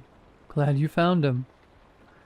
The tall man's smile widened, stretching his face in a way that felt unnatural. "He has a habit of getting out. He's a bit of a rascal." He leaned forward, his eyes, dark and unblinking, locking onto mine, "but he's very good at his job." My blood ran cold. His job? The man chuckled, a dry, rustling sound. He reached down and patted the dog's head. "Of course," he said, his gaze never leaving mine. "His job is to find the kindest person in the neighborhood." He straightened up, his towering frame seeming to block out all the light from the porch. "Thank you so much for your hospitality," the man said, his smile finally reaching his eyes, which now glinted with a terrifying, hungry light. "He likes you very much. He decided he wants you to meet the rest of the family." My mind screamed at me to slam the door. Slam it, lock it, run. But my body wouldn't obey. I was a statue, my hand frozen on the door. The man's smile never faltered as he gave the door a gentle push. The brass security chain didn't snap or break. It stretched, elongating like taffy with a soft metallic groan before falling away, limp and useless. "There now," he said pleasantly. "That's better." He didn't enter. He simply took a step back and gestured with an open palm toward the street. It wasn't a command, it was an invitation, and for reasons I can't explain, I found myself stepping out onto the porch. The golden retriever trotted ahead of us, its tail held high. The air was different out here. The storm had washed everything clean, but the world felt muted, like I was looking at it through a pane of smoked glass. The streetlights cast long, distorted shadows that seemed to writhe and twist at the edges of my vision. As we walked, I noticed other things. A sleek black cat emerged from beneath a hedge, its eyes glowing with a faint phosphorescence. It fell into step beside the retriever. A few houses down, a parrot was perched on a mailbox. It didn't squawk or speak. It just swiveled its head, tracking our progress in perfect silence.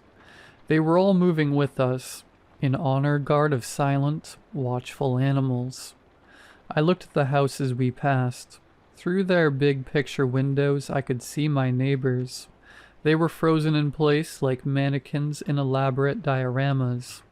One family was sitting around a dinner table, forks raised halfway to their mouths. In another house, a man was stopped mid-stride, one foot hovering over the floor. They were all facing our direction, their faces blank, their eyes wide and vacant.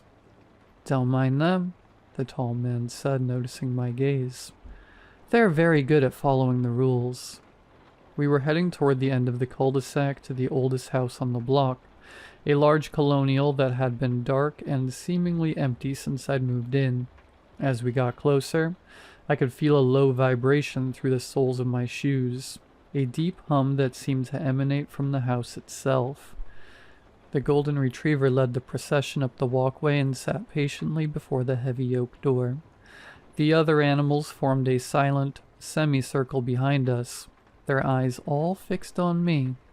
The tall man walked to the door. It swung open before he touched it, revealing nothing but a deep, impenetrable darkness inside.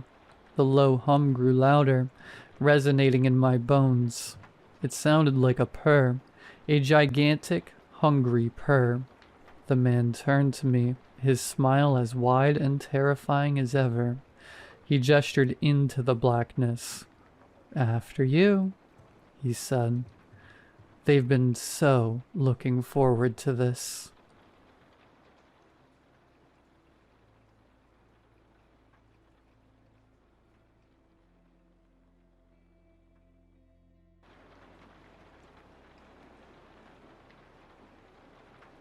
They say if you want to talk to the dead, you better be ready to listen. I never believed in any of that crap. Ghosts, spirits, signs from beyond. Just stories people made up to help them sleep at night. My sister Mia was one of those believers. She was obsessed with life after death. She even asked to be buried with a walkie-talkie, just in case. She died 2 years ago in a car crash. No warning, no goodbyes. One moment she was on the phone with me, complaining that she thought someone was following her. The next, just silence. They found her body 20 minutes later. I haven't been the same since. For a while I stopped answering calls completely. Just hearing the ringtone made me nauseous.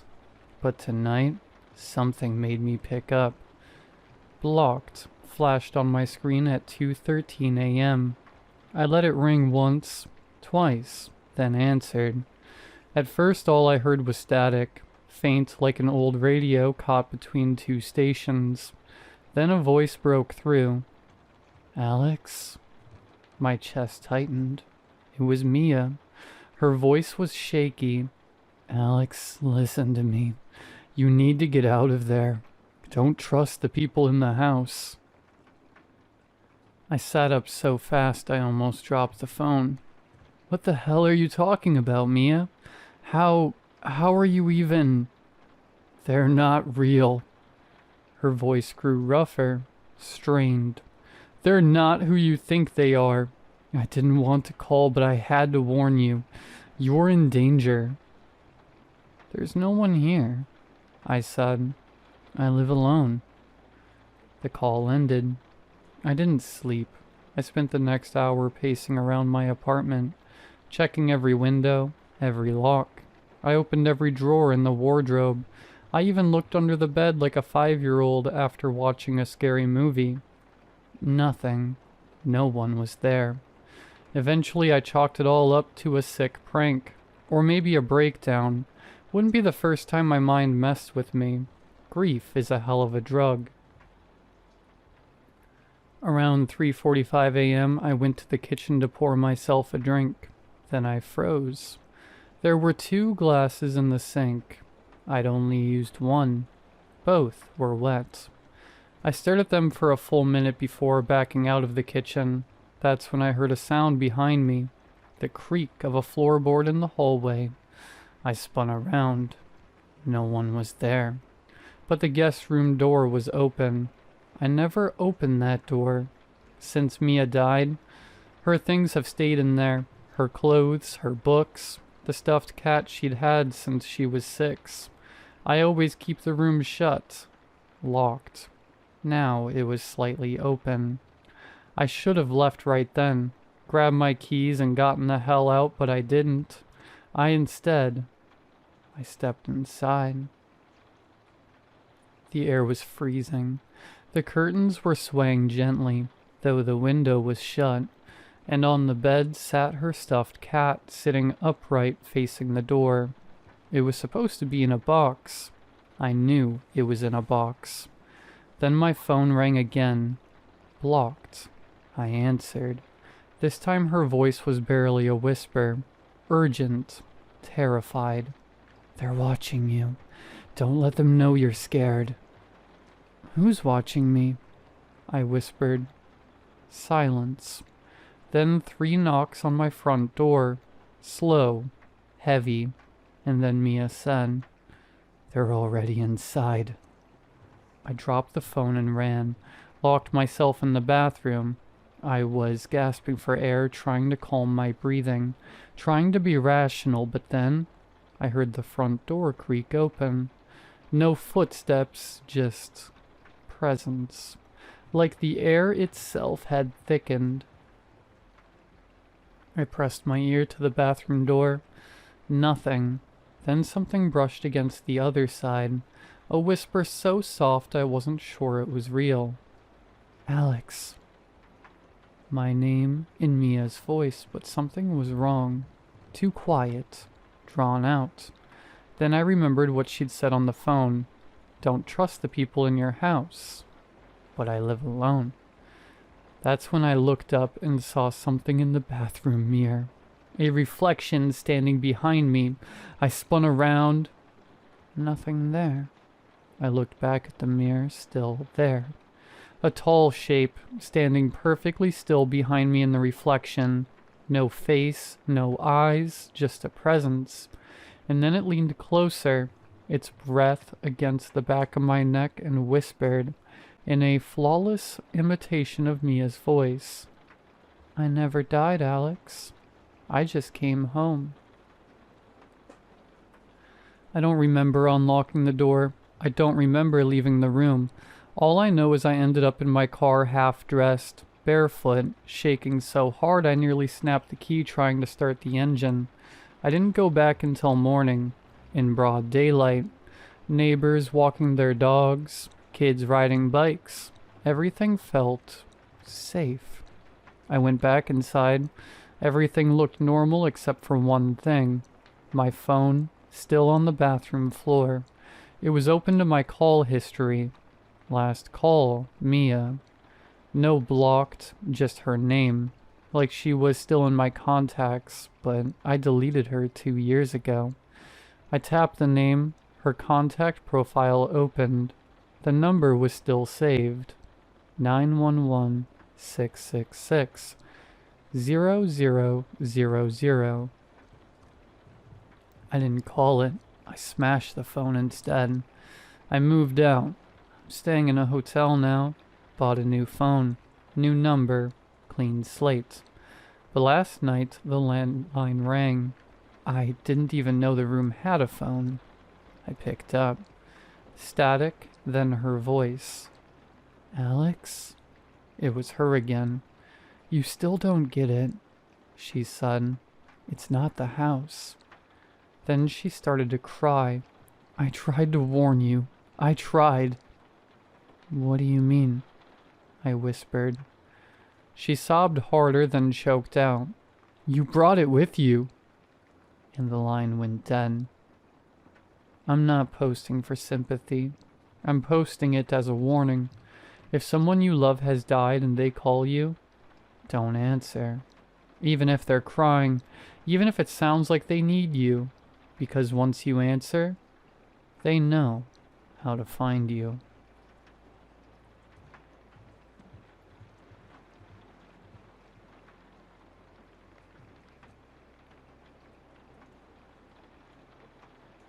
The guy moved in late last Saturday night. I know because I woke up near midnight to him ramming his U-Haul into the dumpster outside my bedroom. From my second-story window, I watched as he stepped out to inspect the damage.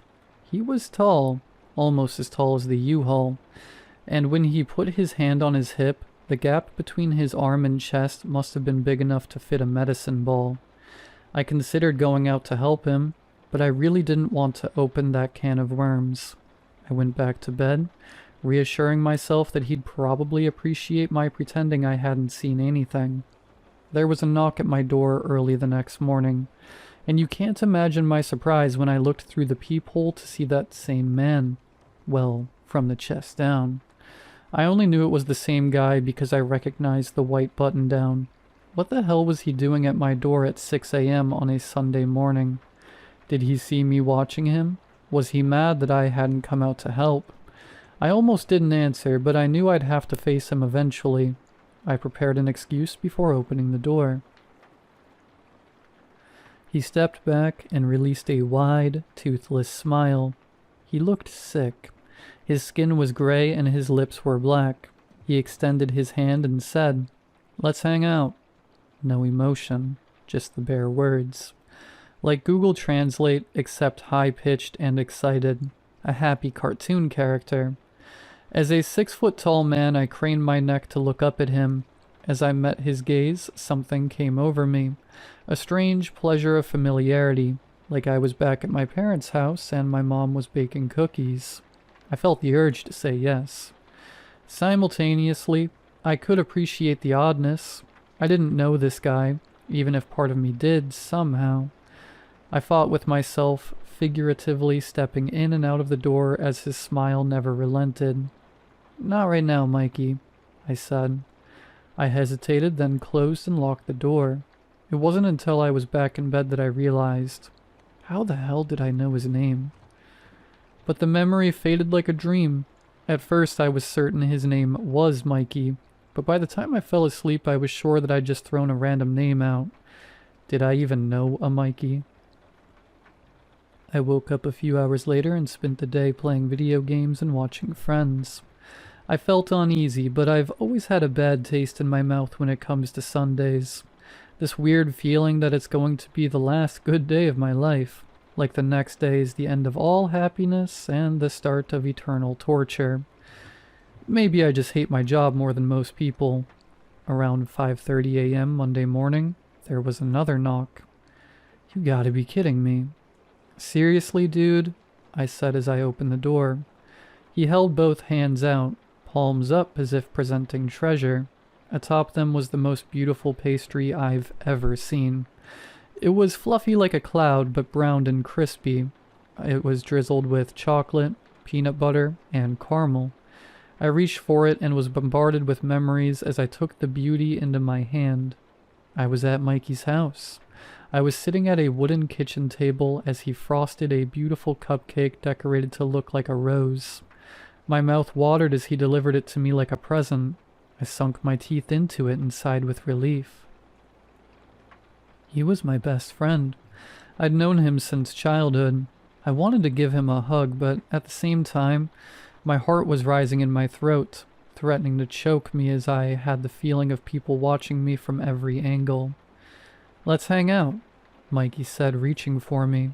I took a step forward, the two sides of my brain fighting for control, and slammed the door shut. Looking down at my hands, I saw 2 pieces of bread with half a dozen crude slabs of peanut butter and jelly, some on top of the sandwich, some underneath, and some on each side. It was like it was made by someone who didn't know what a sandwich was. I dropped it on the floor.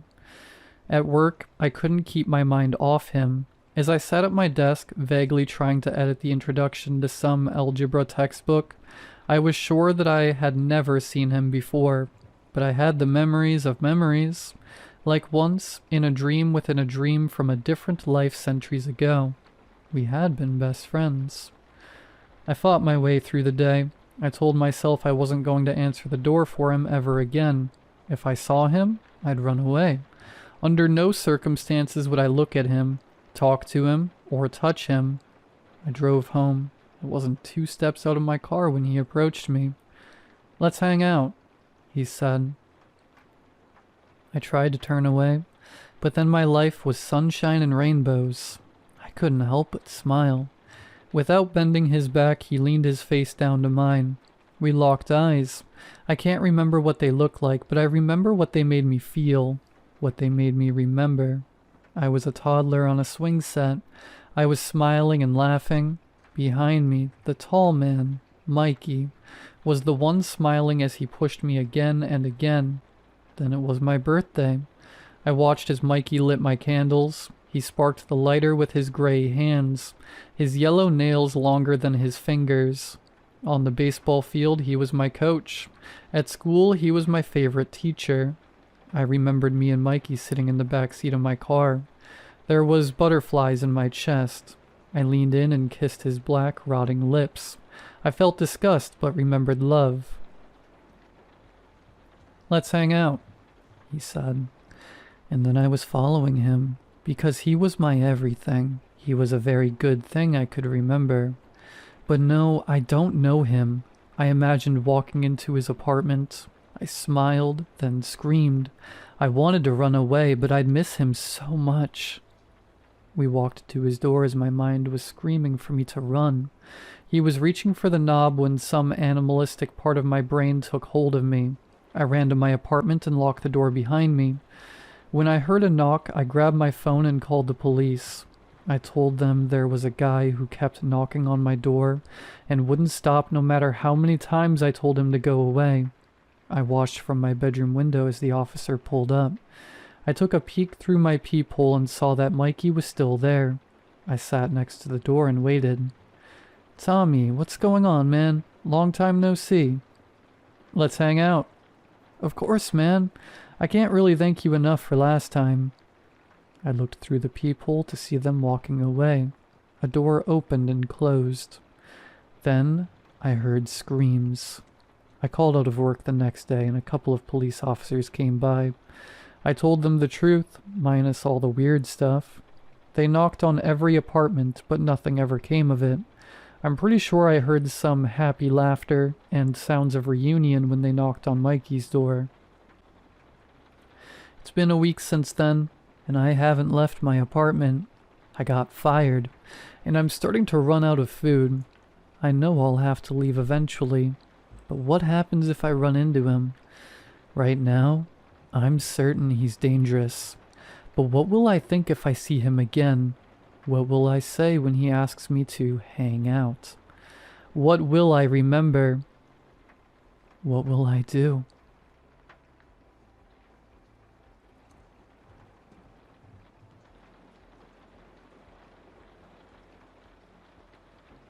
"No wonder you're upset. Your dad has been treating you like crap," came the text message after a few seconds of typing bubble. I physically jumped a little from my chair. Yes, finally. Finally someone who gets me. I felt heard when I was with Gorilla_123. Not only did he listen to my struggles, he made me feel okay about the hosh-posh of emotions inside me. He made me feel not broken. "I'm sorry I'm always venting to you," I say, not being completely sincere in my apology. "Don't you dare say sorry. What are friends for, after all?" He replied. I sighed with relief. I could rely on Gorilla_123. After all, he had been hearing me vent non-stop for 3 months now. You see, my life is somewhat of a mess. My single dad treats me like a burden, even though all he does is drink all the time using my money. My job as a waitress is, well, soul-crushing. However you make sense of that. I don't really have a social life, and my only friend seems to be an internet Discord friend that goes by the name of Gorilla_123. Gorilla_123 has always been nice to me, which is why his next message made me freeze in my chair. "You should die," came the message after the notification beep. Did he actually just say that? He can't. This has to be some sort of misunderstanding. He knows that, well, me being so emotional would cry at something like that. This has got to be a mistake. What do you mean?" I ask. "I mean, think about it. The world has been treating you like garbage. The world doesn't deserve you," he said. Ain't no way he actually meant it. Has he gone crazy out of nowhere? He had never said anything even remotely like that. Getting told I should die after being called a friend was not something I expected today, despite how usually crappy my days go. "No," I replied. "I can't see you upset like this. I can't see you being tortured every single day. It hurts me," he replied. And then he said something that made this whole situation more real than I ever realized. "Look outside." I stared at the reply for a few moments, trying to understand what it means. He couldn't be asking me to actually look out my window or something. Could he? Well, I got up and glanced out the window into the dimly lit street. Nothing. I sighed with relief. I was half expecting him to be standing there. Thank God he isn't. And then I noticed someone barely peeking from behind our car. A gorilla mask. Everything stopped for a moment as my heart struggled to continue working. The gorilla mask was pitch black with faintly glowing red eyes. I stood there unable to move or speak, looking at the masked man as he slowly revealed himself in full by coming out. I don't have any words to describe his build except he was a giant, and he held a knife that shined against the full moon. My throat felt dry as I stared at the man. Gorilla _123. How the hell does he know where I live? Did I say it by mistake? My dumb butt would probably do something like that. It took all the energy in my body to finally break out of the trance. I closed the curtain quickly, turned off the lights, and slid below my bed. If you feel like mocking the sheer stupidity of hiding under the bed, then I would just say that you clearly haven't been in a situation like this. My brain was paralyzed, and this was the best I could do. My last hope, it seemed. The door was kicked open with such a loud thud it made my heart jump. I struggled to keep my cries as quiet as possible. The man started humming as his footsteps echoed like thunder through the house. "Where are you?" He sung in a peaceful and sweet way.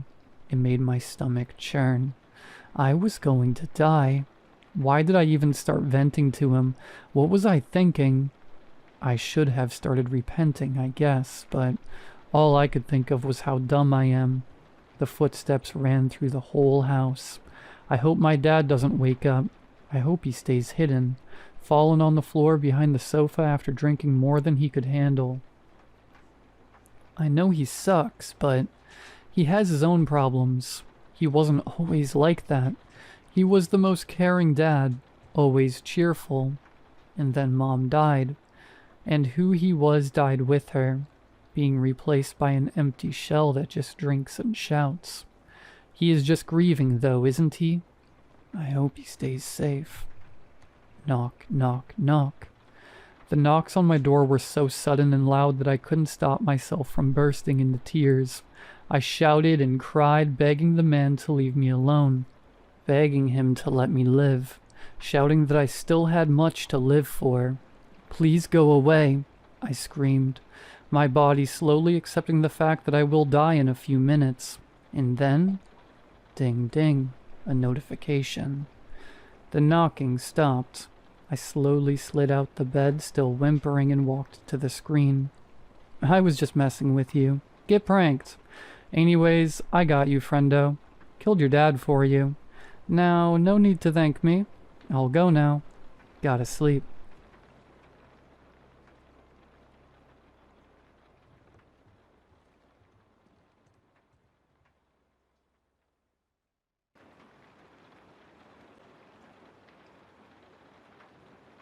"4:22 a.m. I'm on the back patio and I haven't moved in what feels like hours. It won't let me leave and it won't go away. Every second that I stand here typing and staring at this thing is agony. It keeps its face pressed against the glass so its large features stretch into this horrible expression. It's inside the house, only a few feet away behind the sliding glass door. I think it came from the woods. I can see past it, past the hallway and the living room. The front door is wide open. Such an idiot. I never lock it back home, but here in the middle of the forest, I should have known there are worse things than thieves and raccoons. It's tall, thin, and crooked. Its skin is leathered and splotched. There's patchy hair that withers from its scalp in long black strings. Its hands are gripping the glass, shaking. It's shaking now, and it still hasn't looked away from me. And I can say the same. I can't move. My family's still inside, sleeping, but for some reason I can't move. There's a feeling that if I look away from its bulging eyes for too long, if I lose focus, it'll get me. I'm writing this in case this thing doesn't leave when the sun comes up. I don't know how I know, but I'm certain that when morning comes, this thing will leave me and my family alone. But if it doesn't, then God have mercy on us. 4:46 a.m. It's cold. I'm losing feeling in my toes. The snow I'm standing in has melted into my shoes. I didn't think I'd be outside for this long. Just a quick cigarette and enjoy the northern stars. That's when I saw it. I had just made out the Big Dipper, and in the corner of my eye, with this gray line near the top of the sliding glass door, I traced it down, and it was the thing's finger. It was looking at me with its hands in the air like someone surprising a friend at a birthday party. I don't know how long it had been there already. I jumped to my feet, and when I did, it smashed its face into the glass hard enough to crack it near the top. I froze, and it did too. It's huge.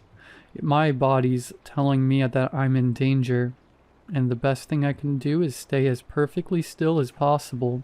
Just don't move. I remember glancing at the clock before stepping out for the smoke. It was 2:55 a.m.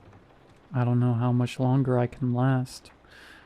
The crack in the glass keeps growing. 5:18 a.m. It moved. I couldn't bear it anymore. My entire left foot went numb 10 minutes ago. I tried to lift it and give it a shake to bring the blood back, but I lost my balance. I stumbled back a few steps, and when I looked back up, it was gone. Gone from the sliding door. It too had retreated a few steps back into the house, back towards the open front door, towards the stairs leading to my sleeping family. It raised one of its fingers towards the ceiling. It must have been 6 inches long. The other hand brought another finger to its thin lips. Shh. I understood. I returned to my original spot, and it pushed itself into the glass once again, smearing its face. I can hear the glass cracking. 5:51 a.m. Can't be much longer now. Sunrise is late here, I know that, but surely not later than 6. We aren't that far north. Can't be much longer. Can't be much longer. 6:42 a.m.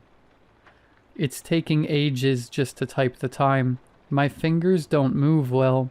Getting hard to keep my eyes open. Where is the dawn? It's still as dark as it was at midnight. It's still watching me. 8:30 a.m. My family should be up by now. Back home we always make sure we're moving bright and early. The wind sounds like voices. It hurts biting into the back of my legs.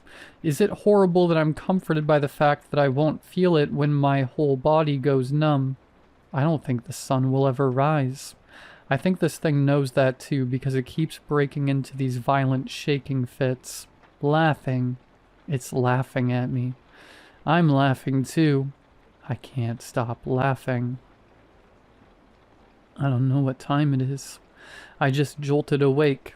I was asleep on my feet. On my cold black feet. The sliding glass door looks like a kaleidoscope. All the pretty cracks crisscrossing and splintering. Hope it's not getting too cold in there. I told them where the extra blankets are, but I still want them to get a good sleep. We have a big day of hiking ahead of us. It's smiling at me. It wasn't before, but now I can see layered rows of pearled white shark teeth, as white as the snow. I can see them well because it's still as dark as it was at midnight. But it can't be much longer now. We aren't that far north. Surely it can't be much longer now.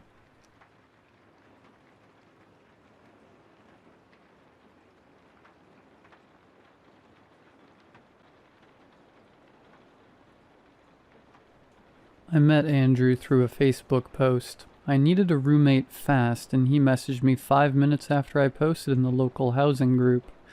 No profile picture, no mutual friends. But he said all the right things. Said he had a stable remote job, no pets, quiet, clean, respectful. I FaceTimed him once. He seemed normal. A little awkward maybe, but I didn't care. I needed rent. He moved in on Friday. By Saturday night, I wanted him out. The first red flag was the way he unpacked. He brought 4 boxes. That's it. No bed, no decorations, not even a backpack. The boxes were taped tight, and he carried them one at a time, always holding them away from his body, like they might bite. I offered to help. He didn't answer, just smiled, then took the last box into his room and shut the door. I didn't see him the rest of the day. Around midnight, I heard him whispering in there. Couldn't make out the words.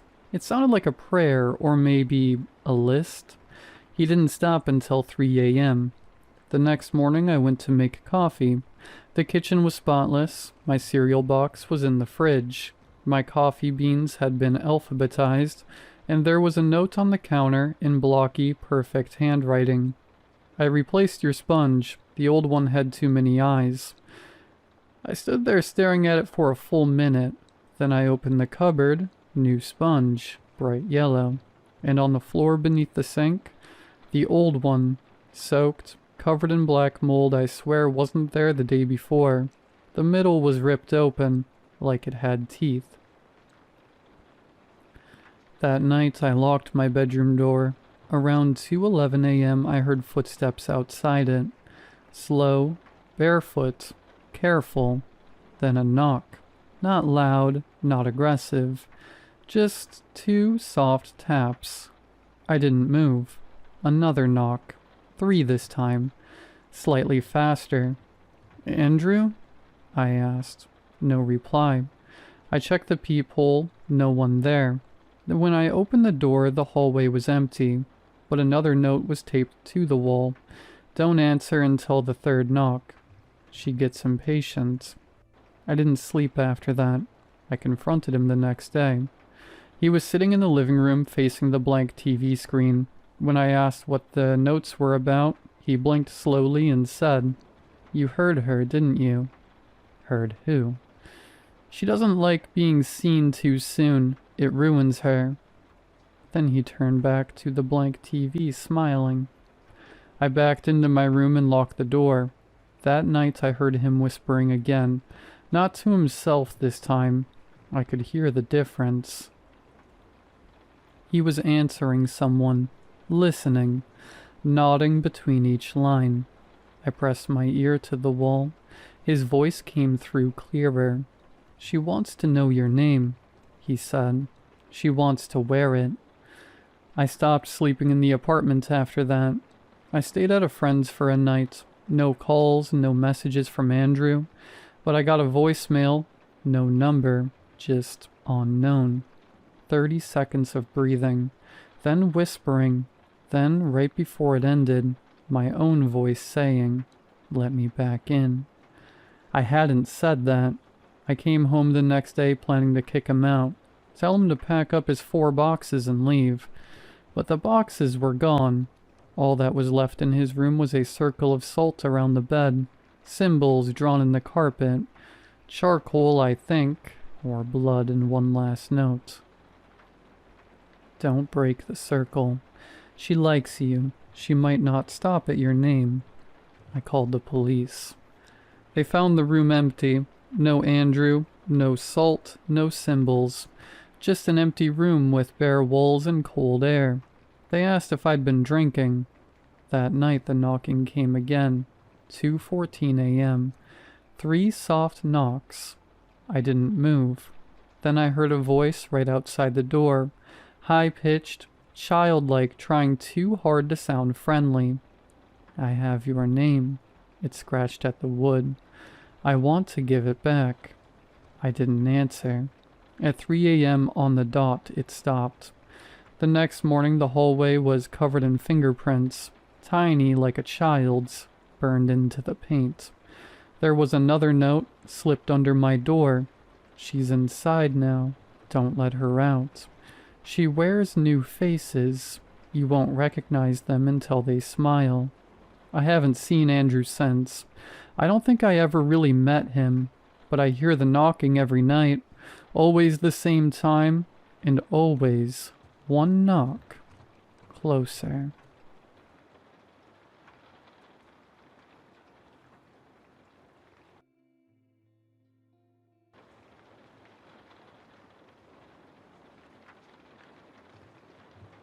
I'm a wedding planner, and I am good at my job.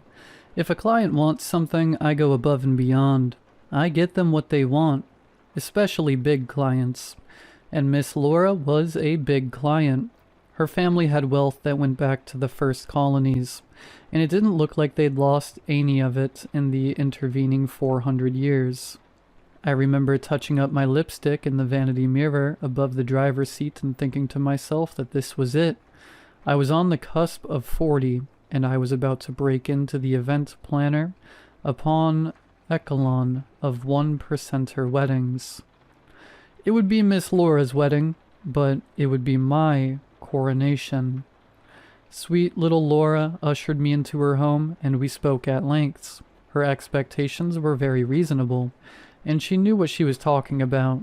A life of debutante balls and campaign fundraisers and 500-person Christmas parties was the curriculum she'd learned from. There was only one thing that Laura wanted that no other wedding planner said they could get. I want the woman who lives in the House of Pounds. I furrowed my brow. Maybe Laura wasn't as reasonable as I thought she was. Why? The crone? Why on earth do you want her there? Because she's my great-aunt on my father's side, Laura said. That was news to me. I didn't know anyone who'd even met the infamous crone from the House of Pounds. And here was Laura claiming the old witch was family. May I ask why you or your father don't invite her yourselves? She pushed down on the hem of her skirt at her knees, and her smile faltered. You know why they call it the House of Pounds, don't you? Of course I knew. Everybody in town knew. But I lied.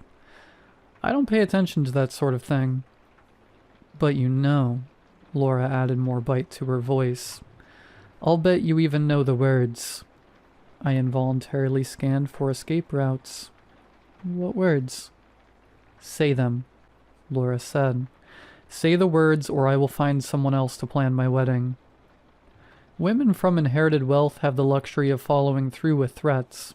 Laura had been kind and gracious to me, but also expected me to dance to her tune. So I said the words. Welcome to the House of Pounds, where all are given just one round. First penalty's a pound of flesh, but try again, she'll take the rest. Do you know what it means? She said. This was like pulling teeth. I did not want to have this conversation, but I answered. I have an idea. Laura looked behind me, behind herself, and all around the room. I was a well-socialized woman. I knew she was about to tell me a secret. I was half right. She didn't tell me the secret, but she showed it to me. She hiked her skirt up all the way to her waist so I could see her panties, whole thighs and buttocks. Laura's flesh was missing. A pound's worth, if I had to guess, from the inside of her thigh, right below her perineum. I shuddered. Laura's face reddened. She pulled her skirt back down before looking away. I thought I saw the glimmer of a tear welling in one of her eyes. She wiped her face. You see, I can't go back. I've given my pound of flesh. If I go again, she'll take the rest, I said. Laura nodded. Exactly. I have to tell you, I didn't see what the big deal was once I parked in the driveway and saw it up close. The House of Pounds was nothing more than a shabby example of Gothic revival architecture, an old money homestead that had faded along with the blue in the family's blood. If I had to guess, I'd say she was probably a hoarder and a cat lady. I highly doubted she reserved her reputation as an evilly mystical witch. I walked up and knocked on the door. It opened before I could knock twice. A little girl who couldn't have been older than 6 stood in the traditional Victorian maid's outfit. Please come in, she said. She is expecting you. The grade school chambermaid indicated for me to walk down the main hallway. She used her thumb to point the way because the hand she pointed with had its 4 other fingers missing. This was the creepiest way I'd ever been welcomed into someone's home. But in for the penny, in for a pound. I laughed a laugh specific to my humming nerves and punny thoughts. I walked down the hallway until I saw another grade school chambermaid. She stood next to an open door, through which I saw a room shadowed pitch black. This little girl was missing both of her hands. Have you ever seen a child missing a body part, let alone several? It's not just upsetting. It cores you like an apple. The closest I'd ever felt to that coring was after waking from a recurrent nightmare about my mother being torn apart by Rottweilers, and thinking she might really have been mauled. My bowels felt stuffed full of lead shot and detached from my intestines. "Hello," I said, eyeing the girl's missing hands. "Are you okay?" She whispered like she was afraid someone was listening. "I have a secret to tell you." She waved one of her stumps inward. I leaned close to her and turned my ear toward her lips. I heard a man's voice say, "In for a penny, in for a pound." I turned and saw a 6-foot ghoul dressed in the same Victorian-made outfit as the two little girls. I screamed and turned to run, but he wrapped one of his long limbs over me from behind, pinning my arms to my body and my body to his. He covered my mouth and whispered, "Shh, shh, quiet now, quiet now." I cried into his hand. "You're here to meet her, aren't you?" he said. He removed his hand so I could speak, but I couldn't. I was out of my wits with fear. "Answer me, or I'll take a pair of mittens from the flesh I cut out of your belly." I sobbed and hurriedly nodded my head. "Use your words like a big girl," he said. "Yes," I said through my tears, my body shaking almost like I was having a seizure. "Yes, I'm here to meet her." He let go from behind me, and I heard him step back and away. I turned to face him, but there was no him there. It was only the grade school chambermaid. "Then by all means." The little girl shoved me into the darkness through the open door behind my back. I went tumbling down a 45-degree angle chute. I heard inhuman voices. What might have been 50 monsters' voices roaring and screeching at me. They called me terrible names, nonsensical names, cruelly true names. I felt a sharp, hot, wet pain somewhere in my body, like 10-penny nails being hammered into my stomach, my spine, between my toes and fingers, in the soft flesh between my genitalia and anus. The pain felt like every hurt I'd ever felt puncturing my flesh again all at once. I screamed and cried as I tumbled down the chute. It spat me out onto a basement's dirt floor. A single hanging light bulb shone over the dusty ground. I put my hands out in front of me and saw blood run in rivulets down my arms. My blood went through my fingers and soaked into the dirt. I hung my head between my biceps.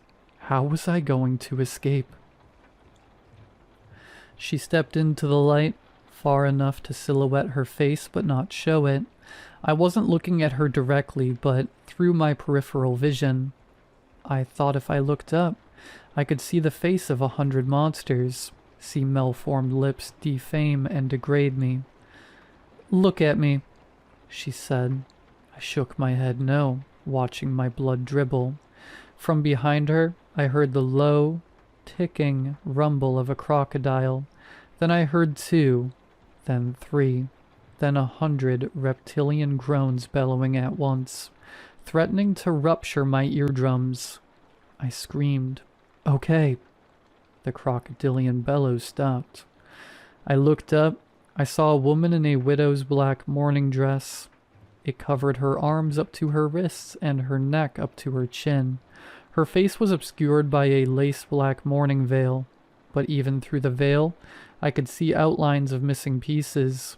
A quarter of a lip gone, half of one ear, a dry and angry eyeball glaring through where an eyelid used to be. "Why are you here?" she said. "Why do any of you come when you already know the words?" "I'm here because of a wedding." "Who are you marrying?" she asked. "Not my wedding, someone else's." She laughed low in her throat. "A pound of flesh for someone else's betrothal. It sounds rather like the Merchant of Venice. The Merchant of Venice. The Merchant of Venice, I thought to myself. Remembering long-forgotten English classes, stories I hadn't thought of in years. Bargain. I screamed it out. I screamed it out again. Bargain. I stood up, my pulse pushing blood from my wounds till my clothes were soaked crimson. I assert my right to bargain. I will surrender my pound of flesh, but only with consideration. I demand a contract for the exchange. I saw the ghost of a wretched smile through her veil. I never thought I would hear it. If you assert your right to bargain, I am not one to refuse. I presume you offer up your pound of flesh. I found power waiting in my voice. I offer up a pound of flesh as payment on a bargain. And what would you bargain for in exchange of your pound of flesh? Do you know a woman named Laura? I asked, adding the family's last name. I do. And she is your grandniece? The crone frowned. She is. I offer my pound of flesh in exchange for your promise to attend her upcoming wedding. She was quiet for what seemed like a very long time. She finally said, Very well. So you accept fair terms and a villain's mind. Come then. We'll draw up the bargain. In either blood, ink, or both. Laura's wedding was a spectacular success. The crone attended, as she was contractually obligated to attend. It gave Laura great cash, and it made my reputation. Business poured in. I wasn't just planning weddings. I was bargaining for the impossible on behalf of wealthy clients. And I was paid very, very well due to it. And anyway, by the time Laura was married, the stump where my hand used to be had healed. Mostly.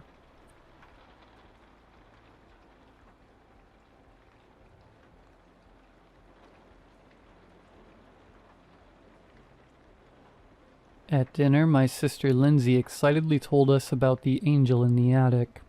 We grew up in a religious family, so it wasn't too weird that her imaginary friend would be of the biblical variety. She was 8 at the time, making me 15. 5 years ago, we were at my mom's sister's, Aunt Margaret, visiting for the summer. Aunt Margaret's house might be considered a mansion by some. Rooms upon rooms, 3 stories tall. Entering through the main door, you're greeted with a wide, curving staircase that leads to the second floor, which holds 6 bedrooms, 2 bathrooms, and a sunroom.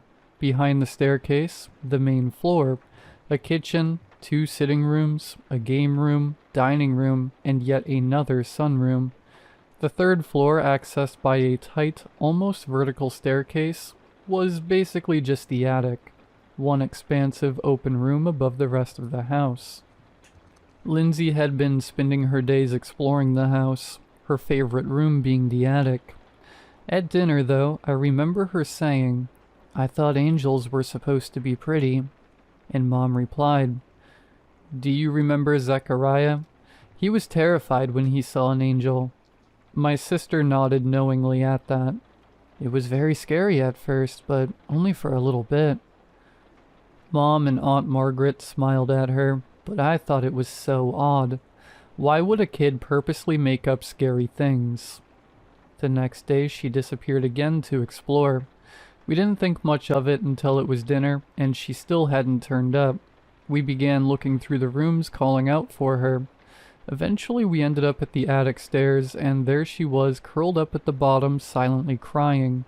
Mom swept her up and brought her downstairs, where we tried everything we could to console her. She calmed down, but still wouldn't tell us what happened. She wouldn't tell us anything. She couldn't, I guess. For the past 5 years, she hasn't spoken a word. There have been so many doctors and therapists, appointment after appointment, never leading to any answers. No one could give us an actual reason for this, and Lindsay wouldn't explain either, not in writing anyways. I'm not sure she even knew why she couldn't talk.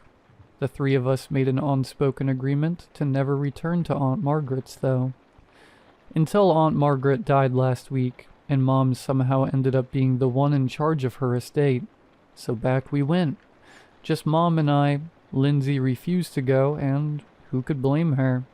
The house felt so heavy when we arrived. My aunt had started staying on the main floor, so only a few rooms had seen any life. Everywhere else covered in dust, all the curtains tightly closed. We thought it'd be easier to share a room, so we found the cleanest one and got it ready. Fresh sheets and an open window instantly improved the conditions, so you almost forgot about the musty and oppressive state of the rest of the house. Exhausted from traveling, we both slept hard that night. In the light of a new day, we found ourselves emboldened and ended up at the attic steps. We stood there for a few minutes, Mom looking up the staircase, me watching her. We could be here all day, so I went around her and began going up. She followed closely behind me. The stairs creaked with each footfall, moaning under our weight, warning us. As we crested the top, we could see there was nothing except boxes and old furniture covered in more dust than the downstairs. A few boarded-up windows provided enough light to see and walked through. Not really sure what we were looking for. A box of old books, my grandmother's dresser, someone's coin collection, a mix of feeling at ease and disappointed. We still couldn't find an explanation for my sister's condition. There was nothing worthwhile. We decided to go back down and start on the main floor, sorting Aunt Margaret's belongings into keep or donate boxes. I was distracted. There was something about the attic, something up there that had answers, and I needed to find out. I waited until Mom fell asleep that night before trying to go back. I slipped out of bed and made my way through the winding halls. I had my phone's light, but it only uncovered a few steps ahead of me. At the staircase, I paused, looking up the narrow corridor. There was some other lights on up there, illuminating the top of the stairs and the landing. With each step I took, I felt calmer, more sure of myself. And as I stepped into the glow, a warm feeling washed over me. It was so comforting. I saw a figure in front of one of the windows halfway across the room. The light seemed to be emanating out from them. I was alarmed. Someone had broken in, but that feeling quickly subsided and gave way to peace. No, they were supposed to be here, and it was okay. My body began moving on its own toward the figure. I wasn't in control, but I didn't care. Its back was to me, and as I drew closer, I could see through the glow. A gray robe draped over it, the sleeves as long as the bottom brushing against the floor. They turned to me then, the hood cascading around their face like hair, the robe swishing fluidly like it was more than clothes, like it was part of them. The face? Oh, the face. Like a blank canvas. The same pale gray stretched thin over a long and narrow frame. The piece of me still conscious wanted to scream, but my legs kept moving forward, my arms reaching out. The figure opened its arms, embracing me, holding me into the fabric of itself, swallowing me. I welcomed it. A warmth spread throughout my body, and I let myself sink in. I'd never felt so safe, so happy. So loved. But as my limbs grew lighter, like I was floating, the warmth turned to burning. I couldn't feel anything except heat and my lungs constricting, and somehow I pushed myself back into my body, back in control. I tore myself free from its grasp and stumbled backwards. I was previously floating, and now it was like I had been slammed into the ground.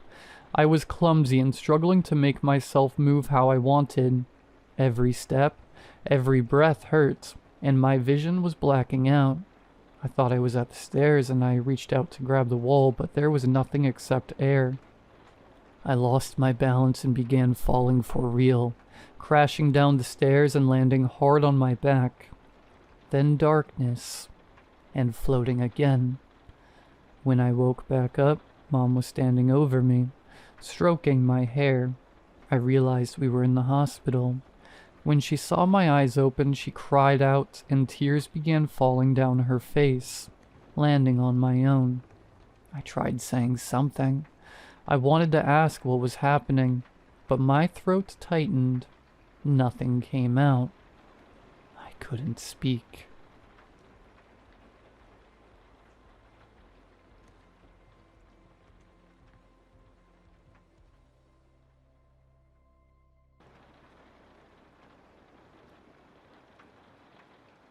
For the first time in my life, I was finally happy. Well, I was until this week when the phone rang for the first time. I was asleep next to my boyfriend. Let's call him Ryan. Ryan was the sweetest and most caring man in the world. He would do anything for me, and I would do anything for him. But that all changed that night. I woke up to the phone ringing. I was barely awake, and I could only just manage to open my eyes slightly. Through the slight gap, I saw it was 3:17 a.m.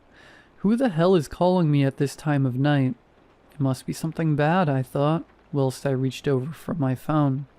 Ryan hadn't moved. He must have been in a very deep sleep. I picked up the call groggily, said hello. Ryan has a second cell phone. It's hidden above the shower. Move the loose ceiling tile. You'll find it there. The voice was quiet, almost a whisper, but it had a raspy quality to it. It certainly wasn't a voice of someone I knew, but I thought it must be a prank. However, before I could even respond, the anonymous caller cut the line dead. I sat there for a few moments thinking this must be some kind of joke, but it wasn't funny. I didn't understand why someone would joke about that. If it was a friend, they know my past. They know I have been cheated on before and it broke me. Some friend they are if this is one of them. I decided I would go check just for my peace of mind. There's no harm in checking, and if there isn't anything there, I could just go back to sleep and forget about the prank until tomorrow. I carefully got out of bed so as to not wake Ryan, and crept over to the bathroom door. I had to stand on the edge of the bath to reach above the shower, but I found a loose tile and moved it. I reached up and felt for something. I didn't find anything at first and felt a sense of relief wash over me. But then as I got around to the part just above my head, I felt a phone. My mind began racing. What was this doing here? Surely Ryan couldn't do this to me. Then my mind went back to the call. How could anyone even know this? Was it a friend of Ryan's he had told about the phone and they were warning me? I stepped down and turned the phone on. Luckily, there was no lock. I swiped it open and went to the messages. There were hundreds of messages dating back to over a year ago with someone called Jasmine. They had even mentioned me in the texts. Carla's at it again. She's always trying to start arguments. Never leaves me alone. One text read, "You need to leave her, babe. I need you. I love you." I couldn't read anymore. Tears began to fill my eyes and I could barely see anything. I was distraught. How could he do something like this to me? I ran to the bedroom, threw the phone at him and started shouting. He had no remorse. He just asked how I knew about the phone. I kicked him out that night and told him to never come back.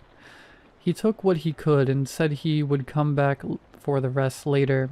I told him he would never step foot in this house again, and that I would be mailing his stuff to his new address.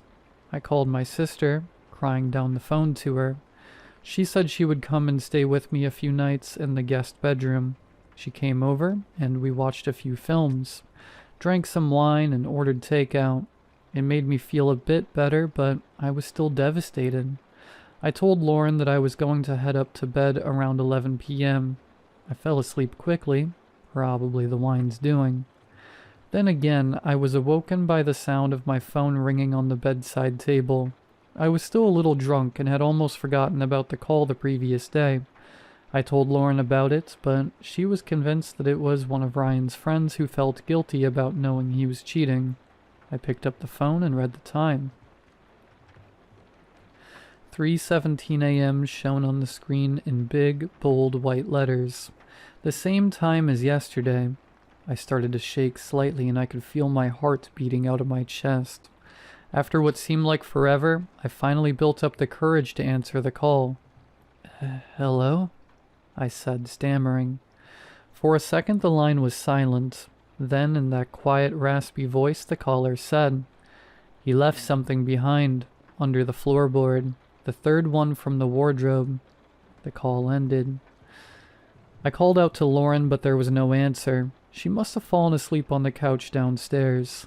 I paced around the room for a minute, thinking. I eventually went and got the flathead screwdriver from the bathroom and knelt down in front of the wardrobe and counted until the third floorboard. It came up easier than expected. There was a small bag in there. I grabbed the bag, put the floorboard back, put the screwdriver on the side table, and sat cross-legged on my bed. The bag contained an engagement ring, the one that Ryan had told me he was saving up for, the one he never got to give me. I looked at it in disgust, just thinking about what he had done to me.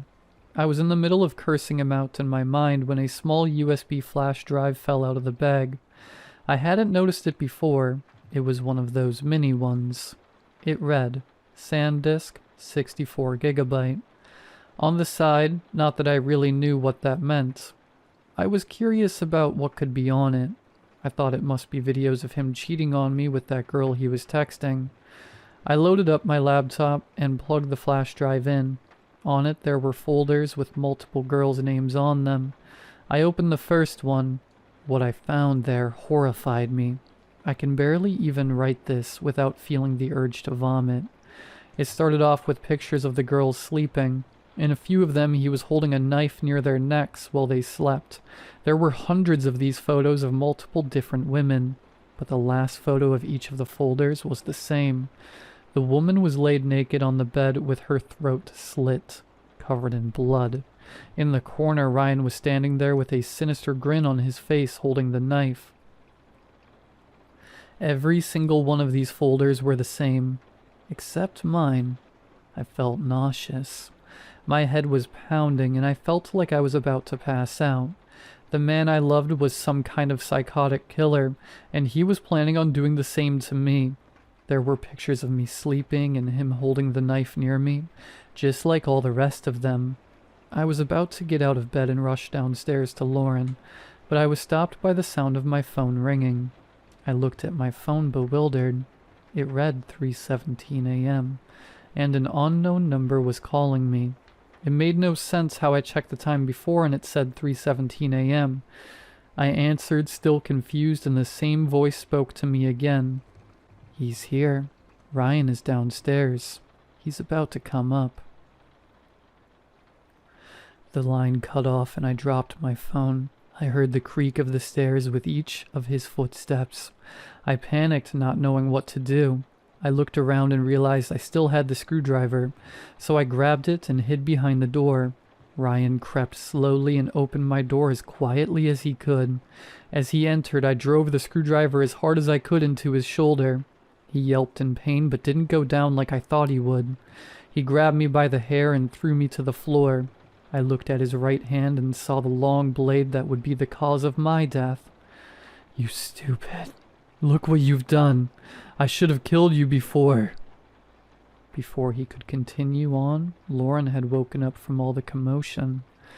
He had grabbed a knife from the kitchen and ran upstairs. She saw Ryan on top of me and pushed the knife straight into the back of Ryan's neck. He fell down with a thud next to me, with half of him falling on me. I pushed him off me and leapt up and hugged Lauren, crying with relief. We called the police, and we were both taken to the station where we were told Ryan was dead, and that they would be looking into the women on the flash drive. That is where I am writing this from now. So if you ever get a phone call at 3:17 a.m. from an unknown number, please answer it, and please, for the love of God, do what it says. If I didn't, I would be just another victim on that sick man's flash drive.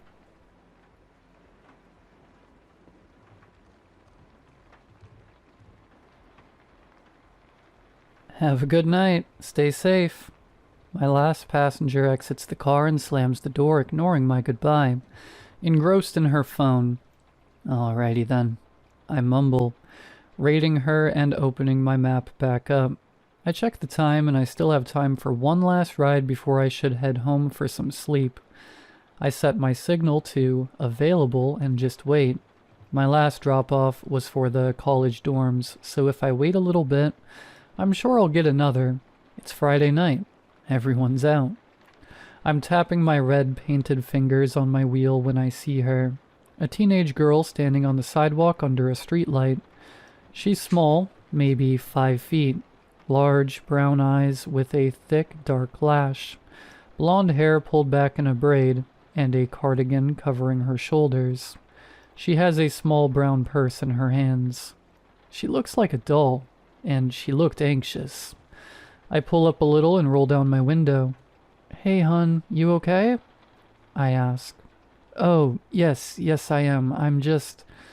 She looks down the road, waiting for my ride. "Are they late?"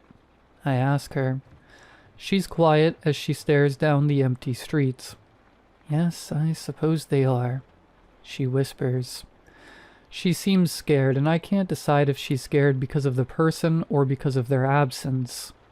"I can wait with you, if you would like," I tell her, putting my status in on available on the app. "Oh, you don't need to. I'm sure I'll manage," she says shakily. "It's no problem. We've already spoken more than me and my last passenger, and I was with her for 20 minutes. I could use the company. Come on in," I tell her, unlocking my door. She pauses and then slowly climbs in.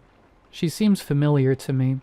Her small frame and blonde hair, very reminiscent of my sister when she was her age, about 10 years ago. When I see her dress up close, I see it has little flowers all over it. The blush color of the flowers match her cardigan. "Your outfit is cute. Very vintage. I love it," I say, handing her a water bottle. She smiles small and mumbles something that sounds like thank you. We sit in silence for a few minutes before her voice squeaks. "You have pretty eyes. They're very green, like an olive," she says shyly. "Oh, thank you. I made them myself, actually." I wink at her. She laughs softly and looks back at the road. "It's been about 15 minutes. Do you want to call them?" I ask her. "I don't have a phone, and I don't know the number," she tells me. "Do you know where it is that you need to go?" I ask her. She looks at me and nods. "How about I take you? I do it for a living anyways," I offer. Oh, that's so nice of you, but I don't have any money to pay you with," she stammers. "It's on me. Consider it my Good Samaritan act for the day." I pull up my GPS app. "Go ahead and put your address in here." She methodically punches in the information. "Can I ask you a question?" she asks me. "Sure," I respond. "Why are you being so nice to me?" she asks, slowly turning to me. I smile sadly. "You seem familiar to me. I think you remind me of my sister. She lives far away from me now. She got married and has kids. I miss her so much, and I would never want her waiting alone outside in the dark. A lot of creeps out at night." I pull up the GPS map. Only 15 minutes away. Not bad at all. She seems to accept that as an answer, as she leans back and gets comfortable in her seat. "You're a nice sister," she tells me quietly. I put the car in drive as I pull out into the road. "I definitely try to be," I respond. We let the radio fill the silence as we drive through an area I'm not super familiar with. The very manicured trees start getting more scraggly as we turn down the dark curve of streets. The app says 2 minutes away, so I finally ask her. "Where am I taking you?" I ask her. She doesn't respond. As we pull up to iron gates, I slow down and lean forward, trying to see where we ended up. "Is this..." I begin. "Thank you for the ride. You're a very nice person. I like nice people," she tells me, patting my hand. "You're welcome," I say slowly. looking at her in my passenger seat. I stop the car and she unbuckles her seatbelt. "I'm Marianne, by the way," she says. I smile back at her. "Sadie, it was nice to meet you, Marianne," I tell her. "It was a nice drive, and thank you again for the ride home." She beams. "Home?" I ask, looking up at the rusted sign that has weathered over the years. "Goodbye, Sadie." She steps out of the car, waves at me through the window, and walks past the sign I've been staring at. Sanitarium. And then I finally realize where I recognize her from. She doesn't remind me of my sister. She was on the news. She murdered her two sisters in cold blood and took their eyes as souvenirs. They were calling her the Doll Eyes Killer. When they asked her why she did it, she looked at them confused before speaking. "Because they weren't nice," she said matter-of-factly. I'm still staring after her, slack-jawed, when she looks over her shoulder at me and winks.